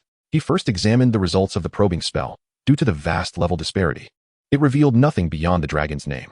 Yet, as he gazed at the results, a cold smile crept across his face. Damn it, he had managed to deceive that foolish dragon. Although the probing spell of the battlefield of all realms could only detect creatures up to level 3, it possessed a peculiar mechanism. It could reveal the levels of creatures within 10 levels and their names within 20. Beyond that threshold, the spell would only indicate a significant level disparity without any further information. Now that Chen Xing could see the red dragon's name, it implied that this creature, which he had initially assumed to be at least level 80 or 90, was, in truth, no more than level 30. Had the dragon not turned hostile, Chen Xing might still have been trapped in his erroneous assumptions. No wonder there was a mature red dragon in the novice world. It turned out to be a severely weakened and bound dragon. Clearly, the chains not only restricted its freedom, but also inflicted significant harm, reducing it to a level lower than that of a young dragon. Truly, the pride of a red dragon endures even in such dire straits. At this moment, Chen Xing felt a surge of murderous intent towards the dragon. He believed he had been sufficiently benevolent, choosing to seek cooperation rather than resort to dragon slaying upon encountering a bound red dragon. Yet the dragon responded with a breath of fire without hesitation. Truly, it had not appreciated his goodwill. Just then, the belated casualty report popped up on Chen Xing's panel. He calculated that the dragon's breath had claimed over 400 farmers, decimating his forces by nearly half. Beyond the loss of personnel, all the equipment worn by these farmers had also dropped. Fortunately, due to the high attributes of the orange tier equipment, those adorned with it had survived the dragon's breath, allowing Chen Xing to retrieve them. Had the orange gear been lost, the pain would have been unbearable. Such a tremendous loss only fueled Chen Xing's anger. Amidst his fury, confusion also arose within him. Why did this red dragon feel entitled to behave so? He understood that red dragons could be erratic, but even the insane must possess some semblance of reason. If it were still a level 80 or 90 dragon, it could unleash its wrath recklessly. Even if it had obliterated his territory, he would have had to endure it. Yet now, it was merely a level 30 dragon, bound and diminished. What gave it the audacity to act so arrogantly? Did it truly lack any rational thought? The more Chen Xing pondered, the angrier he became. He resolved that this dragon must be slain. Without eliminating this red dragon, he feared he would never find peace in his sleep. Not one to harbor grudges, he immediately began plotting his revenge. Given the red dragon's recent display of breath, Chen Xing knew his professionals were no match for it. However, he had 3 skill points available. If he allocated them to enhance the strike aura, boosting the archer's range to over 1,000 meters, he could potentially engage the dragon from a distance, using their range to wear it down. Yet after some contemplation, Chen Xing decided to shelve this plan. If it had been an adult dragon, perhaps he could have worn it down from afar. But a mature dragon possessed too many capabilities. It undoubtedly had long-range attacks of its own, and his archers would be at a severe disadvantage. Therefore, while this cunning plan could remain as a contingency, it would not serve as the primary course of action. To exact revenge, the most effective route lay in enhancing the strength of his territory. Currently, Chen Xing had only 2 means of rapid enhancement: upgrading the aura or pursuing the path of glory. As he had already reached level 10, the rate of skill point acquisition through leveling had slowed significantly, rendering it inefficient. Thankfully, slaying a Lord-level boss could also yield skill points, 3 points per boss, a far more expedient method than leveling alone. Regarding the rarity of the Monarch-level boss, Chen Xing harbored no concerns.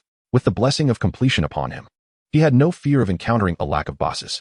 Shortly, he would dispatch his troops to scour the surroundings, and with the enhancement of the durability aura, It wouldn't be long before he cleared the entire vicinity of his territory. When the time came to confront a monarch-level boss, he would swiftly muster his forces for an assault.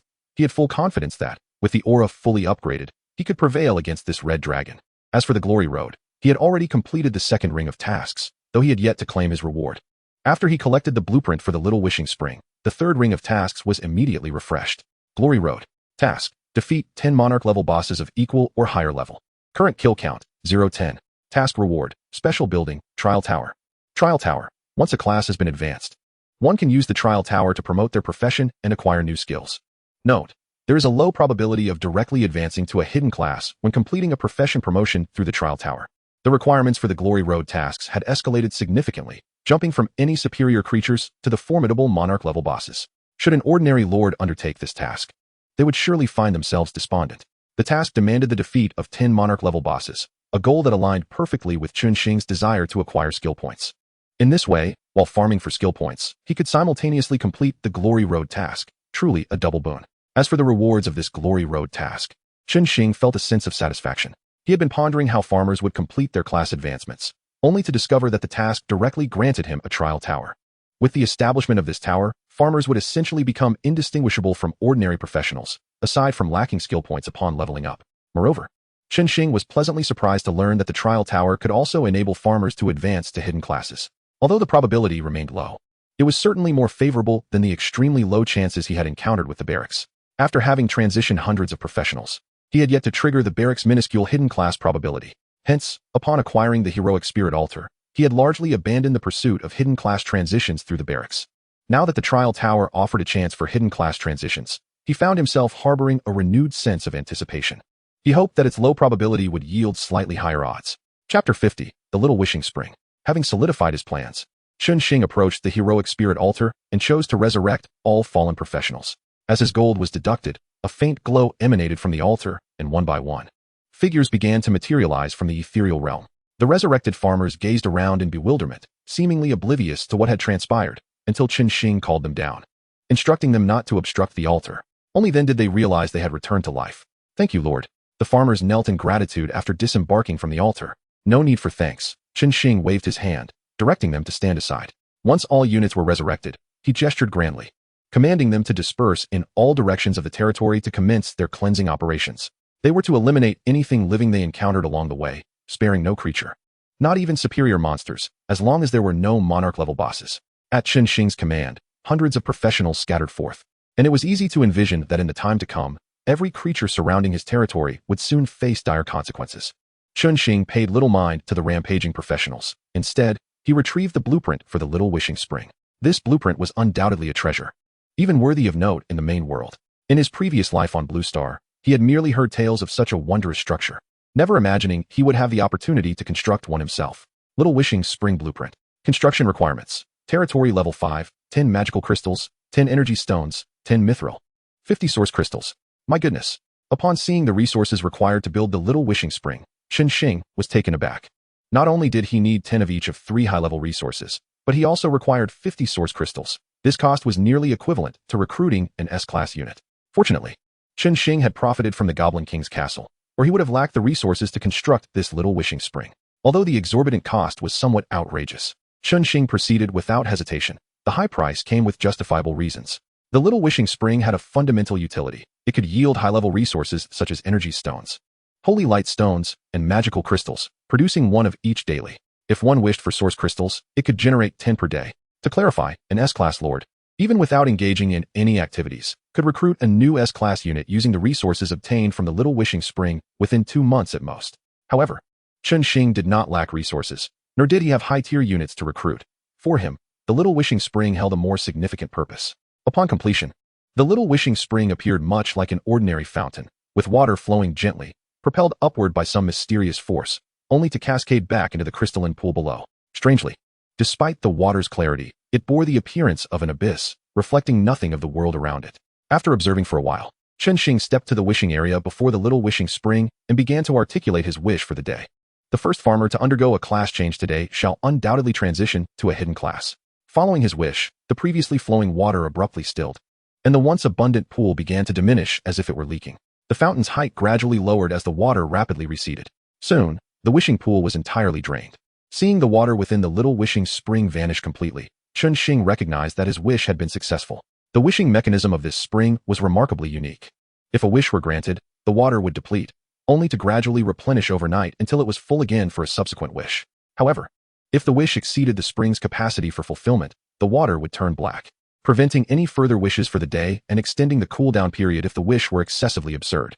Chen Xing had heard of a tale wherein an individual paid a hefty sum to a lord with a little wishing spring for a wish to grow 1 centimeter taller each day, resulting in the spring being tainted for 30 days and rendered unusable. Chen Xing was unaware of how that situation was resolved. He only knew that the individual had nearly faced dire consequences at the hands of the spring's owner.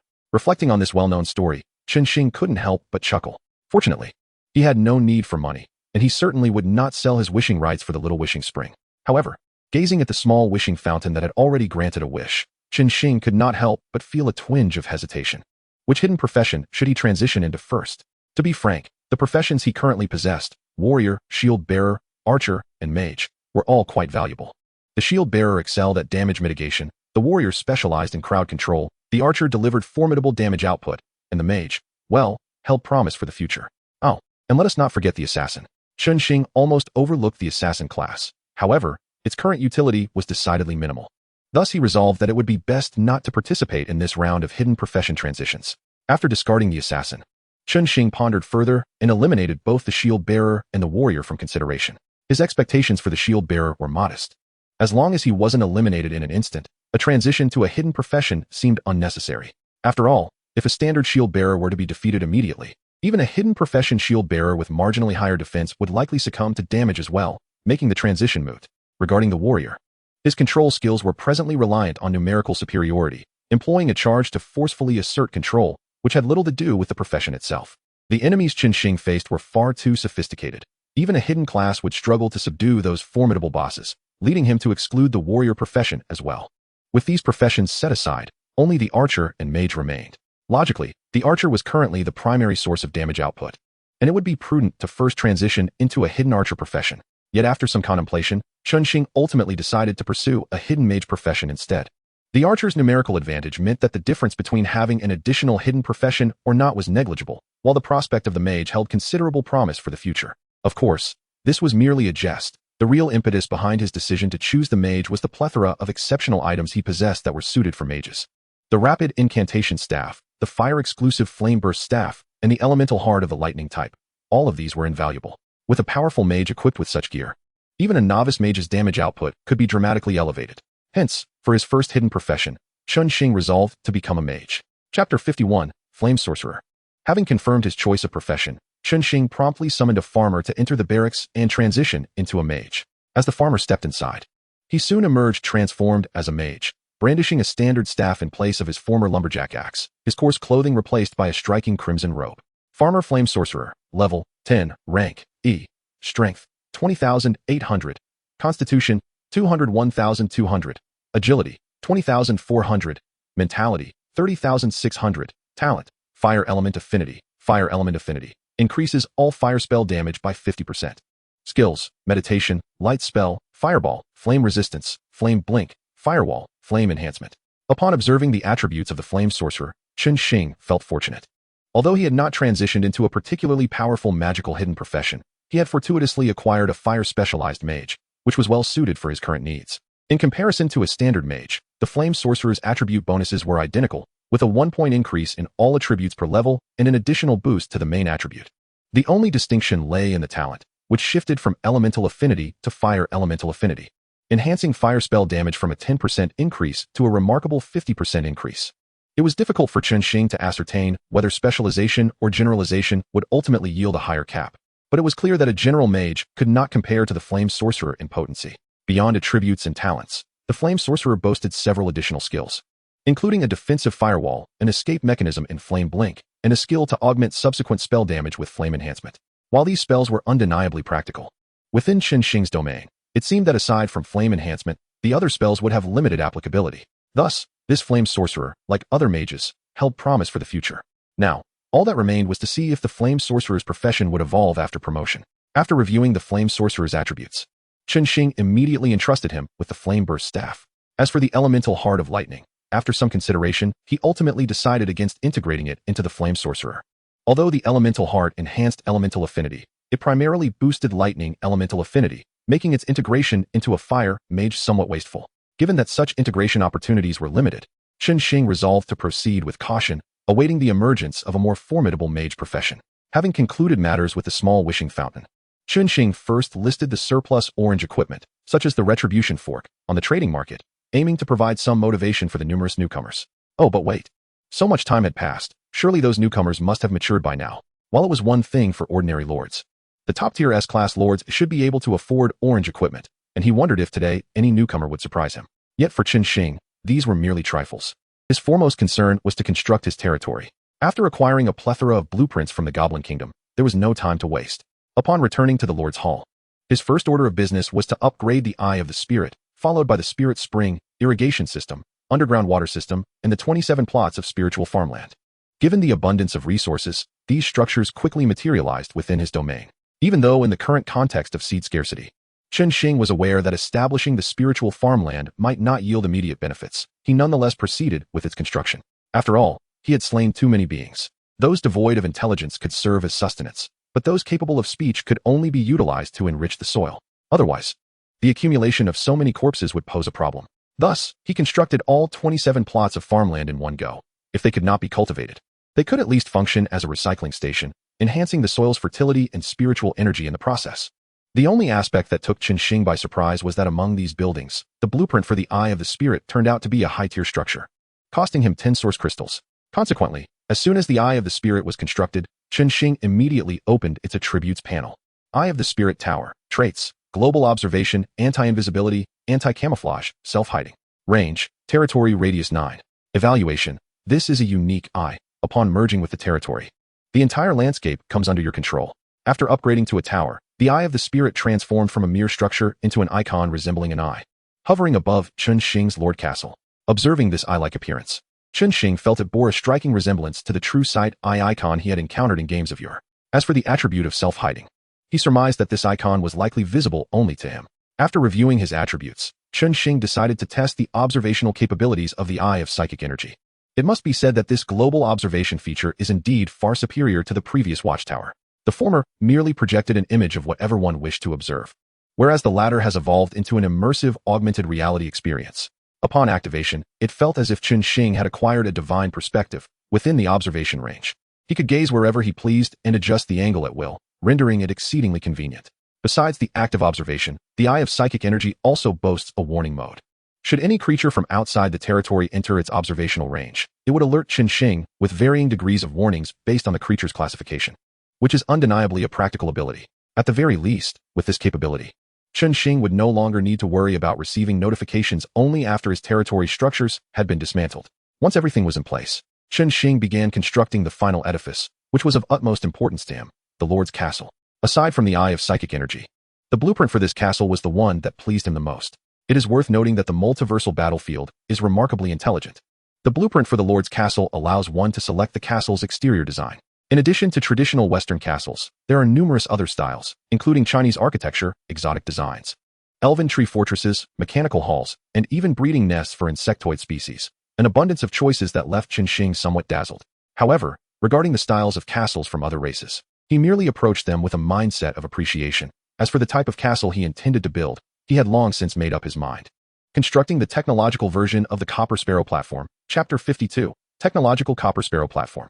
For the appearance of the Lord's Castle, Chen Xing chose to trust in the aesthetic of his ancestors, while for the interior, he placed his faith in the technology of future generations.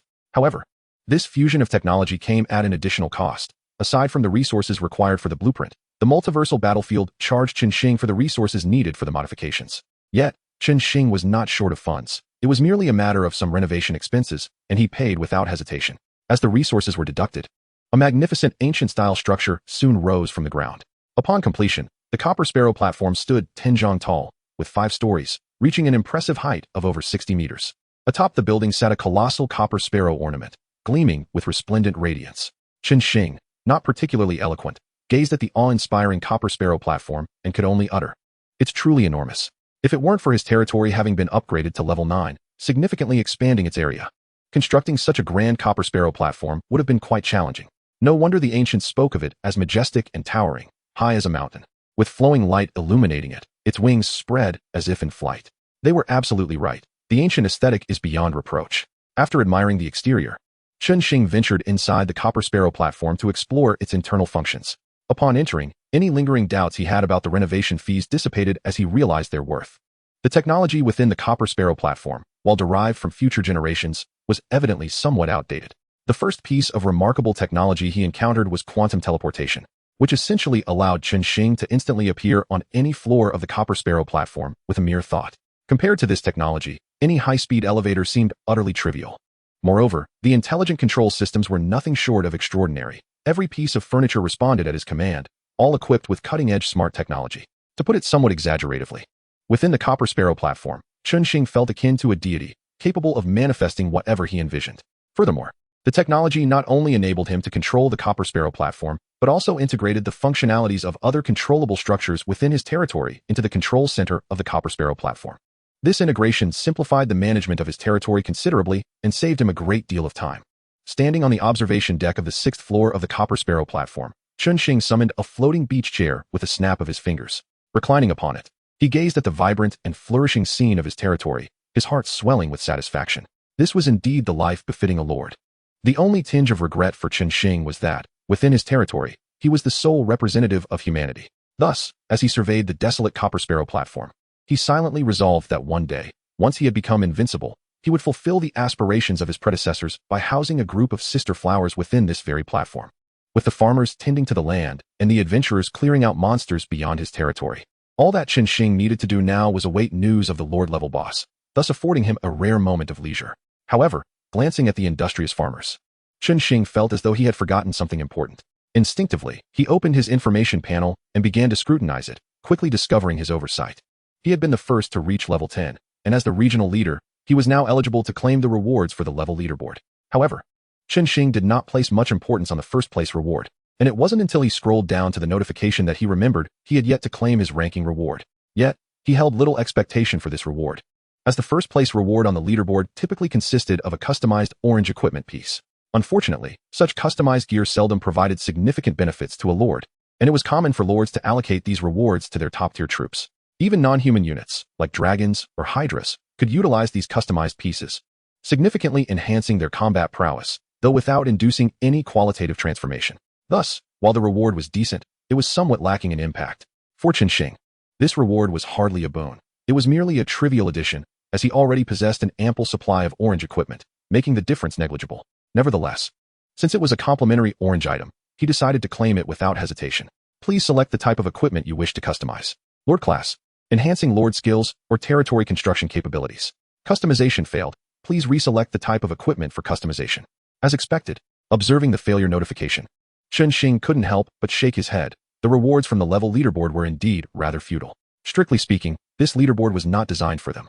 It was primarily intended as a reward for ordinary professions. For those ordinary professions, possessing an orange item at this stage would undoubtedly facilitate a qualitative leap in their strength, rendering the leaderboard rewards crucial for them. Regrettably, the leaderboard did not exclude lords, due to the overwhelming strength of the lord profession. It was nearly impossible for others to usurp the first position. To Chen Xing's knowledge, over the years, only 2 individuals had managed to secure the first-place reward as ordinary professions. Those 2 individuals are now prominent figures of great significance in Blue Star. Thus, while this leaderboard was ostensibly designed for ordinary professions, the rewards often landed in the hands of lords instead. Chen Xing pondered for a moment. Since the lord-class equipment could not be customized, fabricating lord gear that could enhance his personal strength seemed rather pointless. Thus, he decided to directly commission an item for the Flame Sorcerer. Customization type, Fire Mage equipment. Customization direction, offhand weapon, increases the number of skills, enhances skill power. Customization successful. Equipment has been issued. After Chen Xing submitted his new customization request, the all-world battlefield promptly delivered the requested equipment to his inventory. Beginner's Fire Magic Tome. Rank, Orange. Type, offhand weapon. Attribute, Spirit, 300. Skills, Flame Enhancement. Beginner's Compendium of Fire Magic. Flame Enhancement. Increases fire spell damage by 20%. Restriction, usable by the Mage class. Beginner's Compendium of Fire Magic. The user can unleash the majority of basic fire spells using this tome. Evaluation, a tome meticulously crafted for the Mage class. As an offhand item, it is undoubtedly a coveted artifact for most novice fire mages. Chapter 53, The Jester. This customized equipment appeared to possess considerable merit. Upon examining the tome's attributes, Chen Xing realized he had somewhat underestimated the intrinsic value of the leaderboard's customized gear. Every attribute of this tome perfectly aligned with his specifications, and in addition to the enhancement of fire damage, it also included a repertoire of all basic fire spells, a delightful surprise beyond his expectations.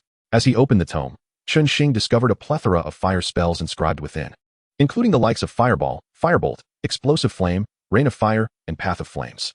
Every basic fire spell he was familiar with was documented therein. Regrettably, this tome was restricted to the mage class. Otherwise, Chen Xing would have relished the opportunity to don the guise of a mage himself. Naturally, had it not been limited to the mage profession, it could not have easily earned its orange tier status. After casually flipping through the tome, Chen Xing set it aside, intending to present it to the Flame Sorcerer upon his return. He was confident that once equipped with this item, the Flame Sorcerer would undoubtedly emerge as the most formidable damage dealer within his territory. However, reflecting on the Flame Sorcerer's potential damage output, Chen Xing contemplated for a moment and decided to allocate 2 skill points to enhance the Wisdom Aura, thereby boosting the Spirit attribute. His motivation for increasing the Spirit attribute, however, extended beyond merely augmenting the Flame Sorcerer's damage output. The Spirit attribute not only amplified spell damage but also fortified resistance against debuffs, such as Dragon S Might. With the decision to slay dragons made, countering Dragon S Might became an inevitable consideration. Although enhancing the Spirit attribute would not mitigate the effects of Dragon S Might, it would at least significantly diminish its psychological impact on them. Previously, when faced with Dragon S Might, Chen Xing and his troops instinctively trembled in fear, thus rendering their full potential ineffective. They could muster no more than 60 to 70% of their strength in such dire circumstances. Now, with a substantial enhancement to the Spirit attribute, Chen Xing was confident that when confronting a red dragon, he would merely experience a moment of trepidation, far from the paralyzing fear of before. At the very least, he believed they would be capable of engaging the red dragon in a proper battle. After allocating points to the Wisdom Aura, Chen Xing found himself with a few skill points remaining. He opened the Aura interface to assess his existing auras for any urgent enhancements needed. 1. Command Aura, level for all allied unit strength is increased by 40 times. 2. Agility Aura, level 2, all allied units agility is increased by 20 times. 3. Life Aura, level 6, all allied units constitution is increased by 60 times. 4. Critical Strike Aura, level 2, all allied units have a 20 chance to deal 20 times their attack damage. Rare, 5. Life Steal Aura, level 1, all allied units will regain health equal to 100 of the damage dealt. Rare, 6. Thorn Aura, level 2, all allied units reflect 200% of melee damage. Rare, 7. Strong Shot Aura, level 2, all ranged units have double the attack range. Rare, 8. Wisdom Aura, level for all allied units spirit is increased by 40 times. 9. Glorious Aura, level 1, all allied units energy restoration speed is increased tenfold. 10. Durability Aura, level 2, all allied units movement speed is increased by 200 and attack speed is doubled. Rare. After scanning through his existing aura skills, Chen Xing felt that while everything seemed to require point allocation, there was nothing particularly urgent. However, upon reviewing the Critical Strike Aura, he noticed a curious detail. The critical strike probability had increased to 20% upon reaching level 2. If this continued, reaching level 10 would mean a guaranteed 100-fold attack damage. Considering that skill attacks could trigger the Critical Strike Aura when the Flame Sorcerer eventually mastered forbidden spells, a casual cast of Apocalypse Judgment would surely be beyond even the mightiest of gods to withstand. The mere thought of such a terrifying scenario filled Chen Xing with anticipation. It appeared that prioritizing upgrades for the Critical Strike Aura would be necessary. For the time being, however, he decided to reserve his skill points. Although they might not be particularly useful against ordinary lord bosses, possessing the means to enhance various capabilities at will would bolster his confidence in any endeavor. After closing the aura panel, Chen Xing reclined in his beach chair, a tinge of regret lingering in his heart. The built-in intelligent kitchen of the Copper Sparrow Terrace could create almost anything, yet a skilled chef cannot cook without ingredients. If only he could lounge on his beach chair, gazing at his territory while sipping a refreshing juice, it would be pure bliss. With this thought in mind, Chen Xing snapped his fingers, and a virtual trading market panel materialized before him. He began an automated search for crop seeds according to his requirements. More than a day had passed, and most top-tier lords had made slight advancements. Thus, items like seeds were no longer as scarce in the trading market as they had been the previous day. However, upon observing the prices of these seeds, Chen Xing was taken aback and sat up straight. "Are these people out of their minds?" he exclaimed. Ordinary crop seeds were selling for 100, while attribute-bearing spiritual plants fetched 1,000. The prices seemed reasonable at first glance. But the issue lay in the fact that these seeds were sold individually. Who in their right mind sells seeds one at a time? When calculated, the cost of seeds to plant a single acre of spiritual rice would suffice to purchase a blueprint for spiritual fields. In the all-world battlefield, The only consistently expensive items were the spiritual field blueprints, not only due to their scarcity, but also because the inherited attributes of seeds were fixed. Once a seed was planted, aside from harvesting the crop, only a single new seed could be obtained. Thus, the number of seeds purchased directly equated to the number of crops that could be cultivated. The idea of planting one seed and reaping a bounty was entirely unrealistic. Consequently, the prices of seeds could not possibly be so exorbitant. Selling them at 100 per unit was far more reasonable. The pricing of these seeds was decidedly amiss. As Chen Xing perused the information, he was taken aback to discover that all the seeds were astonishingly priced the same. A frown creased his brow, and with a shift in his posture, the beach chair beneath him seamlessly transformed into a luxurious leather sofa. Ignoring the change in seating, he succumbed to contemplation.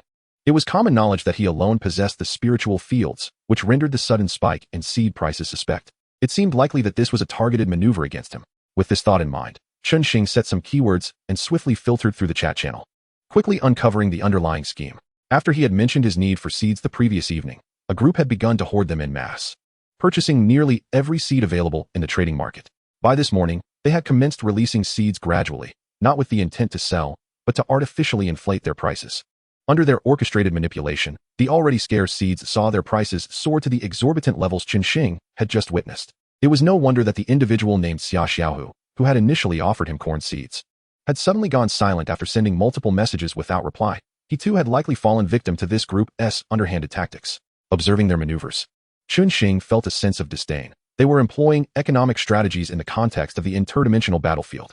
These buffoons had evidently conducted their research on him, understanding that his blessings in the battlefield only applied to monsters he defeated. Consequently, items like seeds, only obtainable from treasure chests or warehouses, would be relatively scarce in his possession.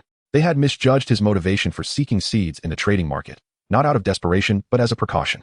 Their plan to leverage the seed prices against him would ultimately backfire, leaving them with unsold seeds. Moreover, they had gravely miscalculated a crucial fact. This was the interdimensional battlefield, not Blue Star.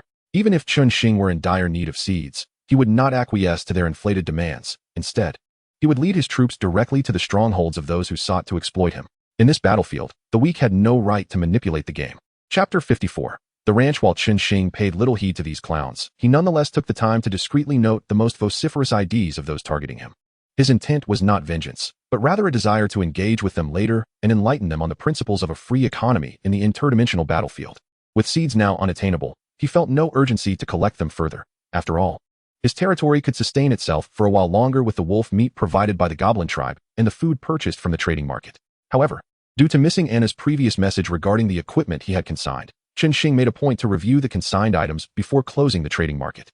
To his surprise, he uncovered several valuable trade opportunities. Chris Evans, a name that had once graced the leaderboard before being ousted, had left a message beneath the punishing fork, indicating he possessed several items he wished to exchange for this orange-grade equipment. Although he had not detailed the items he offered, Chen Xing, recognizing the name from the leaderboard, decided to respond and granted him friend privileges. Chris seemed particularly interested in the dual-purpose punishing fork, and shortly after Chen Xing replied, he received a friend request. Once connected, Chen Xing wasted no time and directly inquired, "What items do you wish to trade for this orange equipment? Please share their attributes." "Certainly, Mr. Chen. Please hold on for a moment," came Chris's courteous reply, quickly followed by a plethora of item attribute links. However, as Chen Xing scrutinized these offerings, his expression soured dramatically. "What is this? A plethora of purple-grade items?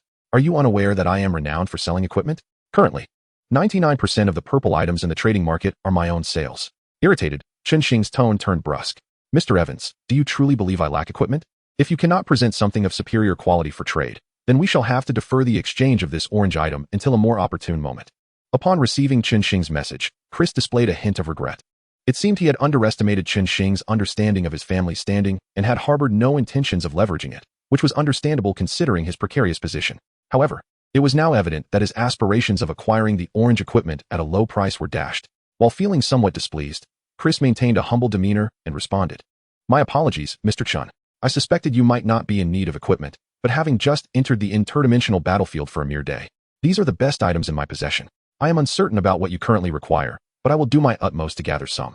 Building blueprints take precedence, as do high-tier unit cards, rare items, spiritual plant seeds, and high-tier resources. All of these are acceptable. However, I must caution you that if only the latter two options are available, the quantities required will be substantial." Observing Chris's respectful tone, Chen Xing, despite his annoyance, refrained from responding harshly and casually relayed a list of his desired items. The items you seek are quite advanced, Mr. Chen. Regrettably, I do not possess any at the moment, but I do have a single blueprint. Would you be interested? After sending this message, Chris hesitated, reluctantly providing a link to a blueprint's attributes. Ranch Blueprint. Function: enables the breeding of low-tier creatures. Chen Xing, who had initially thought Chris was wasting his time, perked up at the sight of the blueprint. It was evident that elite lords would not lack valuable items. The ranch blueprint came with a buff that accelerated breeding cycles. With it, Chen Xing could simply capture wild animals that yielded plenty of meat, ensuring a steady supply for his territory. Had he possessed a ranch building earlier, he would not have needed to eradicate all the dire wolves in the goblin camp. He could have easily kept the herd for later consumption. Unfortunately, while the ranch was a standard building that could breed but not tame creatures, a more advanced stable would allow Chen Xing to tame the dire wolves as mounts for his territory. Overall, this was a blueprint Chen Xing currently needed. Yet its value paled in comparison to that of an orange-grade item, especially one as exceptional as the dual-form punishing fork. The blueprint is commendable, yet the disparity in value compared to the orange item is vast. I possess a quarry blueprint. If you're interested, we could arrange a trade. At present, Chen Xing's surplus consisted solely of the quarry and blacksmith blueprints, but the latter's value far exceeded that of the ranch blueprint. Even if it were not worth more, Chen Xing would not part with it lightly. After all, the equipment trading market has essentially been monopolized by him. Selling blacksmith shop blueprints would only bring him unnecessary troubles. Unless there were items of exceptionally high value to exchange, he wouldn't even consider selling such blueprints, even if they were to rot in his hands. Upon receiving the message from Chen Xing regarding the quarry blueprint, Chris felt a flicker of interest. Although his possessions were limited, he coveted Chen Xing's orange equipment, as well as the quarry blueprint. After a moment of contemplation, Chris agreed to the exchange, prioritizing the acquisition of the quarry, while he would devise a means to obtain the orange equipment later. Once the transaction was concluded, Chris tentatively inquired, Mr. Chen, may I ask at what price you intend to acquire the seeds? The standard price for ordinary seeds was 1,000 gold coins per unit, while for spiritual plants, it was 10,000 gold coins per unit. In the battlefield of 10,000 realms, a standard unit of seeds consists of 100 grains, and Chris was evidently dissatisfied with this pricing. He replied in a joking tone, Mr. Chen, your prices are significantly divergent from those in the trading market. Having secured the ranch and feeling elated, Chen Xing paid little mind to Chris's response. While selecting a site to establish the ranch, he casually replied, it's merely a price inflated by a bunch of fools. Let those with wealth purchase them. Upon reading Chen Xing's reply, Chris felt a sinking sensation in his heart. It appeared that the hoarders had misjudged Chen Xing's demand for seeds, and their prospects for profit were now bleak. Although their misfortunes were of little concern to Chris, this revelation dashed his hopes of leveraging the seeds to manipulate Chen Xing. After all, not everyone possessed the same disregard for his family's influence as Chen Xing did.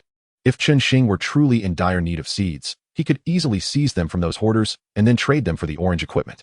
However, since Chen Xing did not urgently require seeds, the situation had become somewhat complicated.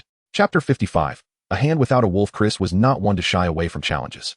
Since conventional methods were unfruitful, he resorted to unconventional tactics.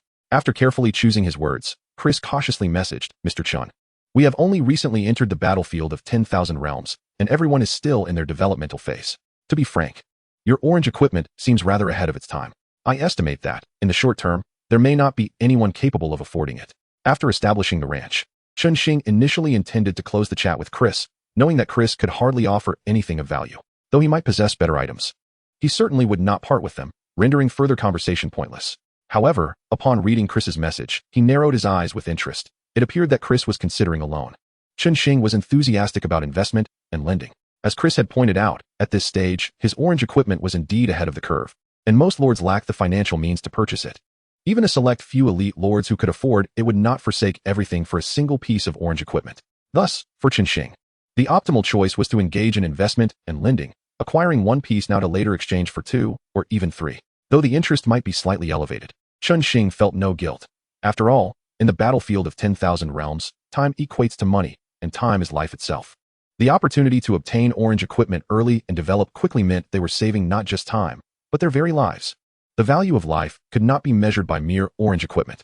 Chen Xing believed he was performing a noble deed, aiding the new lords in the battlefield of 10,000 realms to thrive rapidly. He would invite Anna to corroborate. She would undoubtedly feel she had gained significantly. Therefore, this was not a case of usury, but rather a win-win scenario. Chen Xing profited from the interest, while they gained time and life. Everyone rejoiced. While Chen Xing was keen on the lending venture, he recognized that Chris was not Anna, and since they had never interacted before, he could not broach the topic outright, lest Chris think he was attempting to deceive him. Thus, he feigned ignorance and responded, So, Mr. Evans, what are you trying to convey? I mean, have you considered investing? As Chris typed these words, a sense of embarrassment washed over him. Here he was, a direct descendant of the Chris family, reduced to engaging in somewhat unscrupulous dealings, which was a disgrace to his family. Investment, of the lending variety? Chen Xing felt a surge of excitement upon Chris mentioning investment and quickly replied, "That is certainly a possibility, though you are aware of the current pricing for orange equipment. If we are to engage in lending and investment, it will undoubtedly be priced higher than the standard rate. However, our previous transaction was quite pleasant, so I shall refrain from charging you excessively. How does a 1-to-3 ratio sound? I will provide you with the orange equipment, and when the time comes for repayment, you can return 3 pieces of the same quality. You need not worry about repayment difficulties. I accept anything other than orange equipment, be it blueprints or resources. You can repay with whatever you possess when the time comes. Of course, before we proceed, I need to ascertain your troop types to determine your repayment capability. If your troops are insufficiently powerful to ensure repayment, I may be unable to extend lending services to you." Chris found himself puzzled by the lengthy message that Chen Xing had sent. What was going on? He had merely mentioned investment, yet Chen Xing had responded with such an extensive reply. Moreover, he had believed Chen Xing to be a student. Had there been a mix-up in the chat channel? That seemed unlikely. Each lord's identity was marked by their regional designation, and the probability of name duplication among lords from the same area was nearly zero, making it improbable for his identity to be mistaken. Yet, how could Chen Xing be so adept at lending? What had he been doing during his time in school? Now somewhat bewildered, Chris realized that his troop type was not particularly secretive, so he instinctively shared an image of his titans with Chen Xing, despite his muddled thoughts. Ah, titans. Upon seeing the image of the titan, resembling a giant, Chen Xing finally comprehended why Chris was so eager for the Retribution Trident. Titans are a hybrid class, adept in both magic and martial skills. With the Retribution Trident in hand, one could enhance magical attacks with their magical form, obliterating foes from afar. And when enemies drew near, they could shift to their martial form to bolster strength and disregard defenses, swiftly dispatching any lingering threats. Additionally, Titans could wield not only their primary lightning attribute, but also light attributes. Thus, the holy enhancement of the Retribution Trident would also benefit the Titans. Consequently, this trident was ideally suited for Titans, capable of yielding effects comparable to epic equipment in their hands, rendering its compatibility exceedingly high. While Chen Xing recognized Chris's need for this equipment, he had no intention of inflating the price. In business, integrity is paramount. If he promised to accept 3 pieces in return, then that was what he would adhere to. What the buyer achieved with the equipment afterward was their business, not his concern. Thus, he promptly sent over the general terms of the contract he had previously established with Anna, making a slight modification when Anna repaid. She could utilize any items available in her territory before prioritizing repayment. The existence of this grace period stems entirely from his prior dealings with Anna, allowing him a slight understanding of her character. Furthermore, with Anna constantly addressing him as Brother Chun, he felt somewhat reluctant to overly exploit her. In stark contrast, he extended no such leniency towards Chris, given their lack of acquaintance. Why should he offer Chris any preferential treatment, merely based on his bushy beard? Consequently, the terms he proposed in the contract explicitly stipulated that Chris would be required to present all items of exquisite quality and above for his prior selection. Items that he deemed necessary could be utilized to settle debts, while those deemed unnecessary would be left for Chris. Moreover, Chris was to bear the cost of the contract scroll. Of course, this was merely a preliminary version of the contract, established under conditions of mutual distrust. Thus, Chen Xing had deliberately left ample room for negotiation. If Chris genuinely held good intentions, a brief discussion could easily lead to amendments, potentially even aligning the contract with Anna's version, a conclusion Chen Xing would find acceptable. After all, he was not a heartless factory owner, intent on squeezing every last drop from others.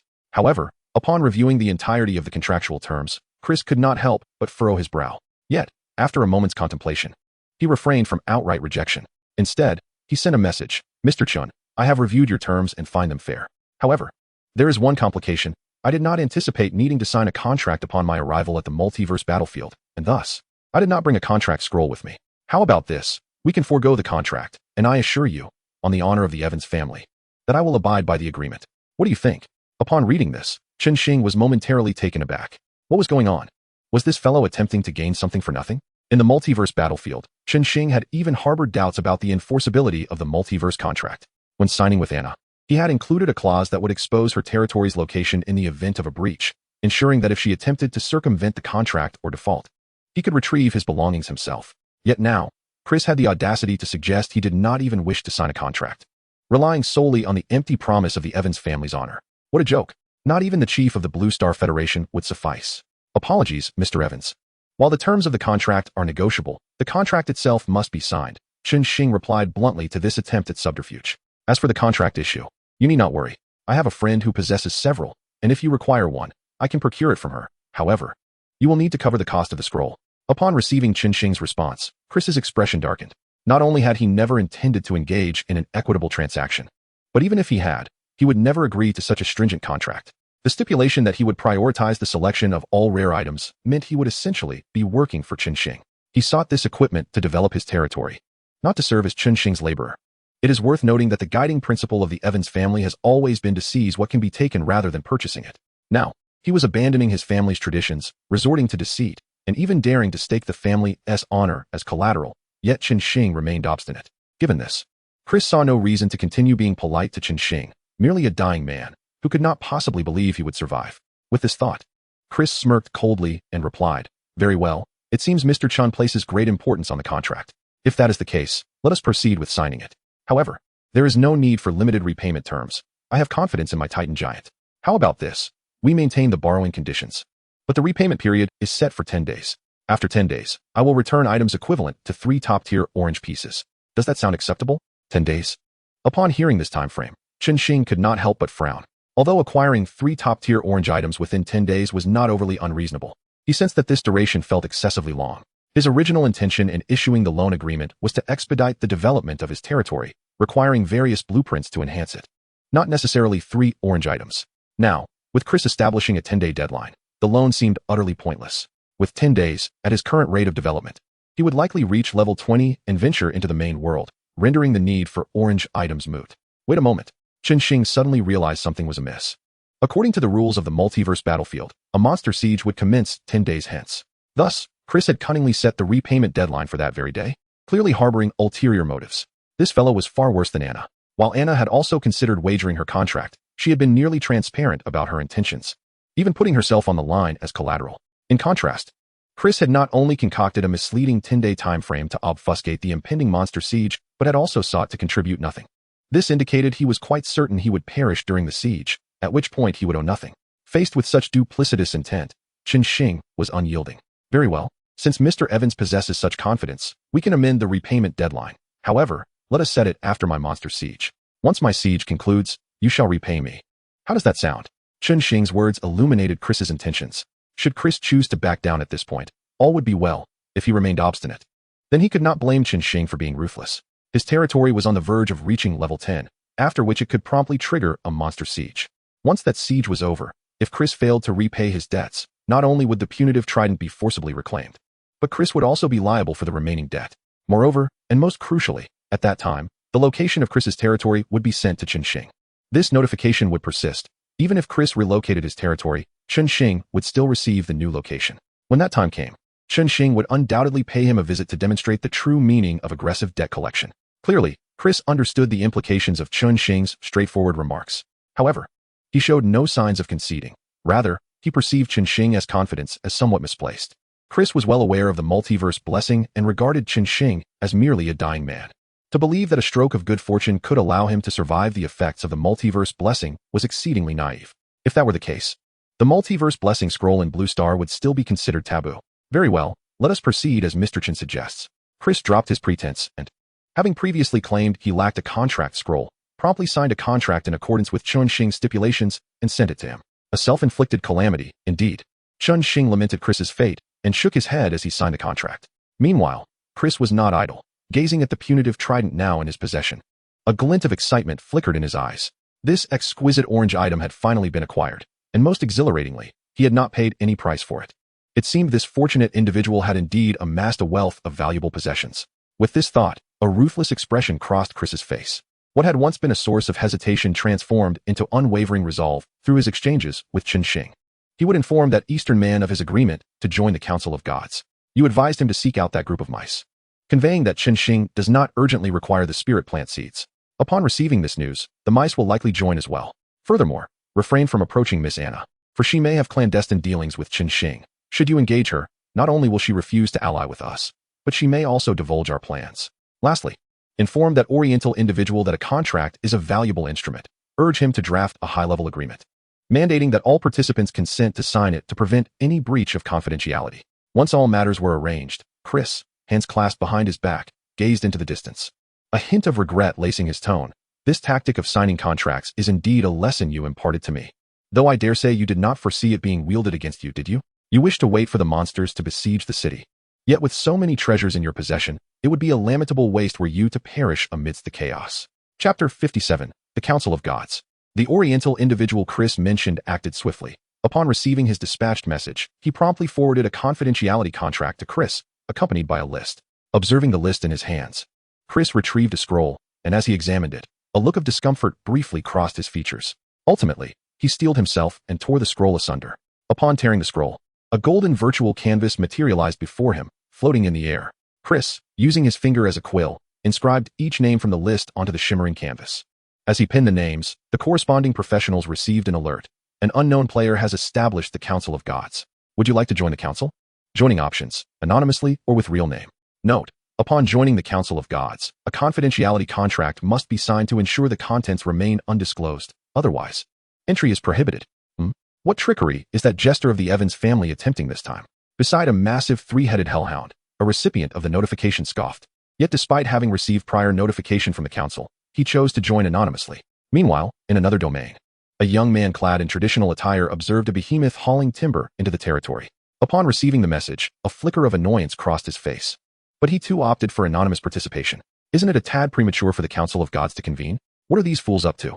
A young girl in a kimono looked at the notification with a furrowed brow, while beneath her, a colossal hydra unleashed its venom upon the throngs of monsters. All creatures tainted by the hydra's venom became a sickly green hue, unable to approach the beast before the horrific toxicity drained them of their vitality. After Chen Xing had placed the orange-tiered encouragement for the season lord, she had proven to be the most industrious, slaughtering monsters at dawn alongside her hydra. All to amass resources swiftly enough to purchase the wisdom ring that Chen Xing had listed on the trading market. Her hydra, with its formidable area attack and terrifying venom, faced a significant challenge: its insufficient endurance. Being still in its juvenile stage, the hydra's venom could only be spewed for a brief duration before it required respite, thus slowing her monster hunting pace and affecting her development. Should she acquire the wisdom ring that lessens mana consumption, the hydra's endurance would be greatly enhanced. Hence, she embarked on a fervent quest to gather resources. Initially, she intended to take a daring approach, clearing out a monster encampment to yield better loot. But the invitation to the Council of Gods abruptly derailed her plans. Upon receiving the invitation, though somewhat miffed, the young girl ultimately decided to join anonymously, saying to her hydra, "You rest for a moment. When I return, we shall continue our onslaught." Many other lords received invitations to the Council of Gods, their only commonality being their possession of top-tier units. In essence, the Council of Gods functioned as a remote chatroom. All participants found themselves within a virtual chamber, facing a long rectangular table. At the head of the table sat a figure shrouded in black mist, while the other lords who chose anonymity bore similar obscured appearances. As the seats around the table filled, the figure in the main seat spoke with an air of authority. "Excellent. All are present. Thus, I declare the council officially convened. Enough of this charade. Chris, you audacious wolf in sheep's clothing." Upon hearing this, one individual at the table opted to cancel their anonymity. As the black mist dispersed, a young man clad in traditional attire boldly propped his legs upon the table, declaring, "Who in Blue Star doesn't he know that only your Evans family possesses the Council of God scroll? To think you would attempt to remain anonymous is laughable." Even Chris, who maintained humility in his dealings with Chen Xing despite harboring intentions to eliminate him, found his composure shattered upon seeing this young man. He fell silent for a moment before erupting in rage. "Damn it, Chu Xiangdong, are you out of your mind? Can you not refrain from speaking? Will silence cause you harm?" With his identity unveiled, Chris was compelled to relinquish his anonymity as well, yet his gaze towards Chu Xiangdong was rife with fury. He had deliberately instructed Zhou Hong to reach out to others on his behalf to conceal his own identity, allowing Zhou to take the forefront. Although the fact that the Evans family held the Council of Gods was no secret, it was information circulated solely among the upper echelons. Most of the high-ranking lords present were oblivious to this reality, and yet, before Chris could even speak, Chu Xiangdong carelessly exposed his cover. Indeed, Chu Xiangdong had always been a nuisance. During their years of study abroad, he lacked decorum, resorting to brute force whenever faced with adversity. Over the years, Chris had suffered greatly from this, believing that possessing a Titan, a top-tier unit, would allow him to dominate. However, he was unaware that Chu Xiangdong commanded a behemoth. Though both Titans and behemoths belonged to the S-class tier, the behemoth was the true king of the land. Despite the Titan's comprehensive attributes and higher growth potential, in actual combat, the Titan, being another ground unit, would inevitably be overpowered by the behemoth. Thus, Chris temporarily set aside his grievances, choosing not to confront Chu Xiangdong, believing himself sufficiently magnanimous. Yet now, Chu Xiangdong dared to oppose him. as if this were still an academy setting. He vowed that one day, he would see Chu Xiangdong perish on this battlefield of myriad realms. While silence may not lead to death, it could drive one to madness. Chu Xiangdong, unfazed by Chris's outburst, merely shrugged his shoulders. He turned to the other anonymous participants and remarked, "All right, everyone, let us drop the pretense. Those brought in by this hypocrite must surely be top-tier lords. There are only so many top-tier lords in Blue Star. Even in anonymity, one's identity can be surmised. Besides, since Chris has managed to gather you here, he undoubtedly knows your identities. So let us not behave like fools, but rather engage in a candid discussion." The reason the Lord who joined the Council of Gods chose to remain anonymous was solely due to the uncertainty of the situation. Naturally, when given the option, anonymity was the first choice. At this moment, seeing that Chu Xiangdong and Chris had both lifted their anonymity, there was no dissent from them regarding the matter. Chapter 58, Dignity. As everyone in the Council of Gods abandoned their anonymity, the last remaining figure shrouded in black mist became exceedingly conspicuous. "Oh, this gentleman is quite shy," Chu Xiangdong remarked, casting a sidelong glance at the final anonymous person, his tone laced with a hint of mockery. However, the individual showed no reaction to Chu Xiangdong's jibe, remaining silent and seated as if he had not heard the words at all. "Please forgive me. This friend simply prefers not to make his identity known," Zhou Hong, one of the hosts, quickly interjected to alleviate the awkward atmosphere on behalf of the anonymous individual. "Ah, it seems you are the one listed anonymously on the rankings," Chu Xiangdong said, somewhat enlightened, and then turned his curious gaze toward the anonymous person. The Lord system of Blue Star is already well established, and even if one chooses anonymity, their true identity cannot be concealed upon returning. Thus, I am intrigued as to why you would go to such lengths to acquire an anonymous item. I haven't heard of any new anti-human cults emerging in Blue Star lately. Not all anonymous individuals are members of anti-human cults. I simply wish to keep my identity concealed. After all, not everyone is as ostentatious as young Master Chu. Faced with Chu Xiangdong's insinuation about anti-humanism, the anonymous person finally spoke, though his voice was hoarse and deep. Clearly disguised. "Oh, you even know who I am? Then it seems you are no good person." Chu Xiangdong shot a glance at the anonymous individual, silently storing this information in his mind, now completely certain that this anonymous figure was not to be trifled with. Given the opportunity, he would undoubtedly seek to eliminate him. However, in this virtual chatroom, he was powerless to act, so he shifted his attention to the other attendees in the conference room. The cunning Duan Wei, the overseer Arnold, the gluttonous Ling Nai, the violent Yuna, the kind-hearted Anthony, the bespectacled Xin Yu, and the stoic Cui He. Most were familiar faces who had appeared on the rankings. After scanning the room, Chu Xiangdong suddenly sensed something amiss. "Say, Chris, aren't you missing a couple of people? The short-legged Anna and that top-ranked fellow, Chen Xing?" Before Chris could respond, the voluptuous Yuna slammed her hand on the table. "Chu Xiangdong, you idiot. If you dare to give others nicknames again, I'll twist your head off." After threatening Chu Xiangdong, Yuna turned her fierce gaze toward Chris. "Chris, if you have something to say, hurry up. I have things to do and can't waste my time watching you two bicker. I didn't misname you. So why the intimidation?" Chu Xiangdong seemed somewhat intimidated by Yuna, thus refraining from further comments, merely muttering under his breath. He then turned his gaze toward Chris, asking pointedly, "Indeed. I am curious as to why you convened the Council of Gods so early, not to mention excluding the top two on the rankings. Surely it can't be that you've encountered an insurmountable super-tier boss guarding treasures, and you want everyone to join forces to conquer it? There are indeed treasures, but they are not guarded by a super-tier boss." Chris had regained his composure, reverting to his usual humble demeanor, and explained with a smile. "Everyone is likely familiar with Chen Xing, the top-ranked individual. The treasures and resources he possesses far exceed those of any boss. I knew you were up to no good. I didn't expect you to be planning a heist. But then again, it fits the consistent style of your Evans family." Chu Xiangdong sighed, feeling a twinge of regret. He had been too lenient when dealing with this fellow back in school. Calling it a robbery is a bit harsh. It can merely be termed a reasonable utilization of resources. Chris was unfazed by Chu Xiangdong's remarks and continued in a gentle tone. "Chen Xing is excessively selfish. Despite possessing the blessing of the multiverse, which guarantees his demise, he still hoards all resources without sharing. My purpose in gathering everyone here is simply to prevent the waste of those treasures, as if he were to perish at the hands of monsters. All the treasures and resources would vanish, resulting in a significant waste of resources. Therefore, rather than allowing these treasures to go to waste, it is better to obtain them in advance. Only we top-tier lords can utilize them effectively. This is the best outcome for us and for all of Blue Star." After delivering this statement, Chris observed the varied expressions of the attendees and added, "Perhaps you are unaware of the effects of the blessing of the multiverse. Let me briefly explain. The first effect enhances the drop rate of monsters to its maximum, which is why Chen Xing has amassed so many items. The second effect significantly strengthens the monsters around the territory. To put it simply, anyone who possesses the blessing of the multiverse has perished, and this anyone extends beyond just us Blue Star inhabitants, even among the myriad races.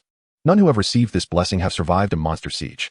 Chen Xing may have had a stroke of luck, but even with the best fortune, he could not have obtained those treasures from the geniuses of the myriad races. Thus, taking the treasures that are destined to be wasted during a monster siege and allowing them to aid our growth is not a bad thing. If Chen Xing had the foresight, he would have acted accordingly, but regrettably, he is too selfish, which is why I had to summon all of you. Since he does not wish to maintain his dignity, we must assist him in that regard. Damn it, these arrogant people are truly shameless to speak so justly about robbery.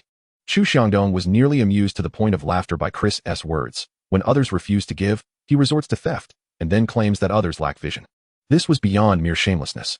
Nonetheless, he understood that the Evans family had always behaved this way. When faced with such coercion, the only option was to fight if possible, as reasoning would be futile. Thus, he directly inquired, Chris, don't tell me you are unaware of the implications of killing monsters in territories under the blessing of the multiverse. Moreover, even with the enhanced drop rate, ordinary monsters absolutely cannot drop orange equipment. Now, with so many orange items in Chen Xing's possession, it can only indicate that he has slain super-tier monsters, and not just one. Do you really believe you can handle a lord capable of defeating super-tier monsters? Have you filled your head with dung? Chris was well aware of what Chu Xiangdong was implying. Were he oblivious, he would not have convened the Council of Gods at all, but would have directly dealt with Chen Xing himself. The reason he had gathered so many top lords was indeed due to his wariness of Chen Xing, albeit merely a slight wariness. Now that the Council of Gods had assembled so many top lords, even the most formidable super-tier monsters could be easily dealt with. After all, Chen Xing was merely a lord who had stumbled upon a stroke of luck, and eliminating him wouldn't prove too difficult. Chapter 59. Ugh, disgusting. Although Chris harbored some trepidation regarding Chen Xing, he could not afford to show even a hint of it at this moment. Otherwise, he would scare away the cannon fodder he had painstakingly gathered. In response to Chu Xiangdong's skepticism, he calmly remarked, Chen Xing merely enjoys a stroke of good fortune. With the enhanced drop rate from his universal blessing, as long as he encounters manageable monsters in the early stages, he can swiftly acquire equipment. Furthermore, his subordinates, who are mere farmers capable of wielding weapons and armor, are recruited at a remarkably low cost. Thus, he can easily leverage his numerical superiority and equipped advantage to wear down even more formidable foes. At this point, he must possess stronger unit cards, and with the gold harvested from the trading market, he can replicate his previous strategy of utilizing farmers to vanquish even mightier monsters. Therefore, I am not at all surprised by Chen Xing's ability to snowball his progress. However, this is merely a display of cunning and a stroke of luck. Lacking the absolute strength we possess, his cleverness may yield some results against mindless creatures, but once he faces a wise and powerful adversary, his entire scheme will collapse like a house of cards. Mere cleverness and luck. Chu Xiangdong was genuinely amused by the situation, thinking to himself, do you really consider those geniuses who once utilized the effects of the universal blessing to be fools? If snowballing were so effortless, would they have been unable to leave their territories? Thus, I maintain that he possesses a modicum of luck. Chris, unperturbed, articulated.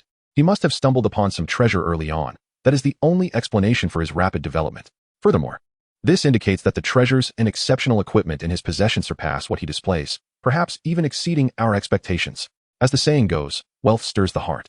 The assembled individuals were indifferent to the excuses Chris presented, remaining instead captivated by their envy of Chen Xing's treasures, their thoughts aligning closely with Chris's. Chen Xing may indeed possess some level of strength and the capability to slay elite monsters, but what does that matter? Now, with so many top-tier lords united, how significant is a newcomer whose initial unit is a farmer? Upon hearing Chris claim that Chen Xing held numerous and more powerful treasures, many in attendance visibly stirred with interest. Observing the unfolding drama, Chu Xiangdong could hardly be bothered to persuade further. He sighed, feeling a wave of exasperation. Let them play their foolish games. As for Chris, out of camaraderie from their shared educational background, I shall offer my respects at this time each year henceforth. After uttering these words, Chu Xiangdong's figure faded and vanished, exiting the Council of Gods. Following his departure, Yuna also began to dissipate, leaving behind a disdainful remark. Though Chu Xiangdong is a fool, he speaks the truth. You are indeed a bunch of imbeciles. After the exit of the two, Duan Wei, Anthony, Xin Yu, and Chui He, without uttering a word, similarly faded from sight, along with a small cluster of others making the same choice. What had once been a council chamber filled with dozens now dwindled to little more than 20 individuals. The previously mentioned overseer, Arnold, did not leave immediately, but first extended a polite greeting to Chris before disappearing himself. I apologize, Mr. Evans, but I too choose to withdraw. After such a significant number had departed, Chris's countenance darkened. He surveyed the room with a cold gaze, stating, Is there anyone else who wishes to leave? You may do so now. Upon his words, the chamber fell into silence, indicating that those who remained were all interested in Chen Xing. Seeing this scene, Chris felt somewhat relieved. Just as he was about to speak, a young girl raised her hand. After surveying the room with a composed demeanor, she said, I wish to withdraw as well. Without waiting for Chris's response, she vanished from the meeting room. Since the Century War, the Reina family had completely aligned with the East. Even if she hadn't chosen to leave, I would have advised expelling her. Observing Chris's displeased expression, an anonymous voice chuckled lightly before adding, moreover, the departure of these individuals is advantageous. The fewer people remaining, the greater the treasures we can claim. A mere individual blessed by fortune. Eliminating him would be a trivial task for us. You speak the truth. Chris adjusted his demeanor, replying, once we dispose of Chen Xing, these short-sighted individuals will come to regret their choices. Now, since everyone remaining shares a common objective, let us deliberate on how to eliminate Chen Xing and subsequently distribute the spoils. After exiting the Council of Gods chat room, Chu Xiangdong found himself increasingly disgusted. This Evans family simply thrives on bullying the weak. Their existence is akin to a parasite gnawing at the Federation. During the Century War, this group of pretenders should have been eradicated entirely. Fuming, Chu Xiangdong opened the chat channel and sent 2 messages to Anna, little short legs. You must have some connection with the top-ranked Chen Xing, right? This is my territory's location. Please relay it to him. And let him know that if any issues arise in the coming days, he can reach out to me directly. I can bring people over at any time. Upon receiving Chu Xiangdong's seemingly nonsensical messages, Anna felt perplexed. However, when she realized he had referred to her as little short legs, she became furious and retaliated. You idiot. Fool, brainless scoundrel. Who are you calling little short legs? Do you want me to break your legs and make you shorter than me? Furthermore, what do you mean by that? Is Chen Xing in trouble? Is someone intending to harm him? Speak up. Who wishes to attack? Chu Xiangdong, witnessing the barrage of messages in the chat channel, instinctively recoiled. In his earlier anger, he had inadvertently blurted out Anna's nickname, creating a predicament. It was not that he feared Anna. Rather, his family had borrowed a treasure from her grandmother that remained unpaid. If Anna truly decided to confront him, he would feel too embarrassed to retaliate, regardless of the outcome. Moreover, due to a confidentiality contract, he could only convey so much. Regardless, he had sent the message. If Chen Xing faced any issues, he would certainly respond at the first opportunity. This was not out of any particular fondness for Chen Xing, but rather a distaste for Chris's character. If one desires treasures, they should pursue them themselves, even if they fail to seize them. It matters not, so long as they can defeat Chen Xing. The most they would say is that Chris is formidable, without further comment. After all, the battlefield of universes is a place where the weak are devoured by the strong. If one cannot compete, being robbed is simply the way of things. Yet now Chris, unable to obtain equipment and too cowardly to seize it himself, gathers a band of inept individuals to conspire against others. What difference does this bear to the actions of a thug? Bah, utterly revolting.